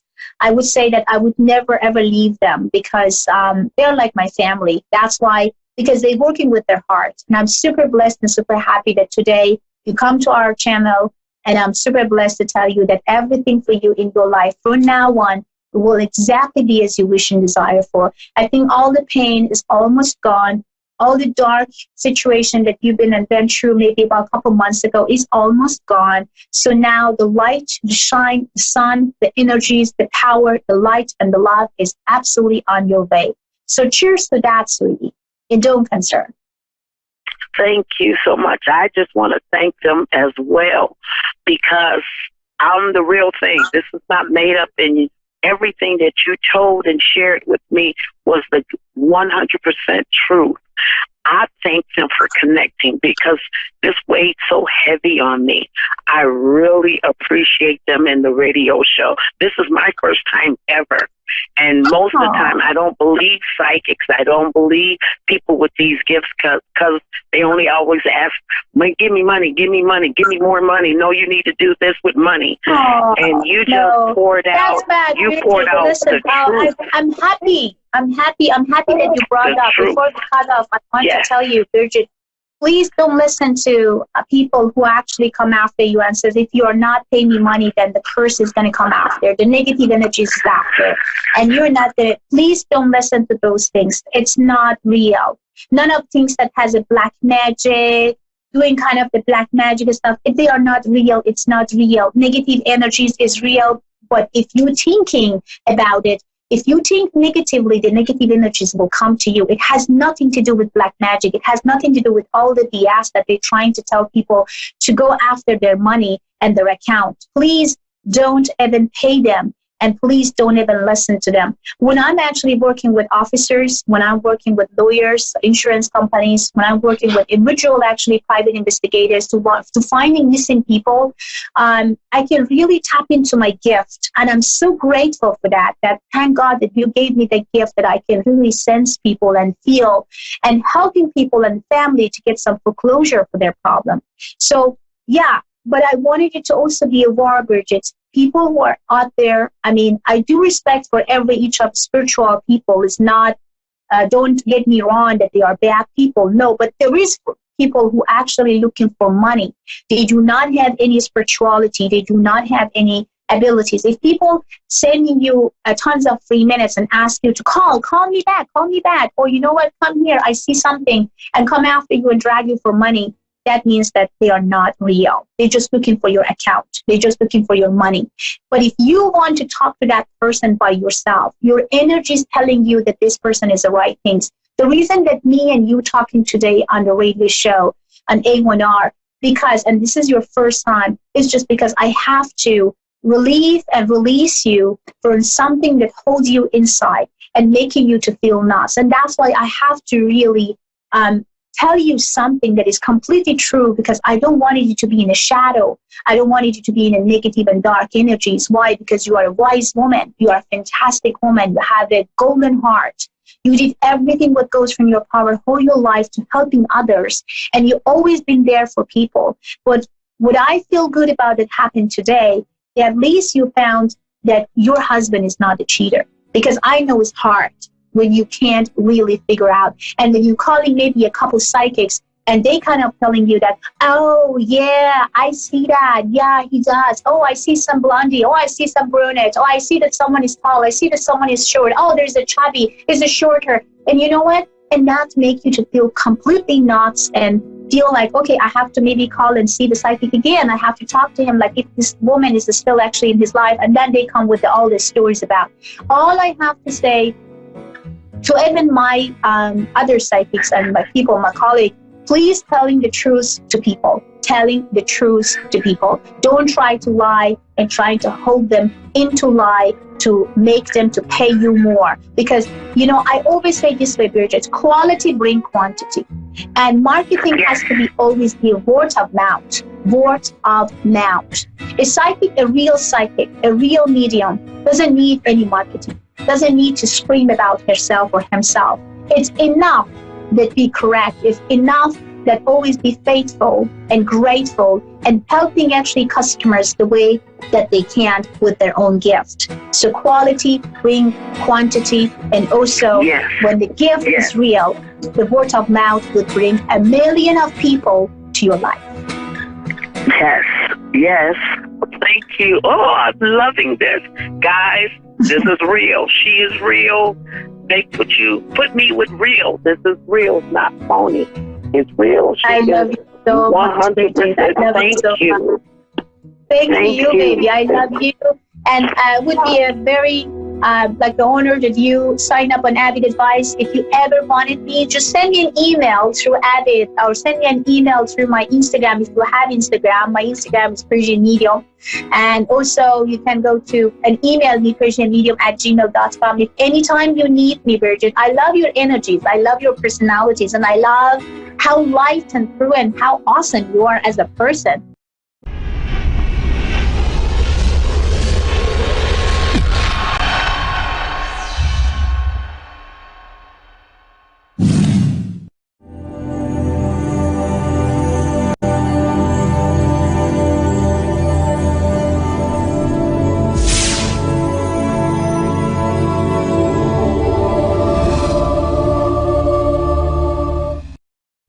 Hi, I'm Faye, and thanks for watching Moonstruck. And now, back to A1R on the air, Psychic Talk Radio, now on Moonstruck TV, enlightening television. Hello and welcome to A1R Psychic Radio and Moonstruck TV. I think we're going to have a wonderful show. We're going to have 2 callers that are going to call in, which are going to be wonderful. And now, I thought what we could talk about today, before we have our callers come in, is what we could talk about today is actually how what the purpose is of our life, and what is the meaning of our life, and do we come to learn our lessons, or do we come to help people? And so this is something that I thought we could sort of cover, which is quite an interesting topic. So the big question is, if you're listening, is why are you here? What have you come to learn? Now, it's quite a complicated subject, and so I'm going to try and make it fairly simple. And it can be made simple. It can be simple and as complicated as you want. But so what I'm trying to say here is that, first of all, we come here because we have a reason.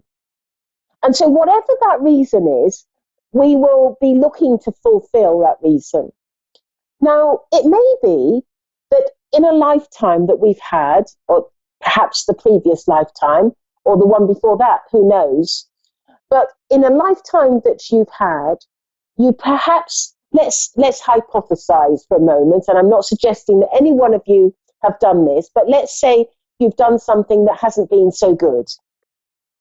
And it may be that you need to come back to this lifetime to perhaps learn the error of your ways, so that your soul understands and knows what you've done and how you can put things right.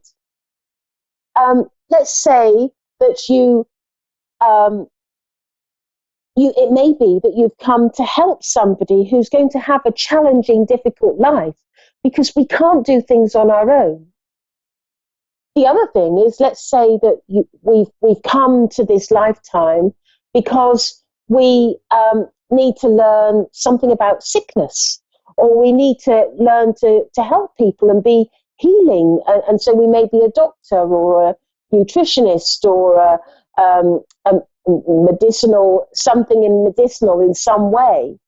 But whoever we are and whatever we're doing, we're not alone on this earth plane, because in addition to us coming to perhaps help other people and to give to other people, we are also looking to help people. So we're helping people, but there are people in the spirit world that are going to be helping us, because ultimately they don't want us to fail. They want us to succeed. So they will do everything they possibly can to steer us in the right direction and help us in whatever we have to do and whatever we're learning on this path. And so I think that's quite sort of interesting, sort of why we've come.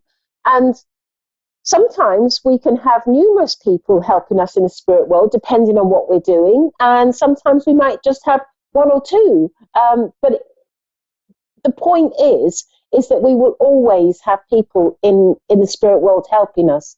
Now, some of them will be people from our soul group or higher evolved souls, or some of them may be actually family and relatives that will be helping us and guiding us, because they have that love link. They have that love that they want to share with us, and they want to help us in whatever way we can. So that's sort of like a little interesting fact that I was thinking about, and I've been thinking about that for a couple of weeks actually. But let's move on to the callers, and I believe we have Nikki in Cumberland, Maryland, USA. Are you there, Nikki? Yes, I am. Hello. Hello, Nikki. And how are you today? I'm doing good. How are you? Not bad, not bad. I'm here and it's fairly sunny, fairly. I am a medium. Now, what that means is I'm able to do one of two things. I can either connect to the spirit world and connect to a loved one that you've lost, or I'm able to give you guidance in some way with regards to your life. Is there a particular way that you'd like me to work? Well, I mean, I have been feeling like there's somebody that needs to contact me or somebody I need to speak to. And that's kind of why I reached out to you guys. I've been trying to meditate and whatnot, but I am having issues with figuring out what it is that I feel like is pulling me or drawing me to get answers. Okay, so what you're saying is that you are drawn to the idea that somebody wishes to talk to you, and from the spirit world. Is that what you're referring to? Yes. Oh, okay. Right. Well, the first thing that I'm getting is grandmother, and I feel that you have a grandmother in the spirit world, and I know that she is seizing this opportunity to talk to you, because I feel quite sort of excited of wanting to talk to you. But she's making me feel as though there has been I feel like there's been some new additions to the family since she's passed to the spirit world, and I'm being drawn to sort of young children that have been born, and I feel like she's referring to children that are around you. Would that make sense to you? Yeah. Yeah, that does. And she's saying to me that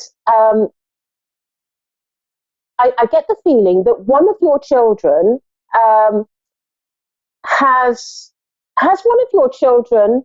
Are they still at school? Because I'm feeling at school age. Does that make sense to you?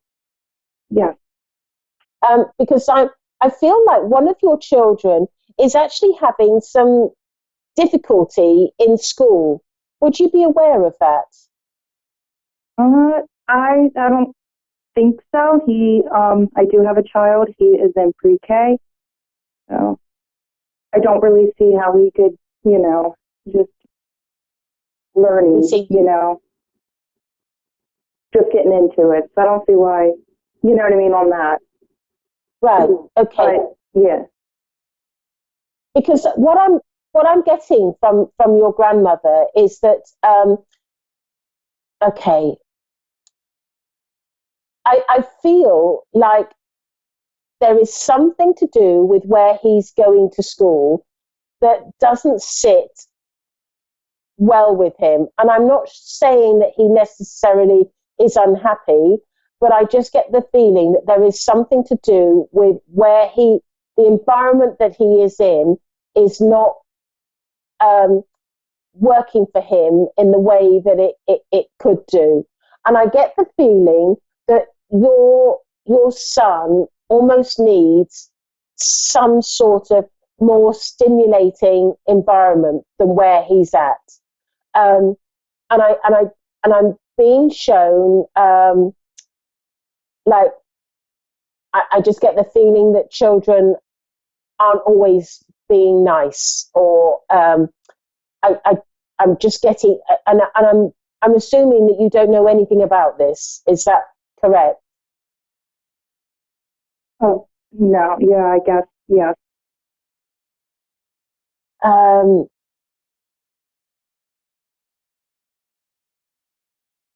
Because I just get the feeling that it's going to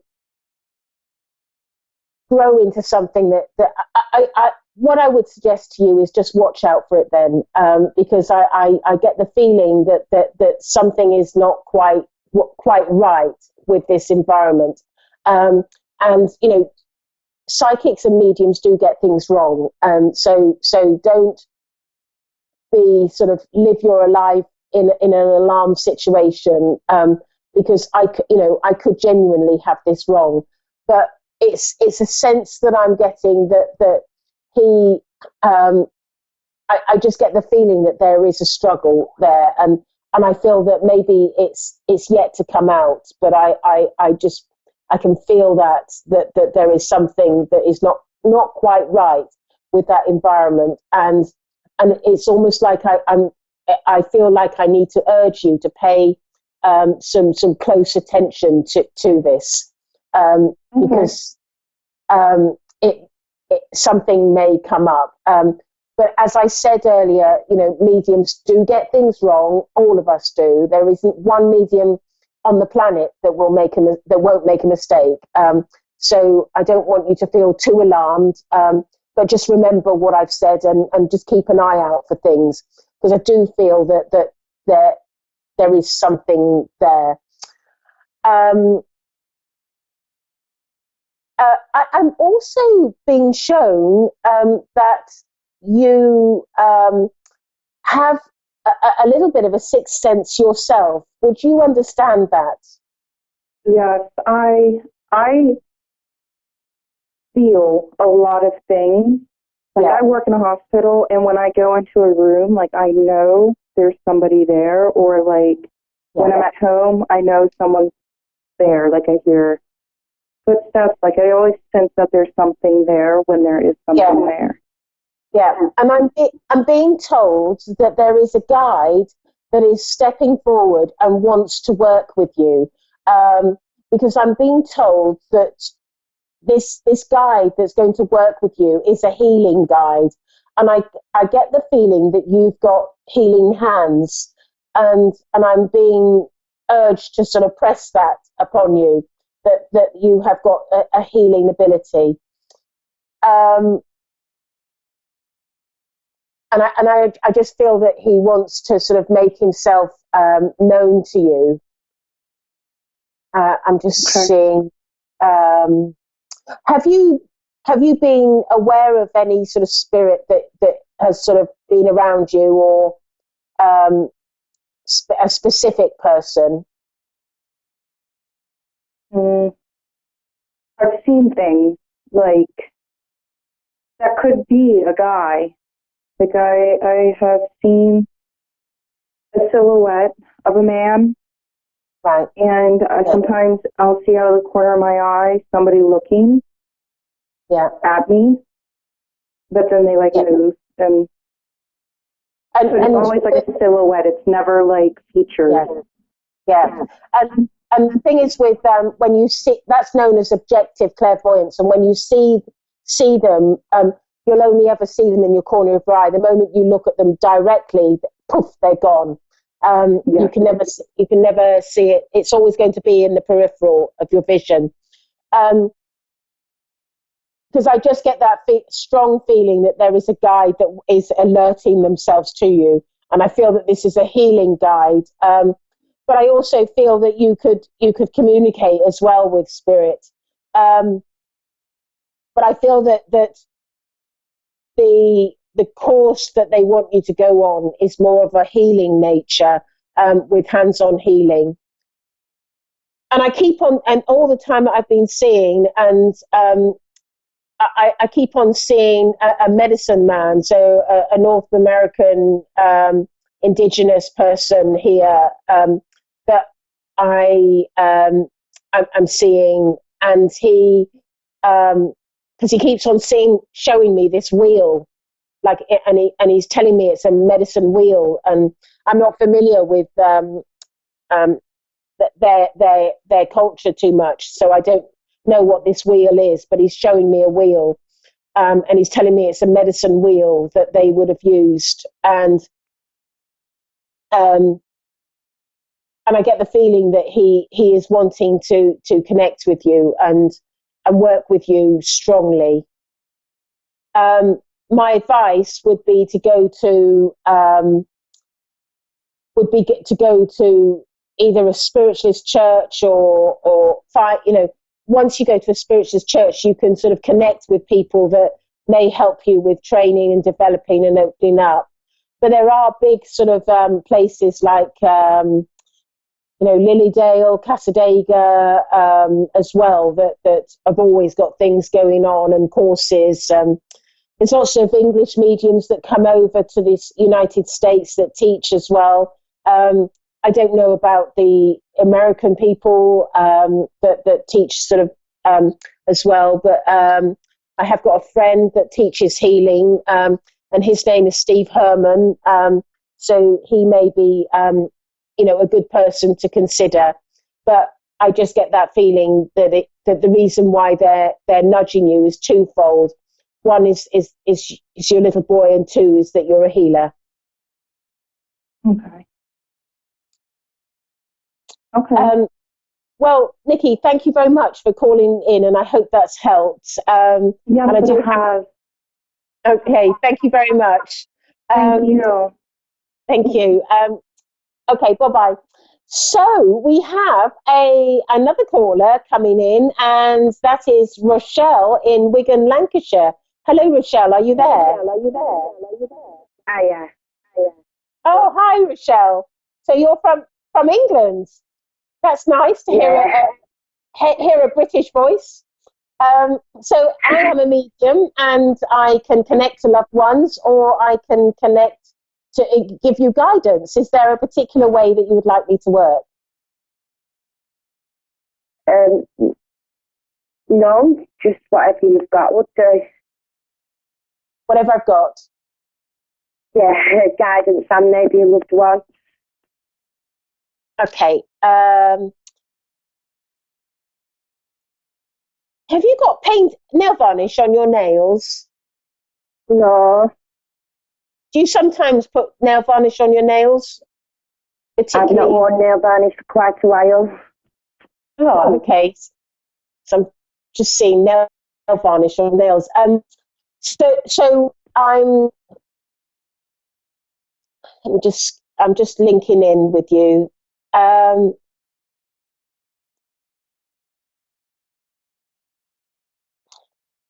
Right. The last time I did my nails was about 10 months ago. Was it? Oh, I see. So I'm one of the things that I'm getting is, do you sometimes suffer from headaches? Yeah. because I'm being told that this is something that you suffer from. And I do sometimes suffer from headache. Yeah. And I'm also being told that you are sometimes dehydrated, that you don't always drink enough fluids. Would that make sense to you? And here you are on air confessing. No, that wouldn't make sense to me because I have been making sure I'm a lot hydrated recently. Yeah, but up until recently, were you dehydrated? Do you think a little bit? Because about 11 months ago, maybe. Yeah, because I'm being told that you did go through a period of dehydration, and it sort of didn't help. But also, I'm being shown that you are slightly now. I'm going to stress this is for entertainment purposes, okay? Because what I'm about to tell you, I don't want, I need to be careful. So for entertainment purposes. But what I'm sensing with you is you are slightly deficient on essential fatty acids as well. So that's the on omega-3. So that's you get that from oily fish or from nuts and seeds. Right. So I don't know if you ever eat those sort of foods, but I'm just sensing that you are slightly deficient on that. I do try and get enough tuna and fish down me recently, yeah. And the other thing is that do you ever have any sort of white flecks in your nails as well? Sometimes, yeah. Because I'm being shown that there is a slight deficiency in zinc as well. That sort of the minerals and the omega-3s are slightly on the low level, and also I'm being told again that there it's almost like you need to be really strict with hydration, because whilst you've been drinking more, your hydration levels are still fairly on the could do with being more. Right.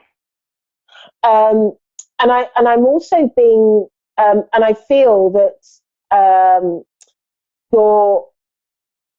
and I keep on being shown your hair. Is your hair sort of slightly dry in places, or not the right condition that you'd like? No. Because I'm just getting that sense of the mineral balance and the is slightly on the low side. Right. But I'm also sensing with you that you've also been thinking about doing something different with your either moving or changing jobs or something like that. Would that make sense to you? I moved about 5 weeks ago. Right. And have you been thinking about changing a job as well? No, I haven't got a career at the moment.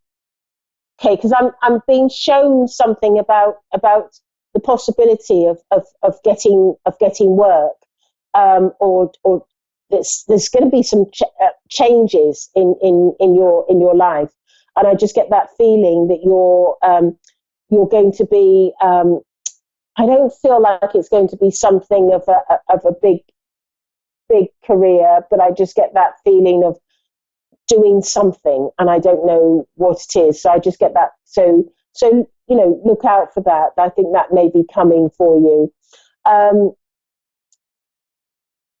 And I also feel with you that you're,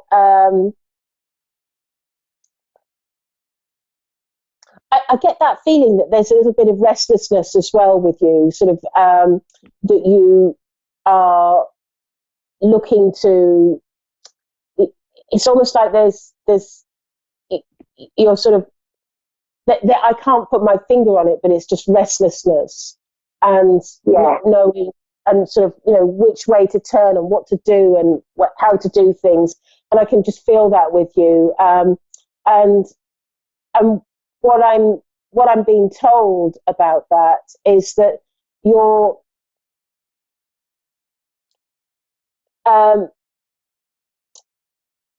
it's almost like it's going to be a driving force for you, because what I'm being told by the spirit world is that you will come to a point where you have this almost like an epiphany, a realization of what you want to do and how you want to do things and where you want to be and who you want to be with.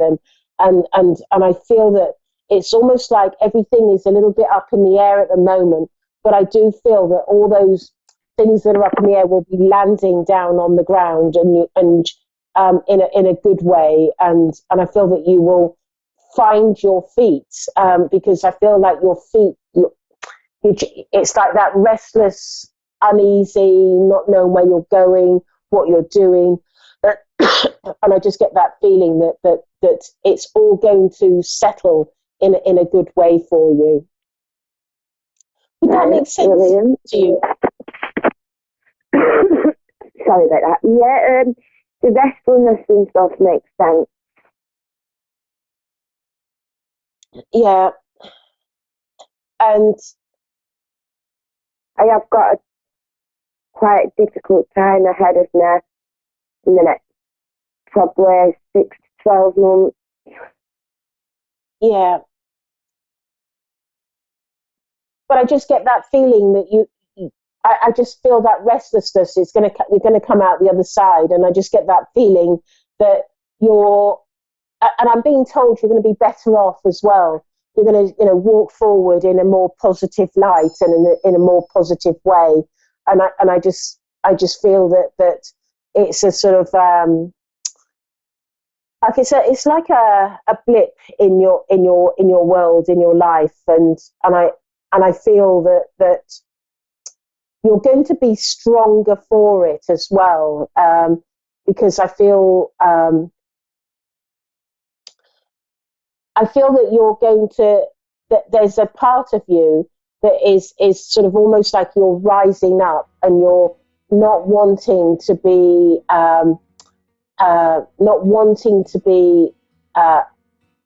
in a position, in a weak position. I feel like you're rising up, and that strength is rising up. But I hope that helps, Rochelle. And thank you for calling in. And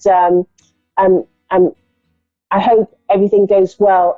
And with your headaches, I just feel that you need to be careful with omega-3 and the minerals and hydration. So anyway, but thank you for calling in, Rochelle. Thank you. It's okay, thank you. Do you know if there's anything from a spirit loved one? Who were you looking to connect with? He was like a father figure to me till I was 7, and then he passed away. I've only got 50 seconds left of the show, so I can get something very short for you.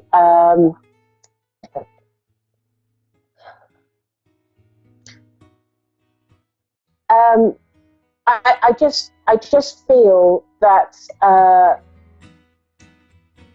I can sense somebody around, and I feel that but I feel that when he passed, there was a real sense of feeling like there's a real sort of weakness, and the skin has gone pale as well, as I'm just been shown. But I just, all I can say at this point, I've only got a few seconds left, is he's in the spirit world, and he's just suddenly shown to me, he's just waving his hand, and he's just like blowing you a kiss and just saying, I love you.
Tonya Reeves, Australian Psychic Cowgirl. I'm coming at you from a little place near Bright. We've got the reception here is a little bit remains to be seen, so we'll see how we go with readings. If I can't get your information clearly, I will connect in with your name and just give you the information that I get. And yeah, if I don't get a response, I'll know why. So anyway. We are up here today. There's a big rod run this weekend in Bright, so we've got heaps of classic cars. There'll be cars everywhere. I'll get a lot of footage that I'll share on my page of some amazing cars. And amazingly enough, we're here in southern Australia, but there's a massive amount of American cars that'll be getting around this weekend. So we're all Ford fanatics in our family. So I'm actually sitting here in a Crown Victoria, a 1956 50s classic American car, and she's just been on the road for a couple of weeks. She was imported. I'm pretty sure it's a Californian car, but I might be wrong there. But yeah, I think I'm pretty sure it was California. So yeah, we're pretty rapt to be able to have these amazing cars over here. And as Aussies, we love the American classic cars, and yeah, we don't have any problems driving on with the steering wheel on the other side of the fence. For us, it's quite interesting. It's a little bit different to what we used to, but yeah, it's a bit of fun. And I often sit there, and I'm sitting like I am now on the passenger side, and sometimes I'll go to put my foot down, if my partner's driving, and I'm like, oh, I'm going to brake, because you're just mentally in that side of the car that you're so used to driving with. So yeah, it's a bit of fun. So we're going to have a really great weekend, always a good weekend up here in Bright. It's one of my most favourite places, and it's just been great having that, being able to look forward to a weekend away and also incorporating a bit of fun and connecting with you guys on the radio. So hopefully I can come through loud and clear and you can understand me and I'm not too fuzzy. That remains to be seen. So anyway. It's really miserable weather here. We've actually had a real turn of cold weather, but we have had rain, so we need the rain, so we're not complaining. We're just going, you know what, let's put the jackets on and get on with it. So, yeah, so hopefully in some of the really, really dry parts of Australia where the farmers are, they can get some rain as well. That would be so nice to see and, give them a bit of a boost as well. So this week, oh my God, is everyone still reeling from snapping it into November? Because I sure am. It was interesting. I kept getting shown unicorns for some reason. They're so left of field for me. Or, they're around and I'm aware of them, but not something that's really common for me to connect in with. And then it was funny. I was chatting to a fellow medium, Jacinta, who her and I run some workshops, and I was saying to her, I keep getting unicorns, and we're like laughing and going, oh, that's fun. And then, then she shared something from a lovely lady called Diana, I can't think of her surname, and she does all the angel work. Oh, I've just had a mental blank on her surname. She's well known anyway, but yeah, she was actually had a whole write-up Jacinta shared with me about unicorns and what they represent. And You know, she also had on her blog information about November being a time to clear out what's no longer serving us, a time to let go of stuff we don't need anymore, and also time to get the manifesting happening. So it's a big month for let go of what you don't want to make room for what you do want, and be really clear about what it is you want, because there's going to be, you know, it feels energetically like we can really bring things to us quite quickly. But in saying that, I've had a few people contact me with trying to bring things, you know, into their, I suppose, into their universe, and we're feeling a bit frantic with it, so we have to let it go. So if you're really willing something and taking all your time obsessing about it, let it go. Put it out to the universe and say, yep, that's what I expect and that's what I want, but I'm going to let it go and I'm going to allow you to deliver it as it needs to be delivered. So don't forget that. We need to let it go. The more desperate energy we put to something, you know, the more we push it away from us. So it's good to be aware of that. Okay, I'm going to go on to my first caller, Denise in the Bronx, New York. Denise, how are you? I'm fine, and you? Good. Can you hear me all right? Yeah. Yeah. Cool. I was sleeping. I was sleeping. I'm getting ready to go to work. All right, so we're going to do a snapping reading for you prior to you heading off to work. Is that the idea? Yeah. Cool. All right. So, Denise, actually, it's funny, most of my callers that ring in here are quite spiritual, but you have that around you in droves. So I just wanted to acknowledge that and say you're really good at manifesting things, and you get visions of things. You actually get shown a lot of things prior to them happening, and it's really great because it kind of, you get when I say forewarned or shown, the things that are presented to you are relevant to you in the future. So it's really great you get the insights. Make sure you stop and take note of them. There's something around at the moment where you've come to a fork in the road and there's decisions that need to be made. And I just want to say, because they're showing me, it's like, tell her to listen, tell her to take notice. You've had a few things that have almost been like hiccups that have come up. Like, so it's almost like you're traveling along the road and you've had things coming at you left of centre. They are there to slow you down and make you look at things differently. Okay. All right. Because there's something about you have to slow down to speed up. And it's like, as frustrating as that is, because I feel like I want to say Denise is not patient like the rest of us. We want it yesterday. Right. Yeah, you're right.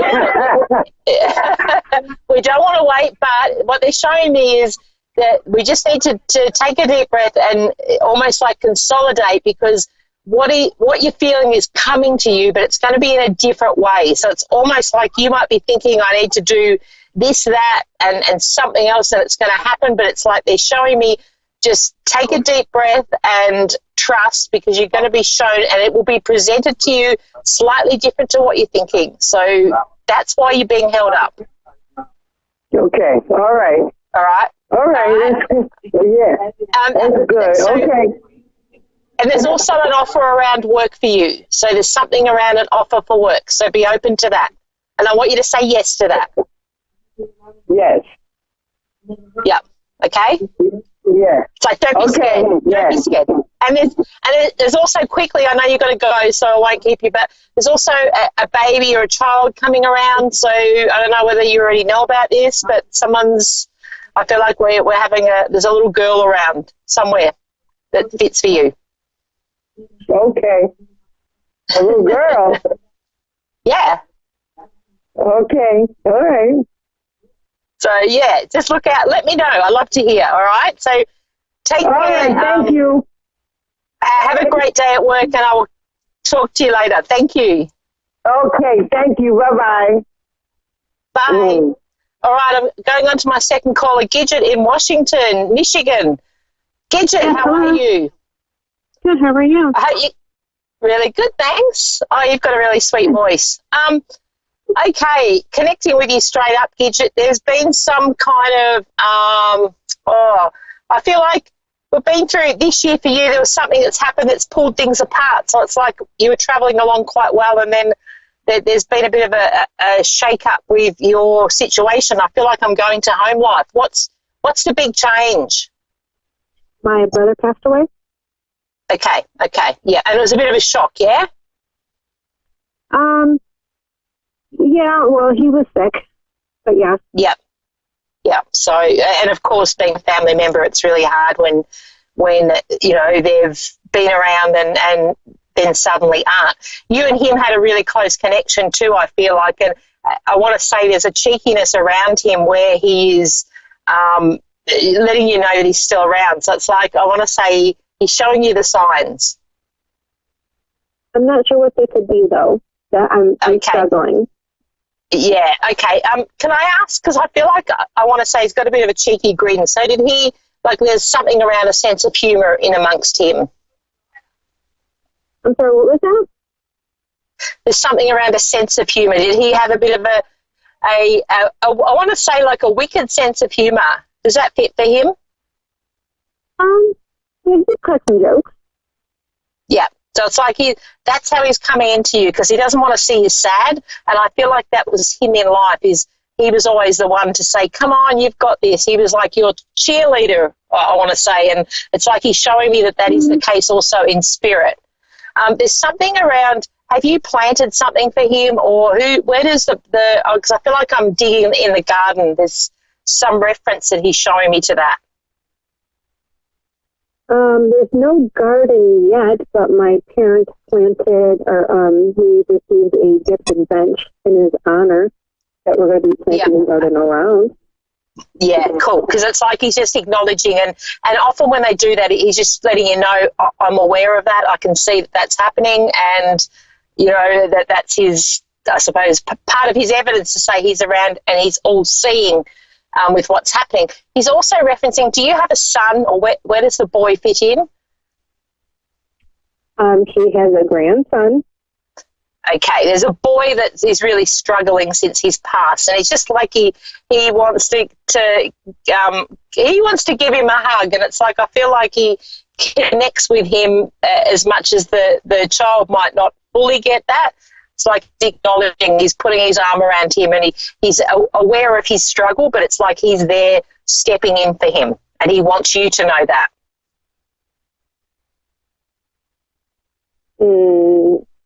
Okay. All right. He's also showing me this. The age range of the boy?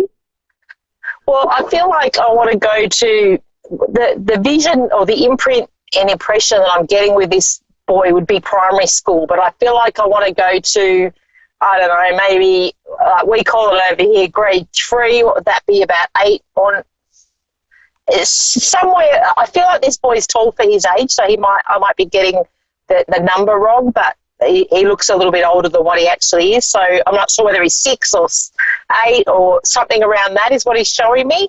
And it's like he's putting his arm around his shoulder, so there's a reference to whether he used to do that, they'd walk along together, he's got his arm around his shoulder and kind of holding him up. And it's like he's showing me that as a memory and a connection still to him. So this might even be what he's showing me. Sometimes they can show me the child younger, like he might be a bit older now than what he's showing me, but this is his memory. He could be showing him a memory?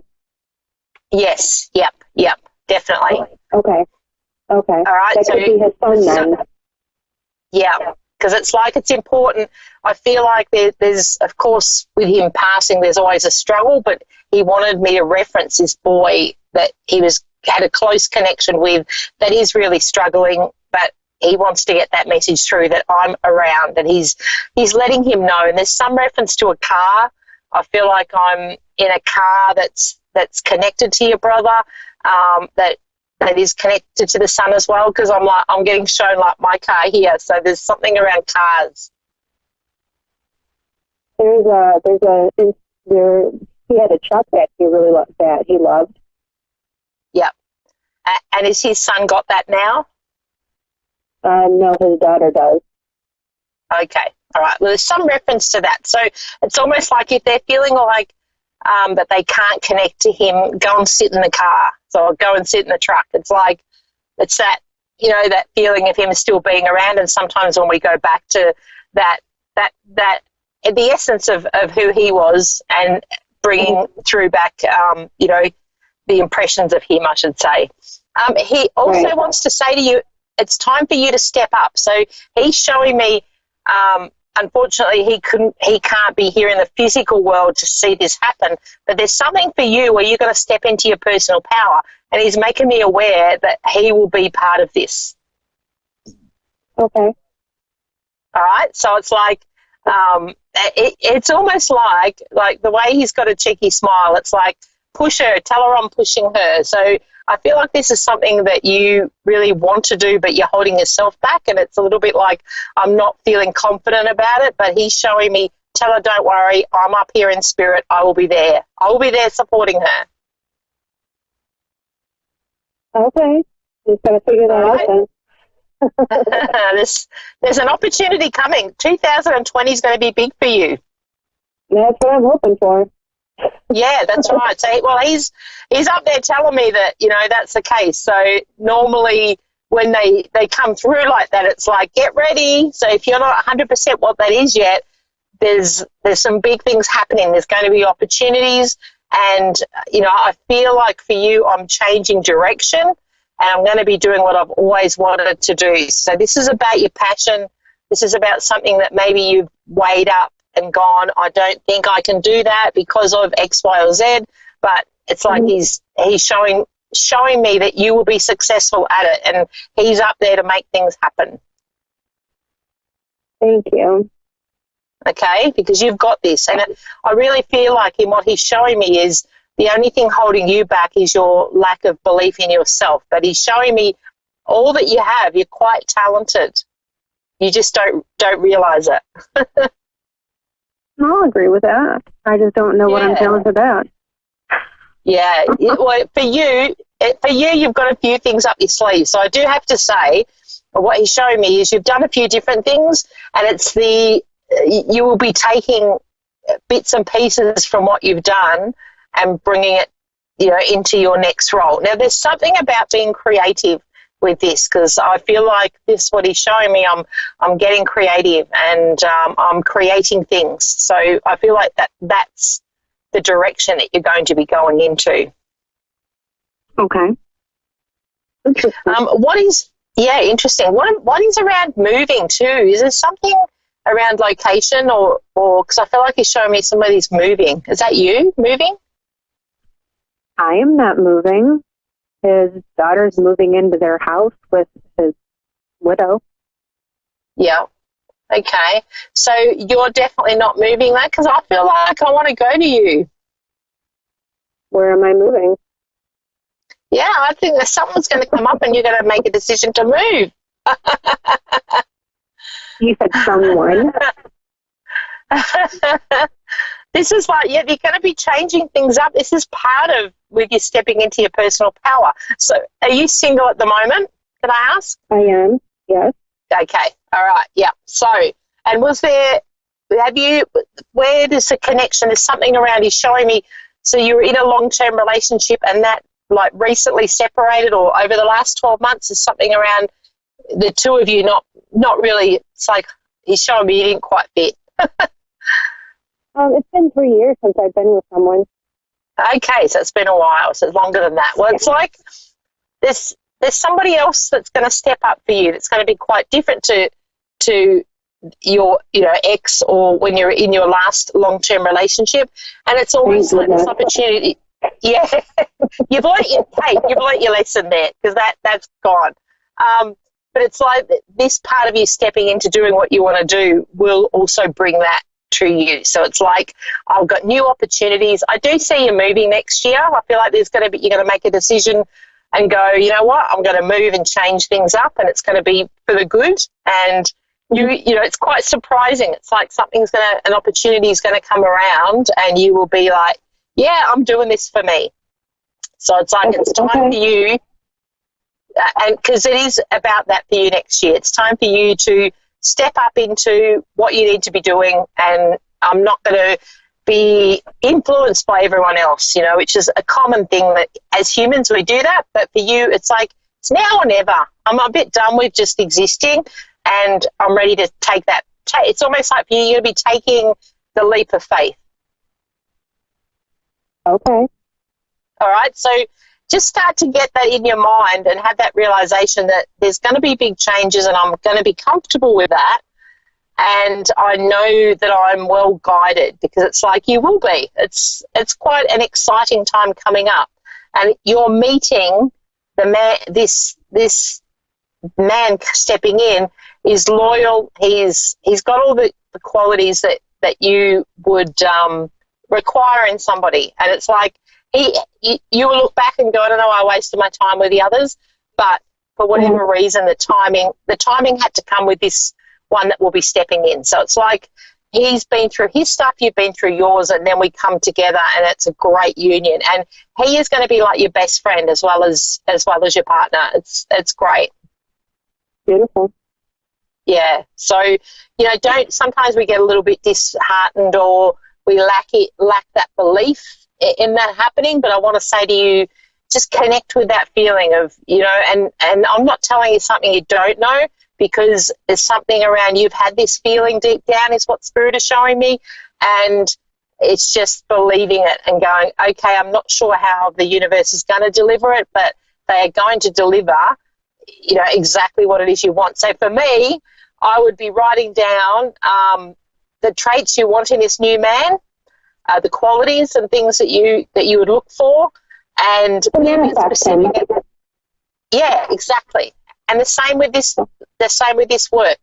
And I almost feel like when sometimes we don't know what we want to do, all we need to put down is some affirmations saying, I love what I do, I make great money doing what I love, I'm in because I feel like for you too, this is really flexible what you're going to go into. And it's like I've got more time, and,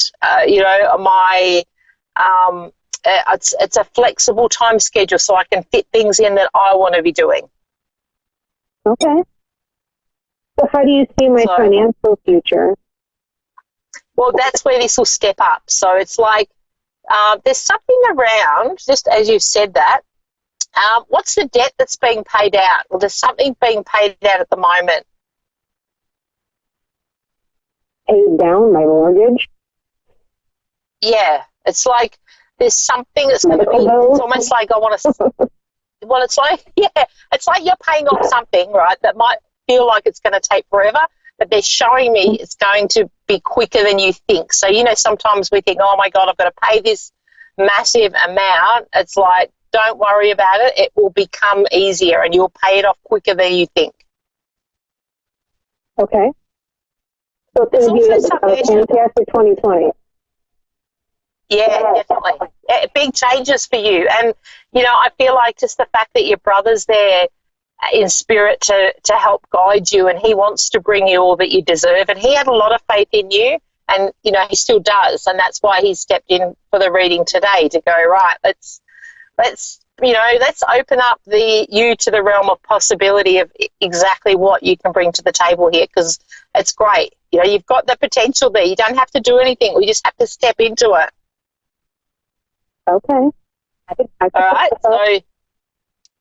So please trust that. But I definitely see, and I'm just questioning a little bit more about where you're moving. And I want to say I'm moving closer to, now, my geography when it comes to America is really bad, so please forgive me, but I'm moving to where there's a body of water. I'm on a coast. I feel like I'm heading where there's water around, and I feel like I'm going to waves more so than a still body of water. But okay, you are not the first person to tell me that. Oh, good. So be open to that. And again, sometimes just looking around at what's available in that area for work and all that kind of thing, and what that does, it just speaks to the universe and to say, I'm ready for a bit of a change here. And I feel like for you, the water component is where you connect. So you connect, for you, it's like if I'm by the water, I'm like, oh, I'm so peaceful. I'm like, I can breathe. So yes. I feel like, so it's like, why not live near there? And then you can do that every day, because that's what I feel like will be important for you. It's like, cool. That's beautiful. Yeah, so, again, get some pictures. Like, I love vision board is a great one. Get some pictures of areas that you might really love. You don't have to overthink about how you're going to do it or how it's going to happen, but we're just going to put it out to the universe. I've got a lovely gentleman stepping in who is, there's a real soul connection. So you're going to meet him and know who he is. And I do feel like, again, it's 2020. So I feel like we need you to do the work over the next, November, December. Start getting that manifesting gear, let's rev up I'm going to manifest all this to come, ready to then take the leap next year. And it's like you'll get the signs leading up to Christmas, so you'll know that you're on the right track. Okay. All right. Your brother's very matter of fact, so he's not going to make it hard for you to pick up the signs at all. Okay. I just was hoping I would have one by now. Yeah, well, some sign from him that he's around.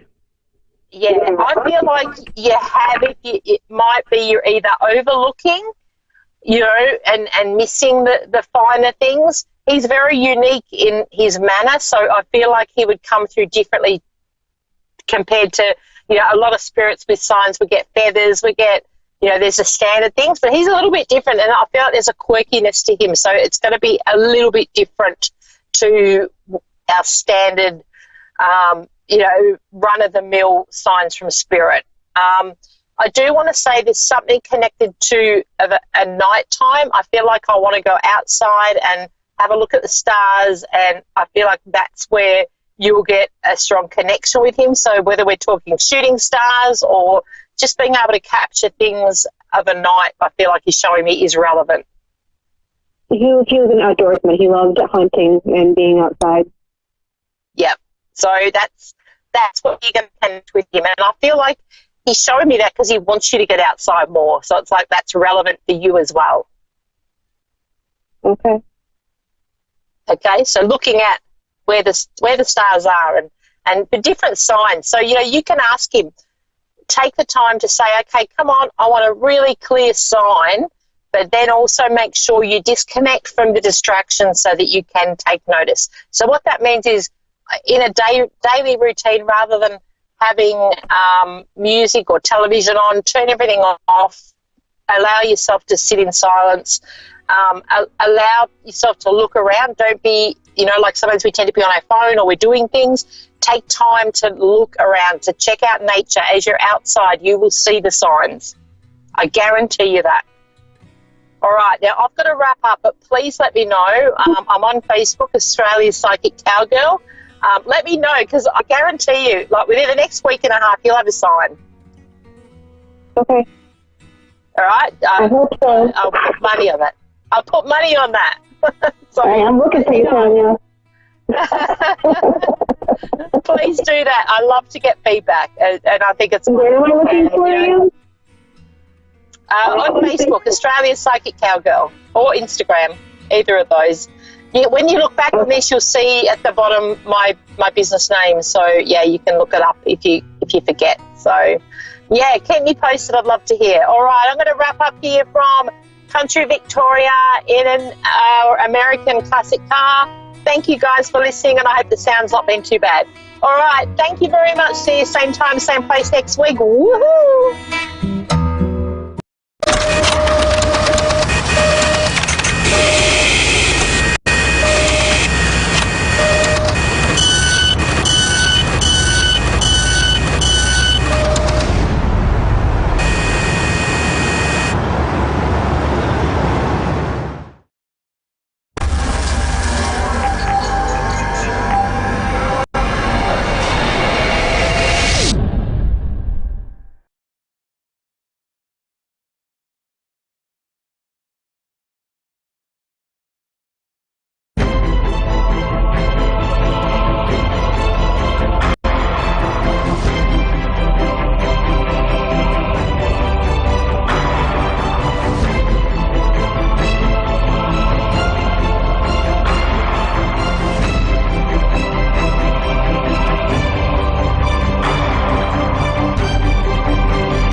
this is Fiona, Persian medium. I am Hover.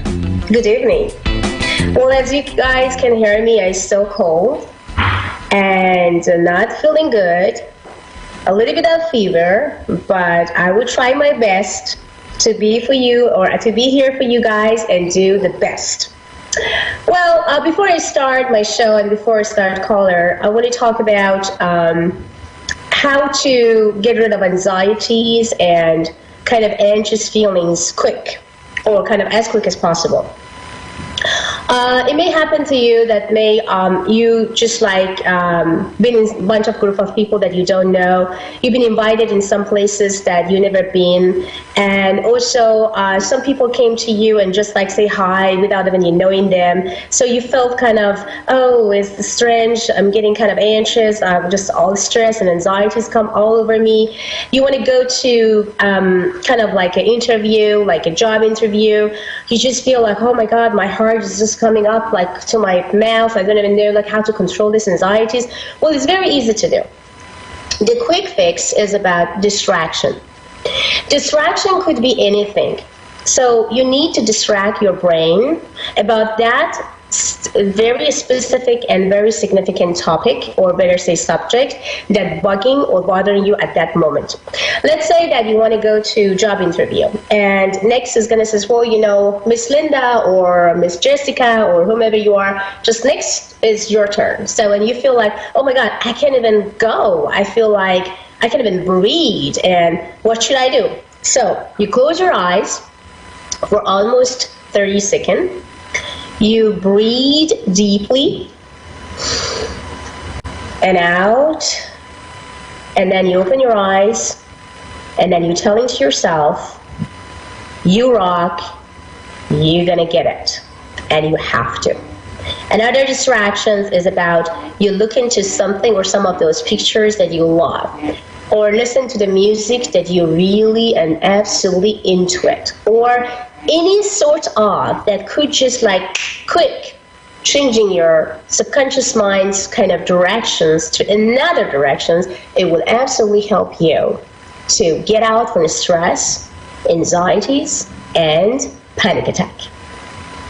Drink water is also another thing that you guys could do, because it will absolutely prevent that your body is just like working out, the blood circulation is working out, kind of jumping up and down also for maybe 20 or 30 seconds, that'd be also perfect, jump just up and down. So any sort of distractions that body could just circulate directly or correctly through your blood circulations, or also kind of subconscious mind, it would be absolutely fantastic. So, and another thing that I want to say, actually, I received an email from my client, and she's 18, and she is asking me about why I feel that I am ugly, or I look ugly.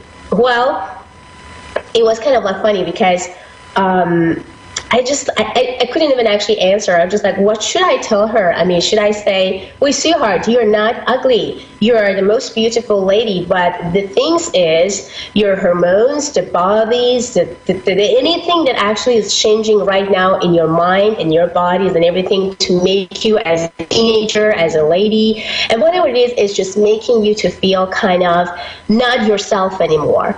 And that's maybe why you feel that you do not really look like the way that you did like for 5 years ago or for 4 years ago. Well, it's completely normal.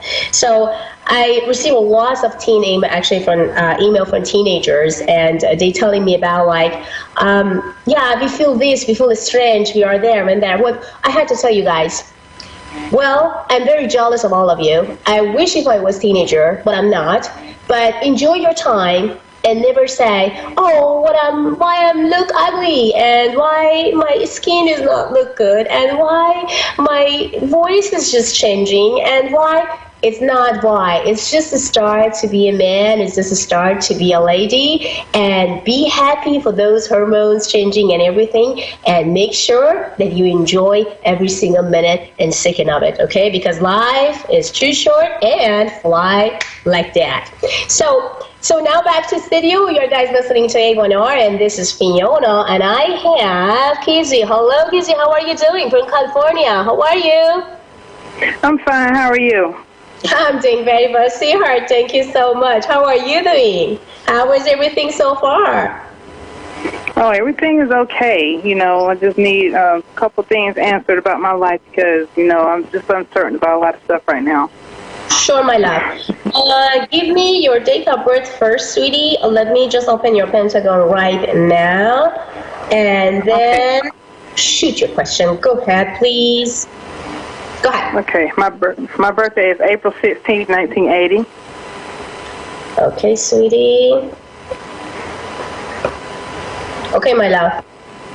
Now, what you have in your heart and what I can do for you. Go ahead, sweetie.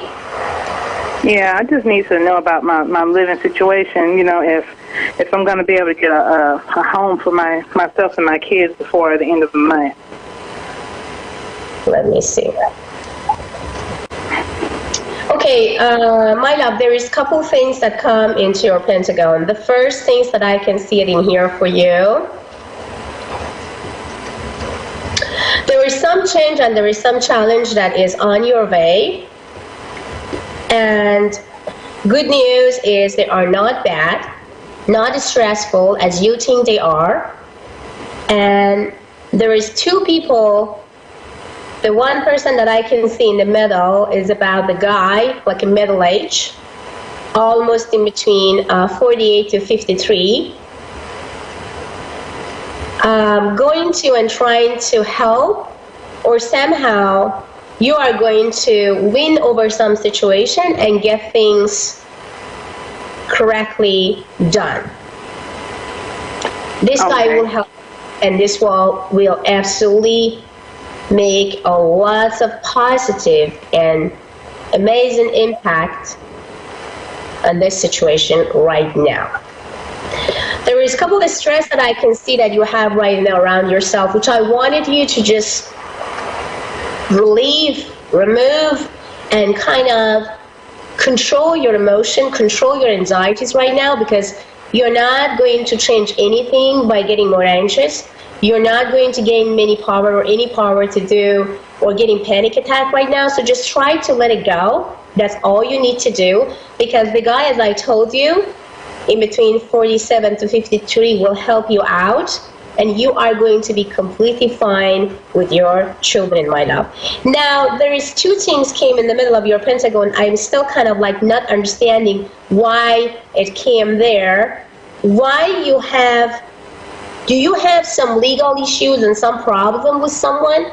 Or is someone tried to threaten you with something, honey, lately or recently? No, I don't have any legal issues, but I do have someone who is about to go through a divorce who's in my life. Okay. So that's what I can see. It's telling me about that this specific person will win, or somehow everything is going to go on that person's benefit. So this is also came on the Pentagon of yours, which is you can actually, give that good news to that person. Oh, okay. Because I see winning, positivity, energies, and also comfortability about some decision that will absolutely changing everything around that person, which is going to be as positive as good. For you, there is some sort of movement, but it's not so long. It sounds like there is no force. No one going to force you to move, but it's going to be on your willpower. And also, I see some money changing, which I can see that some money and prosperities and some unexpected money also come from some places for you, which you never thought that is going to happen, but it will. Again, they came the man in between the 48 to 53 year, and again come in the middle of your Pentagon as helping. Who is this person? A man, middle age, 48 to 53. I have no idea. Wow. So then, oh my gosh, you have him all over the place on your Pentagon right now. So around the date of 17, 18 of March through actually the March 25th and 27th, Expect the man, middle age, 47 through the 53, come around and be with you, helping you out from that problem or the things that you have right now and worried about. Any other questions, sweetie? Yeah, I'm having some issues with my, with one of my children. Okay. I don't know if you do, with my daughter, my 16-year-old. I just want to know if her attitude's gonna get better, because we're constantly arguing, and that's causing a lot of trouble at home too. Well, before I start my show, I just talk about the teenager girls, and also some email that I received from one of them that they became sensitive. They feel that they look ugly, they are not attractive, and they kind of became cocky and just having so much attitude around. And it's all normal, sweetheart. All I wanted you to do is just try and stop arguing with her, because they can't control their emotion. They can't really acting as they are normal, because as we know, there's a lot of hormones and things that just go up and down, and we actually went through all those period as well, but we forgot because it's now a couple of years of it. But I can understand your daughter, and I can understand your frustration and kind of your anxieties and sadness of all those things, and you want that she's gonna respect you, love you, and kind of listening to you. Well, of course, she will, but give her time. Stop arguing with her. So arguing, it's not going to get her anywhere. It's not going to give you any respect back, and she's going to get worse. So no argument. Try to have and build a very strong, nice banding connection as a friend. So be just her friend instead to be just the mother, okay?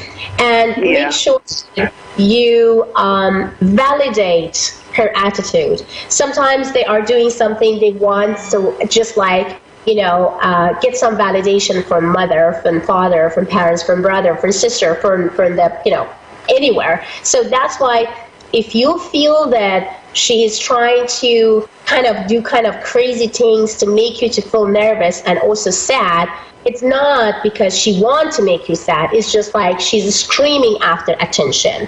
So give attention, but in a positive way that she's going to understand about, I would to give back, as positive as possible. And of course, 15 years, a lot of guys just look at her. She's starting to look at herself, in the mirror and see if she's beautiful or not, if my hair is good enough or not, or if I can compare myself with my friend, and am I good enough, or is the guy in my class actually like me better than Lisa or Linda or Jessica? So it's completely a normal behavior, and those kind of a low, or better say low self-esteem or low confidence is just coming home, and of course goes directly to mom, and mom can't tolerance either, and then it's going to create a lot of anxieties, fight, and other things. So instead of just telling him to stop doing it, or why you are talking to that guy and why you are doing this, try to create some friendship with her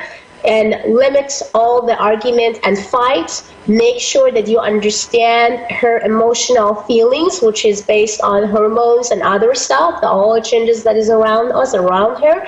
And what I can see it in the Pentagon psychically, what I feel about her, I'm not worried about her future. I'm not worried about she may actually in some places that could cause some danger, craziness in their future. So everything is good, no red flags. All you need to do is just be there, both as a mom and best friend, that she could just have some ability to come to you and tell you the truth about everything that's happening, in her school and wherever she's going. You got it, honey?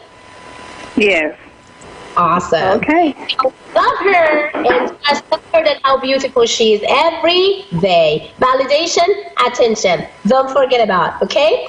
So back to studio, guys, and now you guys listening to A1R. So people ask me about where they can find me. Well, you guys can find me in avidadvice.com, and A1R Network. So back to studio, and I have Connie. Hello, Connie. How are you doing? Hello. Hi, honey. How are you doing? Oh, hi. Yeah, I'm doing fine. I'm glad I got on tonight. Oh, thank you, baby, and I'm glad I have you tonight. So my pleasure. So gorgeous, give me your date of birth first, and then shoot me a question. Tell me what you have in your beautiful mind and what you have in your beautiful heart. Go ahead, sweetie. Okay. Well, first, my name is Connie, and what I'm wondering is about 4 years ago, I lost somebody very, very special to me in a tragic accident, and I just wonder how they're doing now. Okay. Can I have a name of the person and exactly for how long time ago was it that you lost that person? His name was James, and it was in 2013. Oh. Okay. Place is close to the ocean. It's showing me about the feelings and the connection that they have, or he has a very, very beautiful place, telling me about the blue color of the house, a house that has a window with the blue color, and also telling me about the ocean side, ocean view, also telling me and showing me about some backyard, and I feel the 3 and 4 bunnies that is around him right now. So 2 bunnies around. So it sounds like that he is, and he's trying to tell you that he finally bought the house, and he finally got the house that he always wanted to have, and he is in a good place, and there is actually, I feel him in a kind of like a white shirt and the blue jeans, and also I see him and feel him also around that he has some necklace, which this necklace is kind of like a sign as a name or for something that is creating about something or somebody, is also kind of like wearing and trying to tell you about thank you protection, and also some trip that you have to go, and is talking about like go to that trip, or it's time for you to do, and don't be scared. Sounds like that he want to tell you that you should not be scared about something that you want to do, and some trip that he's talking about it. But he's showing me the house, a beautiful house, light blue color, and is telling me that is close to the ocean, has ocean view, and I feel and sense her with a white shirt and blue jeans right now. What else you want to ask him? I'm here, and he is actually close to, and I can see and feel him, and he will give you the answer, honey. Go ahead. Okay. Does he see me a lot? Is he around a lot? He was around a lot, actually, in the past of 5 days. He's telling me about the anxious and a little bit of anxieties and the boringness that you had. Did you been lately worried about something? Do you want to do something that you're scared of to do? He's trying to tell you, I'm here. Just do it. You will absolutely win over that situation, and you will gain something that you always wanted to gain. It sounds talking about prosperity, it's talking about love, and it's also talking about something that you always wanted to have. There is something that he's trying to show me is all backyard, and is a green, some sort of plant, something that he wants to tell me about it, that I had to tell you. Just like go for it, make it happen, and just like sign it or go to that trip, and don't be worried about it. And he is telling me about some woman, age about 35 to 42, and he's trying to give you some sort of warning about that person. I didn't know who is this person, but it sounds like he's trying to tell you that be careful, don't trust specifically that person. But he's telling you, I was around you for a long time. Sounds like that he's not in pain. He's trying to tell you, just let go of all the feelings and the tense feelings that you may have about that, tragedy and whatever happened. He says that he's in a good place and he's calm and everything look good. So just let go of all the tense and kind of crazy feelings that come to you about that things, and try to stop thinking about how and kind of which way and why he passed away. It sounds to me that he wanted you to stop thinking about it and just fresh your memory, like a good memories about the past, and forget about what happened to him. That's what he wanted you to stop. Just like have it like a movie.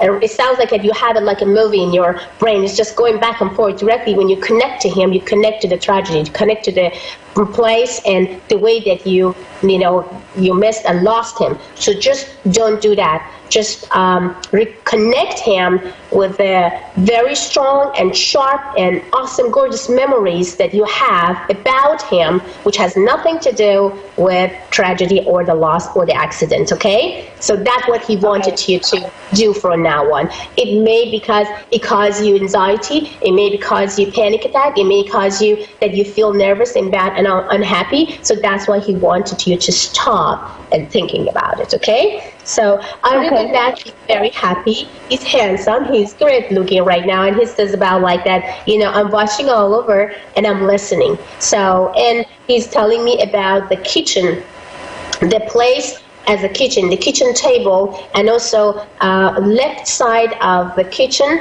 or left side of the chair in that kitchen that is telling me that he is always there and he's listening, or kind of like is the famous place for him, so he's listening. So, or maybe if you sit there and you kind of like, it's your famous place, I don't know, but he's talking about the kitchen chair. Yeah, left. okay.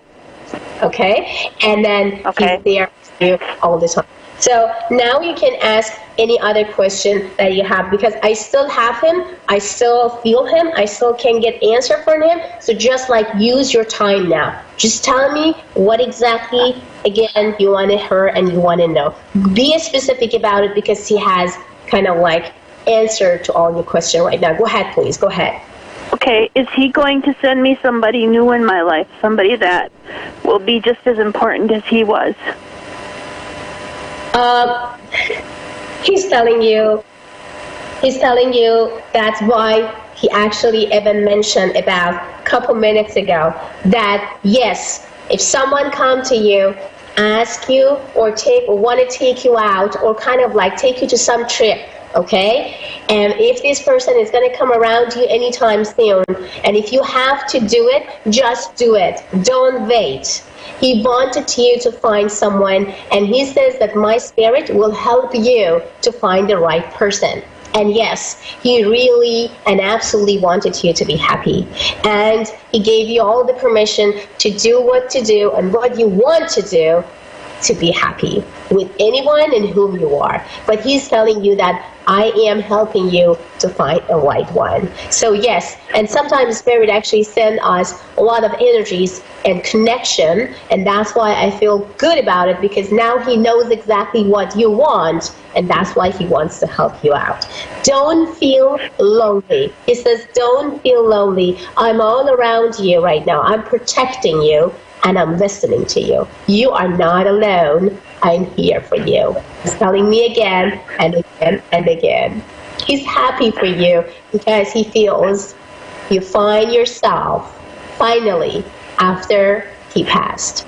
He says that I'm happy and proud that you could wrap yourself, and I will be around you and wrap you with all protection and love as I can send, because I have permission to send from other side. So okay, tell him that I loved him so much. He's still so important to me.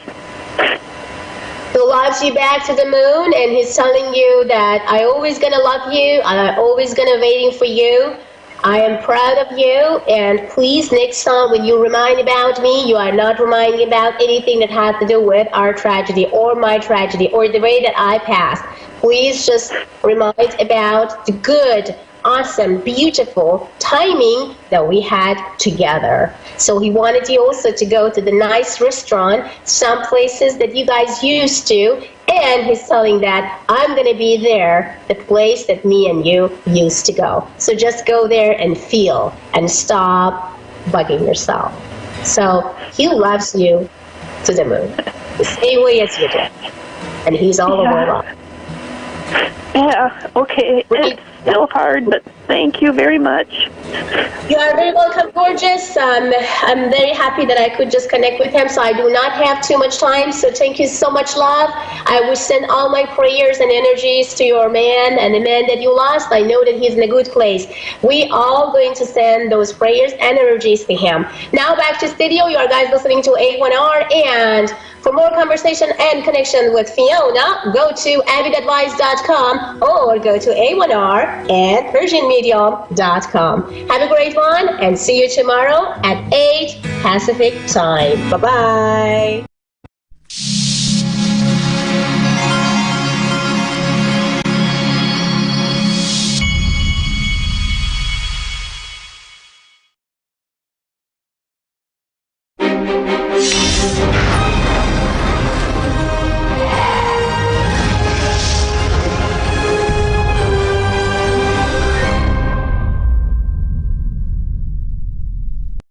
Hi, I'm Jenny, and thanks for watching Moonstruck. And now back to A1R on the air, Psychic Talk Radio now on Moonstruck TV and Lightning Television. Okay, hello everyone. This is me, Fiona, Persian Media Miami Power, and you're guys listening to Avid Advice Show. As you guys see, I'm in the hospital. I'm not sick. I'm feeling absolutely good, but one of my family members is, and that's why I'm here for her. So, and we should do this show, so I said, like, I would not let my audience and followers and fans on Avid Advice will wait another week to not having me and not having the questions. As you guys know, I'm charging $35 per minute. So I know for many of you guys, $35 per minute is a lot of money. So that's why I would love to say I will be there for you guys, no matter what, especially right now at the moment, even in the hospital. Because I'm receiving a lot of emails. You guys DM me on my Instagram, beg me for my regular show on A1R Radio Network, Avid Show, and Persian Medium Show. So that's why I feel like it doesn't matter what's going on. It doesn't matter where I am today. I will just listen to my audience, listen to my followers, fans, and I'm here. So let's talk about health, and let's talk about how we can be grateful and thankful just as we can move our body and just we can feel and sense that mentally and physically we are good and well. There is people that wake up every single morning and they just say, well, I'm not lucky.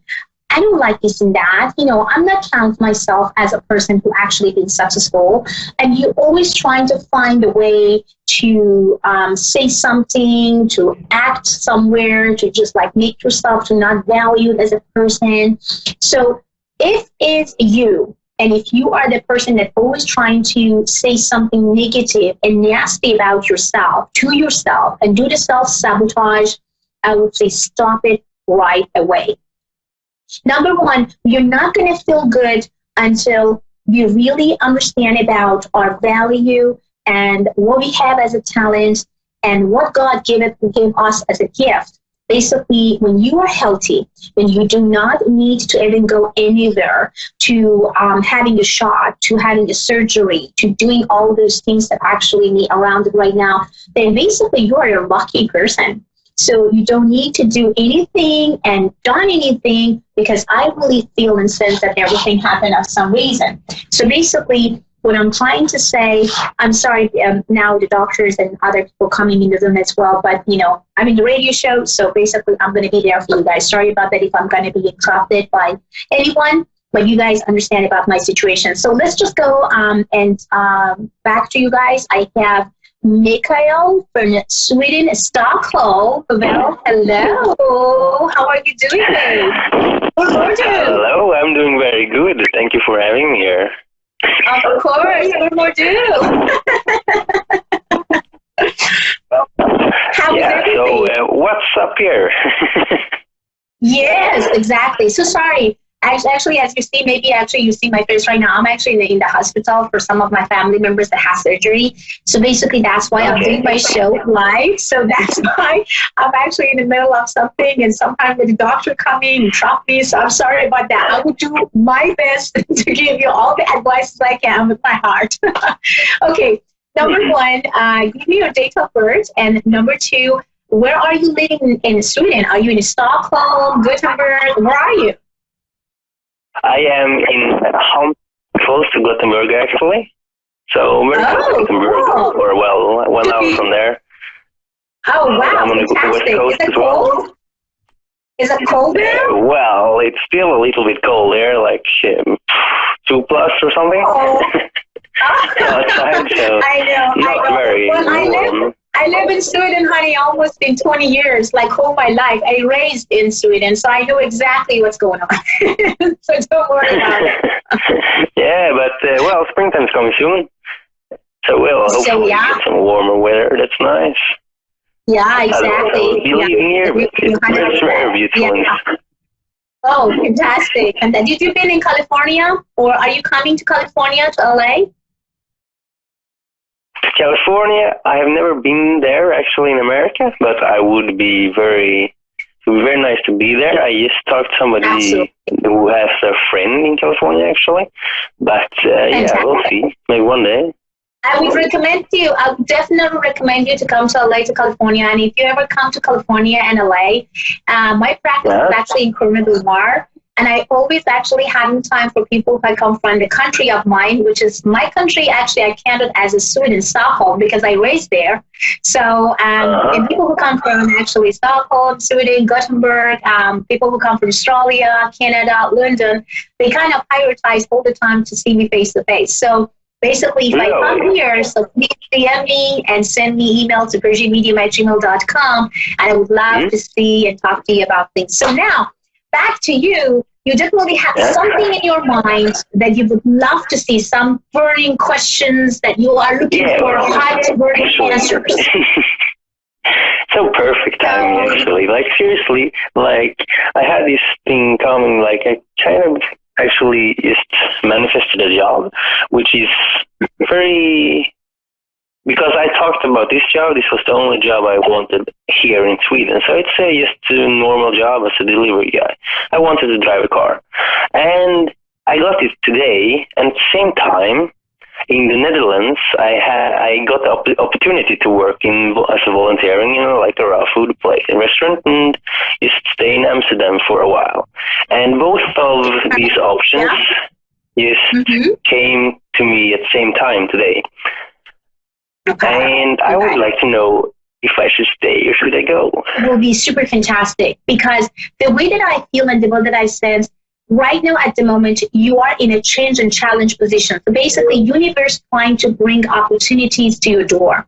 So every single opportunity is coming from other side. Let's say from other countries, let's say that from other places, or kind of like other companies, other friends, maybe a new resources, new circumstances, or anything in regard to that. So please just try to say yes to it, because whatsoever it would be as a change and challenge for you, that would be fantastic. So from now on, you are not in a place that you should be concerned and worried about your future if you may actually make some not good decision. So your decision whatsoever is going to be today has to do with the change, has to do with challenge, change the countries, doing something that would be fantastic.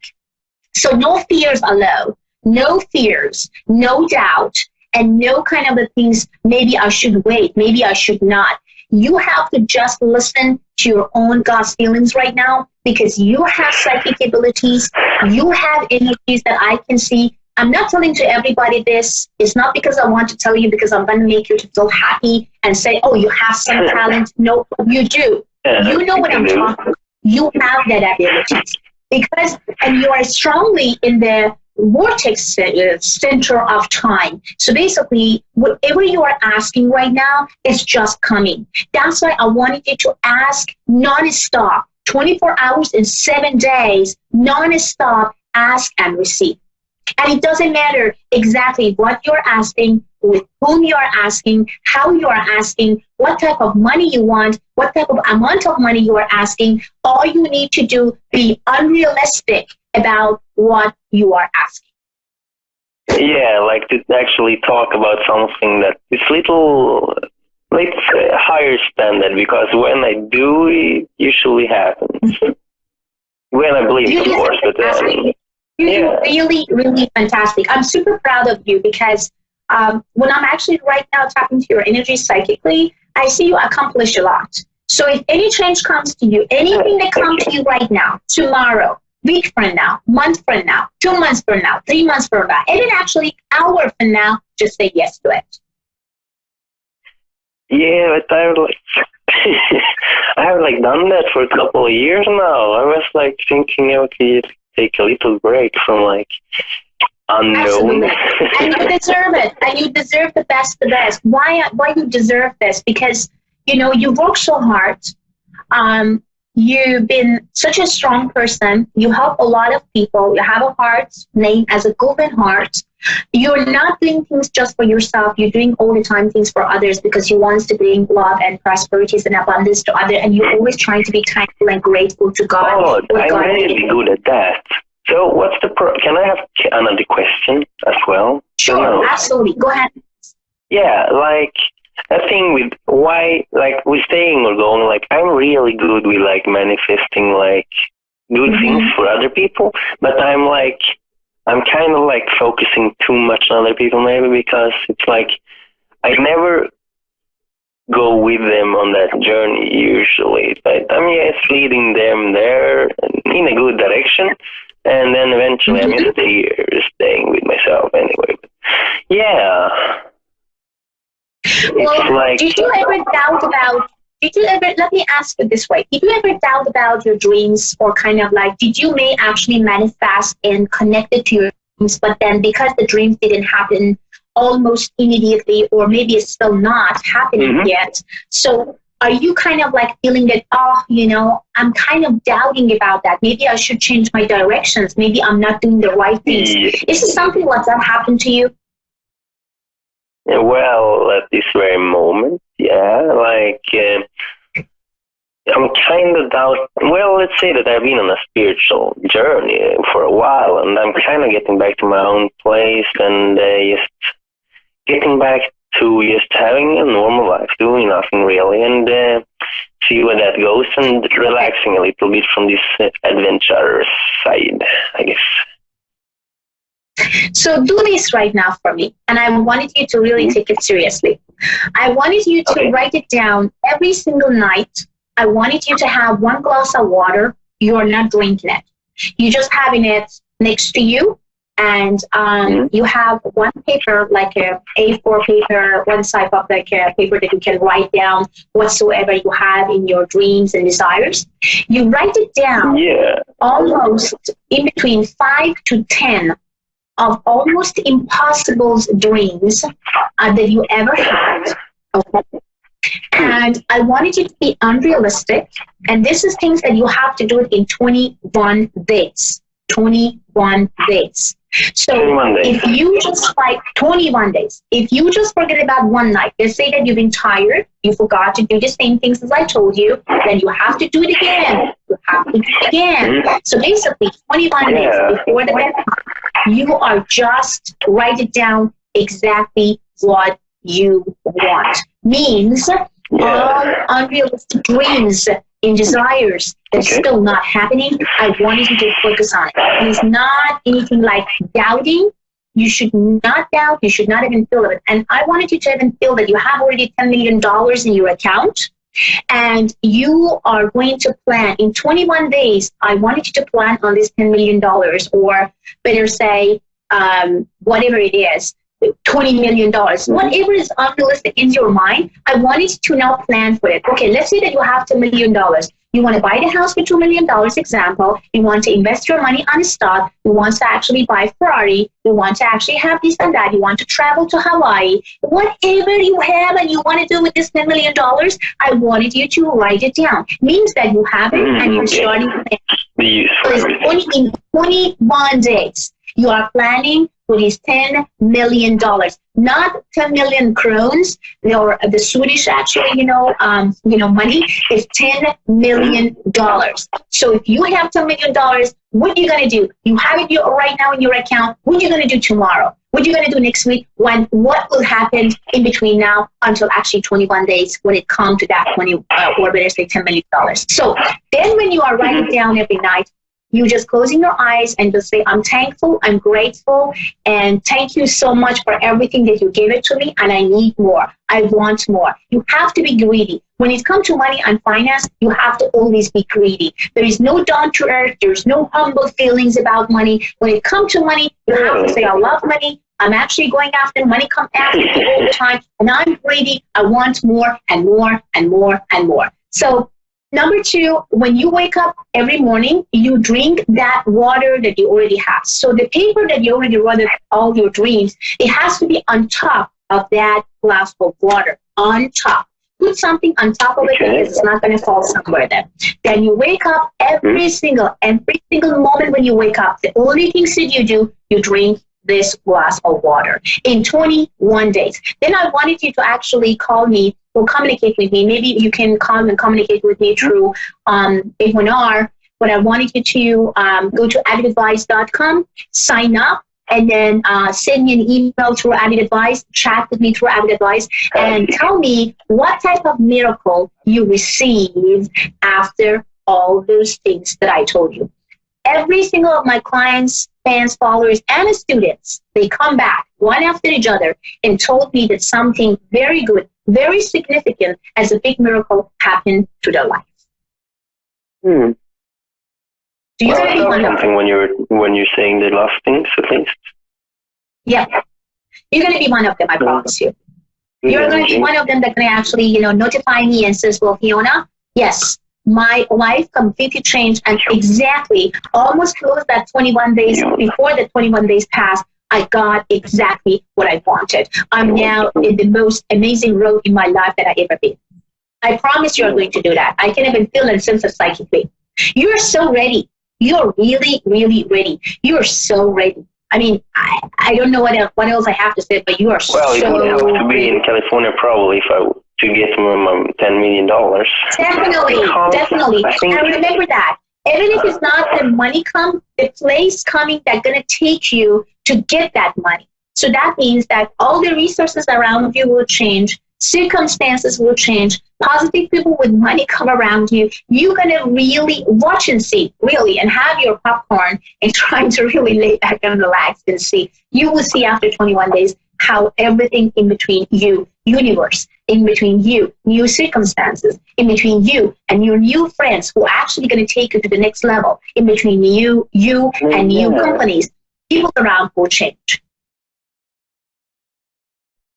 Okay. I promise. I will definitely this is going to happen non-stop. I promise you. Yeah. This is something that I promise. If you started, you just going to say, I just want to continue to just like have this. Let me ask you questions. Do you have children? Do you have family already? Not really anything that keeps me down like that. Or settled there. So, yeah. So that's a good thing, I guess, still. My problem is, though, that I have had, this happening, my problem is that I'm kind of missing out, in the last end kind of thing. One time definitely 2 times I manifested some very easy money that was just in my hands, but I kind of lost the opportunity. Really? By not reading an email. Go for unrealistic manifestation. If you really want to get something, that is exactly what I always say to my students. You want to be millionaire, go around billionaire. So you want to be really wealthy and actually get something that don't manifest for $100,000 or $200,000. Manifest for at least $4, $5, $6 million. That's what you have to do. Okay. You have to just change the way that you are manifesting. You have to you have to really change the way that you are thinking, the way that you are feeling, and you never should ask when, how. It's not possible. I don't think so. Well, what are you talking about? Like how Mondays? Yeah. No doubt allows in manifestation. No doubt allows when you ask the universe that you want something.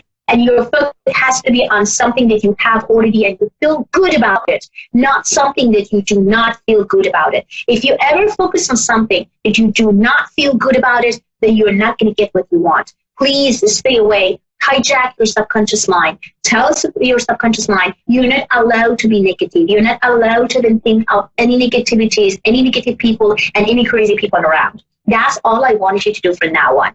And I'm so sure psychically I can tell you have a big jump almost around the month of April. So basically around the April 23rd to the April 29th, I see actually a very good news and very good jump for you, which actually going to change and challenge your life in a very strong way, very positive way.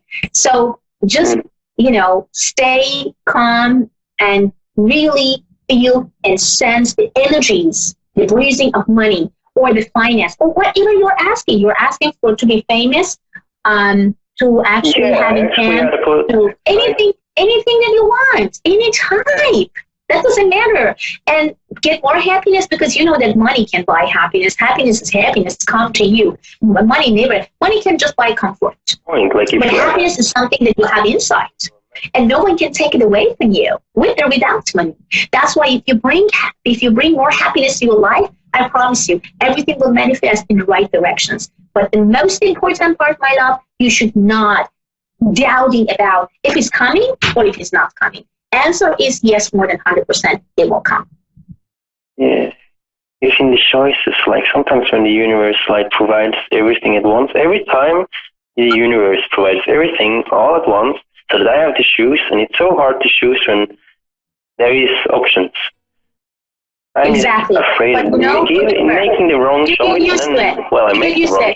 So we have just 90 seconds. I wish if I could just talk longer, but for more information about the Persian Medium, go to PersianMedium.com, avidadvice.com, sign up, get your 5 free minutes, talk to me or any advisor that you want, and please call me back on Avid Advice and tell me exactly what's going on. Thank you so much for all love, help, DM, and emails and anything. I don't know. I'm actually really speechless. I'm thankful and grateful for every each of you. And thank you so much, A1R, to be you. And without you guys, I wouldn't even help tons of people around the world. Thank you. God bless you guys. I love you so much and have a great one. And bye.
Hello and welcome to A1R Psychic Radio and Moonstruck TV. You are listening to the High Frequency Channel, and I am Rebecca Urich, your Dream Builder Coach and Life Mastery Consultant, and you are tuning in for transformation.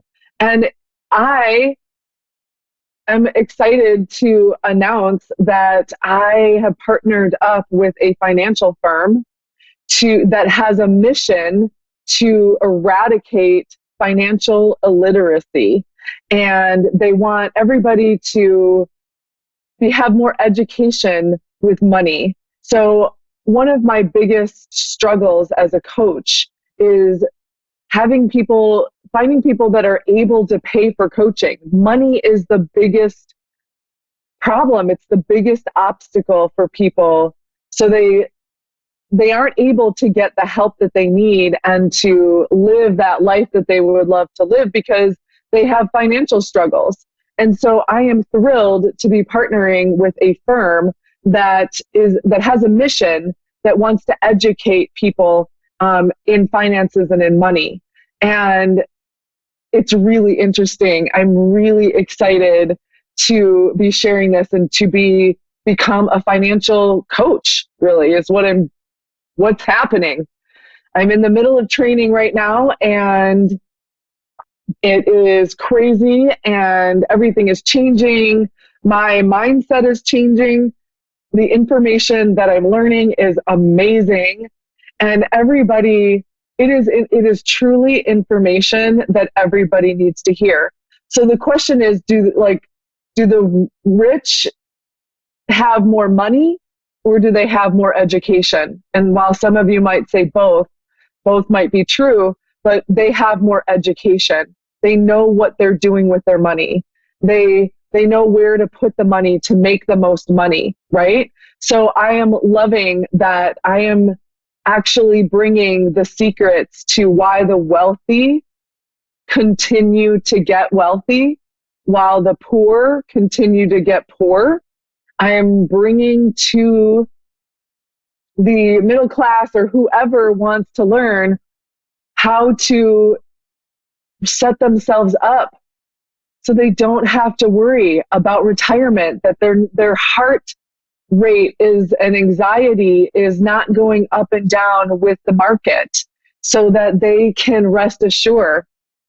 I actually have a debt stacker where I can tell people exactly the date they will be out of debt and exactly if they, what they put in, how much they will be able to retire on. And it is amazing. It is absolutely beautiful, absolutely amazing. I'm super excited to be a part of this and to really help people where it counts.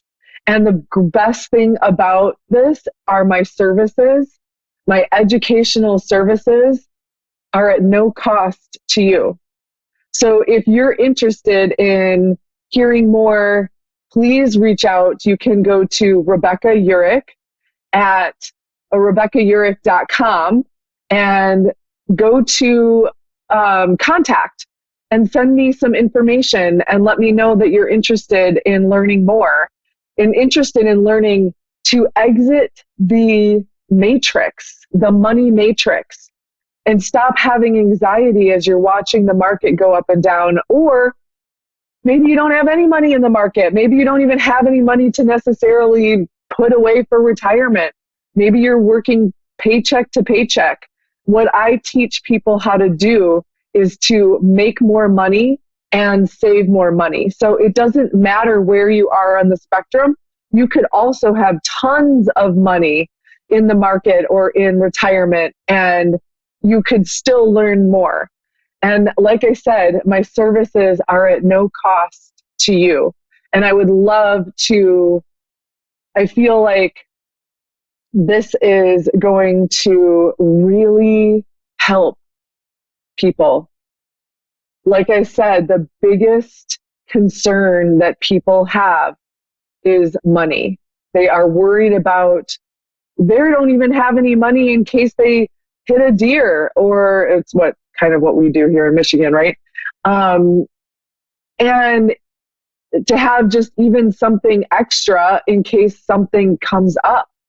And so that'll take somebody out if they have to pay $2,500 to have their car fixed, right? So I teach people how to make more money and save more money. And it is super exciting.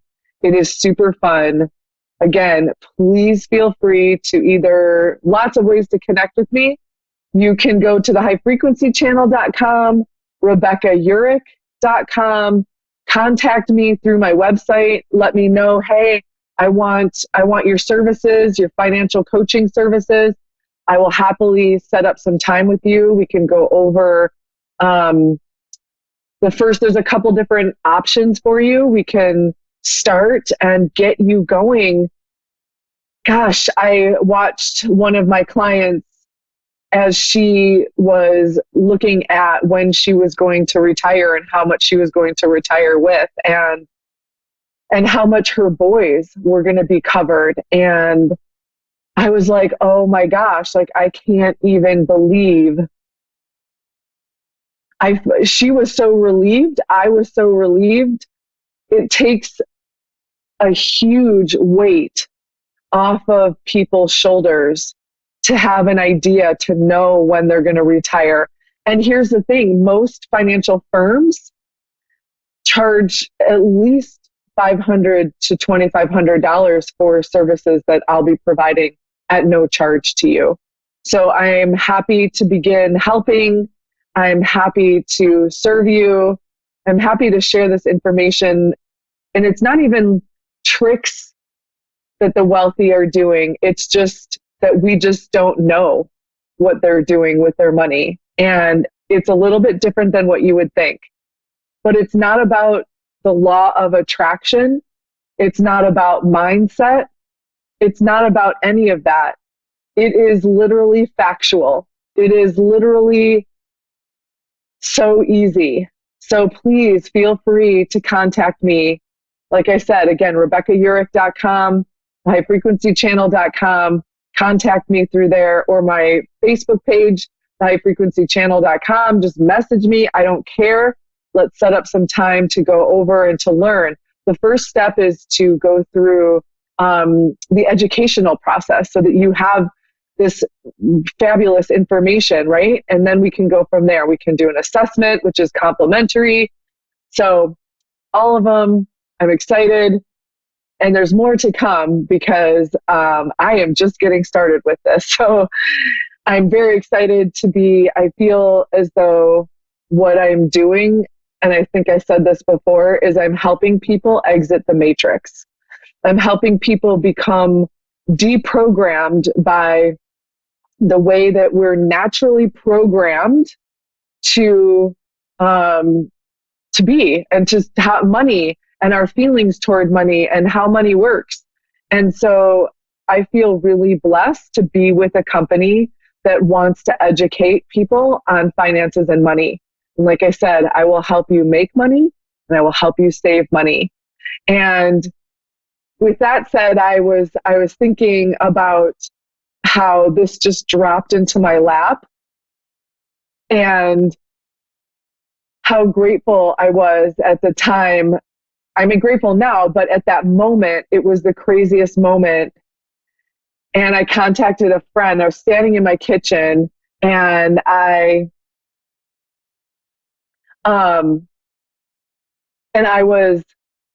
was like, I need to call somebody. It was this crazy thing. I was like, I need to call somebody.